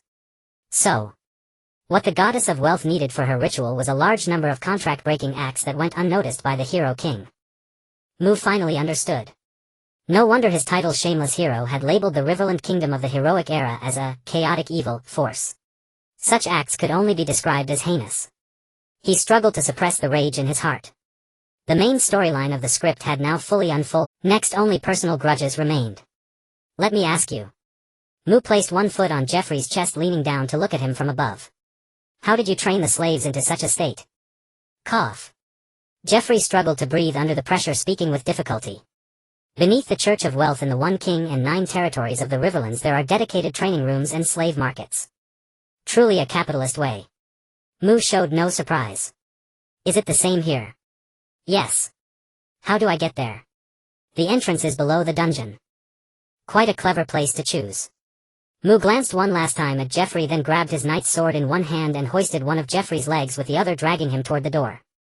The gaunt body left a winding blood trail on the carpet. He intended to go to the slave market, to save those he could, and for those he couldn't to grant them release. Death was better than losing their personhood and living like livestock. Yet as soon as he stepped out of the room he saw rows of paladins, priests, clerics, and nuns surrounding the 3rd floor, blocking every passage. At their head was none other than the Pope of Wealth. Ma Meng Xier. Your Holiness. Seeing Mu emerge from the room, Mammon instantly put on a mournful face and knelt down. We have no objection if you wish to kill Jeffrey. He deserves death anyway. But you truly cannot go to the slave market. He knocked his head until it bled, pleading earnestly, I know your Holiness is not afraid of my lord, but the people of the Riverlands are innocent. Once a divine war breaks out, the Riverlands will be ravaged, your Holiness. For the sake of the path you walk, I beg you to show mercy to the people of the Riverlands. Having said that, he knocked his head heavily again, blood streaming. The knights and priests surrounding the 3rd floor also knelt down, one after another, a dark mass lowering themselves, begging desperately. Mu stared at the dark mass of kneeling people before him, bewildered. He had thought Mammon had overheard their conversation and wanted to spare Jeffrey's life since he was Clovis III's own uncle. But to his surprise, this fellow had come for the sake of those slaves. Could it be that those slaves were also related to the goddess of wealth? That didn't add up. Wouldn't tearing apart the contract between slave and master benefit the goddess of wealth's ritual? How would that trigger a divine war? Just as Mu was perplexed, a bullet comment appearing in the center of the screen caught his attention.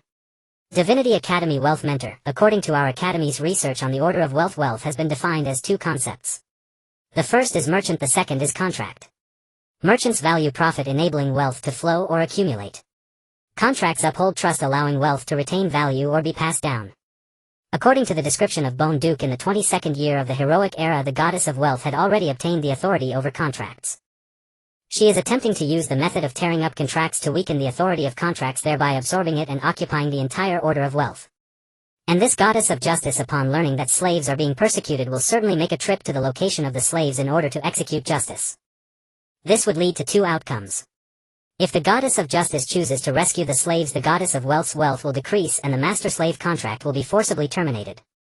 If the goddess of justice chooses to kill the slaves, the goddess of wealth's wealth will still decrease, but the master-slave contract will not be terminated. Instead, it will become invalid. Regardless of the outcome, neither would be acceptable to the goddess of wealth at that critical moment.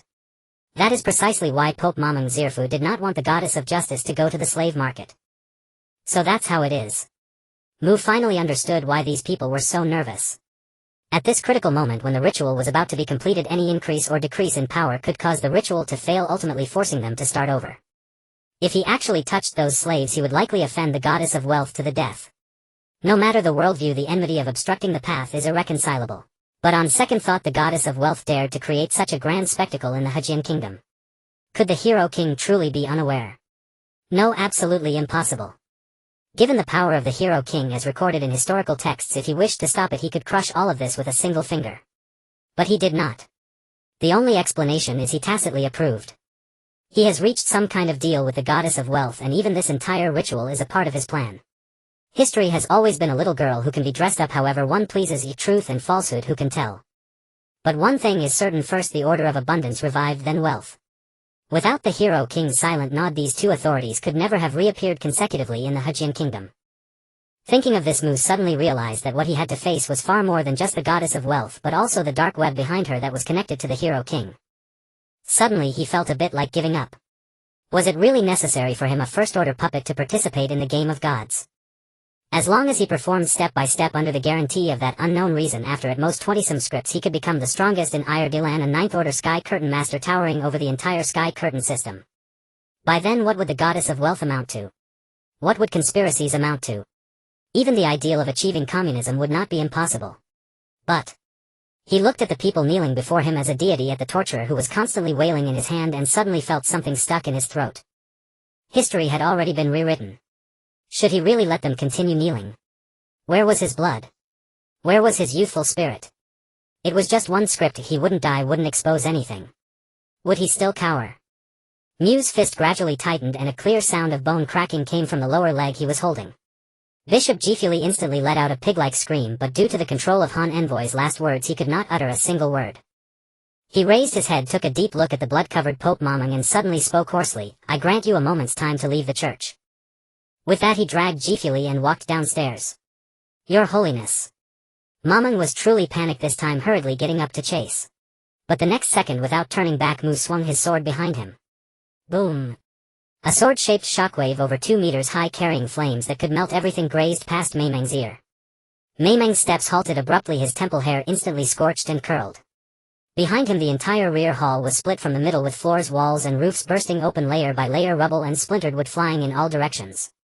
The shockwave continued unabated, rising further, slashing diagonally toward the sky, carving a pale white rift across the firmament. It was as if the sky itself had been split by a single sword stroke, with clouds on both sides rolling outward, revealing the deep dark blue sky behind. The entire sky was cut into a straight line by that mark, and the flames at the edge of the rift lingered long, illuminating the whole church and half of Baijiao City in a fiery red. In an instant everyone fell silent, as if even their heartbeats had stopped, leaving only the fading footsteps of the deity. The silence lasted for a long time before Mamang's dry, aged voice sounded again, "Obey the divine oracle." "Your Holiness." A nearby priest seemed reluctant, wanting to speak, but was interrupted by Mamang. "Just do it." His face seemed to have aged much. "Don't displease the deity." Soon the wealth church was cleared by Mamang's team, and all clergy gathered on the street outside the church. What is the wealth church doing? Organizing a parade. Didn't you see the crack in the sky? Probably performing some ritual. How strange, even the devout nuns who never leave the church have come out. Residents living near the church gathered around, whispering to each other. But before they could exchange a few words, they saw the clergy led by Mamang kneel down. Ordinary residents had never seen such a sight. In their eyes, these clergy were no different from nobles, all high and mighty masters. Seeing them kneel, the residents also knelt, one after another, not daring to speak for fear of causing trouble. For a moment, the busiest street in Baijiao City became eerily quiet. In contrast to the panic of the clergy and residents, Mu on the other side looked calm as he walked to the dungeon gate in the central hall. The distance from the rear hall to the central hall was not far, but Mu had taken a full half-hour to get there.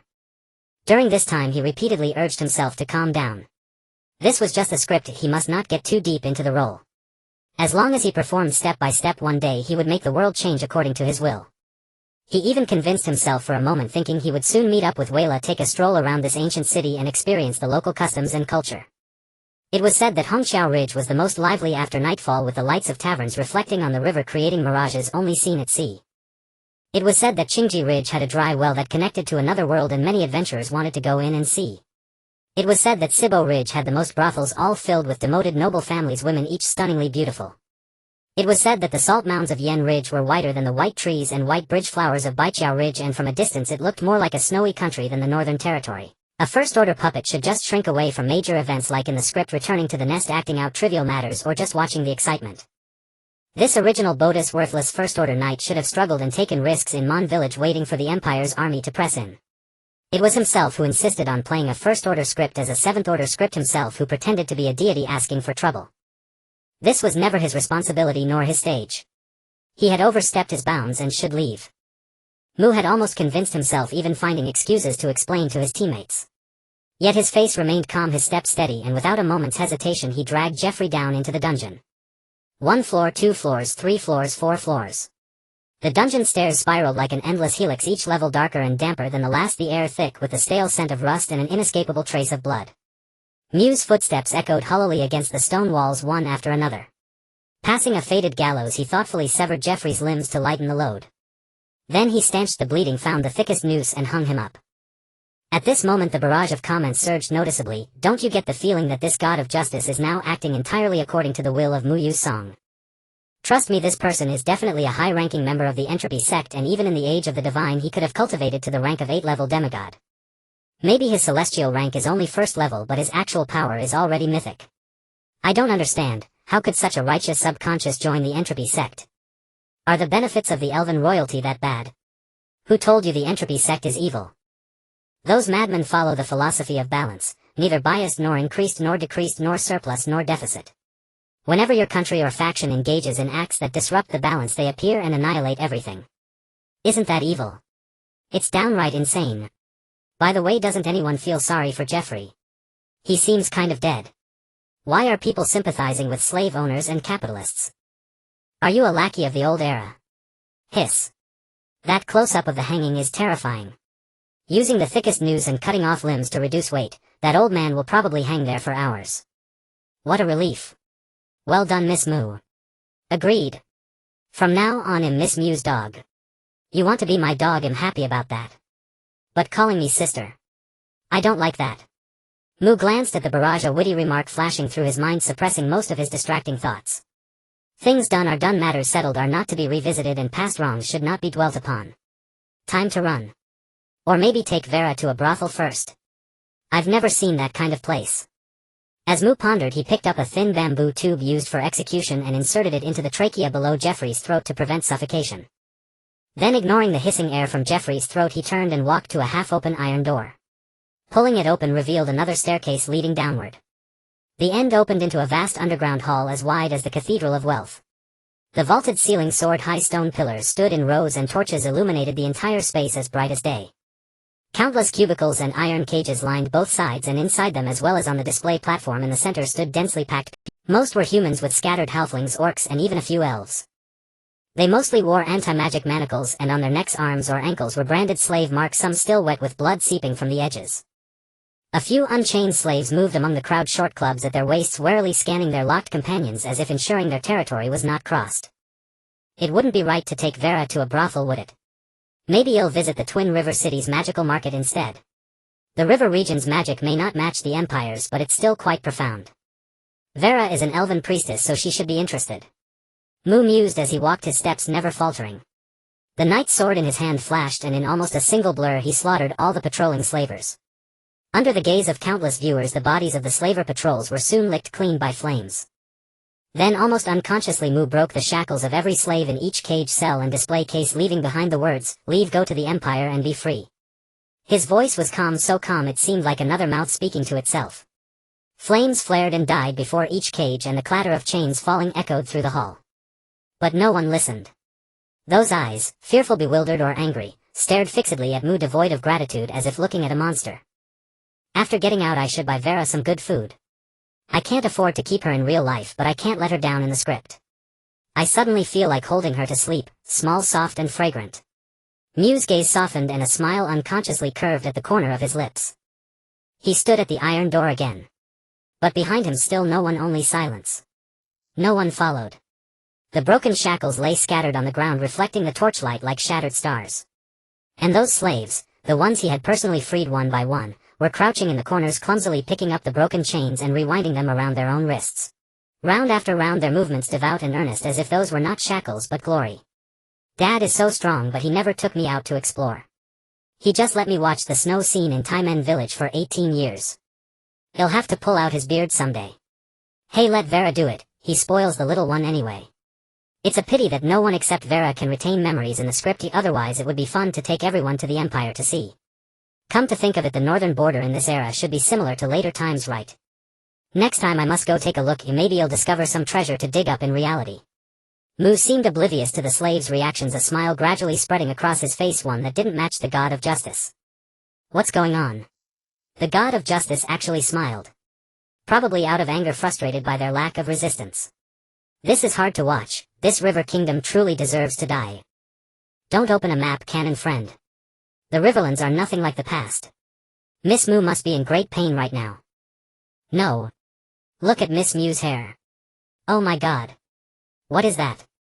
The barrage surged for a few seconds, then fell silent. Moo stood before the iron door smiling brightly, but his body seemed frozen, unmoving.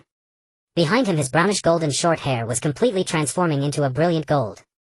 Those azure eyes, typical of the Riverlanders, blazed like ignited stars, radiating a brilliant golden light from within, scattering golden motes into the void on either side.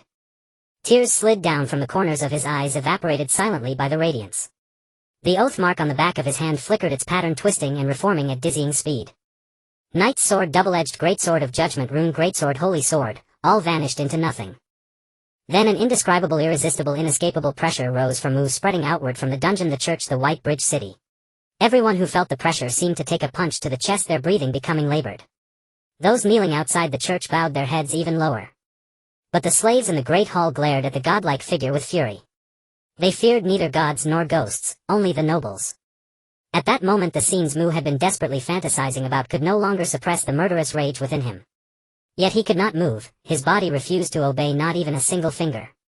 He could only stand there, letting that unknown force rampage through his body, dyeing his hair inch by inch into brilliant gold, tearing apart and reshaping his oath mark layer by layer, pushing the pressure wave after wave into the distance.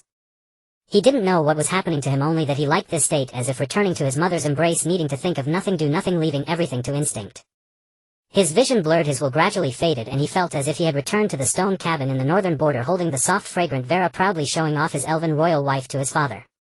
He could even smell the faint pine resin from the frozen hardwood burning in the stone stove, feel Vera's hair brushing against his chin, and hear his father's grumpy voice calling him little brat. At the same time, under the horrified gaze of the live stream audience, the youth playing the god suddenly pursed his lips and raised the burning knight's sword level before him. With a simple movement he tore a gash in the void that would not heal for a long time. Then a layered echo like that of a deity rang from the youth's mouth, carrying a suppressed anger, Oriana Flavia. Get out here. As the words fell one after another, mist-like shadows swirled throughout the entire slave market.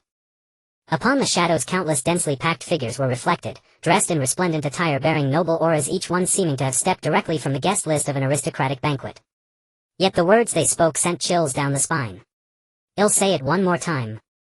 The chair must be a 14-year-old girl with no scars or birthmarks, possessing ample fat but an absolutely flawless figure and capable of maintaining a half-squatting posture for extended periods.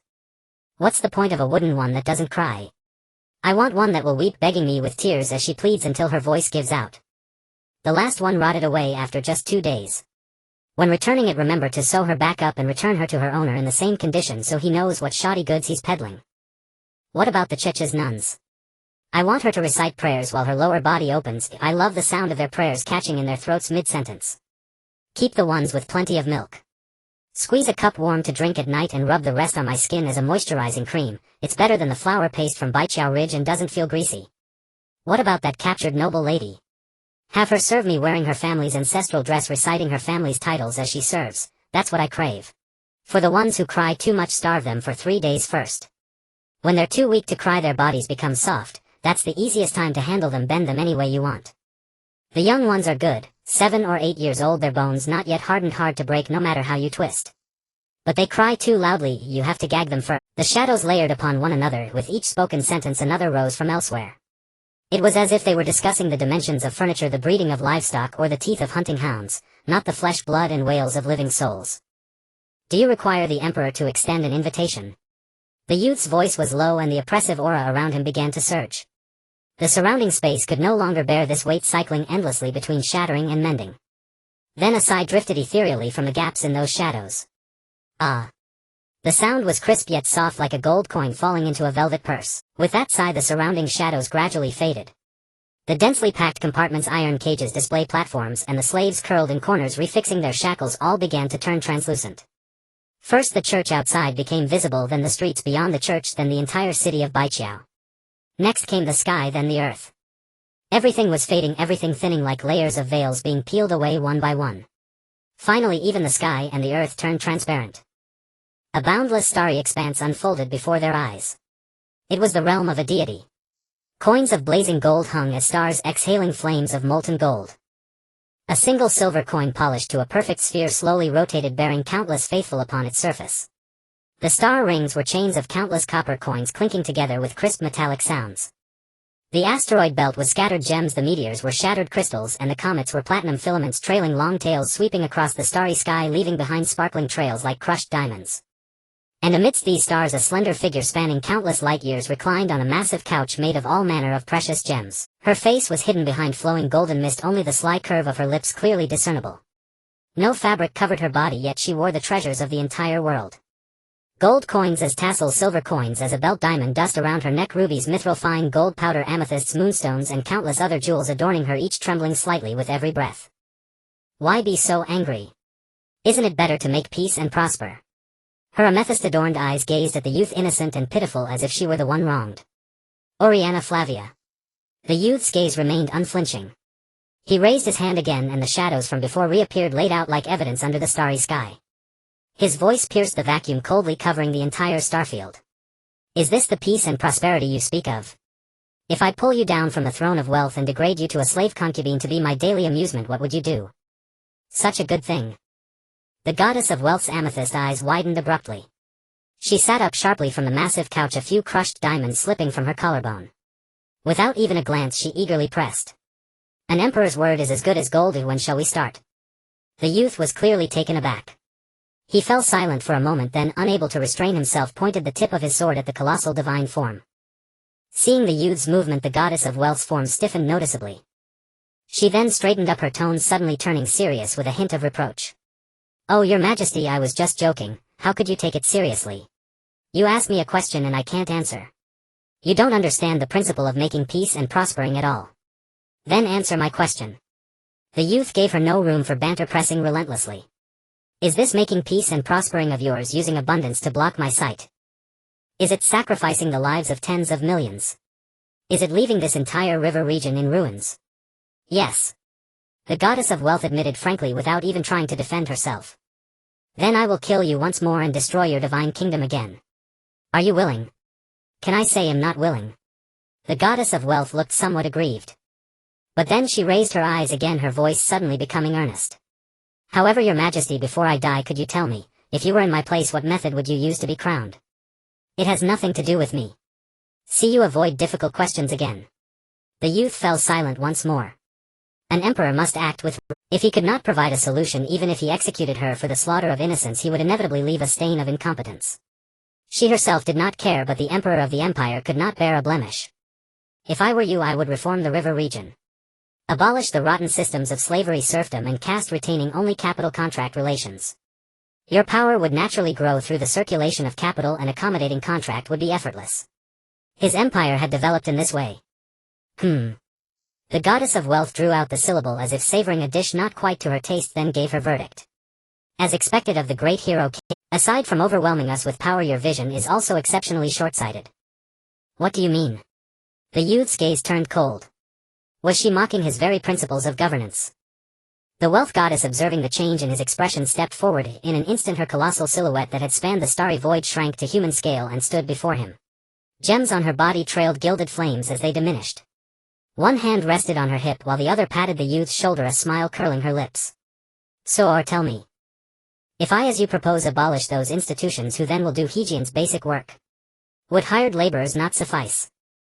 The youth shot back.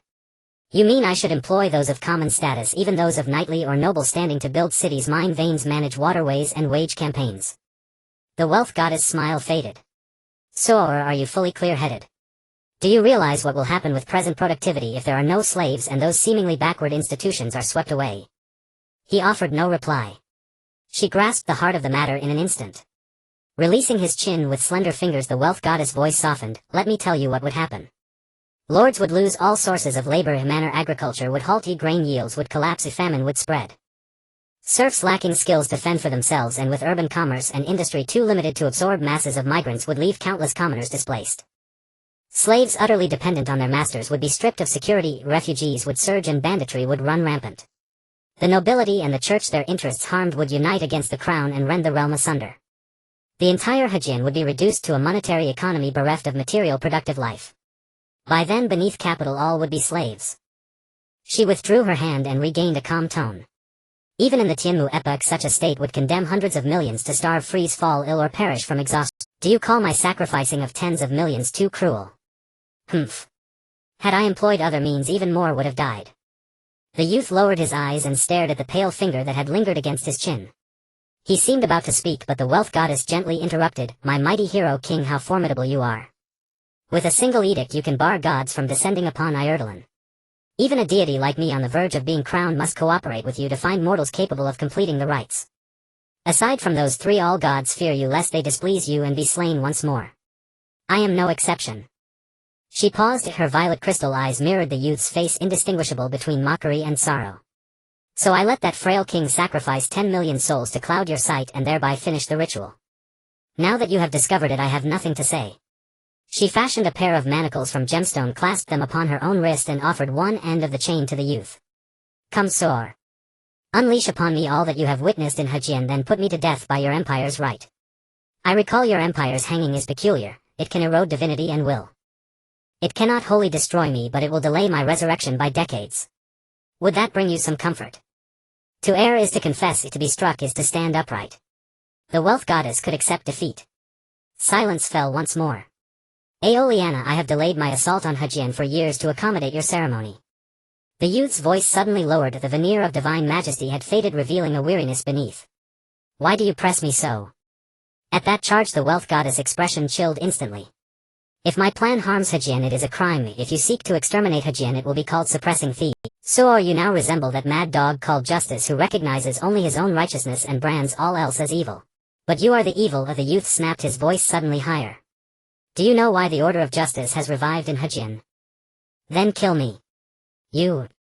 The youth's sword crossed her throat. She cared not, even lifting her chin slightly to expose more vital points.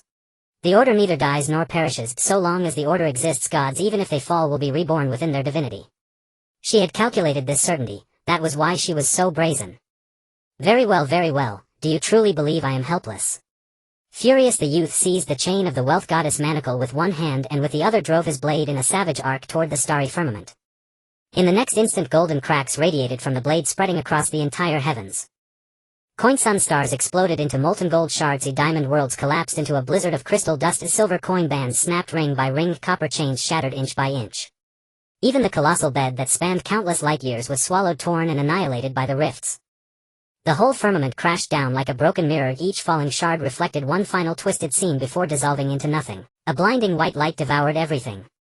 Moments later the youth still stood before the iron gate, his knightly sword still burning with unfading flame. The dome remained the same dome, the pillars the same pillars. Torches lit the subterranean hall as bright as day.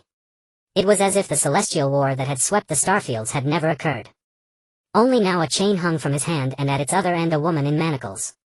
One stroke and you shattered my divine realm. Truly it is you, she said. The wealth goddess showed no anger. She leaned closer toward the youth. Since he held her manacle and she could not wrench free, she would rather savor the moment. From the audience's perspective, Mu had never left the slave market. He stood before the iron gate in a daze the entire time. Then, as if a frame had been skipped, a handcuffed woman suddenly appeared beside him, the chain in his hand. What is going on? Am I seeing things? Did the plot jump? How can there suddenly be a female slave?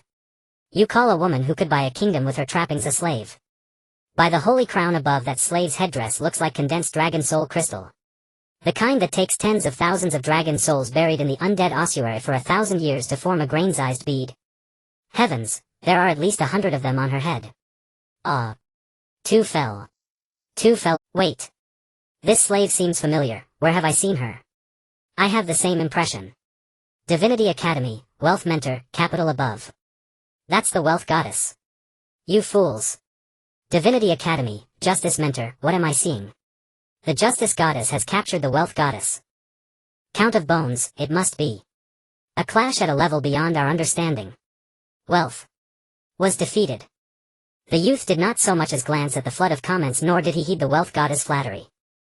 She merely held the manacle. With a casual sweep of her hand, the slaves huddled in the hall's corners, those branded, those shackled, those who had even shackled themselves again, vanished utterly. If you send them to the Empire, they cannot live as normal people do, the Wealth Goddess warned in a voice like coins dropping into a velvet purse, crisp yet yielding. I do not know your Hejian, but I know the Hero King's empire, the youth said flatly. Oh. The Wealth Goddess, as if amused by a new discovery, raised her eyes to him. In her violet crystal-dotted gaze innumerable coin-formed stars began to turn as if performing calculations only a deity could comprehend. In a moment those stars sketched a figure, silver hair, red eyes, a sultry form and long pointed ears, an exquisitely featured elven woman. Destiny. The wealth goddess murmured. As the word left her lips the elven woman's silhouette began to warp. Silver hair blackened, red eyes went dark, the gentle face grew resolute and handsome. A black-haired black-eyed youth replaced the elven woman. At this the wealth goddess' face changed abruptly. She stepped back on instinct and blurted, "You, shut up." The youth snapped coldly, turning with an icy look. Once certain words are spoken there is no turning back. The wealth goddess fell silent at once. The composure drained from her face, leaving it unsettled. After a moment's pause she spoke with cautious, almost unself-conscious probing, "May I touch him?" The youth glanced back, a hint of scorn in his voice. "You should not have been born of wealth but of desire." It was not a refusal. At that the wealth goddess' heart brightened. Both kept their guard up and spoke little. One after the other they left the slave market, passed through the iron gate, climbed the long stair, crossed the nave and pushed open the church doors. On the street the clergy and commoners remained kneeling. Pope Mammon, hearing footsteps, hurriedly lifted his head to plead further, but his gaze passed the youth and fell upon the chained figure behind him.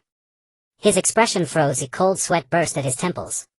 He seemed to have had his spine removed, slumped there kneeling as if forgetting to breathe. But the two paid him no heed. As they stepped from the church their eyes simultaneously fell to the far end of the street, where a hooded woman in a black robe with delicate features leaned against a wall. She raised a hand, smiled and waved at the youth and cried a name that sent every bystander into stunned silence: "Daddy." The newcomer was Wei La. After greeting, Wei La skipped over to stand before the young man and the wealth goddess.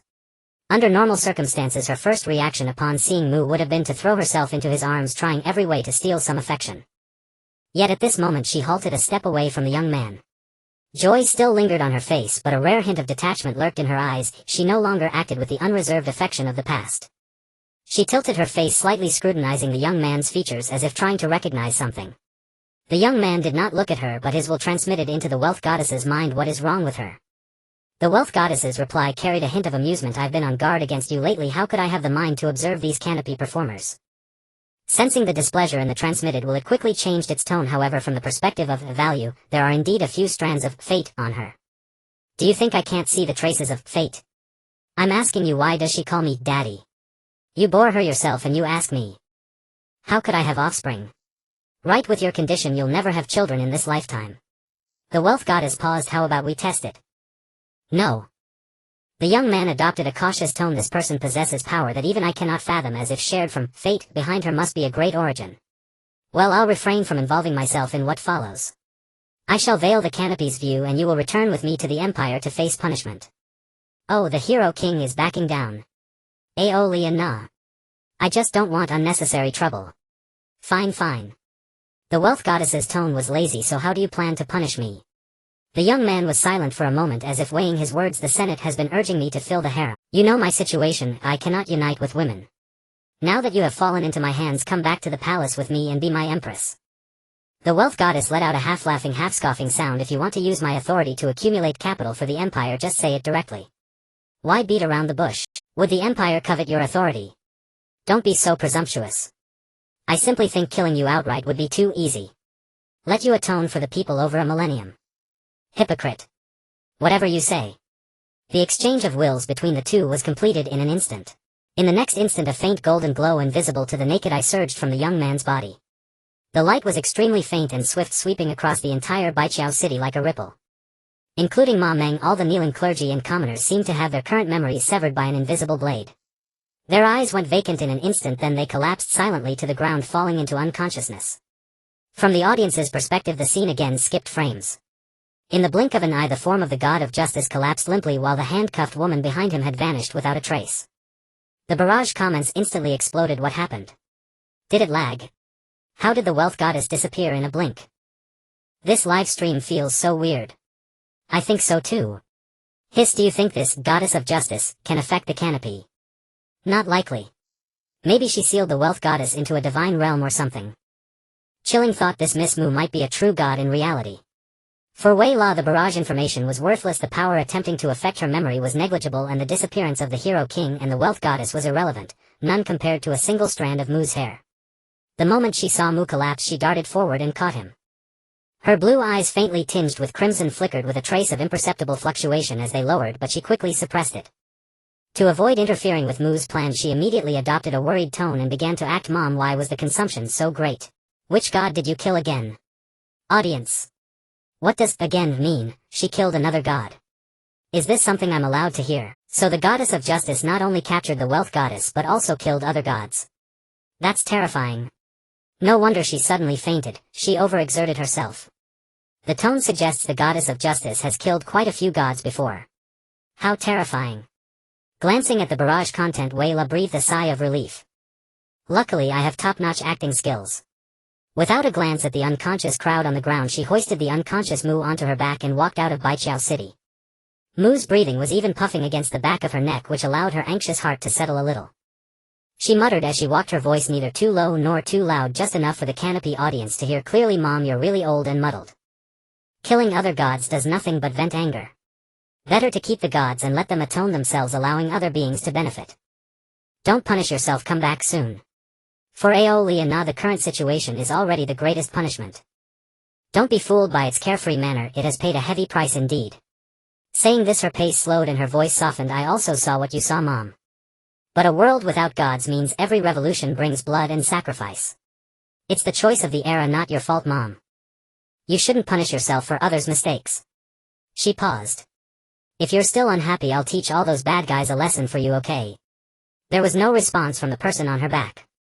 Wayla turned her head, looked at Moo's relaxed profile in his unconscious state, nodded, and her tone suddenly became resolute. Mom's silence means agreement. I'm not good at fighting, but for you I will try my best. With that, Wayla quickened her pace again. At first it was just ordinary running, then it evolved into low-altitude flight, and finally she didn't even pretend anymore, leaping directly into the air, her figure flashing across the sky like teleportation, each flash covering immense distances. In less than 10 minutes, Wayla carrying Moo appeared on the streets of another city. Baishaling Baisha City, at the door of the Church of Wealth. What the hell? These two territories must be at least 200 leagues apart. I am a sub-deity, but a sub-deity is still a god. Don't underestimate me. Ignorant, any sixth order can do this speed, it's nothing. Theology Academy Wealth Tutor, indeed it's nothing. But it used spatial jump and never utilized mana beyond the first order throughout. If my observation isn't mistaken, the body it uses is just a first order mage, even one with extremely poor talent and very low mana reserves. Is this what a god is? If a god occupying a mortal shell is this strong, how strong must a true god be? Lady Wayla is peerless.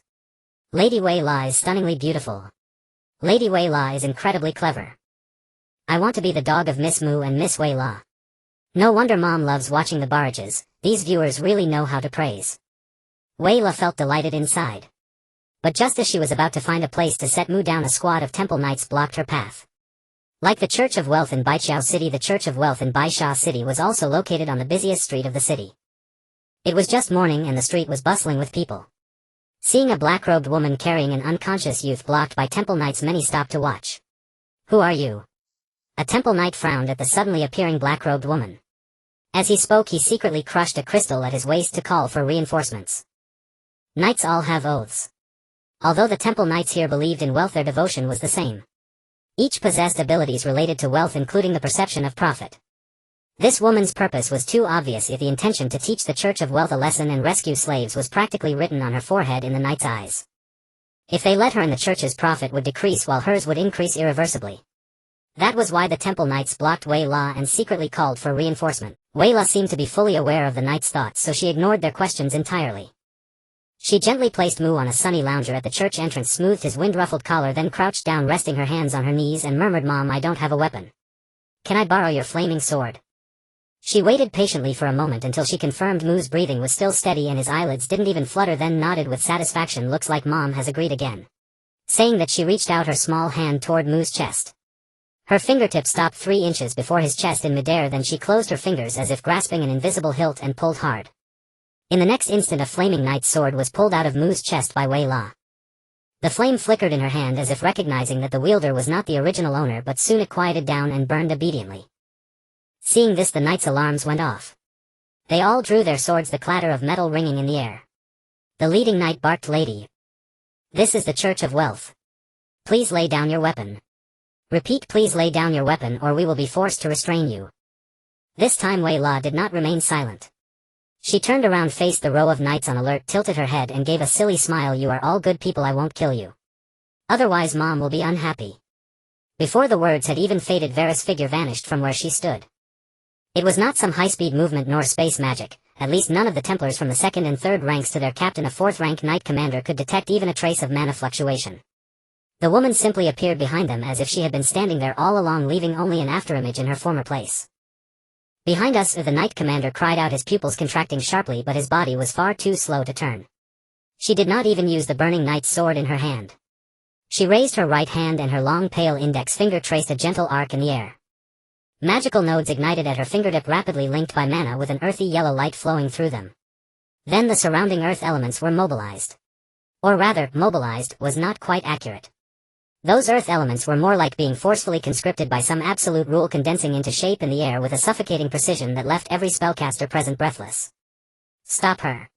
Stop her now!" a knight howled, charging with his sword raised. But the 5 palm-sized bricks had already solidified, compressed to nearly the density of iron, hovering within 3 feet of her in 5 cardinal directions. The angles, heights, and spacing were as precise as if measured with a ruler and compass, without a single error. In the next instant the 5 bricks shot out at different speeds and angles. 2 arced through the air, bypassing pillars, 2 flew backward, ricocheted off the wall, and then changed trajectory, 1 slid silently along the ground, circled to the target's feet, and then launched upward. Every trajectory seemed calculated. The positioning, posture, center of gravity, blind spots, instinctive dodging tendencies, and even the effect of armor weight on turning speed, all were captured with crystal clarity in less than a breath. No one could achieve that. A normal person would need a professional staff of tacticians half an hour to produce such a tactical deduction. Inside that small head hidden under a black robe, it took less than half a second. 5 muffled thuds rang out almost simultaneously. Each struck the back of the head without exception. The 5 Templars stiffened at once, their eyes rolling upward, then they collapsed like puppets with their strings cut. The clatter of armor hitting the ground rang out in a series of dull metallic sounds, starkly audible amid the gasps of the onlooking crowd in the street. The live stream viewers were instantly dumbfounded. What just happened? Is that a first-rank arcane spell, Earth Stone Solidification? 5 stones, 5 different angles of incidence, 5 different impact points. The calculation power is insane, right? And she didn't even chant, just flicked her finger. "I'm a 5th-rank arcane mage. I still need 2 seconds of precasting before casting, okay?" Vera stood still, lowering her right hand. Her breathing rhythm hadn't changed. She glanced down at the finger that had just traced the magical nodes as if confirming something, then nodded with satisfaction. "So this is what being 1st rank is like," she murmured to herself as if giving herself encouragement. "It must be. I'm mother's daughter, so a 1st rank beating a 4th rank is no problem, perfectly reasonable." She managed to convince herself. "I think Miss Vera's reasoning is sound too." Sound my foot. The street fell into dead silence. The surrounding vendors and passers-by had scattered the moment the first armor hit the ground. Some hid in shops, others leaned over second-floor windowsills, peering down cautiously. The residents of White Sand City were no strangers to supernatural incidents. The Church of Fortune had stood on this street for over a century, and the battles that had occurred at its door could be counted on one hand, but each one became talk of the town for the next decade. This time, however, was clearly different. The black-robed woman didn't even spare a glance at the fallen knights. She turned, walked over to the reclining chair, and gently adjusted the unconscious boy's arm, making him lie more comfortably. Not long after, the doors of the Church of Fortune swung open behind her. Reinforcements had arrived. The first to rush out were 2 squads of 10 Templars each. The holy emblems on their standard-issue armor gleamed, and a faint golden light clung to every blade. It was the equivalent exchange and interest severance, blessed by the faith of fortune. Under their swords, every strike would strip away part of the opponent's value, the core power with which the Church of Fortune intimidated external enemies. "Form ranks. Block the street," the leading knight bellowed. 10 knights swiftly spread out, attempting to encircle Vera. Right behind them came nuns and priests, white and gold robes shimmering in the sunlight. The nuns clasped their hands and chanted hymns. Layer after layer of golden light patterns radiated from them, creating area-wide enhancement blessings as well as invisible sensory barriers. "In the name of fortune, grant us the power of discernment." The priests stood farther back, each clutching a tome as thick as a brick. The pages rustled without wind, and golden doctrines rose from the paper, coalescing into chains, fences, and ceiling arrays in midair. "Chains bind the spirit, heretics have nowhere to hide." Finally an old man emerged. White robe, gold trim, the holy emblem of the Church of Fortune embroidered in gold thread on his chest. "The Bishop of White Sand City." He said nothing, only raised a hand to signal everyone to hold formation. With his perception, the mana fluctuation of the black-haired girl before him was indeed only 1st rank, as faint as a candle flickering in the wind. But in his 60-plus years of life, serving the Church of Fortune for 43 years, rising from an ordinary novice priest to bishop, he had never trusted appearances. He had seen too many tricks of wolves in sheep's clothing. "Madam," the bishop began, his voice authoritative, "I believe we can." He did not finish, because the moment he spoke Vera had already moved. If one had to find a metaphor, it was like a single drop of water falling into a vat of boiling oil, the only difference being that this drop was far hotter than the oil. Vera's form blurred into a shadow. No mana fluctuation, no spatial distortion, not even a whisper of wind, she simply crashed straight into the Templar's formation. Her speed was so overwhelming that everyone present, including the bishop himself, couldn't keep up with her trajectory with their eyes. If they could only rely on experience and instinct to guess her landing. "She's inside. Stop her." The front row Templars raised their swords, the golden light on the blades still flickering unsteadily. Vera's palm had already pressed against their breastplates as gently as stroking a pet's fur. But at the moment of contact a faint gray pattern emerged on the steel-forged armor. Then the entire suit, along with the man inside, was seized by an invisible giant hand and slammed viciously to the ground. Ugh! The knight's screams were muffled inside their helmets, short and dull. Someone in the live stream chat drew a sharp breath. Gravity manipulation.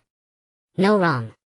Gravity manipulation is a 6th rank arcane spell and her mana fluctuation is only 1st rank. There is a 1st rank nature spell called weight stacking, but that's a single target support spell that only slows movement. When did it become a multi-target instant cast? It's not multi-target instant cast, it's multicasting. She chanted 5 times in the same second. She used 1st rank mana nodes with the precision of a 5th rank multi-chant. How is that possible? Look at those knights. They're not dead, just unconscious. The bishop stood on the steps, his hand tightening around his staff. He had realized those knights were merely knocked out, not even a single rib broken. This precision of controlling gravity to subdue without killing was akin to using a single hair to embroider a map of the Riverlands kingdom in 1 second. In his 60-plus years he had seen countless spellcasters. Those who could achieve such a feat were either old monsters who had spent half their lives in academies, or not even human. On the other side, Vera's steps never faltered. She slipped through the gaps of the second row of knights like a fish. One knight reacted swiftly. As she passed by, he swung his sword horizontally at her, a tricky angle that sealed off all possible evasion paths. The cutting effect on the blade had already activated, tearing a visible crack in the air as a golden blade of light shot straight for her neck. Vera didn't even glance at it. She merely pointed casually with her free right hand behind her. Between her fingertip and the sword's edge, just an inch away, a golden fissure as thin as a hair appeared. The knight's sword, blessed by fortune, was swallowed by that golden fissure the moment it made contact, then spat back out unchanged. Or rather, what came out was no longer the same thing. The steel blade, the golden blessing, the mana threads entwined around the sword, all matter was uniformly decomposed and reorganized under the dominion of some rule, transforming into scattered golden dust. No metaphor, it was real gold. Fine gold dust trickled through the knight's fingers, refracting a dazzling golden halo in the sunlight. The live stream chat erupted again. Alchemy. No. Not alchemy. Alchemy requires equivalent exchange of magic circle materials and at least a quarter hour of preparation time. She did nothing, just pointed. It's equivalent conversion. A high-rank spell from the Order of Fortune. How can a 1st-rank mage use a high-rank spell? Theology Academy fortune instructor. No, she's not using a spell. She directly extracted the authority of equivalent conversion from the Order of Fortune and used it. How is that possible? How could a deity allow another to use their own authority? Theology Academy fortune instructor. I don't know, but that's what's The knight stood frozen, staring at his empty palm. His pupils contracted violently. In his entire life he had never seen so much gold. Then an ice spike from somewhere struck precisely the gap between his helmet and shoulder armor. The extreme cold numbed his nerves instantly and he collapsed stiffly. Well. No, not well. You're not good, but not too bad either. Vera corrected her judgment, then casually flung a glob of dark green slime that plastered itself onto the face of a nun who was about to chant a hymn. Pitch, what? The nun's chant was choked off as she screamed and collapsed, the hymn cut short. Chaos reigned. The priest's sealing arrays hadn't fully activated, golden rune chains twisted and broke in midair. Those high-rank divine spells that required teamwork crumbled like paper before Vera, because every time the array was about to take shape someone was precisely taken down, causing the entire structure to collapse. One priest had his holy tome sliced away by a wind blade, pages scattering like snow. Another priest suddenly had a vine grow beneath his feet, hoisting him upside down into the air like a fruit swaying in the breeze.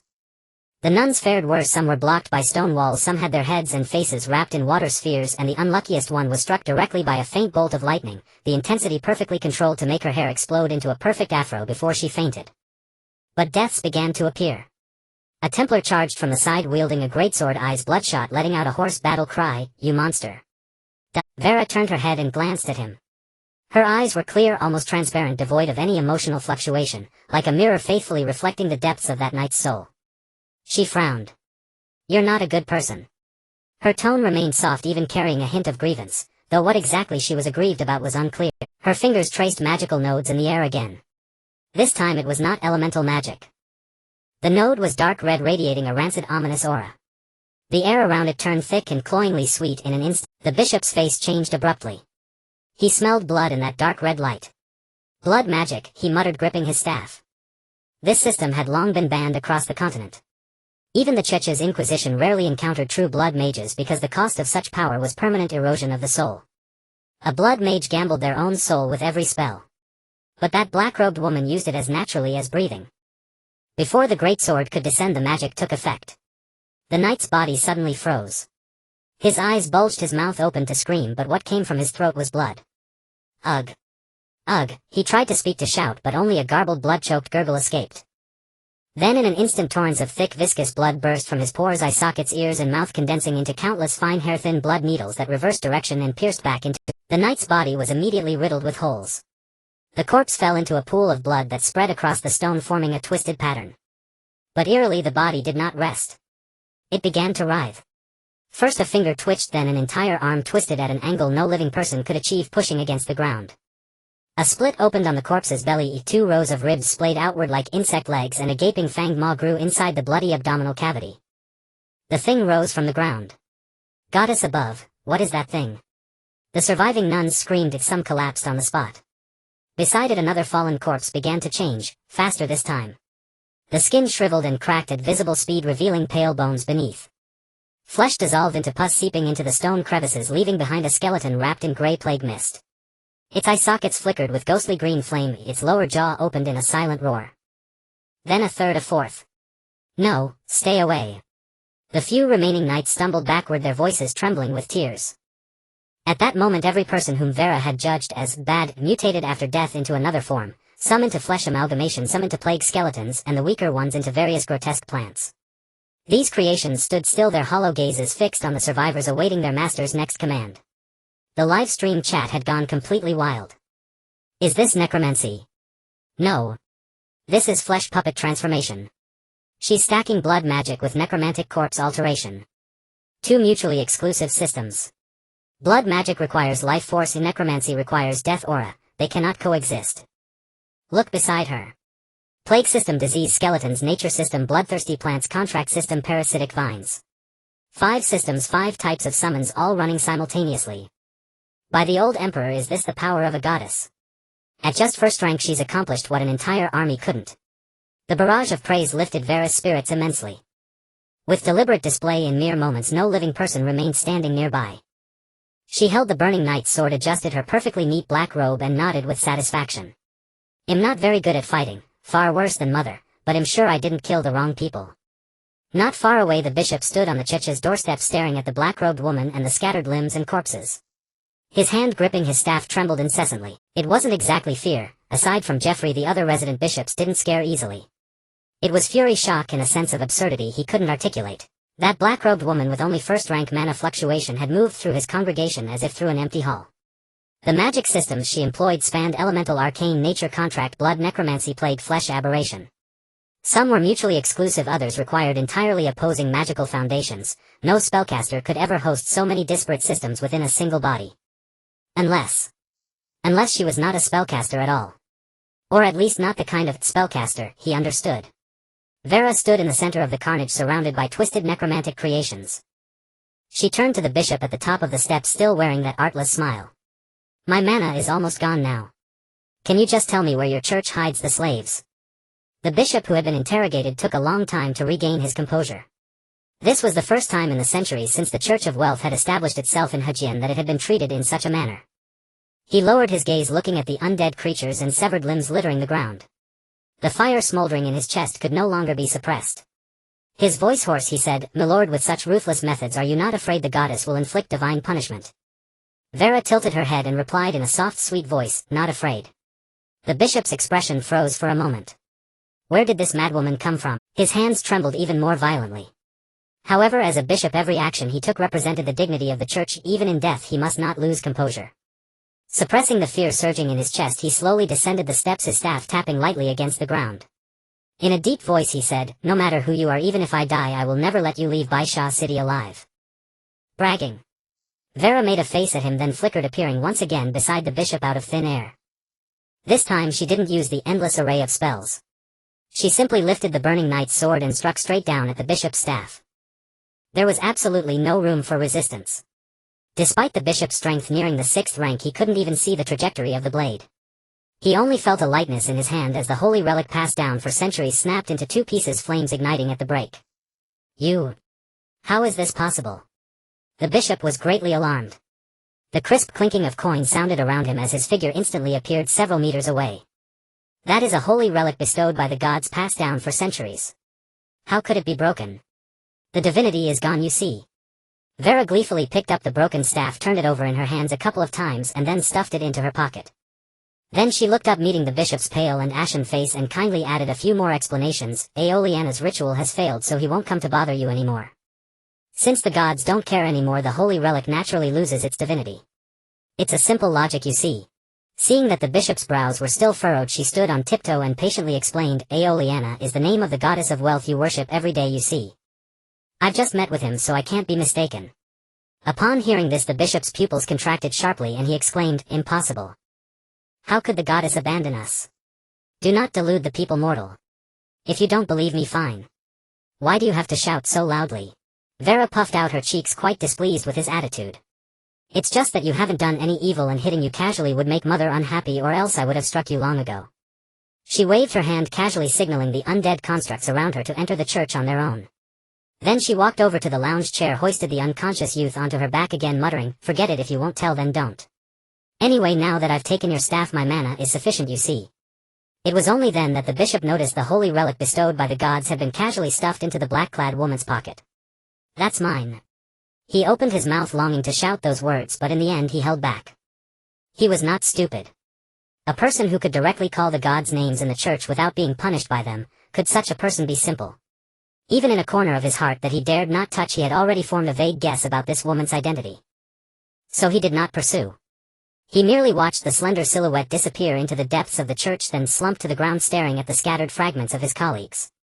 His back bent in an instant, aging him by more than 10 years. "If I had known this day would come, why would you have committed such evil? In the end we are abandoned by the gods." His voice was hoarse and feeble, as if speaking to himself.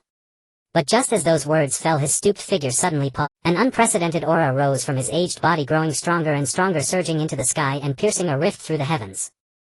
The crisp sounds like coins clashing rang out incessantly at this moment before the broken staff across the chaotic square. He thus stepped into the 6th rank, entering the ranks of legendary clerics. Yet at this moment he felt no excitement. Tears almost instantly welled from his aged eyelids. "What we pursue is but the dust beneath your feet. What you truly bestowed is imprisoned deep in the dungeon, my lord."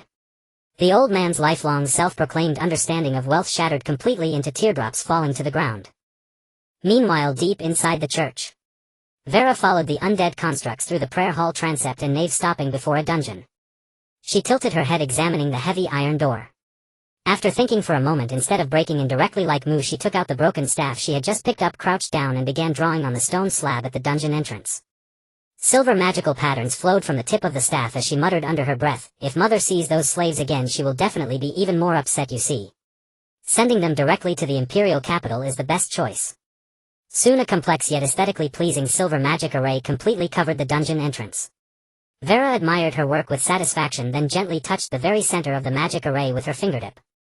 Like hot oil meeting water, the entire magic array instantly surged, blossoming with unparalleled silver radiance and rapidly spreading throughout the entire church. "Oh no, it's this big." Vera's face turned pale. She hurriedly tried to stop the magic array's operation, but it was too late. In just a single breath, sounds like shattering glass came from all directions. Cracks began to appear in space, and in the moment she couldn't react, they spread to every wall, every pillar, and every stained glass window of the entire church. The next moment, boom!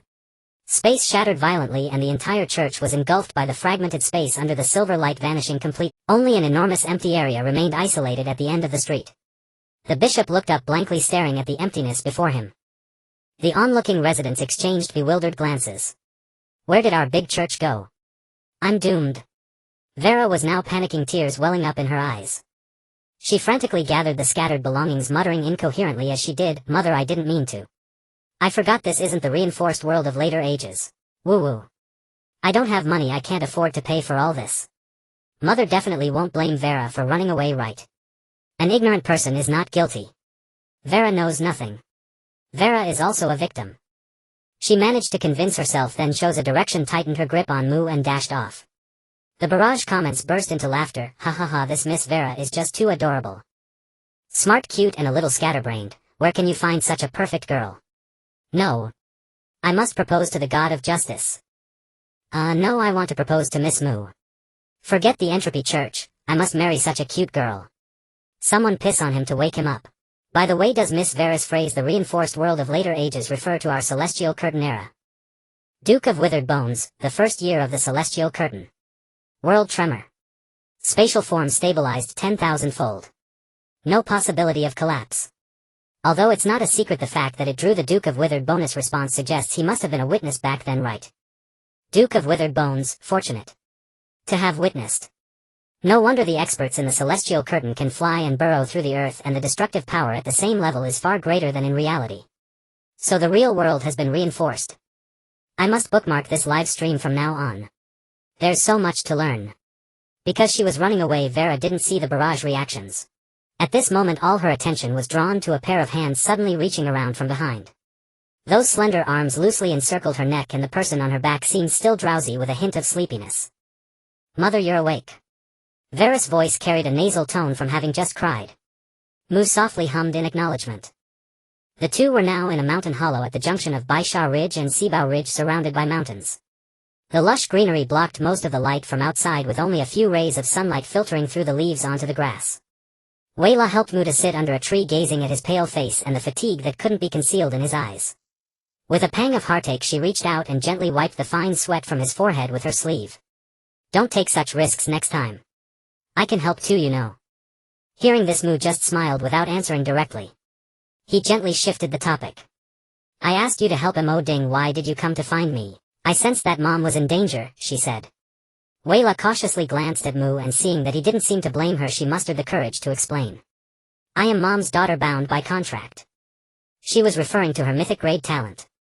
Moo naturally understood her implication, and in his mind flashed the description of the celestial screen that had long been etched in his memory. Exclusive talent, Fate Resonance.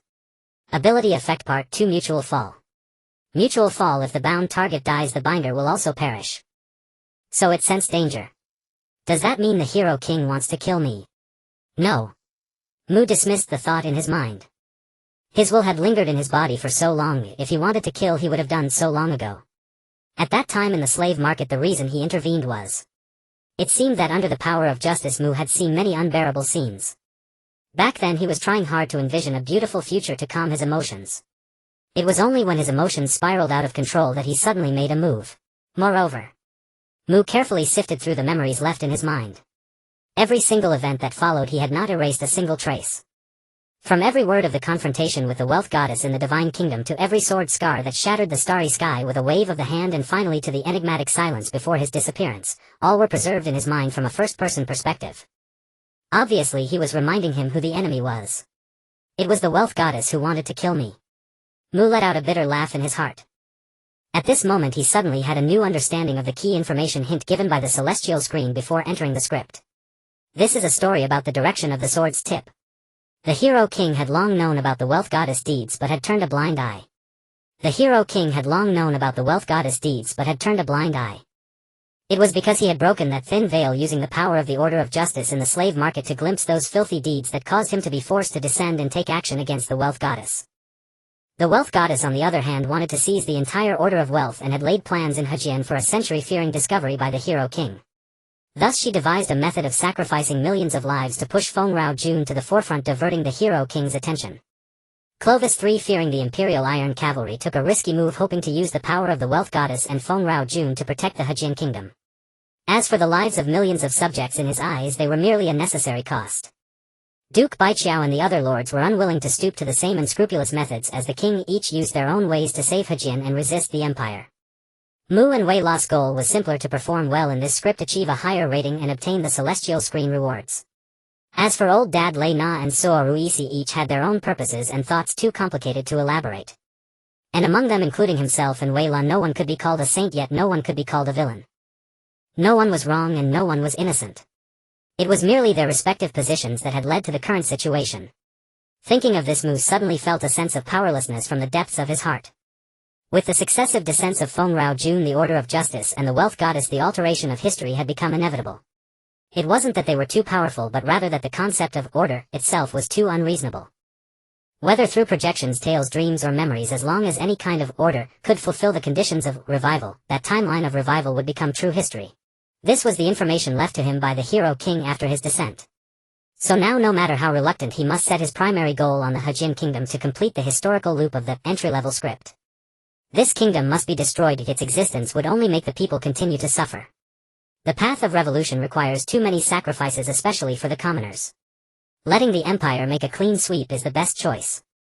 As for the slaves who had suffered, Mu was silent for a moment, then looked up and said to Wei La, "Let's go back to Mati village." Huh? Wei La was taken aback. Why, after being silent for so long, did he suddenly want to go back to Mati village? "Mom, aren't you going to save those slaves? This doesn't seem like Mom's character. Besides, under the audience's watch, whether it's the persona of a knight or the persona of the god of justice, if you don't save them, won't they all collapse?" Mu smiled. He struggled to prop up his weak body, trying to stand up by leaning on the tree trunk, but as soon as his legs straightened, a wave of dizziness surged up and he slid down again.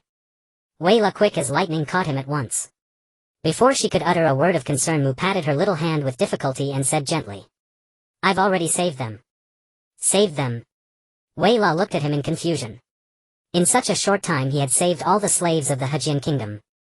Could Mom have time traveled? "I wouldn't lie to you," Mu replied. Leaning on Wei La for support, he stood up, staggered a couple of steps, found it truly impossible to support himself alone, so he gave up pretending and shifted most of his weight onto Wei La's shoulder, letting her lead him slowly. Wei La naturally wouldn't refuse, but seeing him in such a miserable state, a new doubt arose in her heart. After being possessed by a true god, shouldn't there be only benefit? Improving physical fitness and rank, even possibly obtaining the mark of divine favor. How could Mom become so weak? It seemed like he could barely walk. She didn't ask further, but simply wrapped her arm around Mu's waist again and hoisted him steadily onto her back. "Mom, you're too weak now. Walking to Mon village like this would take at least half a month. Let me carry you." Mu instinctively wanted to struggle. Being carried by a girl on the road, what kind of decency was that? But there was truly no strength left in his... He knew his current condition. If he insisted on walking on his own, the subsequent plans would be impossible to execute. He had to suppress that awkwardness and nodded. "Thank you for the trouble." "No trouble. I like Mom." Wei La grinned foolishly, hoisted him higher, and set off up the mountain path. Hearing Wei La's soft yet slightly mature voice, Mu's lips involuntarily curled up. But he was too weak. The road beneath his feet swayed, the light and shadows in the forest blurred, and Wei La's hair brushed against his cheek, carrying the fragrance of grass and trees. Before long he fell into a deep sleep on Wei La's shoulder. And just as his breathing became steady, Wei La, who had been wearing a foolish smile, suddenly turned cold. She seemed to have changed into a different person. The azure in her eyes was instantly replaced by crimson, and a silver gleam burst forth from that crimson. Instead of shooting far away, it curved and shot straight toward Mu, piercing his brow. In the next instant, another silver gleam bloomed from Mu's brow, projecting a light screen in the void. Wei La did not stop walking. She merely adjusted the angle of the light screen without a sound, then continued carrying Mu toward Mati town. Her gaze was fixed intently on the images reflected in the light screen. That was the role Mu played in this script, and also everything his consciousness had experienced after being possessed by the Hero King. She wanted to know what had happened to make Mu so weak. Some time ago. The moment Mu's will was seized by the Hero King, all his perceptions were stripped away and all his thoughts were swept into a warm, comforting chaos. He felt as if he had returned to the stone house in the northern border, where the fire in the stone stove was blazing and the air was filled with the faint scent of rosin from burning frozen hardwood. Wei La curled up in his arms, a tiny fragrant and soft bundle, her hair brushing against his chin. He was happily boasting to old dad about his elven royal wife, but this feeling lasted only a brief moment before vanishing.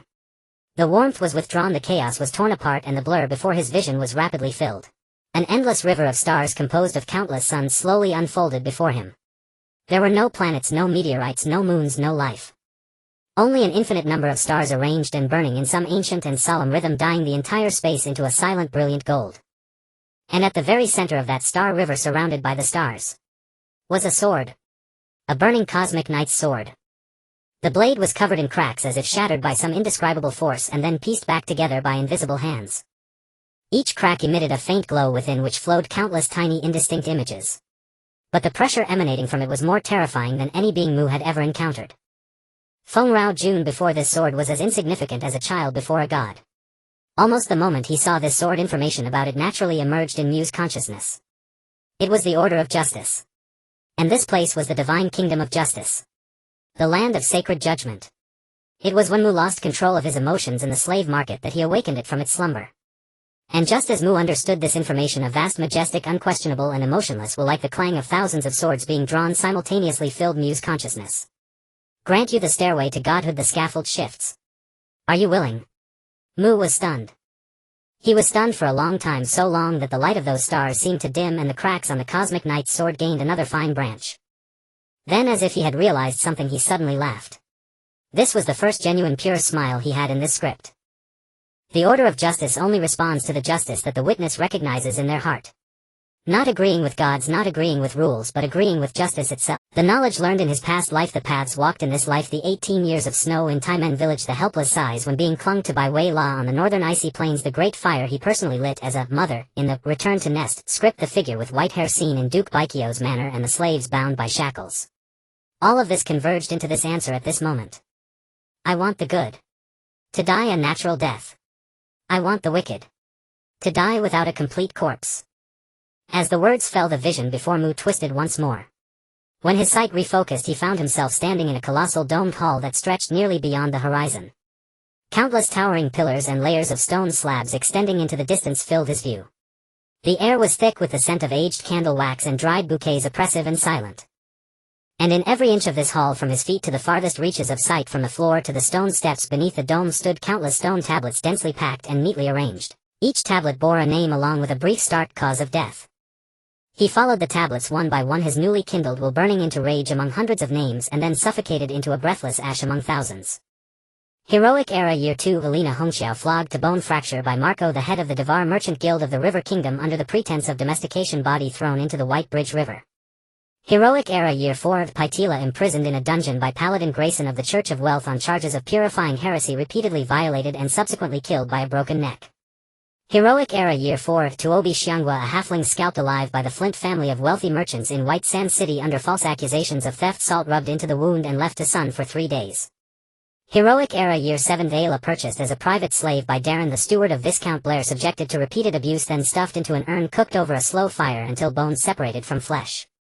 Heroic Era Year 7 Old Cole and his young grandson falsely accused of tax evasion by Harold, a tax official of the River Kingdom. The grandson was thrown onto a stone slab, his skull shattered. Old Cole hanged himself after witnessing it. Heroic Era Year 8 Saxilia imprisoned in a confessional by Edwin, a deacon of the Church of Wealth under the guise of Reformation, denied food and water for 14 days, her fingernails all peeled off on the inside of the wooden door. Heroic Era Year 8 Anonymous, an orc pierced through the shoulder blades with an iron chain by Agsburg, the owner of the northern mine, dragged along a gravel path, flesh worn to the bone, exposed white bones, yet driven to crawl half a mile before dying. Heroic Era Year 9 the twins Milan and Mila, their 4 ears cut off by Claire, wife of Baron Ross, on charges of eavesdropping, then their mouths sealed with molten lead, both suffocated. These tablets stretched row after row, column after column, toward the depths of the hall, swallowed by shadow. And at the top of each tablet hung a withered cluster of burned-out candle tears, like a trickle of long-dried blood. Beasts. Mu's gaze swept across the tablets, every line a knife carving into his heart.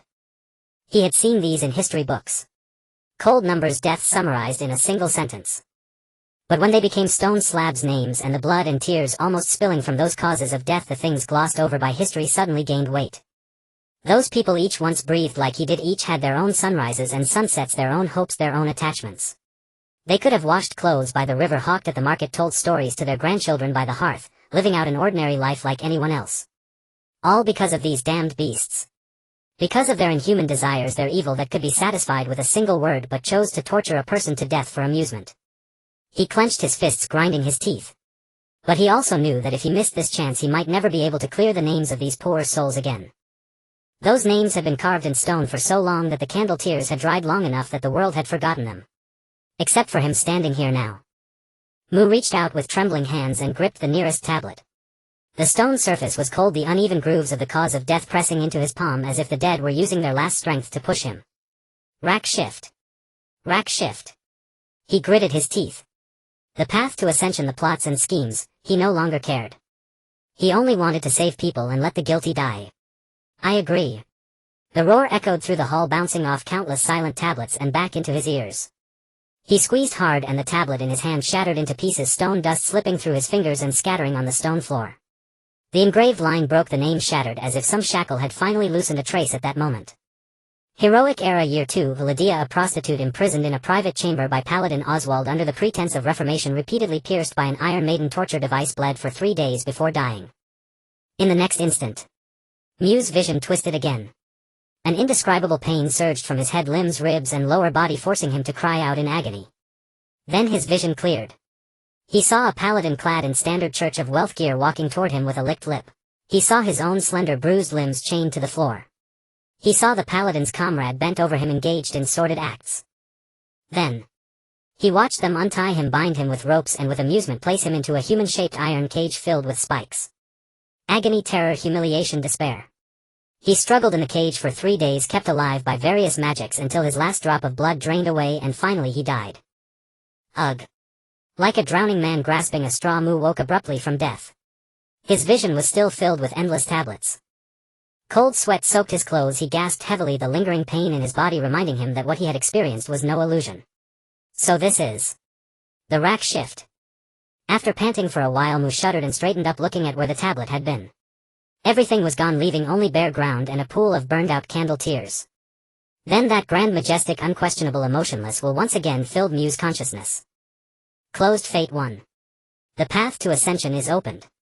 As the will descended, countless pieces of information flooded into Mu's mind like a tide. Among them were rules inscribed directly into his consciousness, impossible to misunderstand. The divinity of justice is named power of divine judgment. To obtain the power of divine judgment, one must graft causality from fate. In this world, nothing truly has the authority to judge a life. Laws are rules written on paper by the powerful, punishments are shackles imposed by the strong on the weak, and those grandiose trials are merely the legitimate revenge of victors over the vanquished. No one has the right to forgive on behalf of the victim, no one has the right to pardon on behalf of the dead, and certainly no one has the right to stand on high and swing the blade of judgment under the name of justice against another life. Only the victim has the right to judge the perpetrator. This is the truth of the order of justice. Therefore, to obtain the power of divine judgment, one must bear the entire fate of the victim. Stand in the victim's place and endure every wound, every drop of blood, every shred of fear, every ounce of despair. All of it. Step into her fate, become her, feel her pain, her humiliation, her death. Walk to the end of this path, and that fate will be stripped from the victim and borne by you. She will no longer have this suffering, and henceforth in the world there will be no more of her blood and tears. And you who have borne her fate will gain the qualification to judge the perpetrator. By her pain judge his crime. This is divine judgment. Absolute justice. No wonder. Mu looked down at his hands. His palms were still stained with the stone dust from the last tablet, fine particles embedded in his palm lines like the last tactile trace left by that woman named Lydia. Then he raised his head and walked toward the next tablet. Without hesitation. Heroic Era Year 2, Helena Hongxiao, flogged to bone, fracture by Marco, the head of the Devar Merchant Guild of the River Kingdom, under the pretense of domestication, body thrown into the White Bridge River. His vision twisted again. This time he knelt on the cold marble floor, an iron collar around his neck, his bare back exposed to the damp air of the Merchant Guild cellar. A mocking voice sounded behind him. Just a slave really thinks you're a person. If you can't crawl, well, beat you until you can. The first lash fell, he gritted his teeth and didn't scream. The 10th lash, his flesh split open and he could hear the sound of his own blood dripping onto the tiles. The 30th lash, the crisp sound of a fractured vertebra traveled through his bones into his eardrums, and he finally cried out in agony. He crawled in torment like a crushed insect, pushing his body inch by inch with a shattered spine, leaving a long trail of blood behind. His consciousness scattered at the 40th lash, only to be yanked back by the pain at the 50th, over and over until the man behind him grew bored. 2 men hoisted him up, dragged him through the length of the guild's back hallway, across the deserted stone streets at midnight, and to the White Bridge River. The icy water rose over his ankles, over his waist, over his mouth and nose. His shattered spine made it impossible to struggle, and he could only let the cold water flood his lungs, drowning his last shred of consciousness. Cough.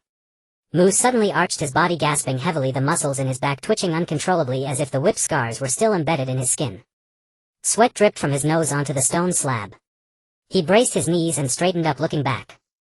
The tablet belonging to Lena Hongqiao had vanished, leaving only an empty patch of floor and another pool of burnt-out candle tears.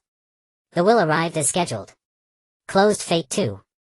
Mu held his shoulder, panting for a long moment, then walked toward the third tablet.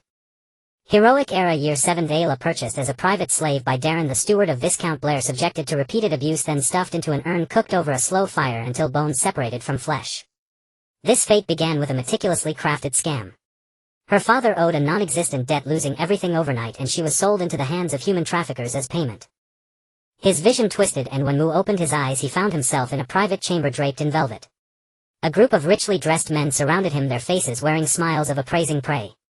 One by one they took turns coming forward amid his cries and pleas until his vocal cords tore and he could no longer make any sound. The steward pushed over a half-human-tall bronze urn, saying, "Don't dirty the carpet."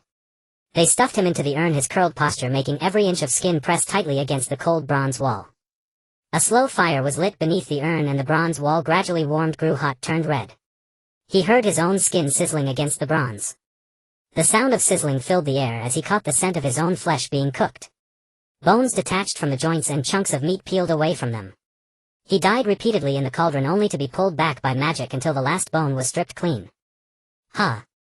He sprang up from the ground, his hands uncontrollably reaching for his arms, shoulders, and ribs, confirming they were still there, that the skin was intact against the bones.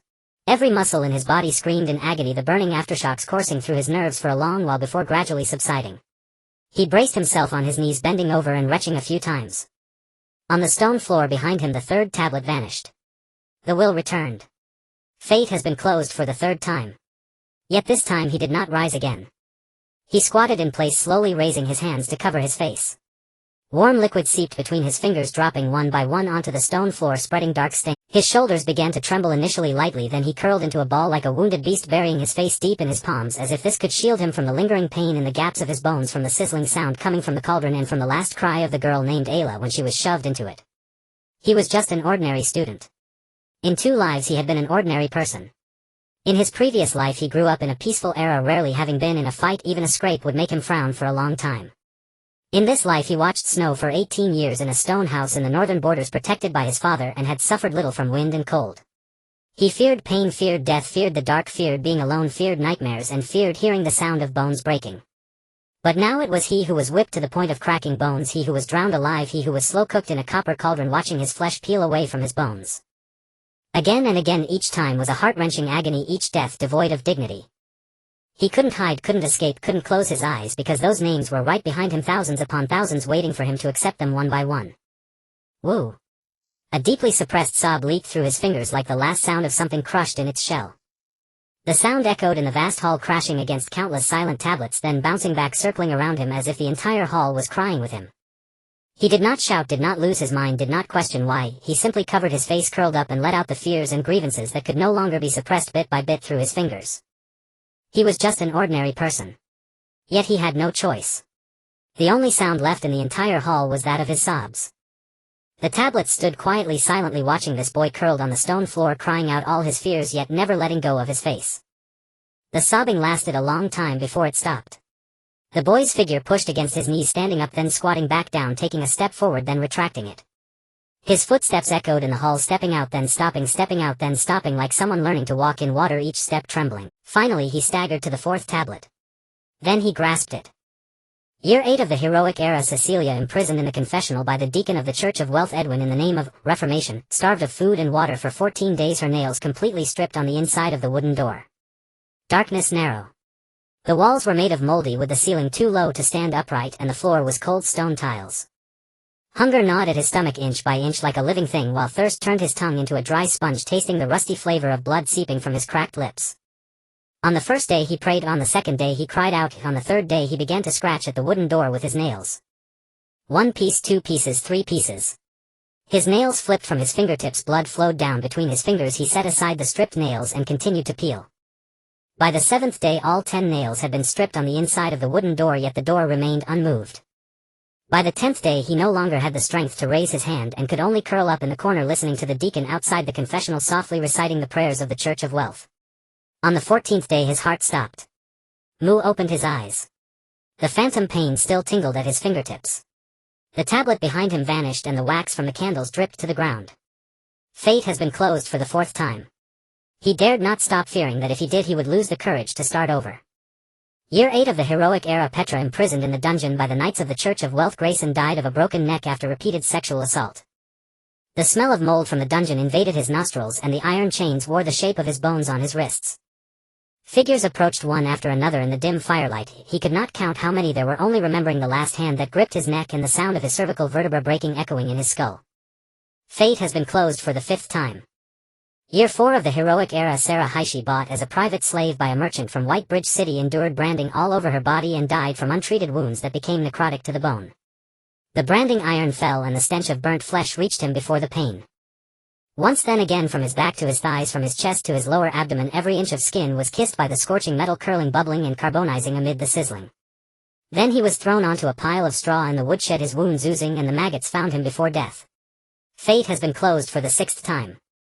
Year 5 of the heroic era. Half-elf girl Eileen, punished with the horse-splitting torture by Edmund, brother of the Viscount West, for the crime of cross-species breeding, her limbs tied to 4 frightened horses, her body shattered. The reins tightened around her ankles, the whinnying of the horses pierced through his eardrums. Then came the moment of being lifted into the air, the world spinning, her limbs losing consciousness the instant her body was torn apart. Something warm that should have stayed inside to protect her gushed out from the cracks in her torso. Fate has been closed for the 93rd time. Year 6 of the heroic era. Old Miller Joran had all his teeth pulled by the tax officer Hiram in the name of tax evasion, forced to swallow molten copper dentures, dying from a burned trachea. A pair of pliers went into his mouth, clamped onto a molar, twisted left and right, pulling it out by the root. Blood surged into his throat, then came the second, the third. He lost count. Finally molten copper was poured into his mouth, burning through his tongue to his stomach, his screams sealed in the burn-through trachea, unable to escape. Fate has been closed for the 925th time. Year 7 of the heroic era. Novice nun Margaret, bound to the altar by a church deacon in the name of examining the stigmata, pierced through her limbs and ribs with holy nails, bled out all night. Fate has been closed for 3,840 times. Year 7 of the heroic era. Bard Orlando, tongue cut out by Viscount Royce for the crime of inciting the public, fingers crushed, molten tin poured into both ears, exiled to the edge of the frozen wasteland to die. Fate has been closed for 11,600 times. Year 9 of the heroic era. Washerwoman Bella, punished with the amputation of her breasts by the son of the Lord of White Bridge City for being improperly dressed, wounds smeared with salt and vinegar, dying from septicemia after 3 weeks. Fate has been closed for 189,000 times. Year 13 of the heroic era. Retired soldier Conrad angered the nouveau riche by mentioning old military achievements in a tavern, had his legs broken, all teeth pulled, and was left abandoned on the church steps with passers-by avoiding him, dying 3 days later. Fate has been closed for 340,000 times. Fate has been closed for 766,000 times. Fate has been closed for 14,230,000 times. Fate has been closed for 19,255,361 times. If it were not for that will announcing the numbers after each death, he would have long lost count of how many times he had endured. Tears ran dry after thousands of times, his voice hoarse after tens of thousands, fear exhausted after hundreds of thousands, pain transformed into a background noise after millions of times, constant as a heartbeat, omnipresent as breathing. He could hardly remember those names, could hardly recall those deaths, only remembering the icy touch in his palm each time he grasped the tablet, followed by pain, then death, then waking up, then the next one. 19 million times, 19 million lives, 19 million ways to die. Cut by knives, burned by fire, drowned in water, buried in earth, trampled by hooves, pierced by the Iron Maiden, forced to swallow molten copper, devoured by dogs, cooked alive, skinned inch by inch, crushed bone by bone, sewn with organs that did not belong to him. He had died by every imaginable means in this world, and many unimaginable ones as well. The good news was that from the 100th time on he felt a power within him growing beyond description. This power was like a fine silver thread weaving through every fragment of his will, stringing them together, preventing the repeated deaths and pain from completely shattering him. Every time he felt he was about to go insane, this power tightened just a bit, like a hand firmly supporting the back of his neck, preventing him from collapsing. Only later did he realize this was the power of divine judgment, divine fragments accumulating within him after each closed fate, slowly gathering, slowly condensing. By now this power had accumulated to an indescribable extent. He could feel it flowing through his veins, vibrating between his bones, swelling with each heartbeat like a volcano ready to erupt, straining his mortal shell to the point of creaking. But the bad news was that he was about to die. This was not a metaphor or exaggeration. He was truly close to death. He could feel that what was awakening within him was not just power. There was will. There was divinity. There was divine authority. There was form. There was memory. Those things did not belong to him, they belonged to a much older, grander and more inexorable existence. That goddess of justice. She was awakening within him like a seed taking root and sprouting in his chest, her roots digging into his soul, her branches spreading his will. And his will, that of the ordinary person named Mu-Sototh, was too insignificant in the presence of her divinity, like a candle in a storm, the flame shrinking bit by bit. He once thought only those slaves needed redemption. He was wrong. It was only when standing before these tablets that he realized. Those who died from unjust treatment all require redemption. Not hundreds, not thousands, not millions. It was every single person in the Hajin kingdom who had been crushed by arbitrary power, devoured by selfish desires, and consumed by all the high-sounding rules of this world. He had saved over 19 million, but how many more remained beyond this palace? He did not know. All he knew was that the goddess of justice had to awaken precisely to bear all this. Because she was different from him, she could withstand it. Now he lay prostrate on the ground with only the last memorial tablet before him. If he chose to grasp it when he emerged again, the one standing in this body would no longer be him.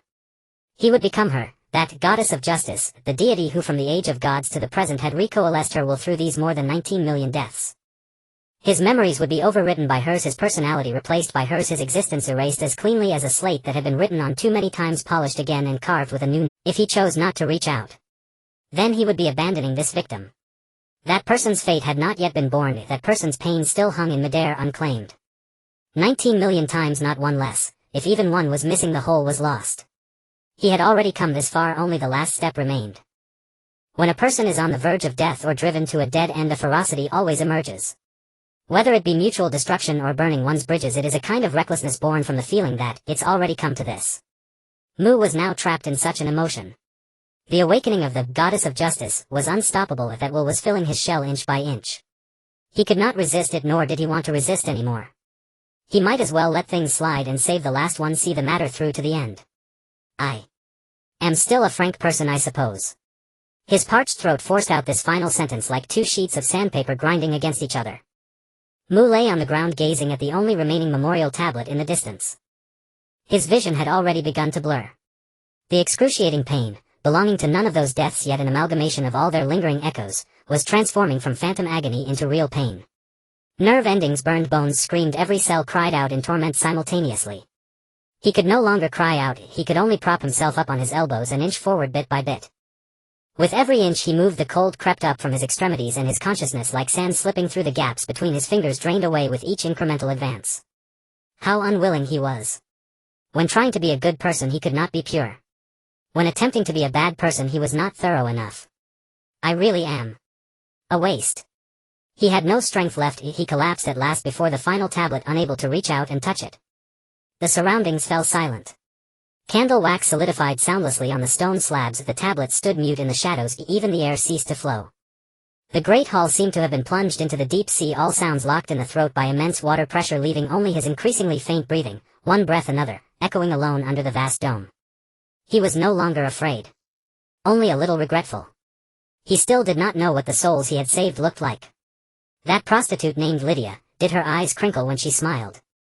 That little girl called Ayla, after she recovered, did she eat properly? That elven archer, after gaining freedom, did she ever touch her bow again? He had died for them, but had never lived a single day for them. What a loss. His breathing weakened another degree. He counted his remaining heartbeats, holding that regret in his mouth. Forget it. He closed his eyes. And in the moment his eyelids met, deep in the darkness something trembled. On a certain stone floor that had long been empty beneath the puddle of candle wax that had congealed for who knows how many years, a pinprick of deep blue suddenly seeped out. The deep blue quivered like a seed buried too long, finally breaking through the soil, pushing open its first leaf in the silence. Then a cluster of candle flame ignited. That flame was tiny, deep blue in color, flickering above the spot where the tablet of year 2 of the heroic era had been. No, there was no tablet there anymore, only a puddle of solidified wax. Yet that flame still ignited. In its glow a girl with delicate features bowed her head, tears hanging on her lowered eyelashes. She wore a faded linen dress, her hands clasped before her chest as if in prayer. She looked at Mu, who lay on the ground breathing faintly, unable even to lift his head. Tears fell one by one, yet the corners of her mouth slowly curved upward. Thank you. Her voice was very soft as wind sweeping over a wheat field. But in this dead quiet hall, that thank you struck the stone walls, struck the dome, struck those silent tablets, bounced back and spread in circles. Then came a second flame. A third. A 10th. A 100th. 1,000th. Like the first domino toppled, all the candle wax in the hall ignited at the same instant. Deep blue firelight flared from every direction, from the floor to the dome, from beside his feet to the farthest reach of his sight. Tens of millions of candle flames illuminated the entire hall as bright as day. Faces rose from the flames. Lena Hongxiao, who had been whipped until her bones split and her corpse thrown into the river, stood on the empty ground where she had once existed, holding in both hands a dripping river flower, its petals still bearing the dew of the Baiqiao River. She placed the flower at Mu's feet. She did not speak, only pressed her lips together, held back tears, and nodded firmly. Ayla, who had been stuffed into a bronze vat and slow-cooked, still had the face of her childhood, the way she looked before she was tricked into that mansion, sunning herself on her own doorstep. She crouched beside Mu, reaching out to touch his face, but her fingers passed through. She withdrew her hand, pressed that transparent hand over her own heart, and whispered, "It doesn't hurt anymore. Nothing hurts now." Cecilia, who had fasted from food and water for 14 days in the confessional, her fingernails all stripped off on the inside of the wooden door, knelt beside him. Her 10 fingers were whole, her fingertips glowing with healthy pink. She plucked off her 10 newly grown fingernails one by one, arranged them in 2 rows in Mu's palm. "These. For you. You'll need." The half-elf girl Eileen, who had been torn apart by horses, stood there with her limbs intact, her elven ears standing tall from amidst her hair. She untied 4 reins from her wrists, tied them into a knot, and threw it toward the dome. The reins scattered in midair, transforming into 4 meteors that streaked across the entire hall. "I am free," she said, her voice carrying the characteristic rising inflection of the elven tongue. "You have given me back my legs." Old Jonah the miller, whose teeth had all been pulled out before molten copper dentures were poured in, grinned wide, revealing a mouthful of perfectly aligned good teeth. He gave a thumbs up and bellowed in the rough voice of a seasoned craftsman, "Kid, that's grit." The orc prisoner Grosh, whose shoulder blades had been pierced and who had been dragged half a league over gravel, stood in the candlelight, the iron chains that once hung from his shoulders somehow gone. He struck his right fist against his left chest, offering Mu the highest salute of the Orcish race. The warshout salute. Then came the elves. Their long ears emerged from the firelight, one pair after another, like eyes opening simultaneously deep in the forest. They sang a wordless tune in the ancient elven tongue. Then came the orcs. Their tusks gleamed in the candlelight, their thick arms lifted high, war cries echoing one after another through the hall, shaking the very flame. Then came the dwarves. Their beards still bore traces of or dust, they clapped their stout hands together, beating out the rhythm of celebration deep in the mine tunnels. Then came the halflings. They were the smallest in stature, their voices the thinnest, but they shouted, "Thank you," the loudest, like children reveling in a harvest festival. Then came the humans. Old, young, male, female. Their faces overlapped in layers, filling every corner of the great hall. They wept, they smiled, they applauded, they cheered. Every gaze fell upon the youth lying prone on the ground. It was gratitude, admiration, something heavier than both words combined. In the soundlessness it seemed something had changed. Mu's consciousness had nearly dissipated entirely. But he felt those gazes. Warm, dense, like 19 million suns shining on him simultaneously. Then his body floated up. Tens of millions of candle flames detached from the tablets, flying toward the dome, toward him. As they rose, they stretched into tens of millions of streams of light, each enclosing a "thank you," a smile, a pair of tearful eyes. Like birds returning to their nests, they merged into Mu's body one after another. The first flame entered his chest, mending a piece of his broken will. It was an orc, leaving the warmth of the warshout salute in the deepest part of his heart. The 100th flame entered his brow, nourishing a thread of his damaged soul. It was an elf, sewing the last note of an ancient melody into the cracks of his consciousness. The 10th flame entered his limbs, and the phantom pains from the accumulated 19 million deaths began to recede. It was a halfling child stuffing the candy he had saved from the harvest festival into Mu's palm. Though the candy was illusory, the sweetness was real. The 1,000th flame entered his spine, and he felt the will of the awakening goddess pause for an instant. At the moment the 19 millionth flame merged fully into his body, Mu's consciousness was utterly illuminated. Those voices brimming with gratitude came one after another, layer upon layer, like waves, like tides, like the most ancient harmony between heaven and earth. They were grateful. Grateful that he had taken on their fates, grateful that he had borne their pain for them, grateful that after more than 19 million deaths he still had not let go. This was the purest gratitude in the world, untainted by any impurity, unburdened by any selfishness, gratitude for its own sake. And this pure, utterly pure, nearly transparent gratitude had another name. That name was faith. Beneath the dome, tens of millions of voices finally converged into a single sound, shaking every pillar of the great hall, every stone slab, and that vast sea of now empty tablet stands. The souls he had saved spoke in unison, "May your authority be eternal as the morning star. May your crown be unstained by shadow. May your path be paved with golden gravel. May your throne never wither." In a daze Mu heard voices as if drifting from the depths of water. One sentence after another, layer upon layer, like something in the abyss holding him, preventing him from sinking to the bottom. He could not discern what they were saying, but he felt the warmth of those voices. The heat seeped into the fissures at the edge of his consciousness like countless delicate threads stitching together the fragments of his shattered self, one needle at a time. The vast will that was encroaching upon his consciousness suddenly halted amidst the myriad voices. As if sensing something, it left behind a trace of delight and vanished without a trace. Mu saw more blurred figures. The prostitute named Lydia was waving at him, her lips moving as if saying, "Get up." The little girl named Ayla, perched on the shoulders of an old blacksmith, was shouting something at him, gesticulating wildly. And many more, long-eared elves, fanged orcs, stout dwarves, barefoot halfling children, standing densely in that light, laughing, crying, or simply watching him in silence, their gazes holding him aloft.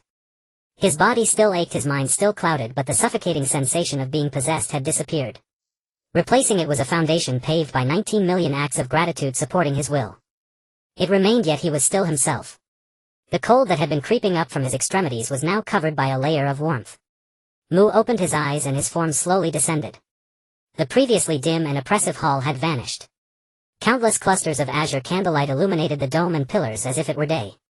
The solidified candle drippings on the stone slabs gleamed softly in the firelight like a river of stars spread across the floor. The flames burned quietly on all sides as if 1,000 eyes were watching him. He struggled to his feet and looked down at his own hands. He could feel the power of divine judgment surging within him, scorching, blazing, unparalleled.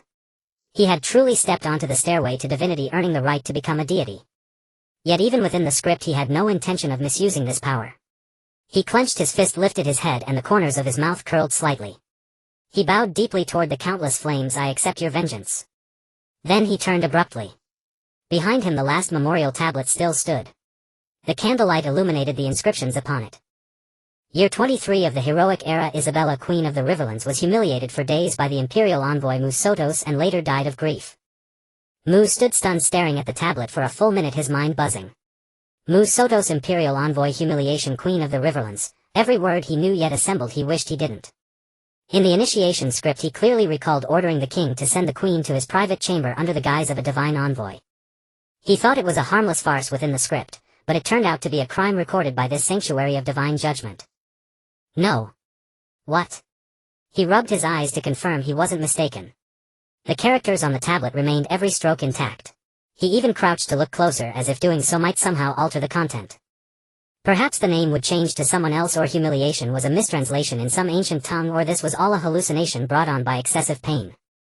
But the flames did not deceive, the stone's grain did not deceive, and the depth of the carved lines did not deceive. A connection suddenly snapped into place in his mind. Holy crap. So the initiation script can actually alter history. That means in the original timeline the Queen of the Riverlands really died because of this. Humiliated by Mu Sotos, she perished from grief. And now his task was to step into that fate, to become her, to endure everything she endured. Including the perpetrator, that bastard who wore his face, bore his name, and carried the title of Imperial Envoy, and every deed he inflicted upon her. Are you kidding me? The heart that had just been warmed by 19 million candle flames grew cold once more. A wave of intense shame surged through him. His fingers hovered above the tablet, neither grasping nor withdrawing. If he grasped it he would step into that fate, to be humiliated by himself, to kneel in the Imperial Envoy's private chamber, to have his clothes torn by his own hands while hearing his own voice utter words he dared not even recall. Merely running the thought through his mind made his brain seethe. Yet if he didn't, it would be unjust to the Queen. She too was a victim. And now the only one who could inherit her fate would abandon her simply because the perpetrator happened to wear his face. What kind of mess is this? Mu was on the verge of breaking down, more than he had been during the countless eons of fate replacement.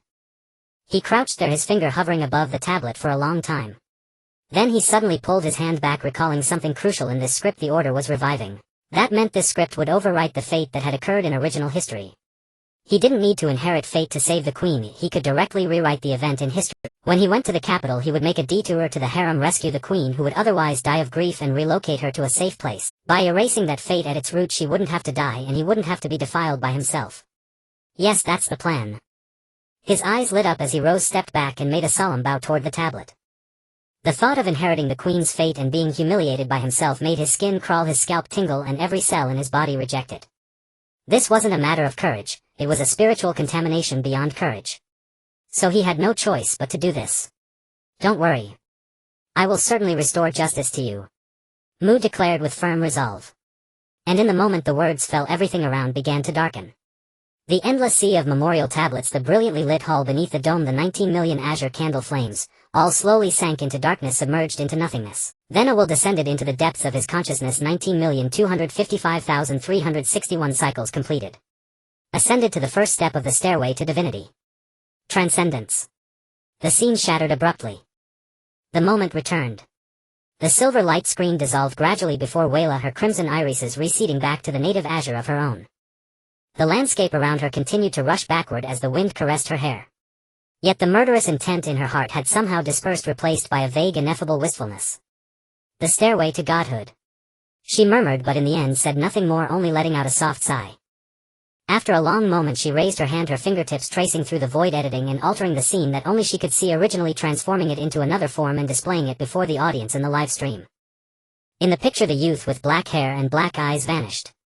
In his place appeared a stunning elven woman with silver hair, crimson eyes, a voluptuous figure, and an icy glamorous demeanor. She stood before that endless expanse of memorial tablets, her figure slender but her back straight as a rod. Substituting fate, reversing cause and effect, bearing pain. The images flashed back almost every second. Yet among them there were no longer Mu's previous agonized wails, no weak sobbing, no despair and struggle, and no scene of ascending to godhood. Only a silver-haired, crimson-eyed elven lady remained, her face pale, silently stepping into one fate after another, swallowing the pain again for those who had died, then quietly dying, quietly awakening, quietly moving to the next memorial tablet. In just over a dozen minutes the flashback ended. The live stream audience who witnessed this scene fell into an unspeakable silence. The bullet comments seemed choked by something. If the screen was spotless, not a single one. Those viewers accustomed to cracking jokes, playing memes, inciting arguments and debating power rankings were now all silently staring at that frozen silver-haired elf, not knowing what to say. After a long while a bullet comment slowly drifted by. Shankswayuanjingi Dausher, is this the true face of the order of justice? The torture rack displaced. Life substituted for death. We have all misunderstood the goddess of justice. I suddenly feel that the 6 kingdoms are the villains. With such a person in the entropy church, how could it be an evil organization? Nearly 20 million times of agony. Such conviction. Lady Mu deserves the favor of the goddess of justice. She is the most qualified to play the goddess of justice. Now I wonder. Could she be the goddess of justice herself? Could Wayla really be the descendant of the goddess of justice? There are few descriptions of the true appearance of the goddess of justice in history. Perhaps she indeed was an elf. Seeing Miss Mu suffer so much, my heart is shattered. Kugu gongjua muyuejigu. Perhaps. Is. Justice. Only the will of a deity can enter the divine kingdom. To face the essence of the order. Honglong Fenshin, is any elven royalty present? Could you inform us? Which one is truly among these 2 performers? Anjingling Yang, by the silver moon above. Our royal family numbers less than 100 and they always attend the celestial screen performances. It's impossible for them to appear as spectators. However, that Wayliuejigu was once mentioned by the elders of my clan. She should have escaped from the evergreen forest a while ago, seemingly to look for someone. Unfortunately she was eventually wanted by the clan under the name of desertion. Thinking about it now, she should have been looking for her biological mother. Ha ha ha, I think you elves are losing your minds, ignoring such a genius and forcing her to the entropy church. Laughing to death, you elves actually drove away a divine descendant. Her mother might really be the goddess of justice. Next interracial exchange conference, I'll definitely vote the elves as the least intelligent race. We orcs agree. By the way, if the essence of the order of justice is like this, then before each holy judgment wouldn't the goddess of justice have to bear the fate of the victims? No wonder before the celestial screen era the faith of the goddess of justice spread throughout the entire Ireland. Who wouldn't love such a deity? Much more reliable than the law. I hope Miss Mu quickly reaches the 5th order protagonist. I really want to see her personal information. Soon the bullet comments became lively again, but the atmosphere was entirely different from before. Among those noisy arguments of jest and fury there was a trace of cautious reverence.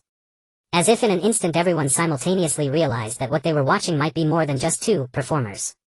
Meanwhile at the Wealth Temple in Twin River City, an elven ranger crouching in the shadows was also staring intently at the miracle brought by Mu. This was the capital of the Hajin Kingdom, Twin River City, also the wealthiest place in the entire Hajin Kingdom.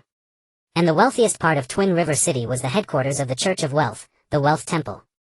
A short while ago, Saifena stealthily infiltrated the dungeon of the Wealth Temple, preparing to scout for the intelligence assigned by the order. She had just found a hidden corner to crouch down and hadn't yet extended her perception when an unparalleled scorching heat surged from the depths of her soul, pouring in from all directions as if the air of the entire temple had been ignited. Sainthood's pupils shrank. This feeling was not her first experience. When using the power of the Order of Equilibrium within the Order and earlier at the Church of Abundance when meeting the descended Lord of Abundance, she had felt the same. This was a resonance that only occurred when facing a deity or perceiving the divinity of an order. Divine natures merge like charcoal encountering the wind. Do not ask the source, first it burns red itself. Was the goddess of wealth about to descend? Sainthood's heart pounded like a drum. Almost instinctively she shrank into the deepest corner of the dungeon, pulled a ragged linen cloak over herself and suppressed her aura to the minimum. She was here to gather information, not to meet a deity. Especially after the Entropy Church had just caused such a commotion in White Bridge City, the gaze of any deity was... However, to her surprise, that scorching heat came and went, quickly vanishing in mere seconds. But just as she thought the crisis was over, a miracle descended. In Sainthood's perceptual vision, as a proxy of equilibrium, the fundamental colors of the souls of those slaves suffering humiliation and torment suddenly changed. Those slaves were still being tortured, their bodies still being whipped, abused and torn, but their souls no longer bore that pain. The pain remained, but the karmic burden of suffering was being transferred to another unknown existence by a power she could not comprehend. The essence of those slaves was becoming infinitely just, infinitely noble, infinitely sacred, infinitely majestic. As if their pain was no longer humiliation but a sacrifice borne by some grand will. As a member of the Equilibrium sect, Sainthood detected this intense imbalance on the karmic level almost instantly.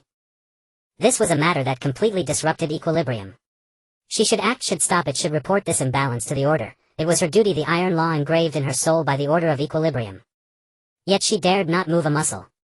Because she recognized this method, she had read about it in the forbidden texts of the Order. In an ancient era, before a certain deity had retreated, when the will of a certain name descended upon the world, all causality would be rewoven in this manner. The victim's pain was transferred, the perpetrator's sins were recorded, and the bearer of that name would silently bear everything. Then that bearer would rise and swing the sword of judgment upon all the recorded names. That trial had no defense, no pardon, and no reformation. It only meant one possibility: the goddess of justice is about to begin the holy judgment. Sainthood heard her own voice trembling. She remembered that record. The text said that in that era, after the holy judgment of the Order of Justice was activated, from the beginning to the end of the era, the goddess of justice slaughtered over 1 trillion living beings. 1 trillion. This was not just a number, it was a continent soaked in blood, countless ruined kingdoms, a silent judgment that nearly slaughtered the entire Ireland until only a handful remained. If the span of time had not been long enough, Ireland would have been completely annihilated under that deity's sword. And now the holy judgment was about to begin again. Sainthood curled up in the corner. She did not even dare to touch that existence which was transferring causality with her perception, for fear that a single touch would entangle her in the karma of that holy judgment. She only asked herself the same question over and over: what the hell had those fools done? Which blind noble had abused someone they should not have? Or which fool from a church had killed some key figure in the dungeon?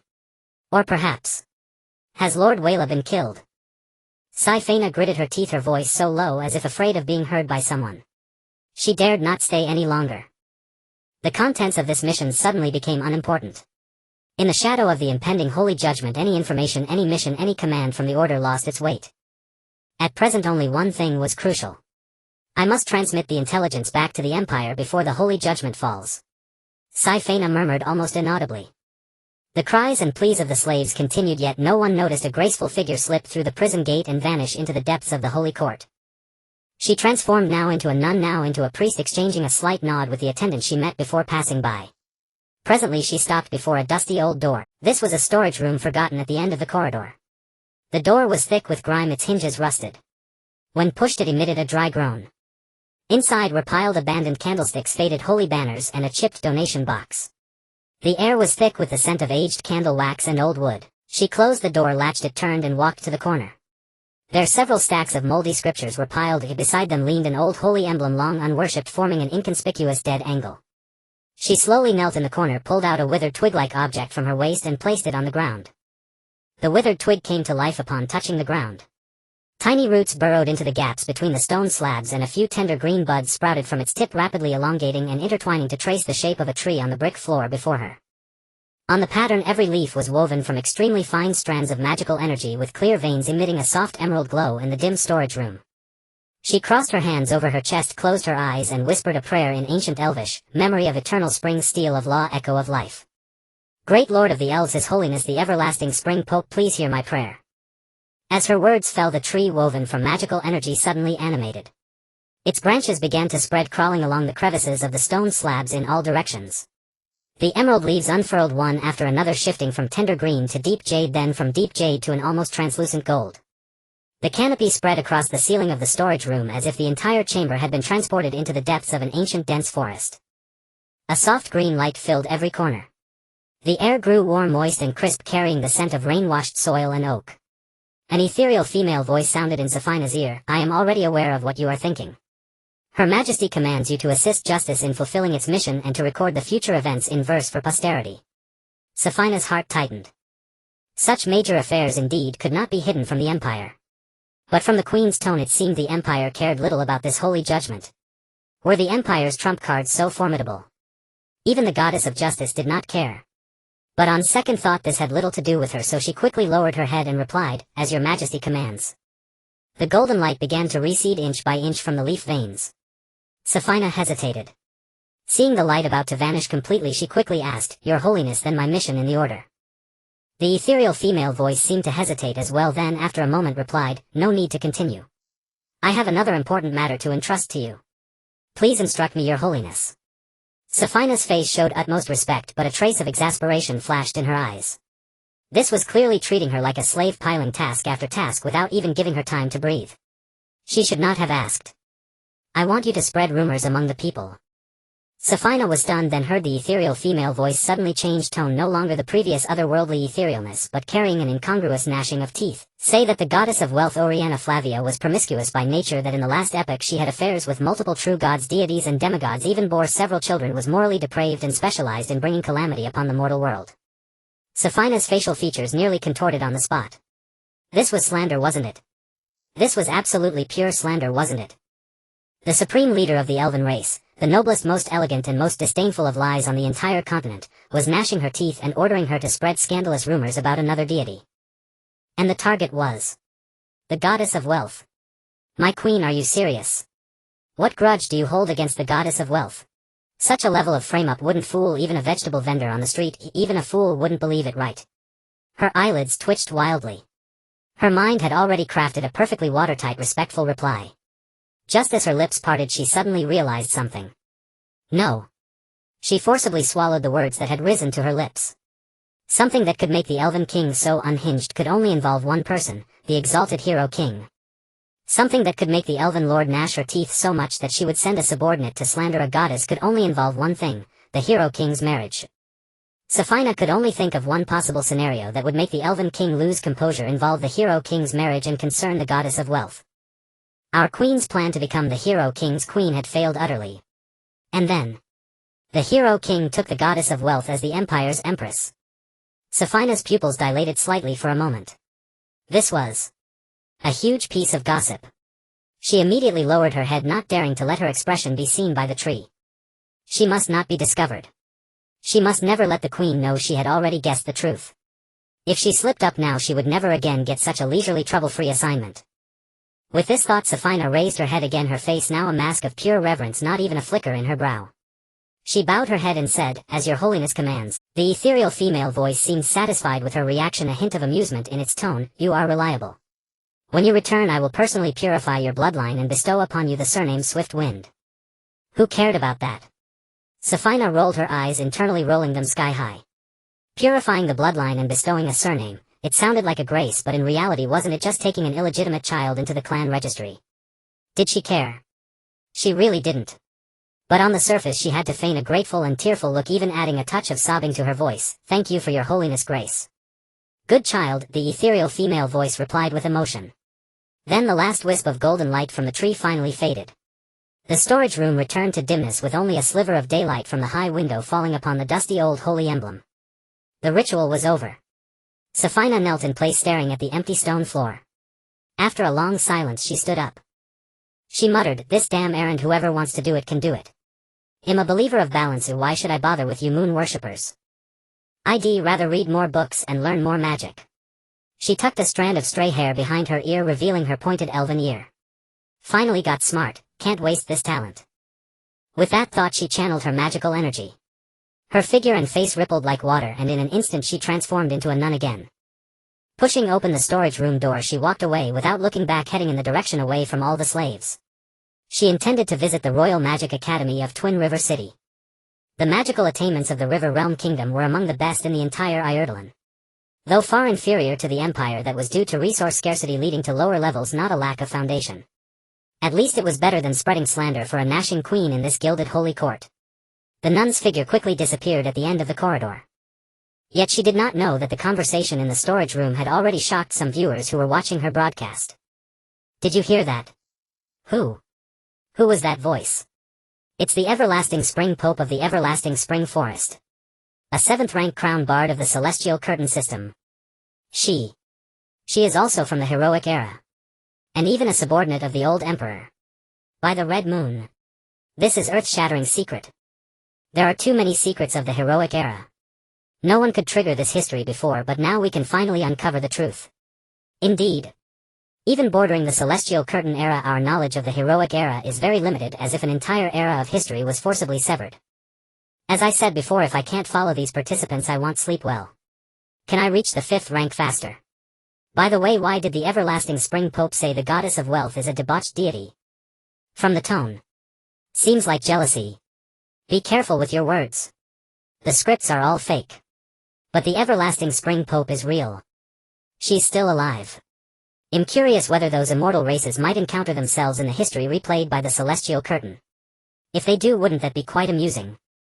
Am I the only one concerned about the celestial curtain rating of this 5-person team's current script? Apart from Miss Vera and Miss Moo, the other 3 don't seem to be from the same faction. As the barrage said.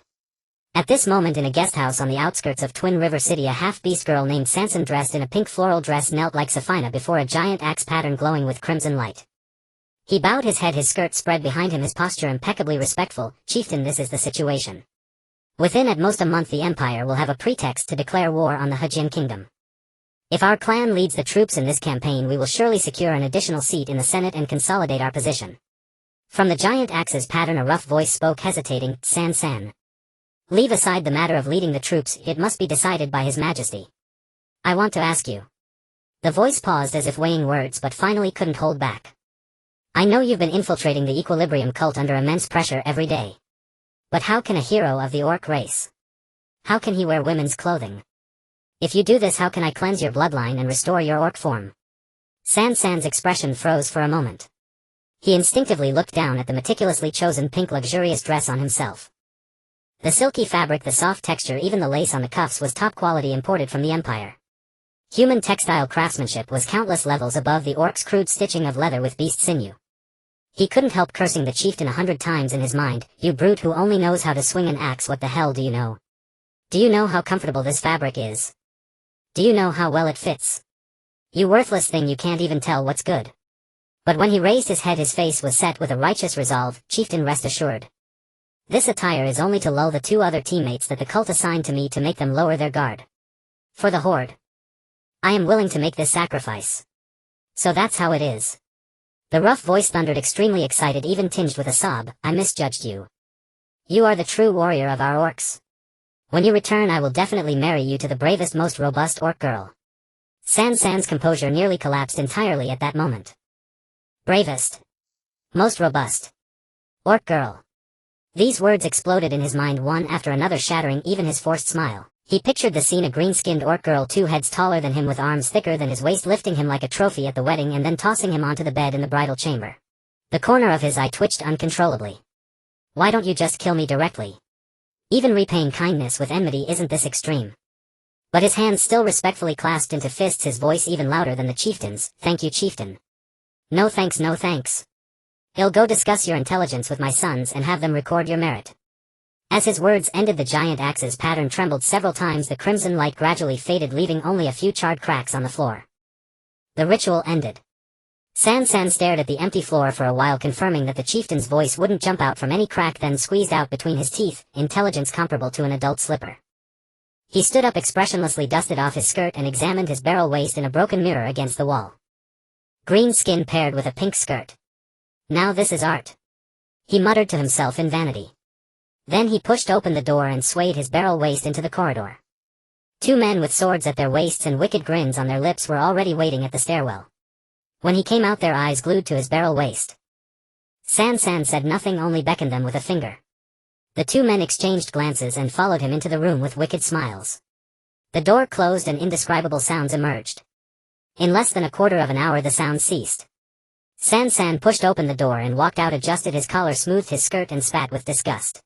Damn human claim to be royal city noble guards, but their stamina is worse than a goblin's. If it weren't for the intelligence you hold, spending time with you would be a complete waste. He wiped his mouth, swayed his barrel waist through the dim corridor of the inn, pushed open the back door, and stepped into the evening streets of Shuangzi River City. The evening breeze brushed his cheeks. San took a deep breath, expelling all the smoke, sweat, and cheap alcohol smells from that room out of his lungs. His mind had already turned to the next page. The city defense map was already in hand. Although those brutes in the clan who only knew how to swing axes didn't care about this war, he knew clearly how much profit the fall of the Hejian kingdom would bring. Land resources, trade routes, and the Senate seats to be redistributed after the war.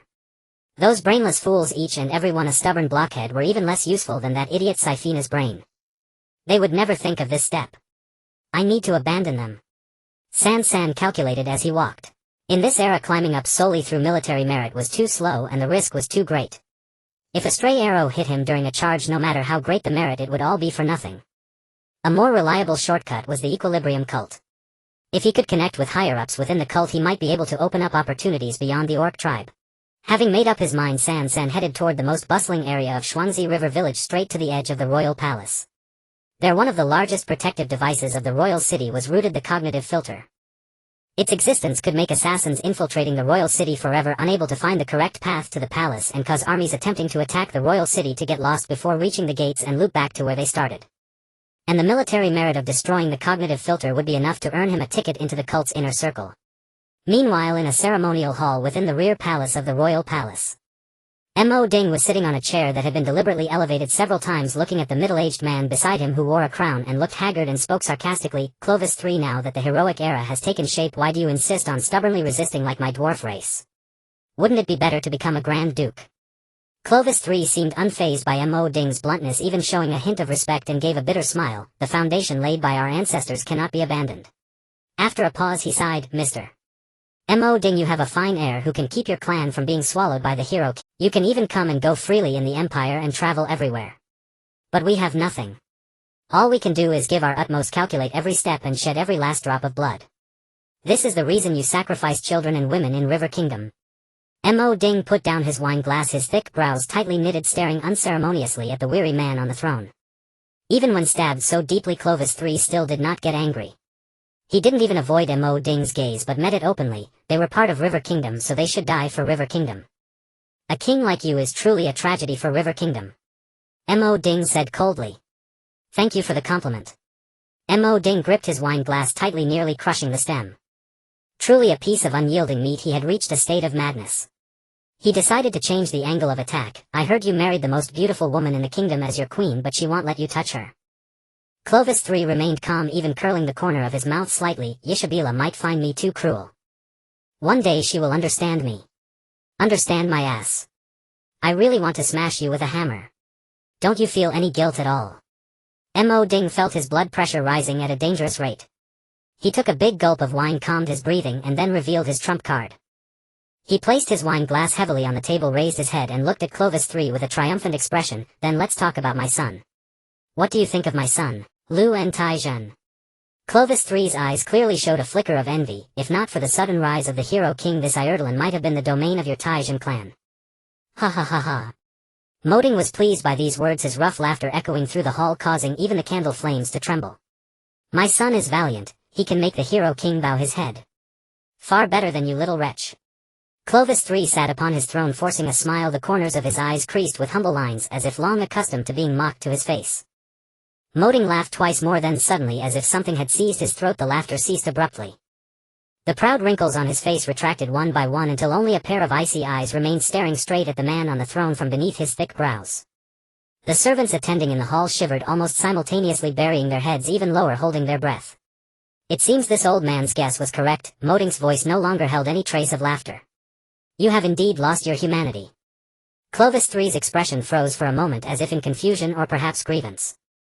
He leaned forward slightly about to speak when he saw Moding jump down from the elevated chair, clasp his hands behind his back and say calmly, "Wealth, justice, abundance, 3 orders awakening in the same kingdom.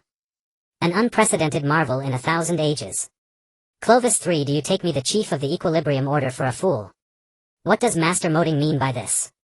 I truly do not understand." Clovis 3's confusion seemed genuine, his brow slightly furrowed. "I have followed the divine oracle of the Wealth Lord, awakened the Abundance Lord. All my actions have been based on evidence. The awakening of the Justice Lord has nothing to do with me." He paused, his tone even tinged with bitterness, "And as for your talk of humanity, if I truly had none, why would I toil day and night trying to resist the Empire's iron cavalry?" The palace guards nearby nodded in agreement. It was true, Clovis 3's diligence was known throughout the kingdom. He rose before dawn and slept late into the night with memorials stacked higher than a man on his desk. However fallen the Riverlands might be, this king was at least trying to hold it together. But a sneer twisted Moding's old face. "Do you truly think this old man cannot see? Please speak plainly, master." Clovis 3 still maintained that aggrieved sincerity, lowering his head slightly, his posture humble. Moding shook his head, a barely perceptible black and white swirl passing through his eyes, and uttered 2 words, "Undead." He spoke these 2 words not in the common tongue of the heroic era but in a more ancient dialect, a language from an earlier epoch untainted by evolution. The 2 short syllables fell to the ground like stones cast into a still lake. Before the ripples could spread, the entire hall fell into a dead silence. Clovis 3's expression froze. The perfectly calibrated confusion, the carefully maintained bewilderment, the injured innocence, all stiffened on his face. Moding did not look at him but paced with his hands behind his back. "You should know that the contract between the hero king and my son was for me to enter the Imperial Senate and serve the Empire. In exchange he promised to supply my son with military equipment and guard the undead wasteland. That is the cornerstone of peace between the Empire and my dwarf clan. But you do not know that my son has always respected me as a father. Hearing of my fondness for strange tales, he shared with me a secret gleaned from the undead wasteland." He paused, casting a sidelong glance at Clovis 3's stiff face. "That undead wasteland was once, tens of thousands of years ago, the burial ground of the immortal and the plague. It harbors a way to truly kill gods, which is why no one has dared set foot there to this day. For this reason the order of the undead of the immortal remains vacant, with no divine will within. If awakened, one could step onto the fabled divine ascent stairway and ascend to godhood." He turned around facing the king, who had ceased to feign confusion, and demanded word by word. "Based on this old man would like to ask the king, the Order of Abundance only accepts concepts and life force. Where did the corpses of those women and children go? If the king is so diligent, why did he allow the system to collapse, slaves to spread across the land, and the people to suffer? Wealth has no concept of good or evil, so why did it monopolize capital, causing the populace to starve in the streets? Why does the chaos you created perfectly align with the divine ascent stairway of the Order of the Undead, to establish a kingdom ruled by immortals? Don't give me that nonsense about wealth ordering it." Moding's voice suddenly rose. "That fool Oriana, who can't even count her accounts, may be fooled by you, but this old man will not." In that instant, silence hung like a guillotine from the rafters, suffocating the entire hall. The candle flames flickered uneasily, and the servants were already prostrate, wishing they could embed themselves into the gaps of the marble floor. The air was stretched taut like a violin string at its limit, ready to snap at the slightest additional syllable. The 2 men stared at each other, and Moding watched as Clovis 3's eyes shifted from confusion to indifference, and then from indifference to coldness. "Moding, you have overstepped." Clovis 3's tone had lost all its earlier warmth, chilling like ice. "So the king admits it?" Moding sneered. Clovis 3 said nothing. He raised his right hand and waved it casually. A mass of black mist surged from the empty air, sweeping across the row of palace guards from the left. Those guards could not even scream before their flesh melted like wax, peeling layer by layer from their skeletons, dripping onto the marble floor with a sticky sound. Some tried to draw their swords, but before their fingers even touched the hilt, the skin and flesh of their knuckles had dissolved, leaving only white bones gripping the blade. Then even the bones let go. The row of living guards collapsed, dissolved, and peeled away in the black mist, their blood pooling on the floor, only to be sucked back onto their skeletons the next moment. The bodies, now revealed as bones, stood upright again, hollow eye sockets burning with green flames, as if nothing had happened, holding their spears in place. Only after finishing all this did Clovis 3 speak slowly. "I did not want to kill you, Moding." Moding watched, motionless, fear absent from his face, only his brows furrowing tighter and tighter. "Freely manipulating divinity. You have truly stepped onto the divine ascent stairway. It seems the rumors of Master Moding's thirst for knowledge are true," Clovis 3 sneered. "Even at death's door you still seek to learn." He waved his hand again, and the undead guards behind him turned their heads in unison, their green pupils flickering in the candlelight, encircling Moding from all sides, trapping the small figure in the center. Modin still remained unmoved, only his brows tightened further. The method of awakening the Order of the Undead was lost to history long ago. Apart from His Majesty and the Order, even the ancient undead have no knowledge of it. Since you know it can only mean there is a traitor within the Order. He paused, then refuted himself, but that doesn't make sense. Though the Order is rife with spies, my trusted confidants are only a foolish orc and a stupid elf. How could they betray me? At this point he suddenly froze. It was as if a bolt of lightning had struck his crown chakra. His eyes bulged wide, his pupils shrinking to pinpricks in an instant. He stared at Clovis III in disbelief, his voice distorting. Wait. Could it be? Could it be that His Majesty told you? These words nearly made Clovis III laugh out loud. Modin, oh Modin, I think you've truly grown senile. The Hero King has coveted the Riverlands for so long, how could he possibly reveal this god-making method to me? He took a step forward, his tone carrying the calm of one who had already secured victory. However, since you won't leave here alive, I might as well tell you. The reason I allied with wealth was that I knew it sought to ascend and claim the entire order of wealth, and I also foresaw its foolish humanity. That goddess driven by desire would stop at nothing to prevent the Hero King from abandoning her. She would awaken another order to conceal everything she had done for her ascension. The best candidate was the reclaimer of the Order of Abundance, a deity also plagued by foolish humanity. And awakening the Order of Abundance was the shared goal of myself and the one who knew the secrets of the undead. At these words a name flashed through Modin's mind, almost escaping his lips, the Everspring Pope. Elarea Moonsong. Modin, you remain as astute as ever. Clovis III regarded him with admiration as a churning mass of black vapor materialized in his hand once more. Only she would cling so obsessively to the Order of Abundance. He glanced down at the dark vapor, a smirk curling at the corner of his mouth. A pity, she's also a mindless fool. Seeking the power of a deity just to be worthy of standing before the Hero King, how utterly laughable. So that's it. Modin finally understood everything. Yet he felt no fear of his impending death, instead an ill-timed pity welled up within him. What a pitiful king. He thought he was using everyone, that he was the sole player on this chessboard. But he couldn't even see through the Elf Queen's true heart. That woman loved the Hero King down to her very bones. Every branch she stretched was to draw closer to him. How could she ever do anything to betray him? Without the Hero King's tacit approval, she wouldn't have given this Riverland kingdom a second glance. She would only have schemed to offer herself to the Hero King and bear his children. This game had never been played by Clovis III from start to finish. But Modin said nothing. He simply looked at Clovis III, at that cold face, at the churning black vapor, at the ghostly green pupils of the undead. Then he couldn't help it, he burst out laughing. Old man, what are you laughing at? Clovis III narrowed his eyes. I thought of something amusing. Modin lowered his hands from behind his back, struggled to contain himself, and continued nonetheless. I've lived for centuries and seen plenty of fools, but you take the cake.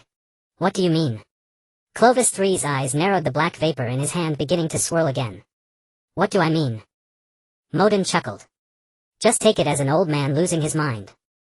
He cleared his throat as if recalling some trivial matter and asked in a casual tone, since I'm surely to die here, could your majesty indulge me with one piece of knowledge? What is your connection to the Order of Justice? Why does it awaken precisely in your Riverland kingdom? Without a second thought, Clovis III sneered, how could a petty king like me possibly have anything to do with justice? He said it lightly, but then a barely restrained fervor crept into his voice. Still, I am deeply grateful to it. When its sacred judgment falls, when countless corpses pile up, I shall instantly become the god of the undead. Then all of Ireland shall exist as my undying kingdom. His eyes were like those of a man who had wandered too long in the desert, finally glimpsing the oasis. Even his lips trembled slightly. But Modin sighed inwardly, almost pitying the king. Another one who couldn't see the bigger picture. In his centuries of life he had witnessed countless madmen chasing godhood, each one believing they would end up the final victor of the game, each one convinced that the bones beneath their feet were merely necessary stepping stones. But in the end those very stepping stones often became their own graves. He hoped this fellow wouldn't have his Tao heart shattered when the Hero King cut him down with a single sword stroke. Yet at least one thing brought him some relief. The goddess of justice was not a product of scheming, not Clovis III's machination, not wealth's bargaining chip, not anyone's pawn. She was a deity who had naturally awakened in the Riverland kingdom, summoned by the crushed bones, devoured flesh, and stifled cries of this land, finally someone willing to collect their debts. If someone could orchestrate justice, that would be terrifying. Modin breathed a sigh of relief, but it caught in his throat again. He thought of the sacred judgment. If that goddess truly unleashed a massacre, turning Ireland into a white wasteland, the Empire's laws would become a complete joke. He had read the records of that ancient epic, scourge of the sacred judgment, trillions of lives stacked as the silent steps to her throne. If possible, he needed to sound out the goddess first, see if he could persuade her to respect the Empire's judicial procedures. At least give the Empire some face, go through the motions, issue an arrest warrant, something, before the killing starts. With that thought, Modin raised his eyes, gave Clovis III a slight nod, and put on a genuine smile on his wizened face. Your Majesty's schemes are flawless, using all factions to balance each other for your own godhood. Truly brilliant. I also believe that everything you've done is for the sake of your ancestors' legacy, to prevent the kingdom from being swallowed by the Empire, not out of personal greed. Hearing this, an inexplicable flicker of emotion stirred in Clovis III. He sighed. I never expected. The one who understands me best is you, about to die. But Modin paid him no heed and continued on his own. Thank you, Your Majesty, for sharing this intelligence. However, he paused, grinning widely, revealing the sturdy teeth typical of a dwarf. I still want that brat loon to give me a grandson, so I'm not going to leave my life. The moment he finished, alarm bells rang in Clovis III's mind. Almost instinctively, the black mist in his hand shot forward. But as the dark mist left his hand, he met Modin's eyes. In those aged, cloudy dwarf eyes, two swirling vortices of black and white had appeared. The black devoured the candlelight, the white pierced the darkness. They spun slowly in the depths of his pupils like a precise scale weighing something. Equilibrium. Clovis III cried out in shock. In that instant he finally realized what was wrong. What kind of man was Clovis III? He was the player who could manipulate even the goddess of wealth in the palm of his hand, a strategist who never regretted his moves. How could he answer whatever others asked? Even with evidence laid before him, even as the veils of lies were torn apart piece by piece, he would never have been so candid, unfolding every last trump card on the table, one sentence after another. And yet he had done exactly that. Modin asked about the undead, he tacitly admitted it. Modin asked about justice, he confessed. Modin asked about the source of his secrets, he even went along with the name Everspring Pope as if it were his own. This was unmistakably the power of equilibrium, balancing the boundary between lies and truth, making him answer every question with the truth without realizing it. At the start, when Modin asked those first few questions, he hadn't told the truth, lies were accumulated. But when Modin tore off the mask and balanced with those accumulated lies, he could only answer with truth, until unwittingly he had poured out every secret. The composure on Clovis III's face finally shattered. He ground his teeth. Old bastard, you tricked me. Seeing the king's realization, Modin let out a sly chuckle, his wrinkled face brimming with smugness. Old Ginger is spicier, boy. Learn from it. The moment the words left his mouth, his form collapsed, like a tent stripped of its supports from 3 dimensions to 2, from 2 to a line, and finally his entire body became a swirling mass of black and white lines. Clovis III's face turned ashen. He hurled the black mist forward, turning it into a ghostly green ribbon that slashed toward the vortex. But the instant the dark mist touched the edge of the vortex, it was pulled, twisted, and dissolved by an invisible force. Layer by layer the black vapor was peeled away in the black and white rotation, fading into nothingness in moments. And the vortex itself shrank rapidly in Clovis III's sight, down to a point as tiny as a needle's tip, then flickered once and vanished entirely. The hall fell into utter silence save for the row of undead guards with green flames burning in their sockets. Clovis III stood by the throne, his right hand still frozen in the gesture of casting the dark mist.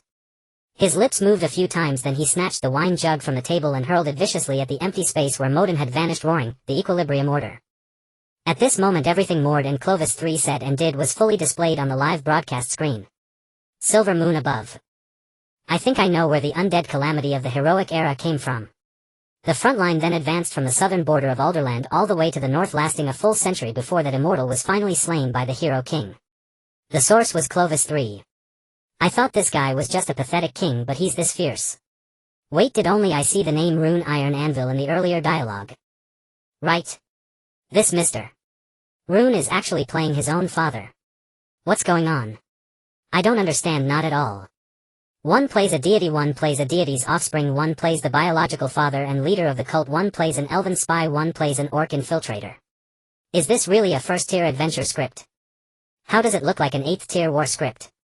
No need to think, they must have a hidden script key, they've entered a hidden script. These 5 are definitely the top echelons of the entropy cult, and they might even have legendary items like threads of shared fate. What terrifying depth. Meanwhile, back at the Horsehoof village chief's home, Mu and Vera saw the discussions on the barrage and exchanged a knowing smile.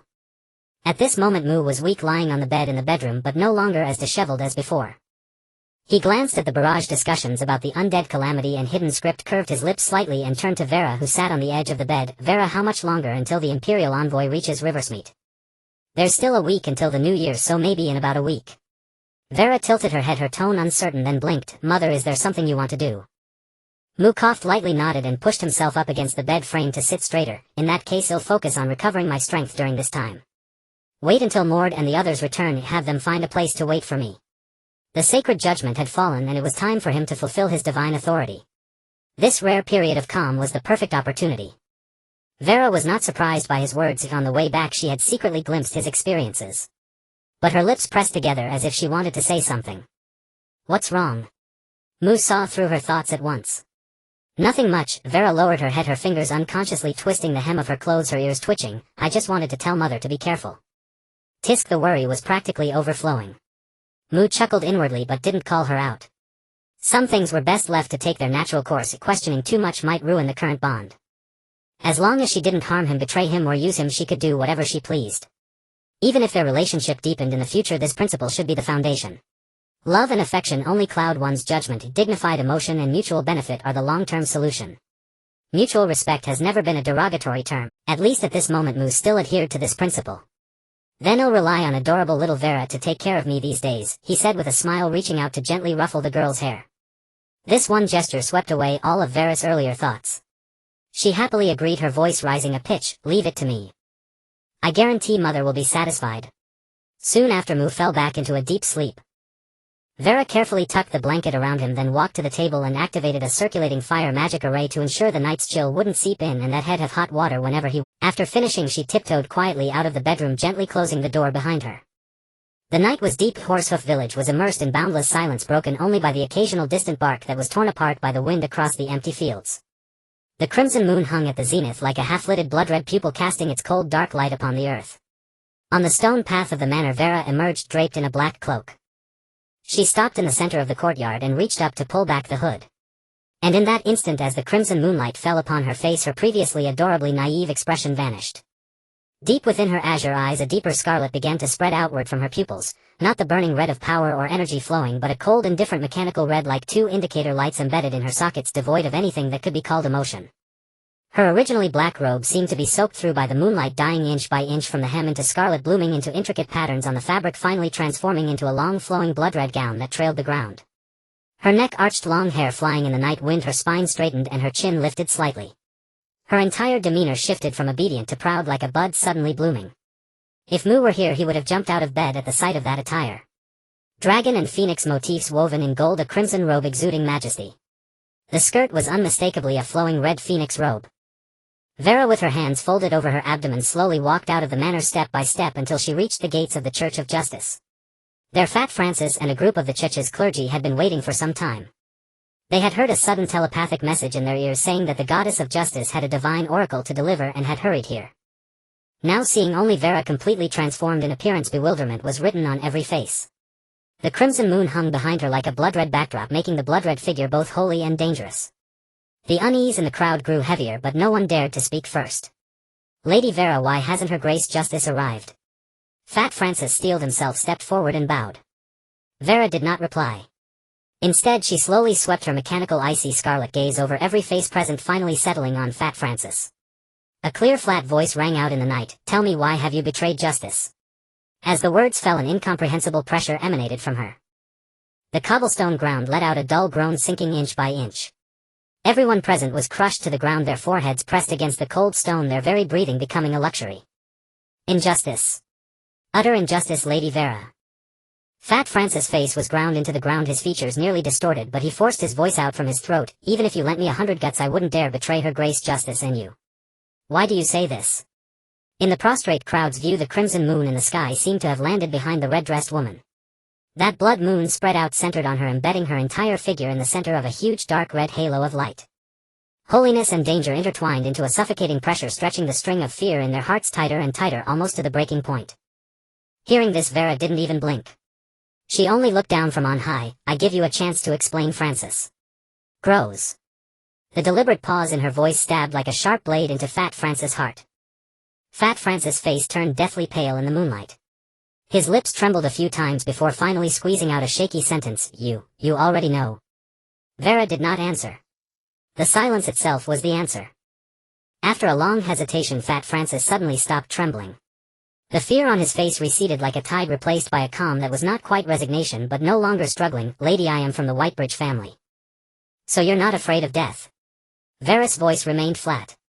"I am." "Then why did you do it?" For the millions of people in the White Bridge domain. Wei La slightly nodded. I appreciate your frankness, she said, her tone devoid of any warmth of appreciation. So give me a reason not to kill you. Pang Fulang fell silent once more. He buried his face against the stone slab. After a long pause he closed his eyes and uttered 2 words, none. The moment the words left his lips, crisp footsteps rang out. Maintaining her dignified poise, Wei La walked slowly to stand before Pang Fulang.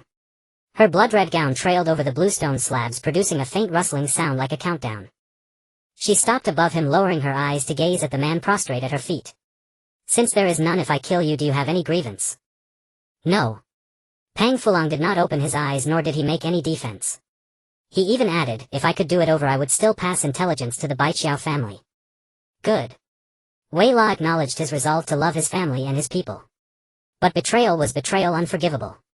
In the next instant the light of the crimson moon gathered in Wei La's hand like flowing water. That light took shape in the air, stretching, hardening into a scarlet longsword. The blade shimmered with interwoven patterns of moonlight and blood, while searing white mist rose from its edge.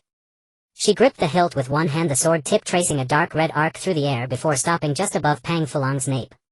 Though the blade had not yet fallen, the force of its passing cut the fabric of his collar and a faint line of blood appeared on his skin. Your Excellency. Please show mercy, cried a young nun hastily. Father Francis is a good man. He has done so much for the church, I beg you to spare his life. He has not betrayed anyone. Another voice rose from the crowd. Struggling to lift herself despite the crushing pressure, tears streaming down her wrinkled face, she said, He just couldn't let go of Baiqiao territory. He never betrayed, Your Excellency, justice. I beg you to see clearly. Yes, Father Francis has always respected Your Excellency most. How could he be a traitor? Please, Your Excellency, in view of all the years Father Francis has protected the village, spare him. Hearing this, Wei La's hand holding the sword suddenly trembled. On that scarlet longsword a fine silver thread crept up. The silver thread began at the hilt, spreading like a crack, like a thread, inch by inch, climbing to the center of the blade. Then, before the astonished eyes of all, the longsword forged from moonlight gave a crisp sound as if something had shattered it from within. The broken blade dissolved into countless fragments of red and white light scattering in the night breeze. Seeing this, everyone fell silent. Even Pang Fulang, who had been waiting for death with closed eyes, sensed something amiss. He opened his eyes and looked up at Wei La. And then he saw a pair of eyes that were changing. The crimson had not yet faded, but her brow was tightly furrowed as if enduring some intense internal conflict. Wei La bit her lower lip, her lips quivering for a moment. Then suddenly a voice wholly different from before squeezed out from her mouth. That voice was soft with a hint of grievance, as if talking to herself. Mama wanted him to be the Pope, you know. Then her face turned cold again, her tone flattening. All who betray him must die. But immediately she shook her head and the voice reverted to that soft, sticky tone. But Mama wouldn't agree, you know. No exception can be made. The cold, hard voice held back something. That's not okay either, but the soft voice insisted, like a child talking back to an adult. This soliloquy, resembling two people talking, left everyone present bewildered. They exchanged glances, not knowing with whom this excellency was speaking nor which words were the final decision. But they knew this brief chaos might be their only chance to survive. Beside Pang Fulang, the nun Sally, who had always followed him, suddenly looked up. Summoning all her strength, pushing against the still pressing aura, she tore off her nun's habit. The coarse fabric fell away, revealing the scarred skin beneath. Whip marks, burns, bite marks, each one was shocking in the cold crimson moonlight. I beg Your Excellency to spare Francis' life, Sally wept. If not for him I would still be a slave to the Viscount's family, dead from torture. He bought me, gave me freedom, gave me the identity of a nun, gave me everything. I am willing to suffer punishment in his place so long as Your Excellency spares him. Hearing this, Pang Fulang's expression turned to terror. But before the words, shut up, left his mouth, several other nuns behind him also fought the pressure and tore off their habits. In the moonlight those young bodies were covered in old scars of various shapes. They too wept as they spoke, me too. If it weren't for Father Francis I would have died in the mines long ago. He bought me, healed my wounds, and let me serve as a nun in the church. He never touched me, he just gave me an identity. We are all his women just in name, so others wouldn't dare bully us. Father Francis has little power. This was all he could do, otherwise he could have saved even more. I beg Your Excellency to spare his life, I will trade mine for his. I can atone for him too. I am willing. All of us. Voice after voice rose like pebbles thrown into water, ripples spreading and overlapping, echoing in the moonlit space in front of the Justice Church. Those prostrate figures, unable even to stand one by one, lifted their faces and with voices broken by the oppressive aura spoke for the fat man lying at the front. Wei La looked at these people, looked at their scars, and her brows furrowed even deeper. But what came from her mouth was still that soft voice tinged with a little pride, as if showing off, "See, Mama sees people better than we do." "I am talking about betrayal," the other voice replied deeply, but it no longer held the unquestionable killing intent from before. "Mama wouldn't consider this betrayal," the soft voice argued earnestly. After a pause it added, "Otherwise Mama wouldn't have kept us by her side back then." Wei La was referring to the ice field. That remark moved her. In Mu's heart this was indeed not betrayal, not even deception, only concealment. He would not care about concealment, just as he had never pressed Wei La for answers, never asked about her past, never forced her to reveal her purpose. His trust never required a transparent questionnaire. "As you wish." The cold voice finally yielded, as if conceding. In the next instant the vivid crimson on the elaborate trailing phoenix robe began to fade. The red in Wei La's eyes receded in tandem, and blue surged back from the depths of her pupils. The oppressive aura that had held everyone down vanished at the same moment. People suddenly felt like some collapsed to the ground, gasping for air.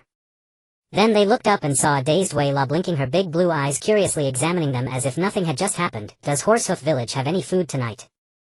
I want to buy some for Mama to try." Hearing this familiar tone, everyone was nearly moved to tears. Pang Fulong scrambled to his feet and then knelt again, his forehead hitting the stone slab hard, his voice choked with sobs. "Thank you for sparing my life, Your Excellency." "Whoa. Your Excellency is wise and magnanimous. I will prepare ingredients for you at once." He hurriedly signaled behind him. The others understood, wiped their tears, got up and scattered to work. Some ran to the kitchen, some to scour the storeroom, some to harness the donkey cart for the market. Though it was the dead of night and the market was long closed, breaking into a few vegetable sellers' doors was far easier than facing an excellency who could change into a red dress. Seeing this, the live stream comments scrolled, "What just happened? Miss Wei La seemed like a different person, so terrifying." I was shocked too. Is that some hidden personality of hers? I want to know where that dress came from. I've never seen it before. I'm well read on Ireland humanities, but I've never heard of such attire. Seems it's not just the true god, even a subordinate god like Miss Wei La is no ordinary being. Miss Mu is resting, Miss Wei La is taking care of things, Lord Wen is heading back, Miss Lena is studying magic, Lord Saurus is undercover, the 5 knights are rescuing people. Feels like nothing much to watch. Study magic with Miss Lena instead, it's all practical stuff, totally worth it. Makes sense. I also. The comments always go off topic after a few lines of serious talk, mostly junk and emotional vent, but for Mu this was the best way to gather information, bar none. Still, he didn't meddle in Wei La's affairs. The protagonist of a script couldn't be only one, nor should it be. He was happy to see Wei La shine. Besides, the scattered words in the comments couldn't fully describe Wei La's experience. So after confirming his teammates were safe, he turned his attention back to the present. At that moment he was in a pure white dreamscape. Calling it a dream wasn't quite accurate, if the scene before him was more like the character creation interface before a tutorial in his past life gaming days. Around him was an endless expanse of white space, no walls, no ground, no sky, only an invisible platform beneath his feet and a swirling mass of golden light floating before him. To execute the sanctuary judgment he had to manifest a vessel for it. This golden light was the embodiment of his judgment power, waiting for him to give it form. But Mu pondered for a long time and couldn't figure out what kind of body would best suit the goddess of justice setting. Tall. Majestic. Compassionate. He thought about creating an angel wielding a minigun, but felt his followers would collectively question his aesthetic taste. Helpless, he chose a less dignified approach, copy. Before long, a figure with golden hair and eyes, a tall stature, burning wings on its back, and a flaming long sword in its hand became the vessel of Mu's will. That face was exquisitely unearthly, every contour perfectly treading the line between divinity and humanity. It slowly opened its eyes, golden fire burning in the depths of its pupils. The wings suddenly spread, stirring a scorching pyre in the white void. A majestic voice wrapped in supreme authority issued from its mouth. Torment breeds suffering, suffering intensifies torment. I shall end this endless cycle of the mortal world. In the name of the divine witness, the supreme flame. As the voice fell, the surrounding pure white space seemed to be sliced apart by countless invisible golden threads, transforming into a densely packed beehive-like area.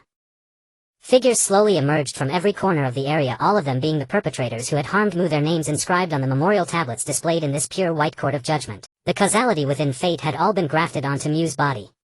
At this moment he was the victim most qualified to judge them. Thus Mu quickly discerned the rules of this place. He flapped the pair of burning wings on his back, golden flames trailing from the wing tips, transforming him into a streak of light as he dashed into the nearest area. This time there was no previous sense of disorientation and indulgence when accepting fate. He could clearly feel his vision changing, experiencing a tangible sensation as he crossed a certain boundary, like breaking through the surface of water. His vision soon restored, Mu found himself in a dungeon filled with the stench of blood. Aside from him there were only two others in the dungeon. One was a middle-aged man with a sickly expression squatting next to a bloodied female corpse, methodically wiping the blood from his hands with a cloth, his face bearing a look of satisfaction after the act. The other was the female corpse itself, her limbs twisted at unnatural angles, fingernails completely pulled out, eye sockets hollow, and her tongue severed and discarded on the stone slab. Mu suddenly realized as memories surged into his mind like a tide. The Viscount of Jiluangale and the female slave he had purchased, Linure. He had once been her, kneeling on the cold stone floor of this dungeon, desperately pleading for mercy. Then he was raped, had his fingernails pulled out, his eyes scalded blind, his tongue severed, his limbs broken, ultimately left hanging by magic until he died painfully. Truly a beast. Somehow, upon witnessing the suffering of others, Mu felt anger rage so intense he wished to tear the perpetrators to shreds. Yet when the one suffering was himself, he felt a strange calmness. He floated in the air, looking down at the Viscount for a long time before slowly releasing the portion of holy judgment power that belonged to Linure. In the next moment the Viscount suddenly collapsed to the ground, his eyes glazing over. Jiluangale's favorite pastime was to collect beautiful female slaves and entertain himself with them in his underground chamber. However, he was very picky. He didn't want natural-born slaves. Those who were trained from a young age had too soft a bone structure and vacant eyes, making them uninteresting to play with. What he desired were women who had previously been commoners, preferably those of slightly noble birth who had fallen into ruin through his schemes. Such women still held a glimmer of light in their eyes and a hint of pride in their bones. If they would resist, cry, plead for mercy, and look at him with eyes that had not been enslaved until the light in those eyes gradually extinguished, this was the most intriguing part.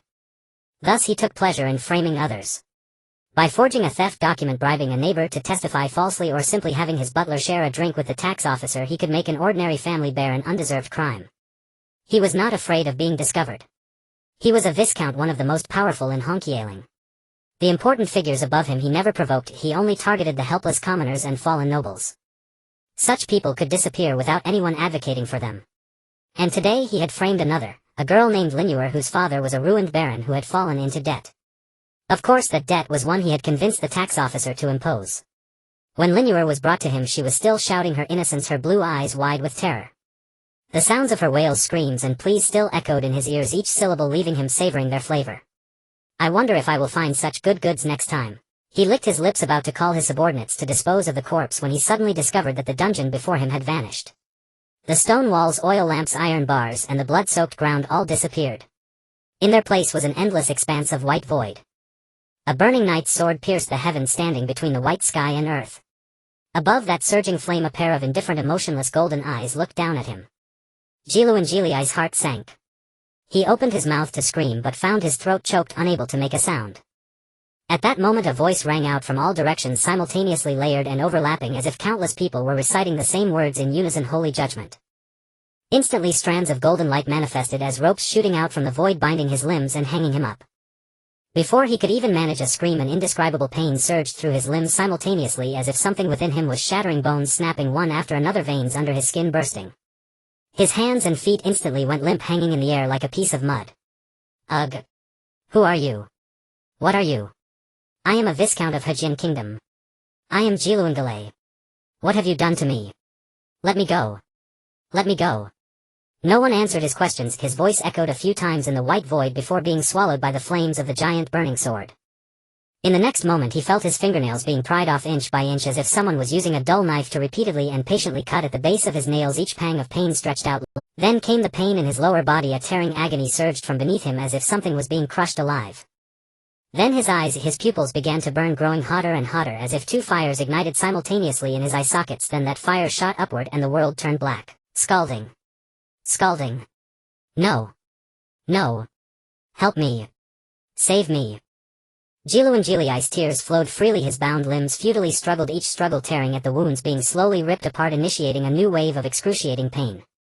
He did not know who was doing this to him, nor did he realize he was reenacting the death of that female slave. He could not remember how many forms of torment he had inflicted on the girl named Linure, but he knew he was on the verge of death. God. Please save me. Someone save me. His voice distorted into a sharp wail in the pure white void.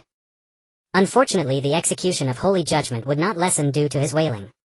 In this pure white space the execution lasted a full 9 days.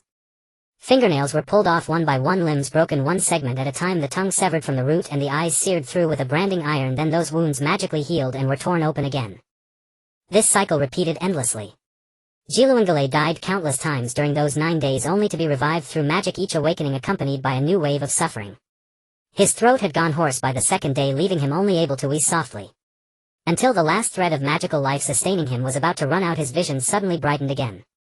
He saw a beautiful girl standing in front of him holding a rusty iron clamp, crushing the bones of his fingers one by one. He recognized that face.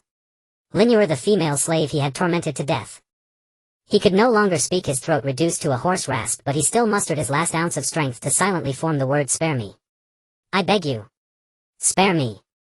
Linure paused her actions, tilting her head, looking at him curiously, and asked, "I was begging you before, why didn't you let me go?" "I was wrong." The Viscount's face, crushed and bloodied, formed an extremely hideous plea. His lips trembled as he repeatedly whispered those 3 words in a breathy voice, "I was wrong, I was wrong, I truly was wrong." Linure pondered seriously. "I am merely returning to you the way you treated me. But you say you were wrong, it is truly incomprehensible." As she spoke, she snapped his last intact bone. Then she leaned down close to the Viscount's hollow space where his ear had been severed and softly said the final words, "I was just the first. Don't give up so soon." After saying that, Linure turned and faced the burning giant sword standing in the pure white heaven and earth, bowing deeply. Her form began to glow, transforming into a warm flame that flew toward the giant sword, merging into its golden blade, leaving a faint spark in the pure white space. Before Jiluangale could comprehend the meaning of those words, an even more intense pain exploded from all his limbs and bones. His body began to restore itself amid extreme contortion, crushed bones reassembling, torn skin regrowing inch by inch, severed ears and nose sprouting anew like budding flowers. Even his blinded eyes regained sight.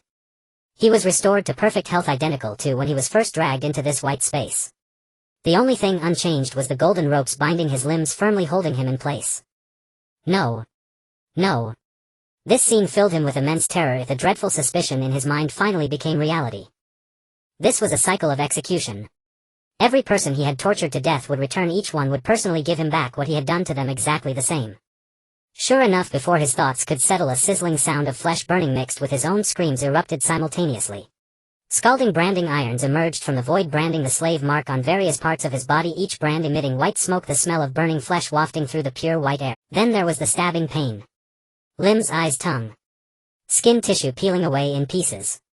This time it was slow slicing, but it didn't last long, just a little over a day, and he died as the last piece of skin was stripped away. In his final moments, his vision restored once more. A cold-faced girl stood before him, her tattered clothes unable to hide the pride emanating from her. He recognized this girl. She was the daughter of a rival family whose family had angered King Clovey III and was reduced to slavery. He had gone to great lengths, using many connections, to buy her back from the exiled group. Unfortunately, her health was poor, and perhaps he had played too hard that day. In any case, she had not lasted long before dying. When she died, she did not utter a word, just looked at him with those cold eyes devoid of pleas or tears, only silent disdain. The Viscount opened his mouth, wanting to say something, to plead for mercy, to mention a few names to prove his worth. But the girl did not give him a chance to speak. She turned resolutely, facing the burning giant sword, tears in her eyes, yet her back remained straight, respectfully bowing. Her figure transformed into a brighter flame, crashing into the giant sword, even causing the golden flames on the blade to flare upward. She had once been a favored daughter, and even in death her proud spirit remained unwilling to say another word to this vile man. After this, the intense pain surged again. This time it was skinning, as the entire skin from head to toe was peeled off, laid out on the pure white ground like a carpet. Then came the sawing of bones. Then came the disemboweling. Then came those tortures he could not name, methods he had invented himself. Every creative method he had inflicted on those innocent women in the basement now returned to him without exception. Each girl was unique, each brought their own memories and pain, standing before him personally returning that fate. There was a very young girl who had just come of age when she was sent, having curled up on the ground and cried all night before dying. She trembled as she stood before the Viscount, but she still picked up a knife larger than her hand, crying as she completed her turn. Afterward she bowed to the burning giant sword, and even the flames softened significantly. There was a hoarse-voiced middle-aged woman, the only married commoner he had ever played with. Her husband had been imprisoned in the dungeon on his false theft charges, and she had come to plead for him only to be kept. Throughout the execution she did not shed a single tear, merely repeating in a low voice, "My man is innocent." It was as if she was telling the Viscount as well as the burning giant sword. After completing her act, she did not bow, but knelt and knocked her head 3 times before transforming into a flash of fire and flying away. A girl with particularly bright eyes, speaking with a northern accent, even smiled as she stepped in. She tilted her head and examined the Viscount hanging in the air for a while, then spoke in a rough northern tone. "You noble lord are quite fortunate, so many sisters are lining up to serve you." That time the Viscount's screams were louder than before. For a full 1095 days and nights the wails never ceased. Screams, cries, pleas for mercy, curses, bone-crushing sounds, the tearing of flesh, every sound echoed and intertwined in this pure white void, weaving an endless web of sound. When the last girl he had tortured to death turned into flames and merged with the night's sword, the wails finally ceased. The pure white space suddenly became very quiet enough to only hear the sound of flames burning on the giant sword and Giluangeli's increasingly faint breaths from his broken body. At this moment Mu suddenly understood why among the many names of the goddess of justice was one called goddess of balance. What goes around comes around, every detail accounted for and causality self-repaid. Just as Linure had said to the Viscount, "I am merely returning to you the way you treated me." The golden eyes in the pure white sky slowly descended, glancing at the already wrecked body. Layer upon layer of sound echoed once more as if announcing holy judgment is complete, causality resolved. Instantly the pure white space dimmed. In the last heart-wrenching wail, Giluangeli's form exploded, transforming into a mist of blood, each drop burned away by the golden flames upon falling, leaving not even a trace of that. His existence was thoroughly erased from the ledger of fate, clean and clear. Meanwhile, in that blood-soaked dungeon, Linure's broken body began to emit a gentle light, enveloping her in a warm golden halo. In the next second her body transformed into a streak of light, passing through the dungeon's stone walls, through the night sky of Hajin Kingdom, and traversing layers of fate's curtain, flying toward a distant place that Mu could not yet see. As for the Viscount's body, which lay collapsed on the ground, it began to change after the light faded away. That body ultimately settled into a ghastly posture, as if the deaths of countless people were superimposed onto one corpse. Then a message appeared in Mu's mind. Linure and 1193 victims, causality has been repaid. From this day forth their souls shall be reborn, forgetting the past pains. Their fates and causality shall all revert to the perpetrator himself. Seeing this, Mu nodded in satisfaction. A worthless life in exchange for the rebirth of 1193 innocent souls, that's quite a bargain. However, what surprised him even more was another matter. He could feel that the holy judgment power accumulated from the 29,536,000 deaths had only consumed one instance of it. This meant that when he finished this round of holy judgment he might have more than half left. This was incredible. When he encountered enemies, then he could directly drag them into the realm of justice for punishment. Who could resist? He had a premonition that the order of justice was bound to him, Musotosi. Perhaps it would also take effect in the real world. The only regret was that holy judgment could only target heretics, those unjust individuals, otherwise he could basically walk with impunity in the future. No, wait. Mu suddenly halted this thought, frowning as he seriously considered.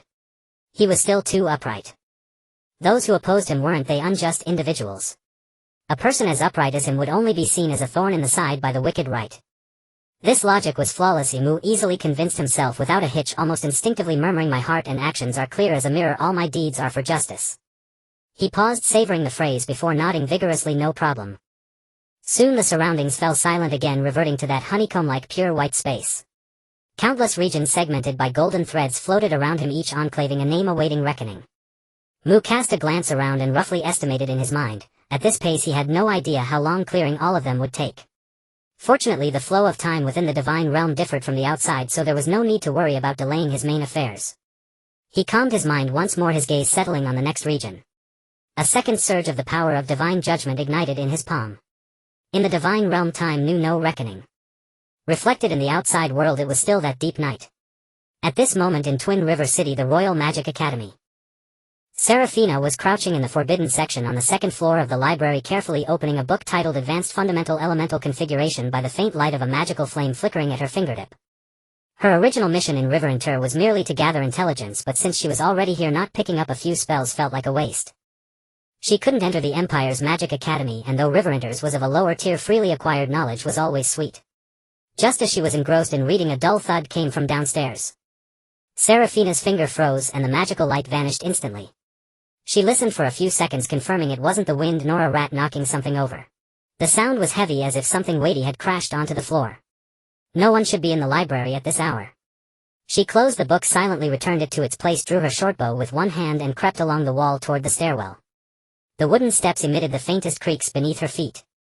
Each step she took was light.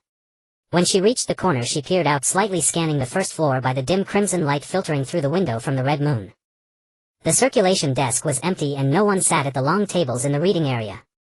Descending another floor, she discovered a half-open iron door behind a row of tall shelves at the deepest part of the library. A strong smell of soap emanated from the crack as if someone had deliberately used it to cover something more pungent. But Seraphina's elven sense of smell was far keener than a human's. She still caught the few threads of forbidden presence amidst the chill. Blood. Decay. She frowned. This was an academy, how could such odors exist? Behind the iron door seemed to be a basement, perhaps a storage room for forbidden books or old archives. But bloodstains, archives didn't ooze those on their own. She hesitated before the iron door for a moment. Curiosity urged her to go inside while reason told her that turning away now was the wiser course. Trespassing in the Royal Academy under Riverenter law meant flogging and enslavement. As a first-tier elven ranger, being reduced to slavery would doom her for life. Keeping her life safe was paramount, so she quietly stepped back. Yet just as she was about to turn, an indescribable surge of heat seemed to rise from within her soul. Violent blazing, utterly unlike anything before. Then came a sensation of being watched. Someone was looking at her, a gaze that was condescending, penetrating walls, leaving nowhere to hide. Accompanying that gaze was a pressure that forced her to exert more effort with each breath. All color drained from Seraphina's face in an instant. She knew what this meant. A deity had descended. Right behind that iron door. And they had already seen her. By the queen above, your most loyal little elf might meet her end here today. She forced out a smile even more bitter than tears, placed her hand on the edge of the iron door and silently pushed it open. She had no choice but to enter. If it were only the scorching sensation that came when two divinatured beings met, she could still try to flee, as that was merely mutual sensing between divine natures, and the other party might not have locked onto her. But that gaze was different. A god's sight had already fallen upon her. Fleeing implied guilt, and guilt meant something was amiss. Trembling, she descended the steps into the basement. Then Seraphina beheld a sight she would never forget. On a torture rack, the corpse of a woman was slowly dissolving into golden motes of light. On the ground, the body of an elderly man was twisting silently. And between these two corpses, suspended in the air beyond the candlelight, floated a figure. Golden hair cascaded like molten gold over the shoulders, golden pupils faintly glowed in the darkness, a pair of burning wings beat slowly behind each flap, casting a shower of golden sparks. In his hand a burning longsword pointed toward the ground, flames flowing silently along the blade, casting the basement in flickering light and shadow. Seraphina's knees involuntarily buckled, and she almost blurted out, "Divine judgment. Are you? Your grace of justice." The burning knight's sword was unmistakable. Mu hadn't expected to run into an acquaintance, even a teammate from the current timeline, while executing the divine judgment. What a stroke of fate. And one that allowed him to show off and conveniently patch up the later plot holes. Suppressing the surging excitement within him, Mu tilted his head, the corner of his mouth lifting into a slight curve, and spoke in a tone that balanced divine majesty with casual indifference. "It's you, Seraphina." He paused as if emerging from a long meditation, then asked offhandedly, "Which epoch is this?" He recognized me. The deity from Horseshoe Village truly was the goddess of justice. A storm raged in Seraphina's heart. Though she had already believed 7 or 8 parts before believing was one thing, witnessing it with her own eyes was another. A seeker of knowledge always maintains the minimum doubt about everything, but now the evidence floated before her, burning away the last shred of skepticism. She lowered her head, her voice involuntarily dropping to a whisper, "Your Grace, it is the 22nd year of the heroic epoch. In another week it will be the 23rd year, 22 years. Mu repeated silently in his mind. He hadn't asked just for show, he genuinely wanted to know the current timeline. He hadn't expected the time to be real time. The divine judgment seemed unable to bypass the user's own timeline. That meant he only had to deal with events of unjust deaths within the 22 years in and around the kingdom of Riverenter. At that thought, Mu grew even angrier. 22 years, nearly 20 million souls. Not slain on battlefields, not dead from famine, but tortured to death in times of peace. He suppressed the fury surging up again and gritted out a few words truly despicable. After cursing, he realized this wasn't the time for venting, there were serious matters to attend to. He reined in his expression and smoothly shifted the topic. "Since we meet here, join me in an attempt back to being a laborer even here." Seraphina's heart wept a river of tears, but her face dared not show the slightest reluctance. She didn't even dare ask why. Forcing herself to reply respectfully, "As your grace commands." Mu naturally saw her reluctance. Not that Seraphina's acting was poor. When facing a deity who could sense emotions, any acting was futile. The nearly 20 million wills stacked together had honed Mu's perception of emotions to a degree even he couldn't comprehend. Moreover, the body he was currently using was the true divine vessel of the goddess of justice. Sensing mortal joy and sorrow was merely instinct. Still, Mu had no intention of making things hard for her. After all, she was a teammate, if they'd be working together later. Scaring her off wouldn't do any good. When he said an attempt, he meant to test the extent of this divine authority. Without hesitation he extracted one portion from the nearly 20 million shares of the power of divine judgment and manifested it before him. Golden light condensed, stretched and hardened in the air, instantly forming a burning knight's sword that hovered between them. Seraphina stared at the sword for a few moments, then looked up at the one in Mu's hand, then down at the one in front of her.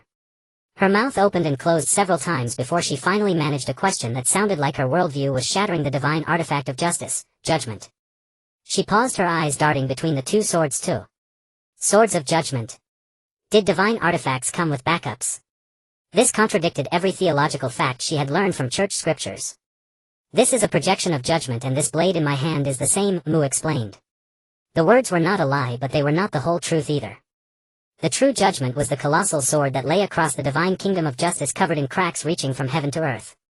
It was the very order of justice itself, and the weapon of the goddess of justice herself. The real world could not withstand such level of might. Even a single spark peeled from the sword's edge would be enough to burn an entire planet to nothing. To truly manifest it, he would need to at least complete the divine ascension path, and for now he was far from that. However, these matters touched the core of the order of justice, not something to be discussed in this cellar.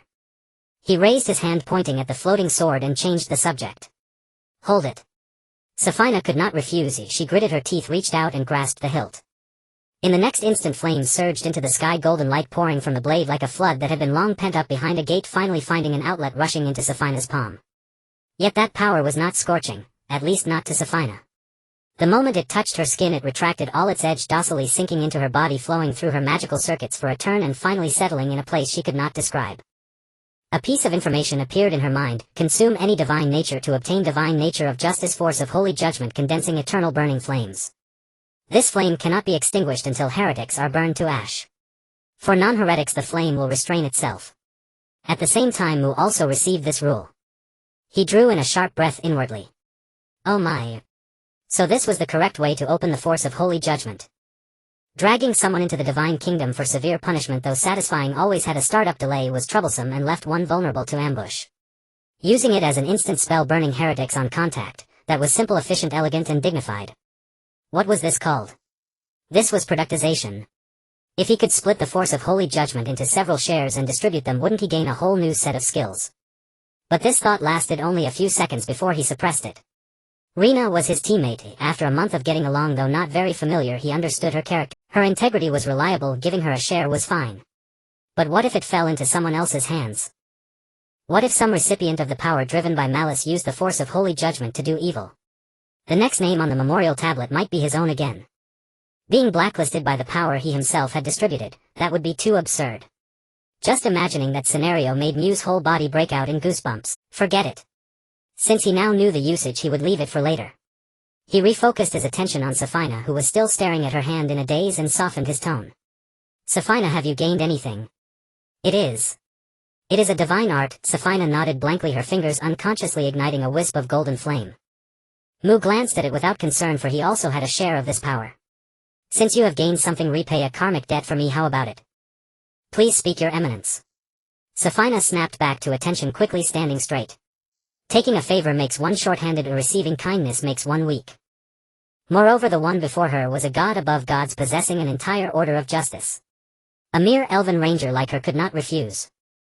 Hearing this, Mu suddenly withdrew, his wings flashed before her, and looked down at her. Listen carefully. I want you in your waking moments to find your companion named Mu and tell him this: he who receives my power shall bear my burden. He who bears my burden shall judge the injustices of the world. What are you talking about, old one? Saphina was completely baffled. Her mind raced through all the people named Mu she knew. None. Not a single one. She even mentally ran through all the elves whose names contained the sound Mu, but still found no match.